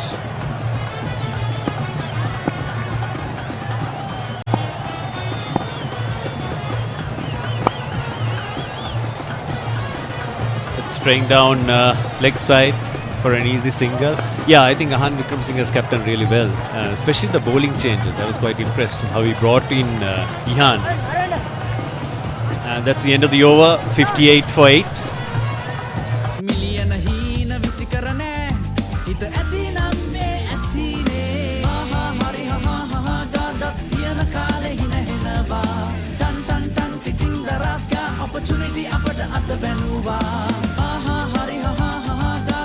වෙනි මාසේ මුල් දවස් 11ේදී දවසට මිලියනය ගන්න මිලියන 11ක් දිනා ගන්න දරස් app එකට ලොගින් වෙලා shopping කරන්න. shopping කරන තරමට දිනුම් opportunity වැඩි. 11 වෙනිදාට ලොකුම discount එක shopping කරන්න. 11 opportunity. shopping කරන opportunity.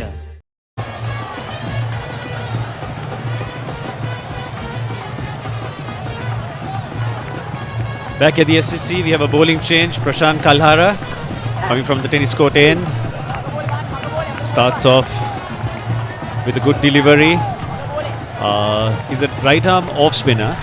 But as I was saying, Tiran, I think Ahan has captained well with the bowling changes. And I was impressed. There's Prashant Kalhara.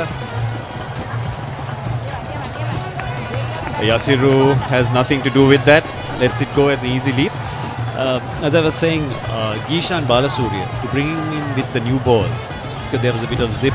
I think he made use of that early on with the moisture content. But now I think the wicket is settling down a bit better. Absolutely, I think it was a smart move by Ahan bringing on Balasurya a bit early. But I think he realised that there is a bit of moisture in the wicket and the spinner could use it better to maybe get a bit of bounce and a bit of turn. Watched off by Yasiru. I think this is good bowling by Prashant. I think this is also another very good change, bringing on at the left-hander. Arush, I was told that Mahit is a top order batsman and played very well by Yasiru. As I was saying, I heard that Mahit was a top order batsman and I have the doubt why he was brought down so late.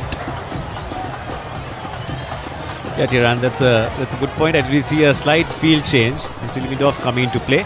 They promoted Caniston and Nathan. They came on top, but see, when you go for a 3-day game or there were 5 sessions left, you need to bring your best batsman up the order, give them as much chance as possible. And that's the end of the over, 58 for 8. Get banking done to get back to your date. Still don't get it? Download Genie, your money app, and tap into a whole new world of financial possibilities. Genie, get it to get it. Bowled him!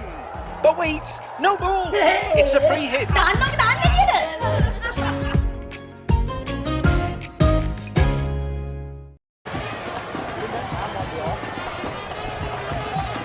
Back at SSC, 58 for 8. As I was saying, Tiran, I think you need to get your top batsman out there early, and especially with the moving ball, they are at a better advantage, or they'll have a better skill set to play the moving ball rather than some of the lower order batsmen coming in. There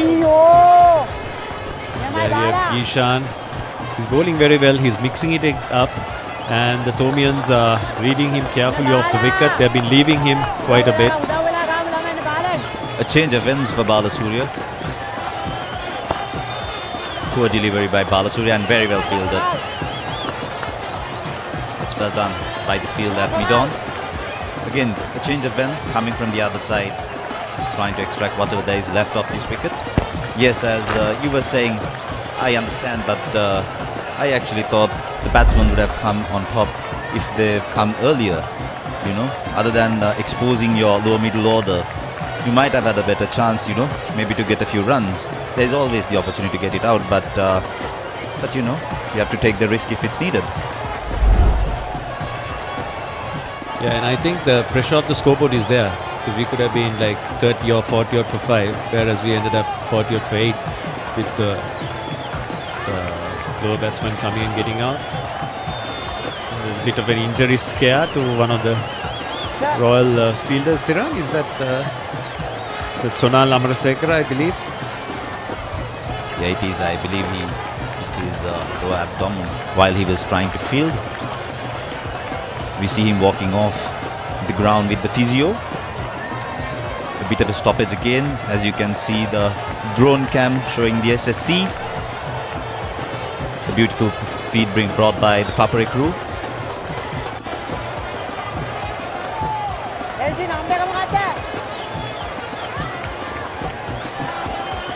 It's a good overview on the drone, and you can see the brown patches, dry areas where they have put sawdust and made conditions viable for play to commence at 1 o'clock, as we have Gishan ready to bowl to Yasiru. That's very well used off the feed by Yasiru, getting strike rotation going. They're putting off a small partnership here. Very important for St. Thomas's to get some sort of score. Even though this is a rain-hit game, even though we only have 5 sessions left, you know, funny things can happen in cricket. You never know. And also, as you were saying, the brown patches, I think a big handout, a big applause should go to the ground staff who did a miraculous job of getting this going by 1 PM today.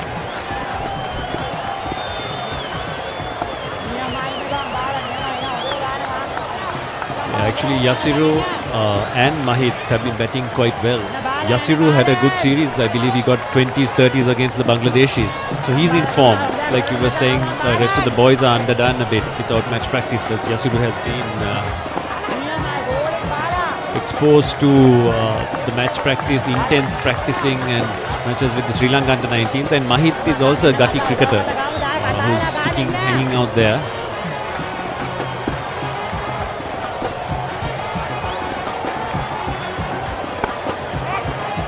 Shortish delivery, cut straight towards that short extra cover fielder.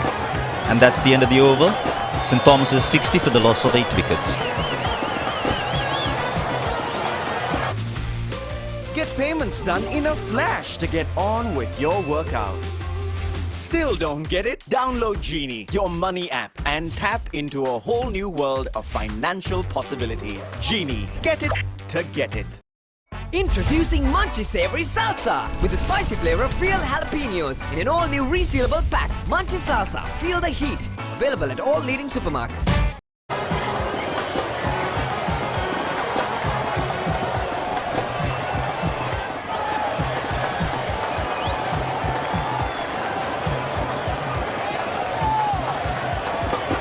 As the drone cam brings us back to the SSC, we see a bowling change on the middle. Kavindu Patiratna taking over Prashant Kalhara. The drone cam is giving an overview of the ground as Patiratna is on top of his mark. He has bowled extremely well, but over the last couple of overs he has been a bit wavered. Yeah, we see Patiratna bringing that ball into the left-hander. Starts off with a good length delivery. I mean, Patiratna, I was impressed even last year. He's been playing for a while, plenty of experience. It happens in cricket, Tiran. Sometimes you bowl well, but you don't have the wickets to show for your effort. I think it's one of those cases for Patiratna this year as well.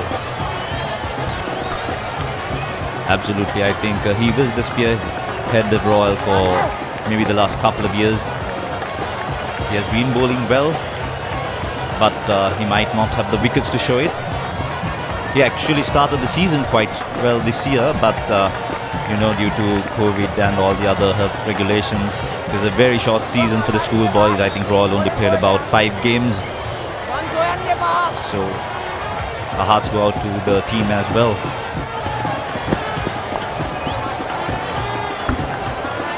Yeah, another foolish delivery.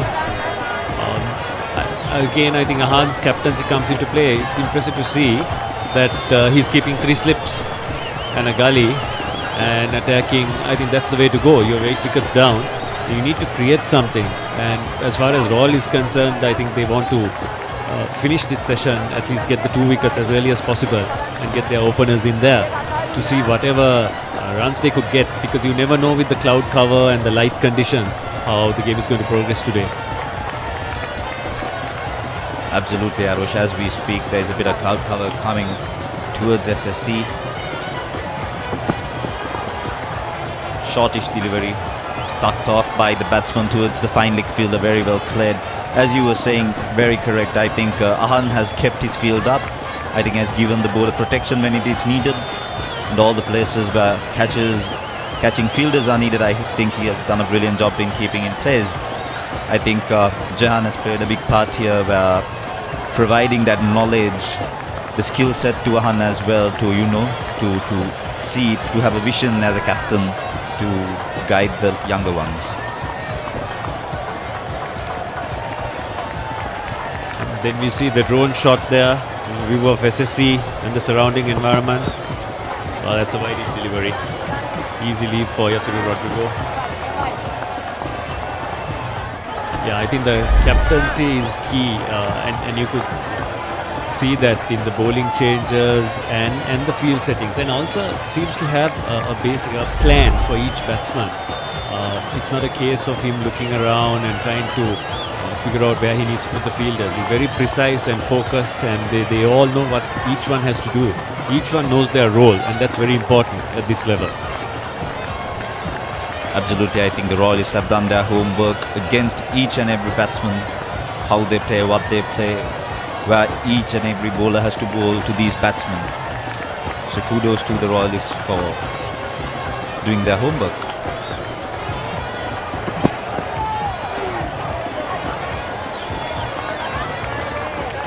That's a better delivery.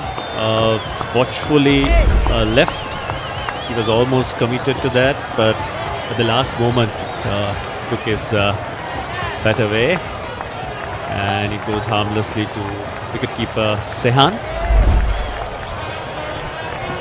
The batsman showing a bit of resilience, fighting it out for the Thomians. It was very much needed, isn't it, Arosha? Two of them coming in when the scores were very low, I think in the lower 40s. Both of them now in the mid 15s and maybe 16s.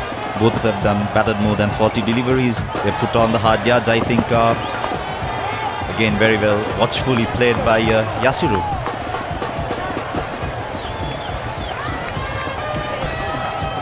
That's the end of the over, 62 for 8.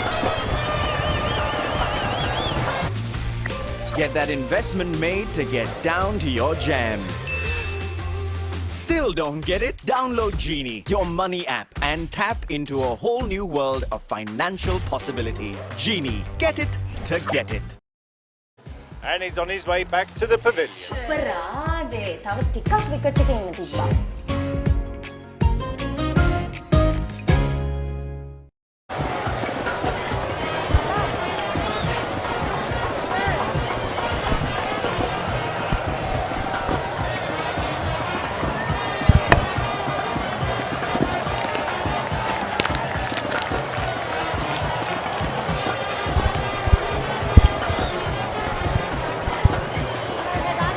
Been a decent recovery from a very precarious position by the Thomians to move to 62 for 8.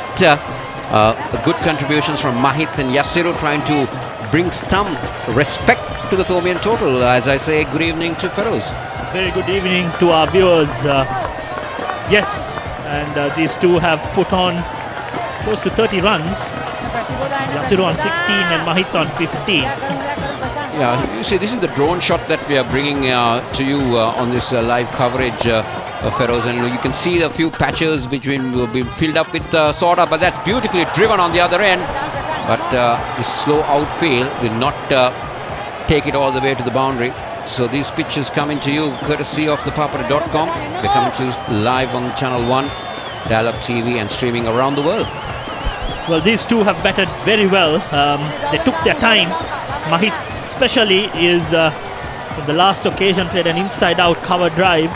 He's looking comfortable out there. The early moisture, the discipline that the Royalists had is somewhat easing in this passage of play. This is good cricket. Playing it soft hands on that occasion and picking up that single. Something that I really, again, you can see those drone shots, Feroz, about. You can see those brownish patches. That are the areas that the sawdust has been filled in. The ground staff did a wonderful job to have cricket started by 1 o'clock today. Yes, we should take our hats off to the ground staff. They won the money, managed to bring in play during the second session. There were heavy rains overnight, but nevertheless, the cover and also they managed to use the super chopper, whatever you call it, and we have the play continuing. Oh, there's some turn that surprised the batsman Prashant, right arm off spin. Well, they're seeing turn on the very first day, though it's the second day, it's the first time, so that's something that both teams will keep in mind going into the deep end of this game. Yes, and added to that, the 67 for 8, you have to discount the fact that the ground has been dampened, and you haven't had the value for money in your shots. So 67 is effectively close to 90 runs in my books. So anything above 100 is not only brings in respectability, is a good score in the current situation. Get payments done in a flash to get on with your workout. Still don't get it? Download Genie, your money app, and tap into a whole new world of financial possibilities. Genie, get it to get it. Right between the fielders for a beautiful boundary.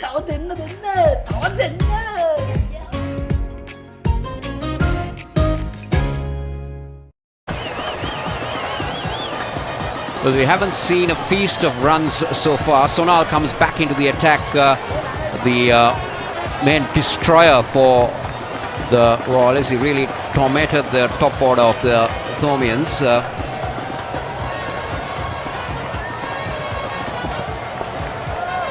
Straight on the money, he's getting that outswing, and his changed ends. He was bowling from the far end. It was the first time he's been brought on from the tennis court's end. So the captain bringing in the changers. This partnership is looking healthy for a Thormian, and there needs to be some change made by the Royalists. So this is the first trump card being played. Sonal being brought into the attack. Well, the wicketkeeper is standing up, so that indicates that Sonal is not getting that extra space off the track. But still, the 3 slips and a wideish gully and more or less a very catching looking cover point. It's not the real point that you would see, more in for like a slash from the batsman. So this is good ploy because Sonal intends to keep it out around that off stump area. He's been well disciplined. 8 overs, given away just 6 runs. Well, I would love to have the slip cord and take a few steps in front, because the ball seems to be dying when it gets to the wicketkeeper.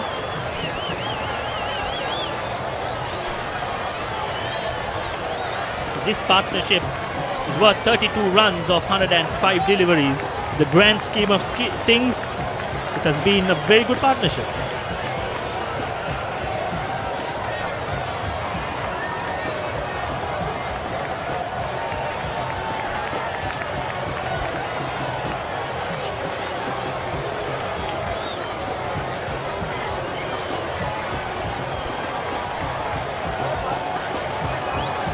Something I'm seeing, Feroz, is that the Royalists have been given colours this year, the entire team, I heard.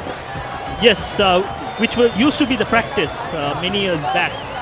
If you got a chance to represent at the big match, you were given colours, and that criteria changed a couple of years back. And this year has been a pandemic impacted year, so you don't have the full season. So it's not fair to... This is how Sonal picked up his wickets.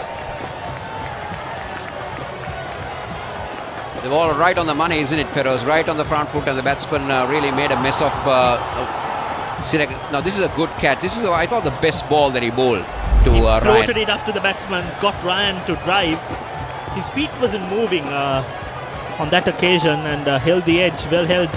The Kali, you can see him still get that outswing. It's a fairly old ball.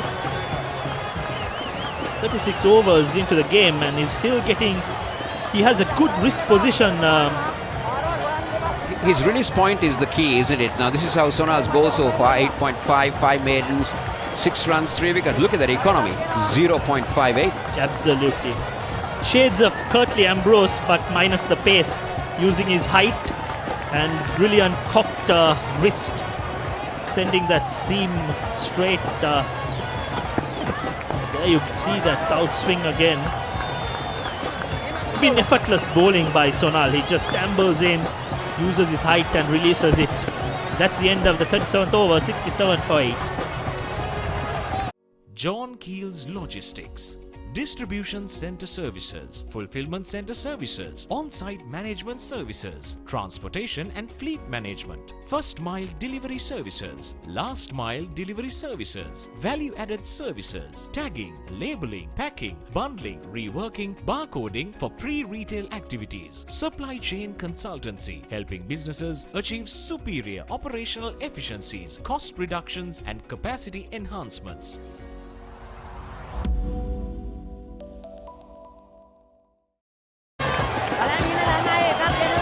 So 67 for 8, St. Thomas's after being put into bat. The sun that was there has gone hiding at the moment. The partnership 32 from 108 balls, which has really brought some sort of a relief for St. Thomas's. They should be breathing better. 1 point, they're staring at a score of under 50. Right now the next target should be to score 100 runs, get to that triple figure, and then it's game on. I've been told that Mahit is a fairly decent enough batsman. He bats more at the top of the order. This is how the best partnerships during the Battle of the Blues.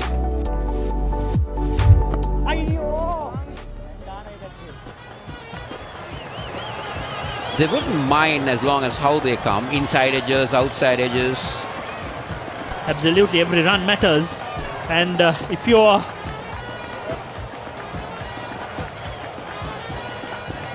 Royal, you need to be patient. You need to ring in the changes, but you've got to continue being disciplined. The 8 wickets that they got was purely because they stuck to the basics and they kept the pressure and they didn't give any room for the batsmen to free their arms. And the other thing, Ahan, what really now needs to do is, if he is to come back into this game, he needs to get one bowler from one end just to keep on pegging dot ball after dot ball, and then bring in the changes from the other end. Interesting to see, Feroz, there was a shot offered by the batsman. In fact, it's Bai's actually. There was, well, if it is Bai's, that turn is not going to be easy as this game goes on. Absolutely, and let's see how much of a turn he got. Well, I thought it was poor wicket keeping as well. He didn't move. Tried to cover it up with a loud appeal. We've all done that back in our days. But there is turn on offer. There is something for the bowlers, and I don't see it settling. There is still overnight cover. 38 overs done, 69 for 8.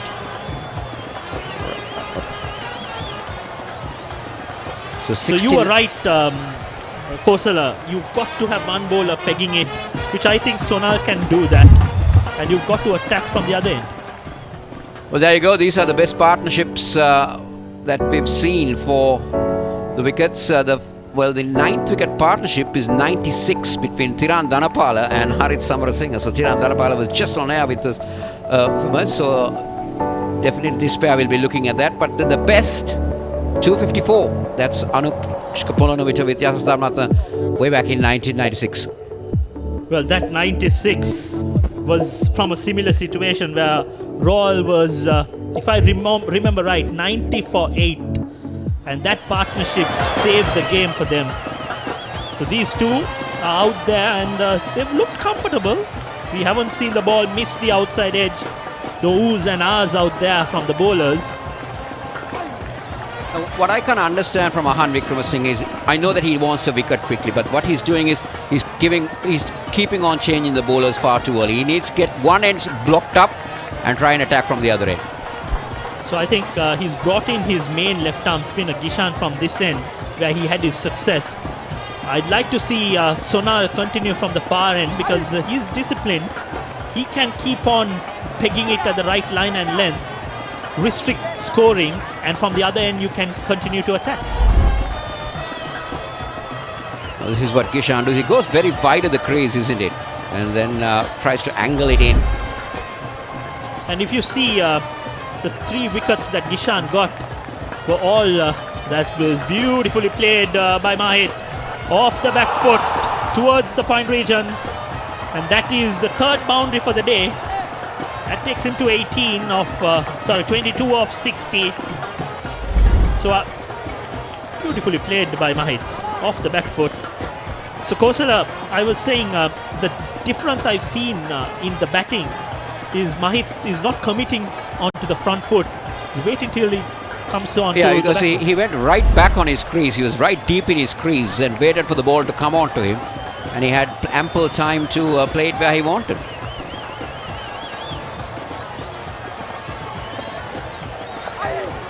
That was a straighter delivery. He's still playing on the back foot. He has ample time. And on the point, Kosala, we saw that he goes deep into the crease when he walked into bat. He had a lucky shave. Oh,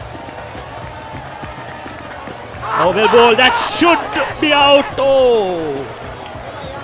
I would say it was too high. Went down. Good bowling. He varied the pace. And that was the arm ball. And he noticed that the batsman was parked onto the back foot. So very well bowled by Gishan.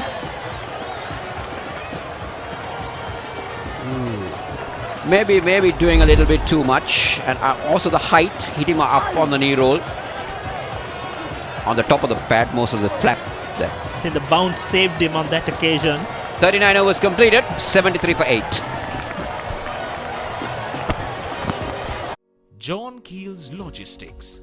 Distribution Center Services, Fulfillment Center Services, On-Site Management Services, Transportation and Fleet Management, First Mile Delivery Services, Last Mile Delivery Services, Value-Added Services, Tagging, Labeling, Packing, Bundling, Reworking, Barcoding for pre-retail activities, Supply Chain Consultancy, helping businesses achieve superior operational efficiencies, cost reductions and capacity enhancements.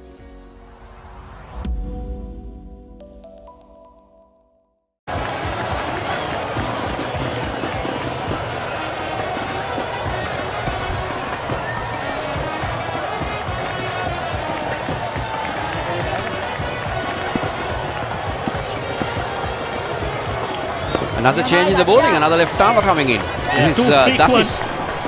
The changes are becoming too frequent. Captain running out of patience. Has brought in Dasit Vanchanayaka, the left-arm spinner. But I know for a fact that there is not much happening around the ground because it's a close-to-us game. But there are a few people who are really having a feast on the ground. It's those crows that we see right in front of us who are really trying to make a feast of the worms on the ground. Wet outfield is a feast for them. For the cricketers it isn't, but for the crows it's a feast out there. That's the Tomian camp looking on. Dinesh, he's been there for a long time, isn't it, with the Tomian team? And he would have been a worried man when it was 46 for 8. These two have brought in some semblance of respectability. More than the runs, Feroz, the time that they've accumulated, because don't forget, this game has only 5 sessions. And there you go, those are the people who are having a feast out there. The crows looking for some worms. Maybe wanting an evening snack.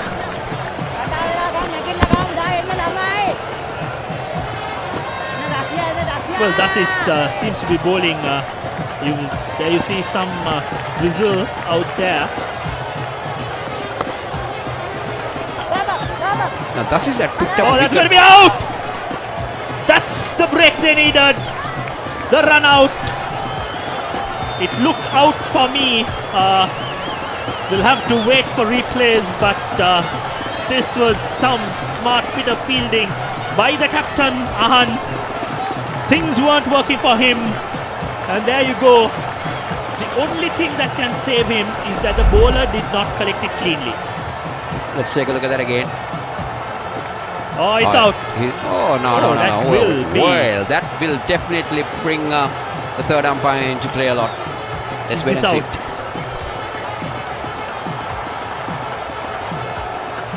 I think it's out. Kosala, what is your view?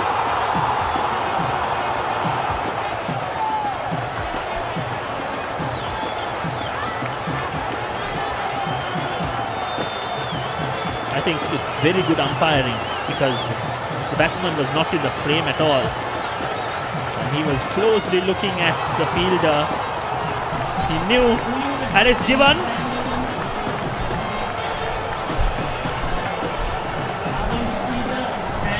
Still waiting for the umpire to confirm. From what I can see is that the ball releases the hand after the stumps are broken. So if that is the case, he's a goner. Well, Hemanta Boteju, the third umpire, the TV umpire, has been put in a bit of a fix. What will he decide? The batsman Mahit Pereira has been lucky once early in his innings. On this occasion, this will be a tricky decision to be made. You see, he has his ball in the hand at that point. Now, this is the point where it becomes very tricky. Now, does that ball been released off his hand before it hits the stumps? Because if the ball is in the hand while the stumps are disturbed and then the ball slips out, then he's a goner. But if that ball has gone out of the hand at that point, that's the crucial one for the umpire. This is a very, very difficult decision to be made. Good old days, what do you do? Benefit of the doubt of the batsman. Absolutely. I'm trying to make a call here. He had the ball, but that split nanosecond frame is what is missing.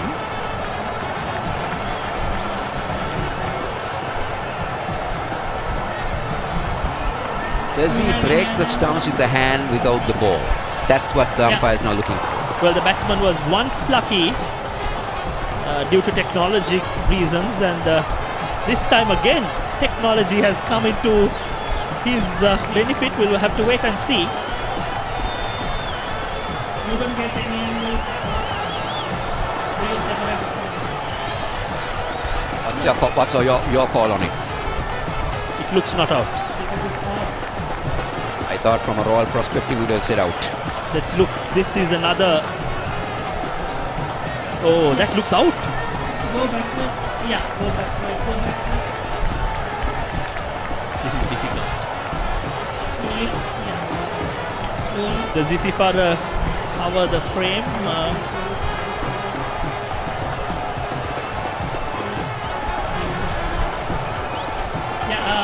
Go 2 frames back. I want to see whether If the ball was touching any part of his hand when the stumps came off, even he didn't have it in the hand, then he's a goner. Yeah, if you have. So I'll have to reverse my initial decision looking at this frame. There we go, we see again. Okay, thank you. We've got to be thankful to see these visuals. Alright. Just He's not out. That would be nice. Yeah. Roll forward. I think we've got to get on with the game. Right. You know? Okay. Yeah. Show me that angle also. Okay. Forward. Okay. 1 frame back. Please. Back, yeah. Forward. Okay, just reach it there when the base elevated from the stump. Just reach it there. Okay. There's a ball. He's waiting from his hand, and ball is clearly missed from his hand. Okay. I made my decision. Just focus the light, please. So decision has been made. We'll have to wait and see. That's not out.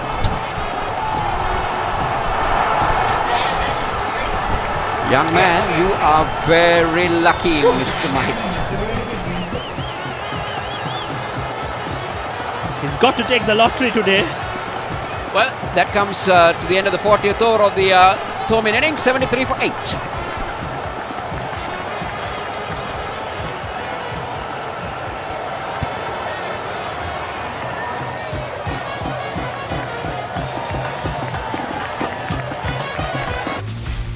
Get banking done to get back to your date. Still don't get it? Download Genie, your money app, and tap into a whole new world of financial possibilities. Genie, get it to get it. Get that investment made to get down to your jam. Still don't get it? Download Genie, your money app, and tap into a whole new world of financial possibilities. Genie, get it to get it. 50 runs! What a partnership on the pitch! Natin dikin dan abi dinner kita mai.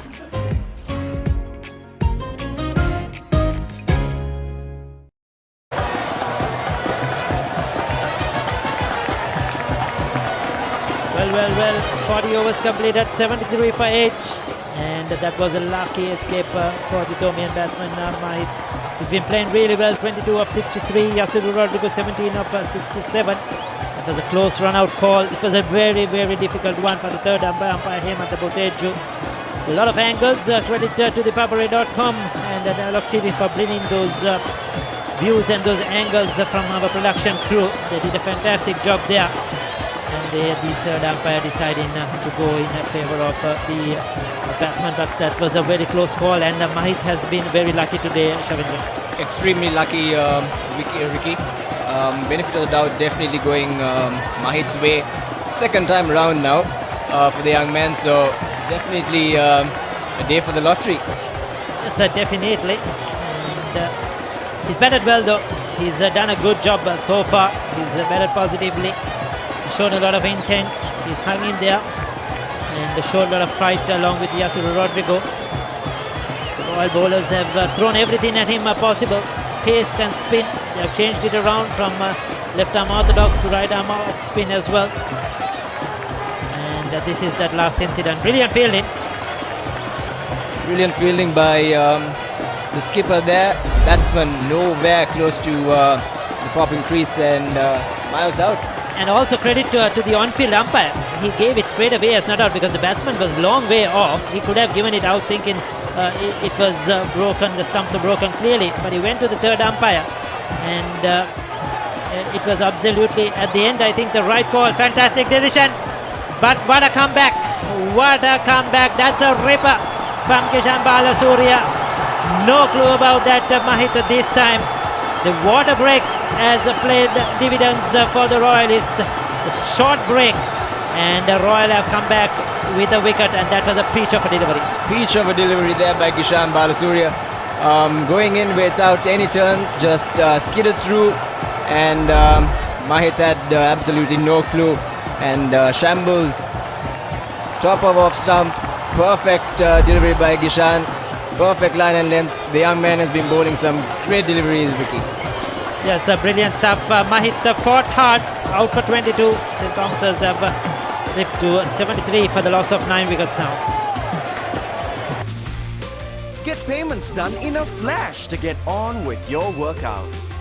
Still don't get it? Download Genie, your money app, and tap into a whole new world of financial possibilities. Genie, get it to get it. Well, 73 for 9. Young Tilakaratne walks into the centre, 15-year-old. It's a big day for the young man.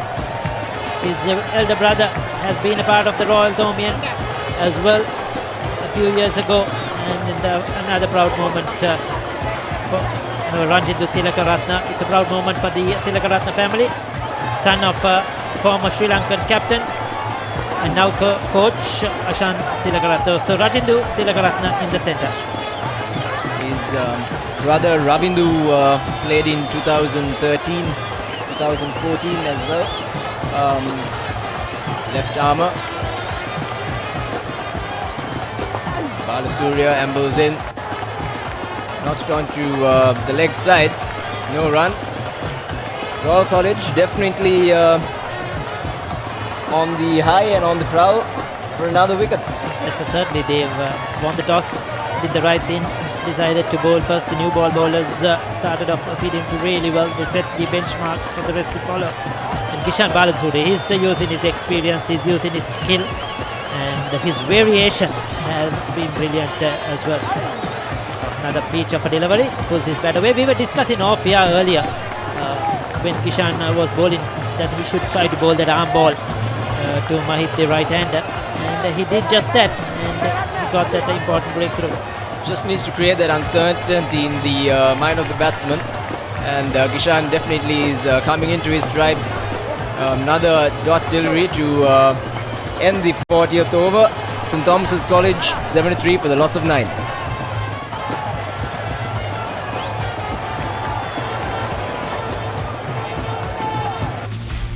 Get banking done to get back to your date. Still don't get it? Download Genie, your money app, and tap into a whole new world of financial possibilities. Genie, get it to get it. 50 runs! What a partnership on the pitch! Natin din dengan betin na kita mai.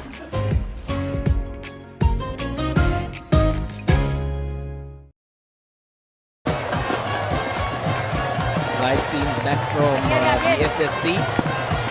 The crews are having a feast, isn't it? In the outfield, they are enjoying.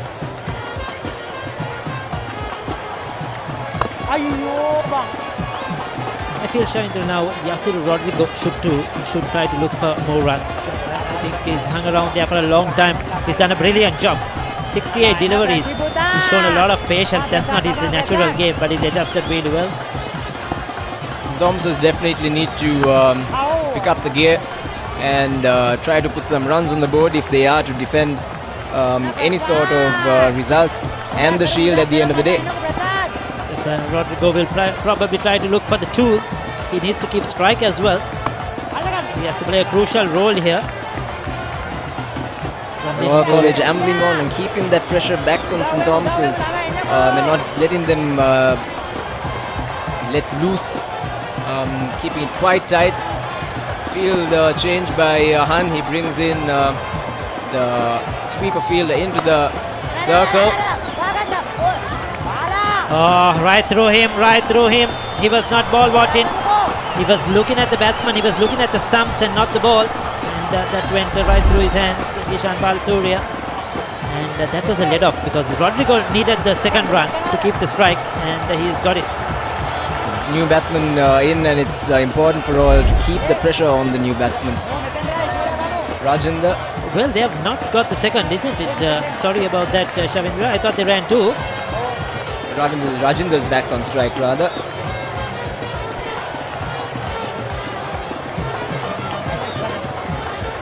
He has 2 deliveries left in this over to block out. The lowest first inning total since 2000. Royal College came in 2005 when Royal were bundled out for 94 runs, and the lowest score for St. Thomas's at 99.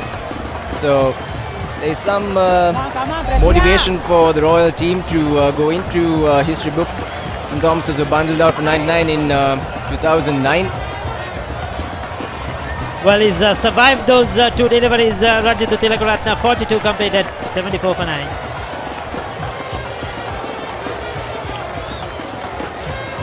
Introducing Munchy Savory Salsa with the spicy flavor of real jalapenos in an all-new resealable pack. Munchy Salsa, feel the heat. Available at all leading supermarkets. Get banking done to get back to your date. Still don't get it? Download Genie, your money app, and tap into a whole new world of financial possibilities. Genie, get it to get it. Live pictures brought to you by www.thepapare.com, powered by Dialogue. Brilliant service to Sri Lankan sport, youth sport especially. Attacking shot there by Yasiru. I think he heard my comment of switching gears and tried to take Kishan on. Certainly way to go for Yasiru Rodrigo. He has to pick the right ball, pick the right spots and try to get some runs. He has to deal in boundaries, and the tools are very, very important to keep strike. He has to play that macho innings here, try to get as many as possible for St. Thomas's. Yasiru has a secure leg side field. Ahan reading the batsman quite well and pushing his fielders to the boundary on the leg side, because Yasiru is just about to free his arms as he nips it off onto the offside for 2 runs. Good running between the wickets. Excellent. Saw it early, ran hard, ran the first one really hard. Sensible batting by Yasiru Rodrigo. One shot there by Yasiru, so losing out there St. Thomas's College. They need to do the basics right. That's something that Royal College did quite well. Keep sticking to the basics. Pitching it in the right areas, setting the right field, backing your bowlers up, except for the two little blunders in the field. Royal College have been very clinical in their approach. They've had a good prep. They know they seem to have done their research right. They know their batsmen and their strengths and their weaknesses, and they've executed their plans quite brilliantly. Gishan Balasuri 4 for 34. Outstanding spell. The senior spinner in the lineup.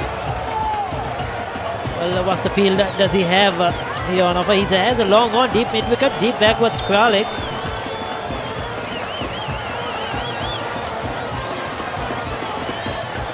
So Rodrigo, I'm sure he's not going to take him on in that area. He's making the captain, Royal captain, is making Rodrigo think differently, try to hit into different areas. It's a good captaincy.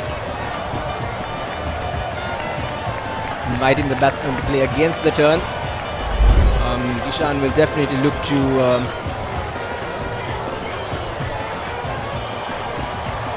Rajinder might have to be a little careful running between the wickets. Seem to be on the danger line on the bowler's end. Might get a quick chat from umpire Linden. The umpires are checking something at the moment. There's a small hold up in play. Umpire Pragita Rambukwella.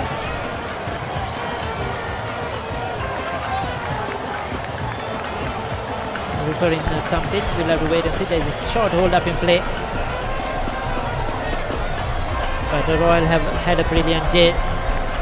As we welcome all our viewers who are joining this. Well, they were checking that short run, I think, earlier on.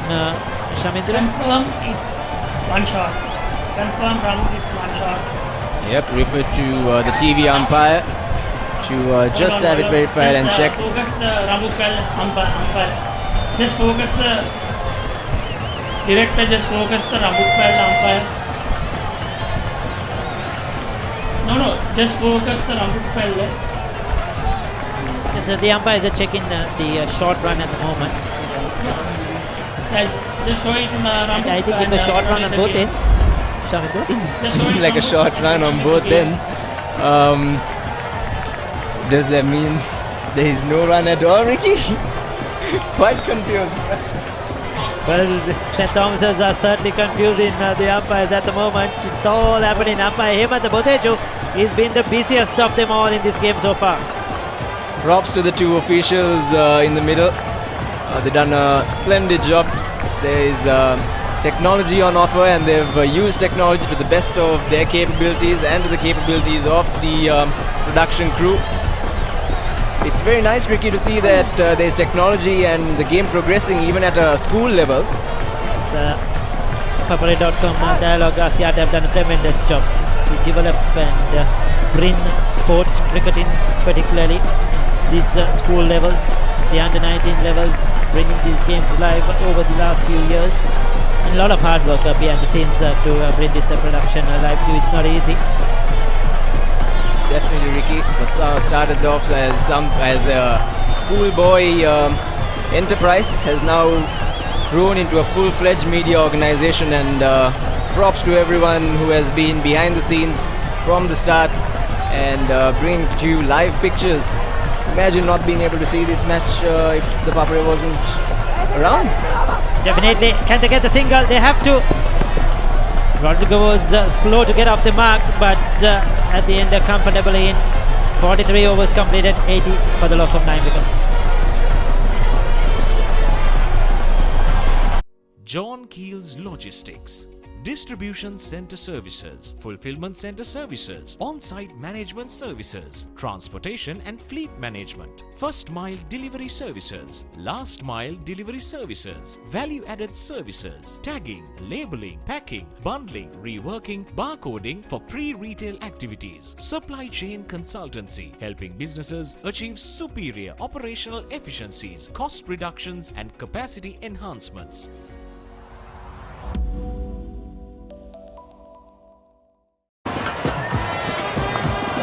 There you go. This one continues. Yasir Rodrigo on 24. What a sensible innings he's played. He's been really good. Showing a lot of maturity.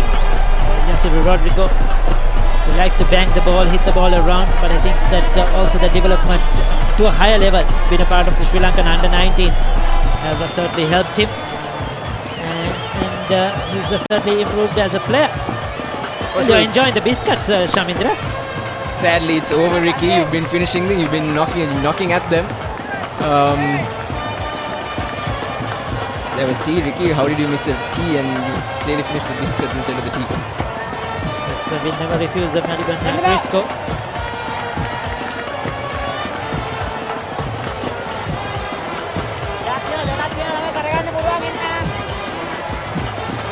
Yasiru has definitely changed his game. He's got 81 deliveries for his 25 runs. We see the St. Thomas's team warming up. So a declaration on the cards. Or definitely not. Definitely not. Long way to go. Ricky, it's nice to see a smile on your face for a change. A few overs or just before tea, you were a grim face. Yes, certainly, but I had a lot of faith that St. Thomas's the last couple of wickets will do something different. And certainly, Aditya Yasiru have done that for St. Thomas's. Something on the board now. Something respectable. Outside edge again to slip. That's the end of the 44th over. 81 runs for the loss of 9 wickets. Surviving in that delivery, the beautiful pictures of in and around Colombo. So best all-round performance in a match 1930. DB Gundasekara 148, 7 for 57 and 2 for 53. Brilliant performance. FC Deseram 140 and 6 for 52 in 1931. Emo Gunaratna 107 and picked up 8 wickets in that match. P.I. Pieris, a well-known name, 123 and 6 wickets in the game.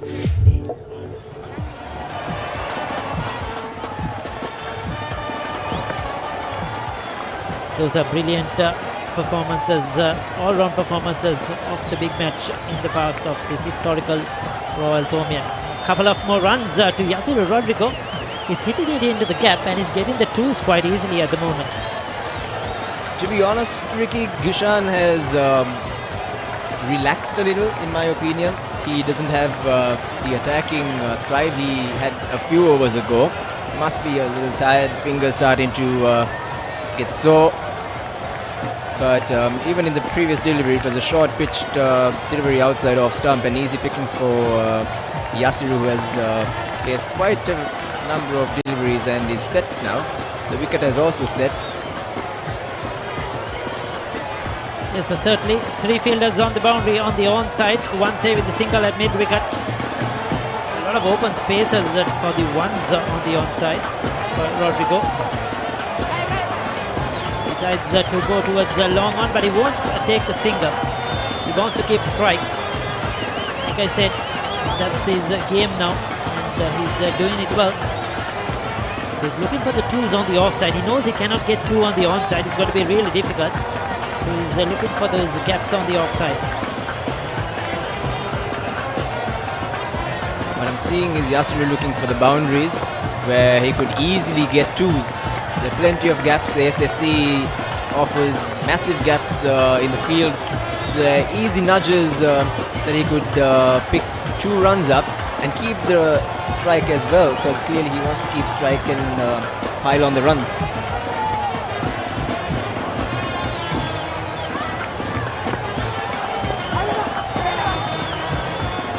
trying to come back for 2. I think he's just left young Tilakaratna with 1 ball to face, 1 ball to survive.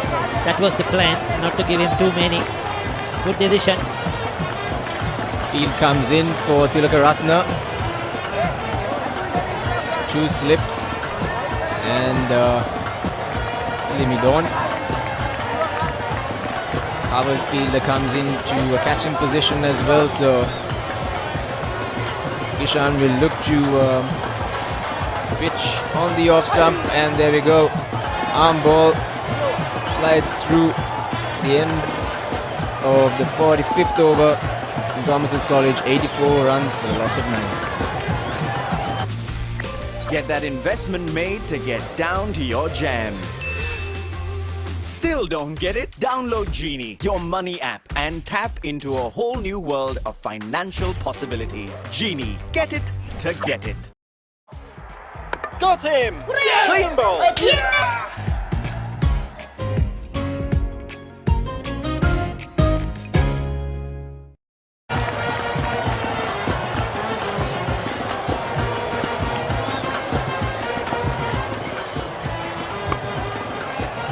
Welcome back. Prashant will continue from the Vidyamawat end.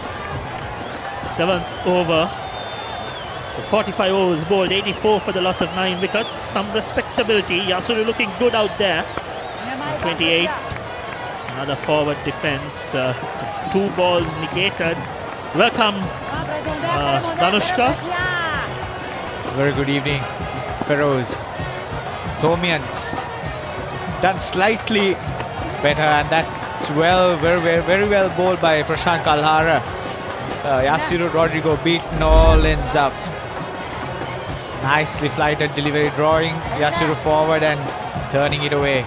There is some turn, slow turn out there. And if you're willing to impart revolutions on the ball, there is turn on offer. But you see Yasiru is now comfortable playing off both front foot and back foot with relative ease. So St. Thomas's have overcome the first hurdle. Some respectability, 84. Considering the wet outfield, this is equivalent to 120, 130 runs, Danushka. Exactly, and from 8 for 35 to being 9 for 84, I believe some respectability to the Thomian score, and credit to Mahit Pereira and Yasiru Rodrigo, who put on a 38-run partnership for the 9th wicket. Oh, that was a valiant effort by the mid-wicket fielder. Put in a dive. That's there you go, a cross-batted heave. Beautiful dive. Couldn't hold on to it. Oh, good effort. Effort needs to be commended. I believe that was Kavindu Patiratna.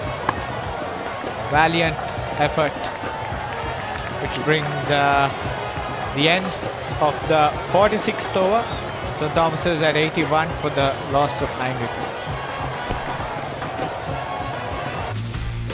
Get payments done in a flash to get on with your workouts.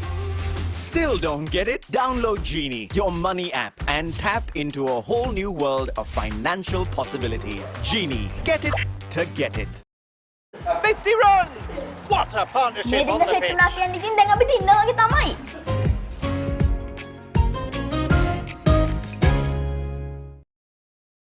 So Yasiru Rodrigo has continued to farm the strike. He's not given Rajindu any opportunity to take strike against the left arm spin, the main threat as far as Royal is concerned. Just 1 full over against Rajindu, and I'm sure Ishan can get his 5 wicket, but Yasiru on the other hand has other plans. Yes, Yasiru playing a very intelligent innings here, farming the strike, batting, and this is how you should bat with tail end as Feroz. Bat for 3, 4, 5 deliveries, and maybe try to change sides in the last couple of balls. Gishan continue. Oh, this is a shocker. That slipped out of his hand. That was a Jehan Tahir-ish delivery. Yes, Jehan used to bowl it on the other pitch. This went over the batsman. At least it was on the line of the wicket keeper. Goodness me, that is one of a kind. Way over the batsman. This time on the shorter side, punched off the back foot. No chance of a single. So I think, oh, that's a no ball. Or is it? No. Just a signal by the umpire to indicate that there's 2 more deliveries left. So you can see the field being brought in. Balasuriya, pick of the bowlers for the Royalists with 4 for 38, and Sonal Amarasekara 3 wickets for 4 runs. Impressive figures. Absolutely impressive. 9 overs, given away 4 runs and captured 3 wickets. Gishan bowls on the pads, powerfully driven. Oh, there's a fumble. It would have been quite interesting had the fielder collected it cleanly. The Thomians are looking comfortable. Lots of smiles by the batsman who failed in the first inning. Oh, took his eyes off the ball and missed it. The captain holds his head. So just 1 more delivery left. Can Gishan get the much needed wicket? Raju Tilakaratne to face the last ball of the 47th over. Flighted but too full. Tilakaratne manages to keep it out, and that's the end of the 47th over. St. Thomas is 87 for 9.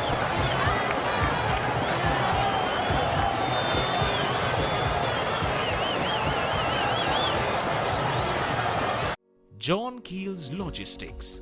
Distribution Center Services, Fulfillment Center Services, On-Site Management Services, Transportation and Fleet Management, First Mile Delivery Services, Last Mile Delivery Services, Value-Added Services, Tagging, Labeling, Packing, Bundling, Reworking, Barcoding for pre-retail activities, Supply Chain Consultancy, helping businesses achieve superior operational efficiencies, cost reductions and capacity enhancements.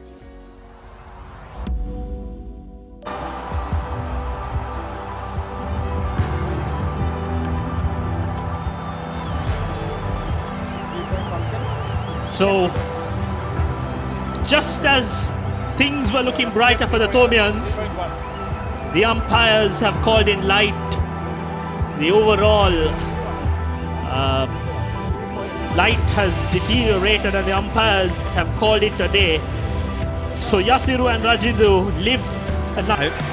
Hi Feroz, yeah, I think 87 for 9. I also don't see the light improving, and I think pretty overcast coming from the scoreboard end. I'm sure some heavy showers are going to come tonight, so the ground staff need to be prepared with the covering. I think they put about 2 or 3 covers on top of the wicket area and the bowling areas, as well as the 2 sides, to get as much of the ground as covered as possible. And I was told, I think we got some additional covers as well today. So overall 87 for 9 in the context of the game. I think it's a good improvement. Absolutely. And 4 wickets for 9. Yeah, I think we'll see the batting card being shown on the screens. So this was the batting for St. Thomas's. Doesn't read a good story. Anuk, Romesh, Shalin, Ryan, Senesh didn't trouble the scorers. Caniston fought for his 12. Nathan 9. Tenuka didn't bother to trouble the scorers. But the pick of the batting came in at number 8 and 9. Sorry, number 9 and 10. Yasiru and Mahit. They managed to get into double figures. Yasuri is fighting it out there. He's faced 97 deliveries for 30 runs. Mahit is on 22 of 65. And Rajindu, the not out batsman, the last man, is on 0, yet to open the account. But overall, funnily, I'm sure the Royalists will be slightly disappointed with how things have panned out the last hour or two. And there you see the Royal bowling card. I'm sure Royal will be very happy how they started. They made use of the conditions. And then we see Kavindu Patiratna, 9 overs, 1 for 17. Sonal, the pick of the bowlers, 9 overs, 6 maidens, 6 runs, 3 wickets.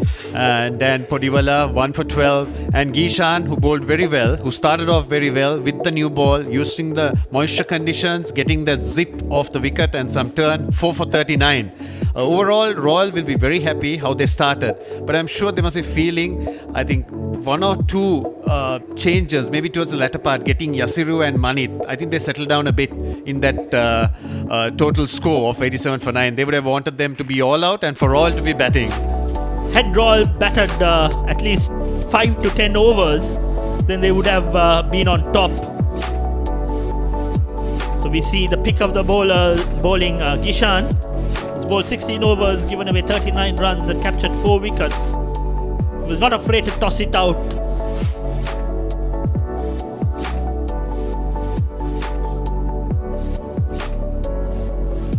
So Sonal, as you rightly mentioned, was the pick of the bowling, especially in the first 15-30 minutes of play. And he was ably supported by Gishan. Very true, Feroz. I thought Sonal, the ability to move the ball both ways at this level, at first level, and to move the ball both ways and make full use of the conditions. He didn't try to bowl short, he kept it up, started off brilliantly.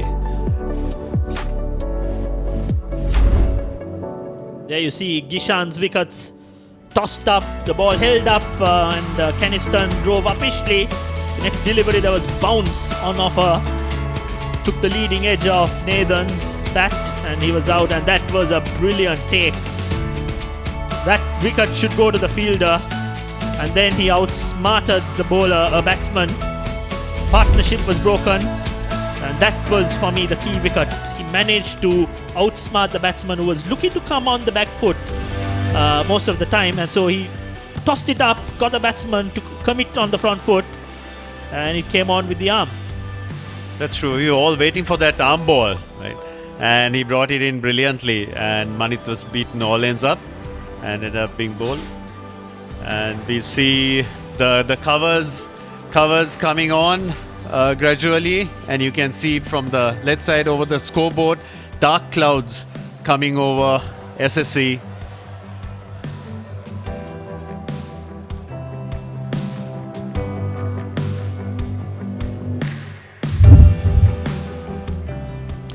For those of you who missed the 141st Battle of the Blues, it's been quite a while, 1.5 years to be precise. St. Thomas's managed 369 in the first innings. The captain, Shalin, 85 of 135 deliveries. Ryan, 70 runs. Gishan was the pick of the bowlers, 2 for 68, supported by Kavindu Patiratna, 2 for 85. Royal in their first innings managed 282 for the loss of 8 wickets.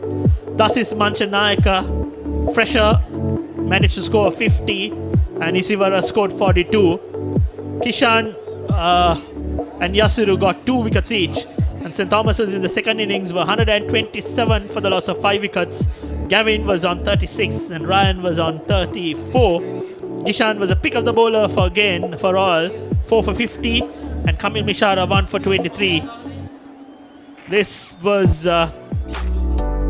the game that was played right before the lockdowns, and there was so much of tension out there, and not a very memorable big match. It was a drab draw, it was a very slow affair, and I remember being very disappointed with the approach that the two teams took, but things are of the past. This year is a new day, and this year has been quite different, and low scoring games are quite interesting. So we'll have to wait and see how the Royal batsmen come out tomorrow, whether they'll be aggressive, whether they'll put on a score, whether they'll survive is for us to watch and wait. Yeah, absolutely right, Feroz. I think today the umpires have decided to call it off. The light is not going to improve anymore. And tomorrow, believe the match will commence at 9:40 on Papare. That's true, Feroz. Basically, I think low-scoring matches bring out, certain unique attributes. So there is basically 5 sessions to go on, and we have already now completed 2. So we're looking at the next 3 sessions. But I believe overall, in the context of things, 87 for 9, we've moved on, progressed from that 30 odd for 8. I think it's a fairly safe area to be in. Maybe get towards 100, grind Royal a bit more. There you see the session card, day 1. Very rightly, I think session 2 has gone to Royal, and session 3 is fairly shared, Feroz. Yes, I think I'll slightly give it to St. Thomas's. They only had 2 wickets left when they came in to bat in the session. They managed to lose only 1 wicket and bring in some respectability. So talking about the Thomian grit, does the grit come because of the crowd? Will that play a part when it comes to the second innings, or is it inherent as far as the Thomians are concerned? Honestly, I think it's mentally how you basically approach it on the center, be it with the crowd, without the crowd, or whatever. It's breaking it down into small sessions, every 10 minutes, every 20 minutes, just playing each ball on its merit. I think the grit automatically comes on that, to be in there. And that's what I was a bit disappointed in Thomian top order.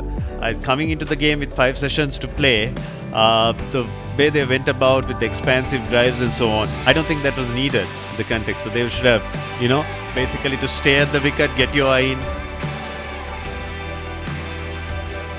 So with the umpires calling it a day, we will take a break, and let me hand over to Sudarshana, who will have the end of day's talk show to summarize proceedings. Thank you for our viewers.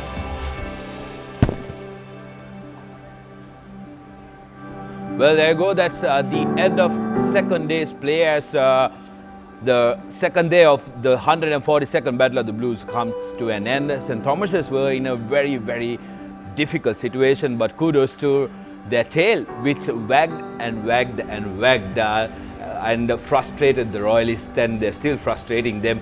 The player has been called off due to bad light. Let's take a look at the batting card of the Thomians. Nothing to crow about there really, but the Thomian batting card, let's take a look with most of the batsmen struggling to get into double figures, but saviour of the day was Yasuru Rodrigo, who put on a terrific partnership with Mahit Pereira.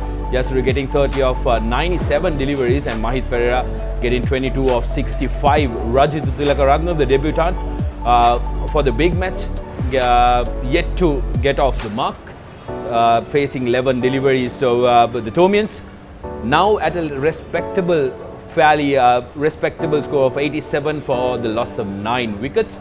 And let's take a look at the bowling card for Royal College. Royalists can be really proud of the bowling performance. Kavindu Pathiratne was leading from the front, 1 for 17, but to pick up the bowlers definitely was Kishan Balasuriya, who managed to put 4 for 39. But how about that bowling performance from Sonal? 3 for 6 runs after 9 overs, absolutely terrific. And especially, it's even more special because given the fact that these boys haven't played cricket for a long time, to have that accuracy coming into an all-important Battle of the Blues. Joining with me to sum up today's proceedings are 2 gentlemen who've been in the middle, down there as well. Shamin the Dias from Royal College and Danushka Kulambage from St. Thomas's. Good evening, gentlemen, and I'm sure both of you are delighted at the fact that we could have some play, but Shaminda seems to be the happier person out of the two. Shaminda, how about that bowling performance? Definitely, Sudarshana, good evening to you, good evening to all our viewers. Clinical performance by Royal College. It was a brilliant effort. They kept on putting pressure on the Thomian side and kept nipping wickets at regular intervals and put pressure at the tough points, putting the tough point pressure on the Thomian side. Danushka, now the Thomian start wasn't ideal. It wasn't what you would have expected, but time and time again we witnessed this at the Battle of the Blues. When a collapse happens, somebody puts their hand up, the 9th wicket or the 10th wicket, they put their hand up and frustrate. And this time around, it was your prime bowler, Yasir Rodrigo, doing it for St. Thomas. Exactly, because none of the Thomians expected being 35 for 8. 1 point, we were not even sure if we'll get to 50, because the Royal seamers started extremely well. I was really impressed with their control, the lines, lengths, they kept the ball up to the batsman. But hats off to the Thomians. We never give up easily, and we always talk about the Thomian grit, and it comes into play this year as well, with Yasir Rodrigo and Mahit Pereira putting on a almost 40-run partnership for the 9th wicket and saving the day of some sort for the Thomians. Yes, we spoke about the bowling performance of Sonal, how brilliant he was. We'll take a look at the wickets, how it fell. The initial wickets, there you go. Brilliant delivery, isn't it? Absolutely dominating. Definitely, Sonal definitely bowled quite well, brilliant lines and lengths, but they were all full and straight. And lack of match practice definitely showed in most of the Thomian camp, where they just couldn't deal with the straight deliveries. They were full and straight, they played across the line and paid the price. Again, full toss, straight plumb in front. So Royal College stuck to their basics and St. Thomas just couldn't deal with the pressure. Danushka, and also the fact that there was some movement on offer. The Royalists absolutely exploited that brilliantly, isn't it? Exactly, and as we can see, the 2 bowlers or the 3 bowlers managed to move in both ways, not only outswing, but they managed to bring it into the batsman. And because of that opening which the opening bowlers created, it was easy for Gishan Balasuriya to come in and get those 4 wickets. Set the stage perfectly for him, and he bowled really well. Turn, bounce, everything. Yeah. Yes, Gishan Balasuriya was brilliant himself as well, making sure that the bowling performance put in by the paces are put to good use. Shamin, at the end of the innings, do you think Royal were guilty of taking it a little too lightly, the fact that they got 8 wickets very quickly and they maybe took off the foot off the pedal? Definitely, I definitely had that feeling as well, Sudarshana. Towards the end of the game, Royal should have definitely put in more pressure and tried to whip the tail out. But like you said, they kept on wagging and wagging and wagging. And Danushka, what would be the ideal score for you from this point on? Because like we discussed, it was an ideal start, but then your tail is doing some work. What do you expect from your tail come tomorrow morning? So at the moment we are 89 for the loss of 9 wickets. So I believe 120, 130 would be an ideal score from here. And also I think the Thomian had the trick up their sleeves because they changed their batting order a bit. Mahit Pereira is told to be a good batsman. He came at number 10. Yasir Rodrigo has a century this season. He came at number 9. So I think the Thomians kept those 2 a bit for the later part of the batting lineup, and they did their job really well. Yes, interesting point put forward there, because Kanistan Gunaratne normally bats at number 9, 10, but he came at number 6 if I'm not wrong. I think that was a tactical move that was made in the Thomian camp because of the collapse. End of the day, it has paid good for them. Now they are at a very respectable score. Shamindra, do you think the Royalists will be quite frustrated if the Thomians manage to get to 120? 120, of course, seems to be on the cards, Sudarshana. But Royal will, of course, try to keep it under 100 runs. Even psychologically, it will definitely help them. So if they keep them under 100 runs, get in, bat, put on 150 runs, maybe give St. Thomas's a chance to bat and get them all out, and we have a game on our hands. Right, and also I'll go to Danushka again. Danushka, now you have come to almost the end of your first innings. It's the 9th wicket that's there. When it comes to the bowling, it's quite difficult looking at the bowling because you have Kanistan Gunaratne and also Yasir Rodrigo as your 2 paces. Mahit Pereira is not a very recognized bowler, and then you have a player who has only played 1 game in Rajendra Tilakaratne. Who do you think will be bowling those extra overs? I think Yasir Rodrigo and Kanistan need to make inroads at the beginning of the Royal innings. And when it comes to the Thomian spin attack, there are no big names like Dishan Balasuriya for Royal. But Anuk Paliyavadana with his off spinners has been among the wickets. Plus Rajidu Tilakaratne, the leggy. And as we all know, leg spinners can make a difference on if they get it right. If it's his day, you can never say leg spinners are wicket takers. So I would be not surprised if Rajidu Tilakaratne might be a surprise to the Royals. Thomian's hoping for Rajidu Tilakaratne to be the X factor, but for the Royalists, very top-heavy batting lineup. Pahanna Wickramasinghe and Sadish Rajapaksa, the likes of them, they don't like to occupy the crease. They want to go out and get done with their business. Shaminder, a lot of expectations on the captain? Definitely, a lot of expectations on the two big names. Also Dasis Manchanayaka, he had a good run last year at the Royal Thomian, so he has that experience, he has that exposure and that confidence of facing the Royal Thomian. Even though there is no massive crowd and there is not much distraction around you, it's still the Royal Thomian at the end of the day, so he has that backing. The seniors will definitely have to put in the long yards and put a good score up to at least have a chance of winning the shield back to Royal. Okay, now if we know that this game has been curtailed down to just 1.5 days. So basically, what do you have to get?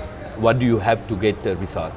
What do you expect the teams to get a result? I know St. Thomas's will be wholly focused on not giving Royal the result, to be diplomatic. But what do you think Royal have to do to get a result?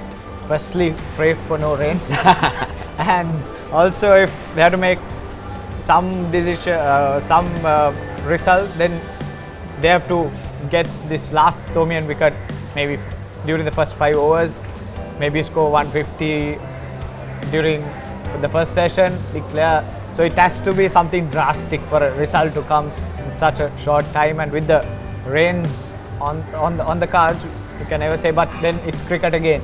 Yeah. Cricket, you cannot say what will happen. So let's see. Hope for the best. Also, Shaminda, I'd like for you to explain how frustrating it would have been being a player after going through so many obstacles, so many hiccups leading up to this, and then being cooped up in a dressing room one whole day with rain. I'm sure you experienced that as well in 2013. What is the feeling for a player? It's definitely demoralizing. It takes the pressure off you and it just nullifies you. So getting back out, getting warmed up and being cooped up definitely doesn't help. So it's definitely frustrating for starters, but as soon as you get out, you feel the nerves starting to ease out and things starting to move a little smoother. But getting out always helps. Staying inside will definitely put a bit more pressure on the teams, and it's definitely frustrating. Right, Danushka, finally, now Yasiru Rodrigo has done tremendous service with the bat, but that's not his main role. He is going to be your key bowler. He was devastating for Sri Lanka under 19 against Bangladesh. What do you expect from him? There is a lot of responsibility on his shoulders. There's a lot of responsibility on Yasiru, but I don't think he has to do a lot. Take some lesson from what the Royalists did. Keep it simple, stick to the basics. The pitch, as we all saw, it did help the fast bowlers. If they kept it up to the batsman, it moved. So I think Yasiru has the height and he has the natural swing. So if he sticks to his basics, keeps it in the right positions, he will make inroads. And also there's responsibility on the other bowlers to support him as well, not to leak the runs from the other side. If that happens, I think Thomians will have a good result tomorrow. Well, so there you go. That's the verdict from our guest here, and it's been an interesting day despite it being curtailed to just a half day. But we've had plenty of drama, and that is the Battle of the Blues, 142nd Battle of the Blues, end of second day. We are signing off from Sinhalese Sports Club grounds until we meet again tomorrow early morning. Hopefully we have an early start tomorrow. And I'm Sudarshan Aperi signing off for the Papare.com. Do join us tomorrow morning as well.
I came from the mud.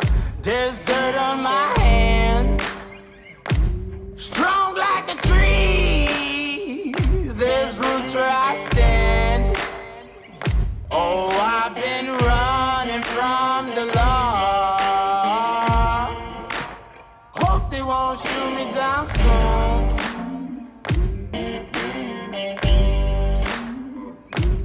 They sing on a sleepless night. Try to catch me howling at the moon.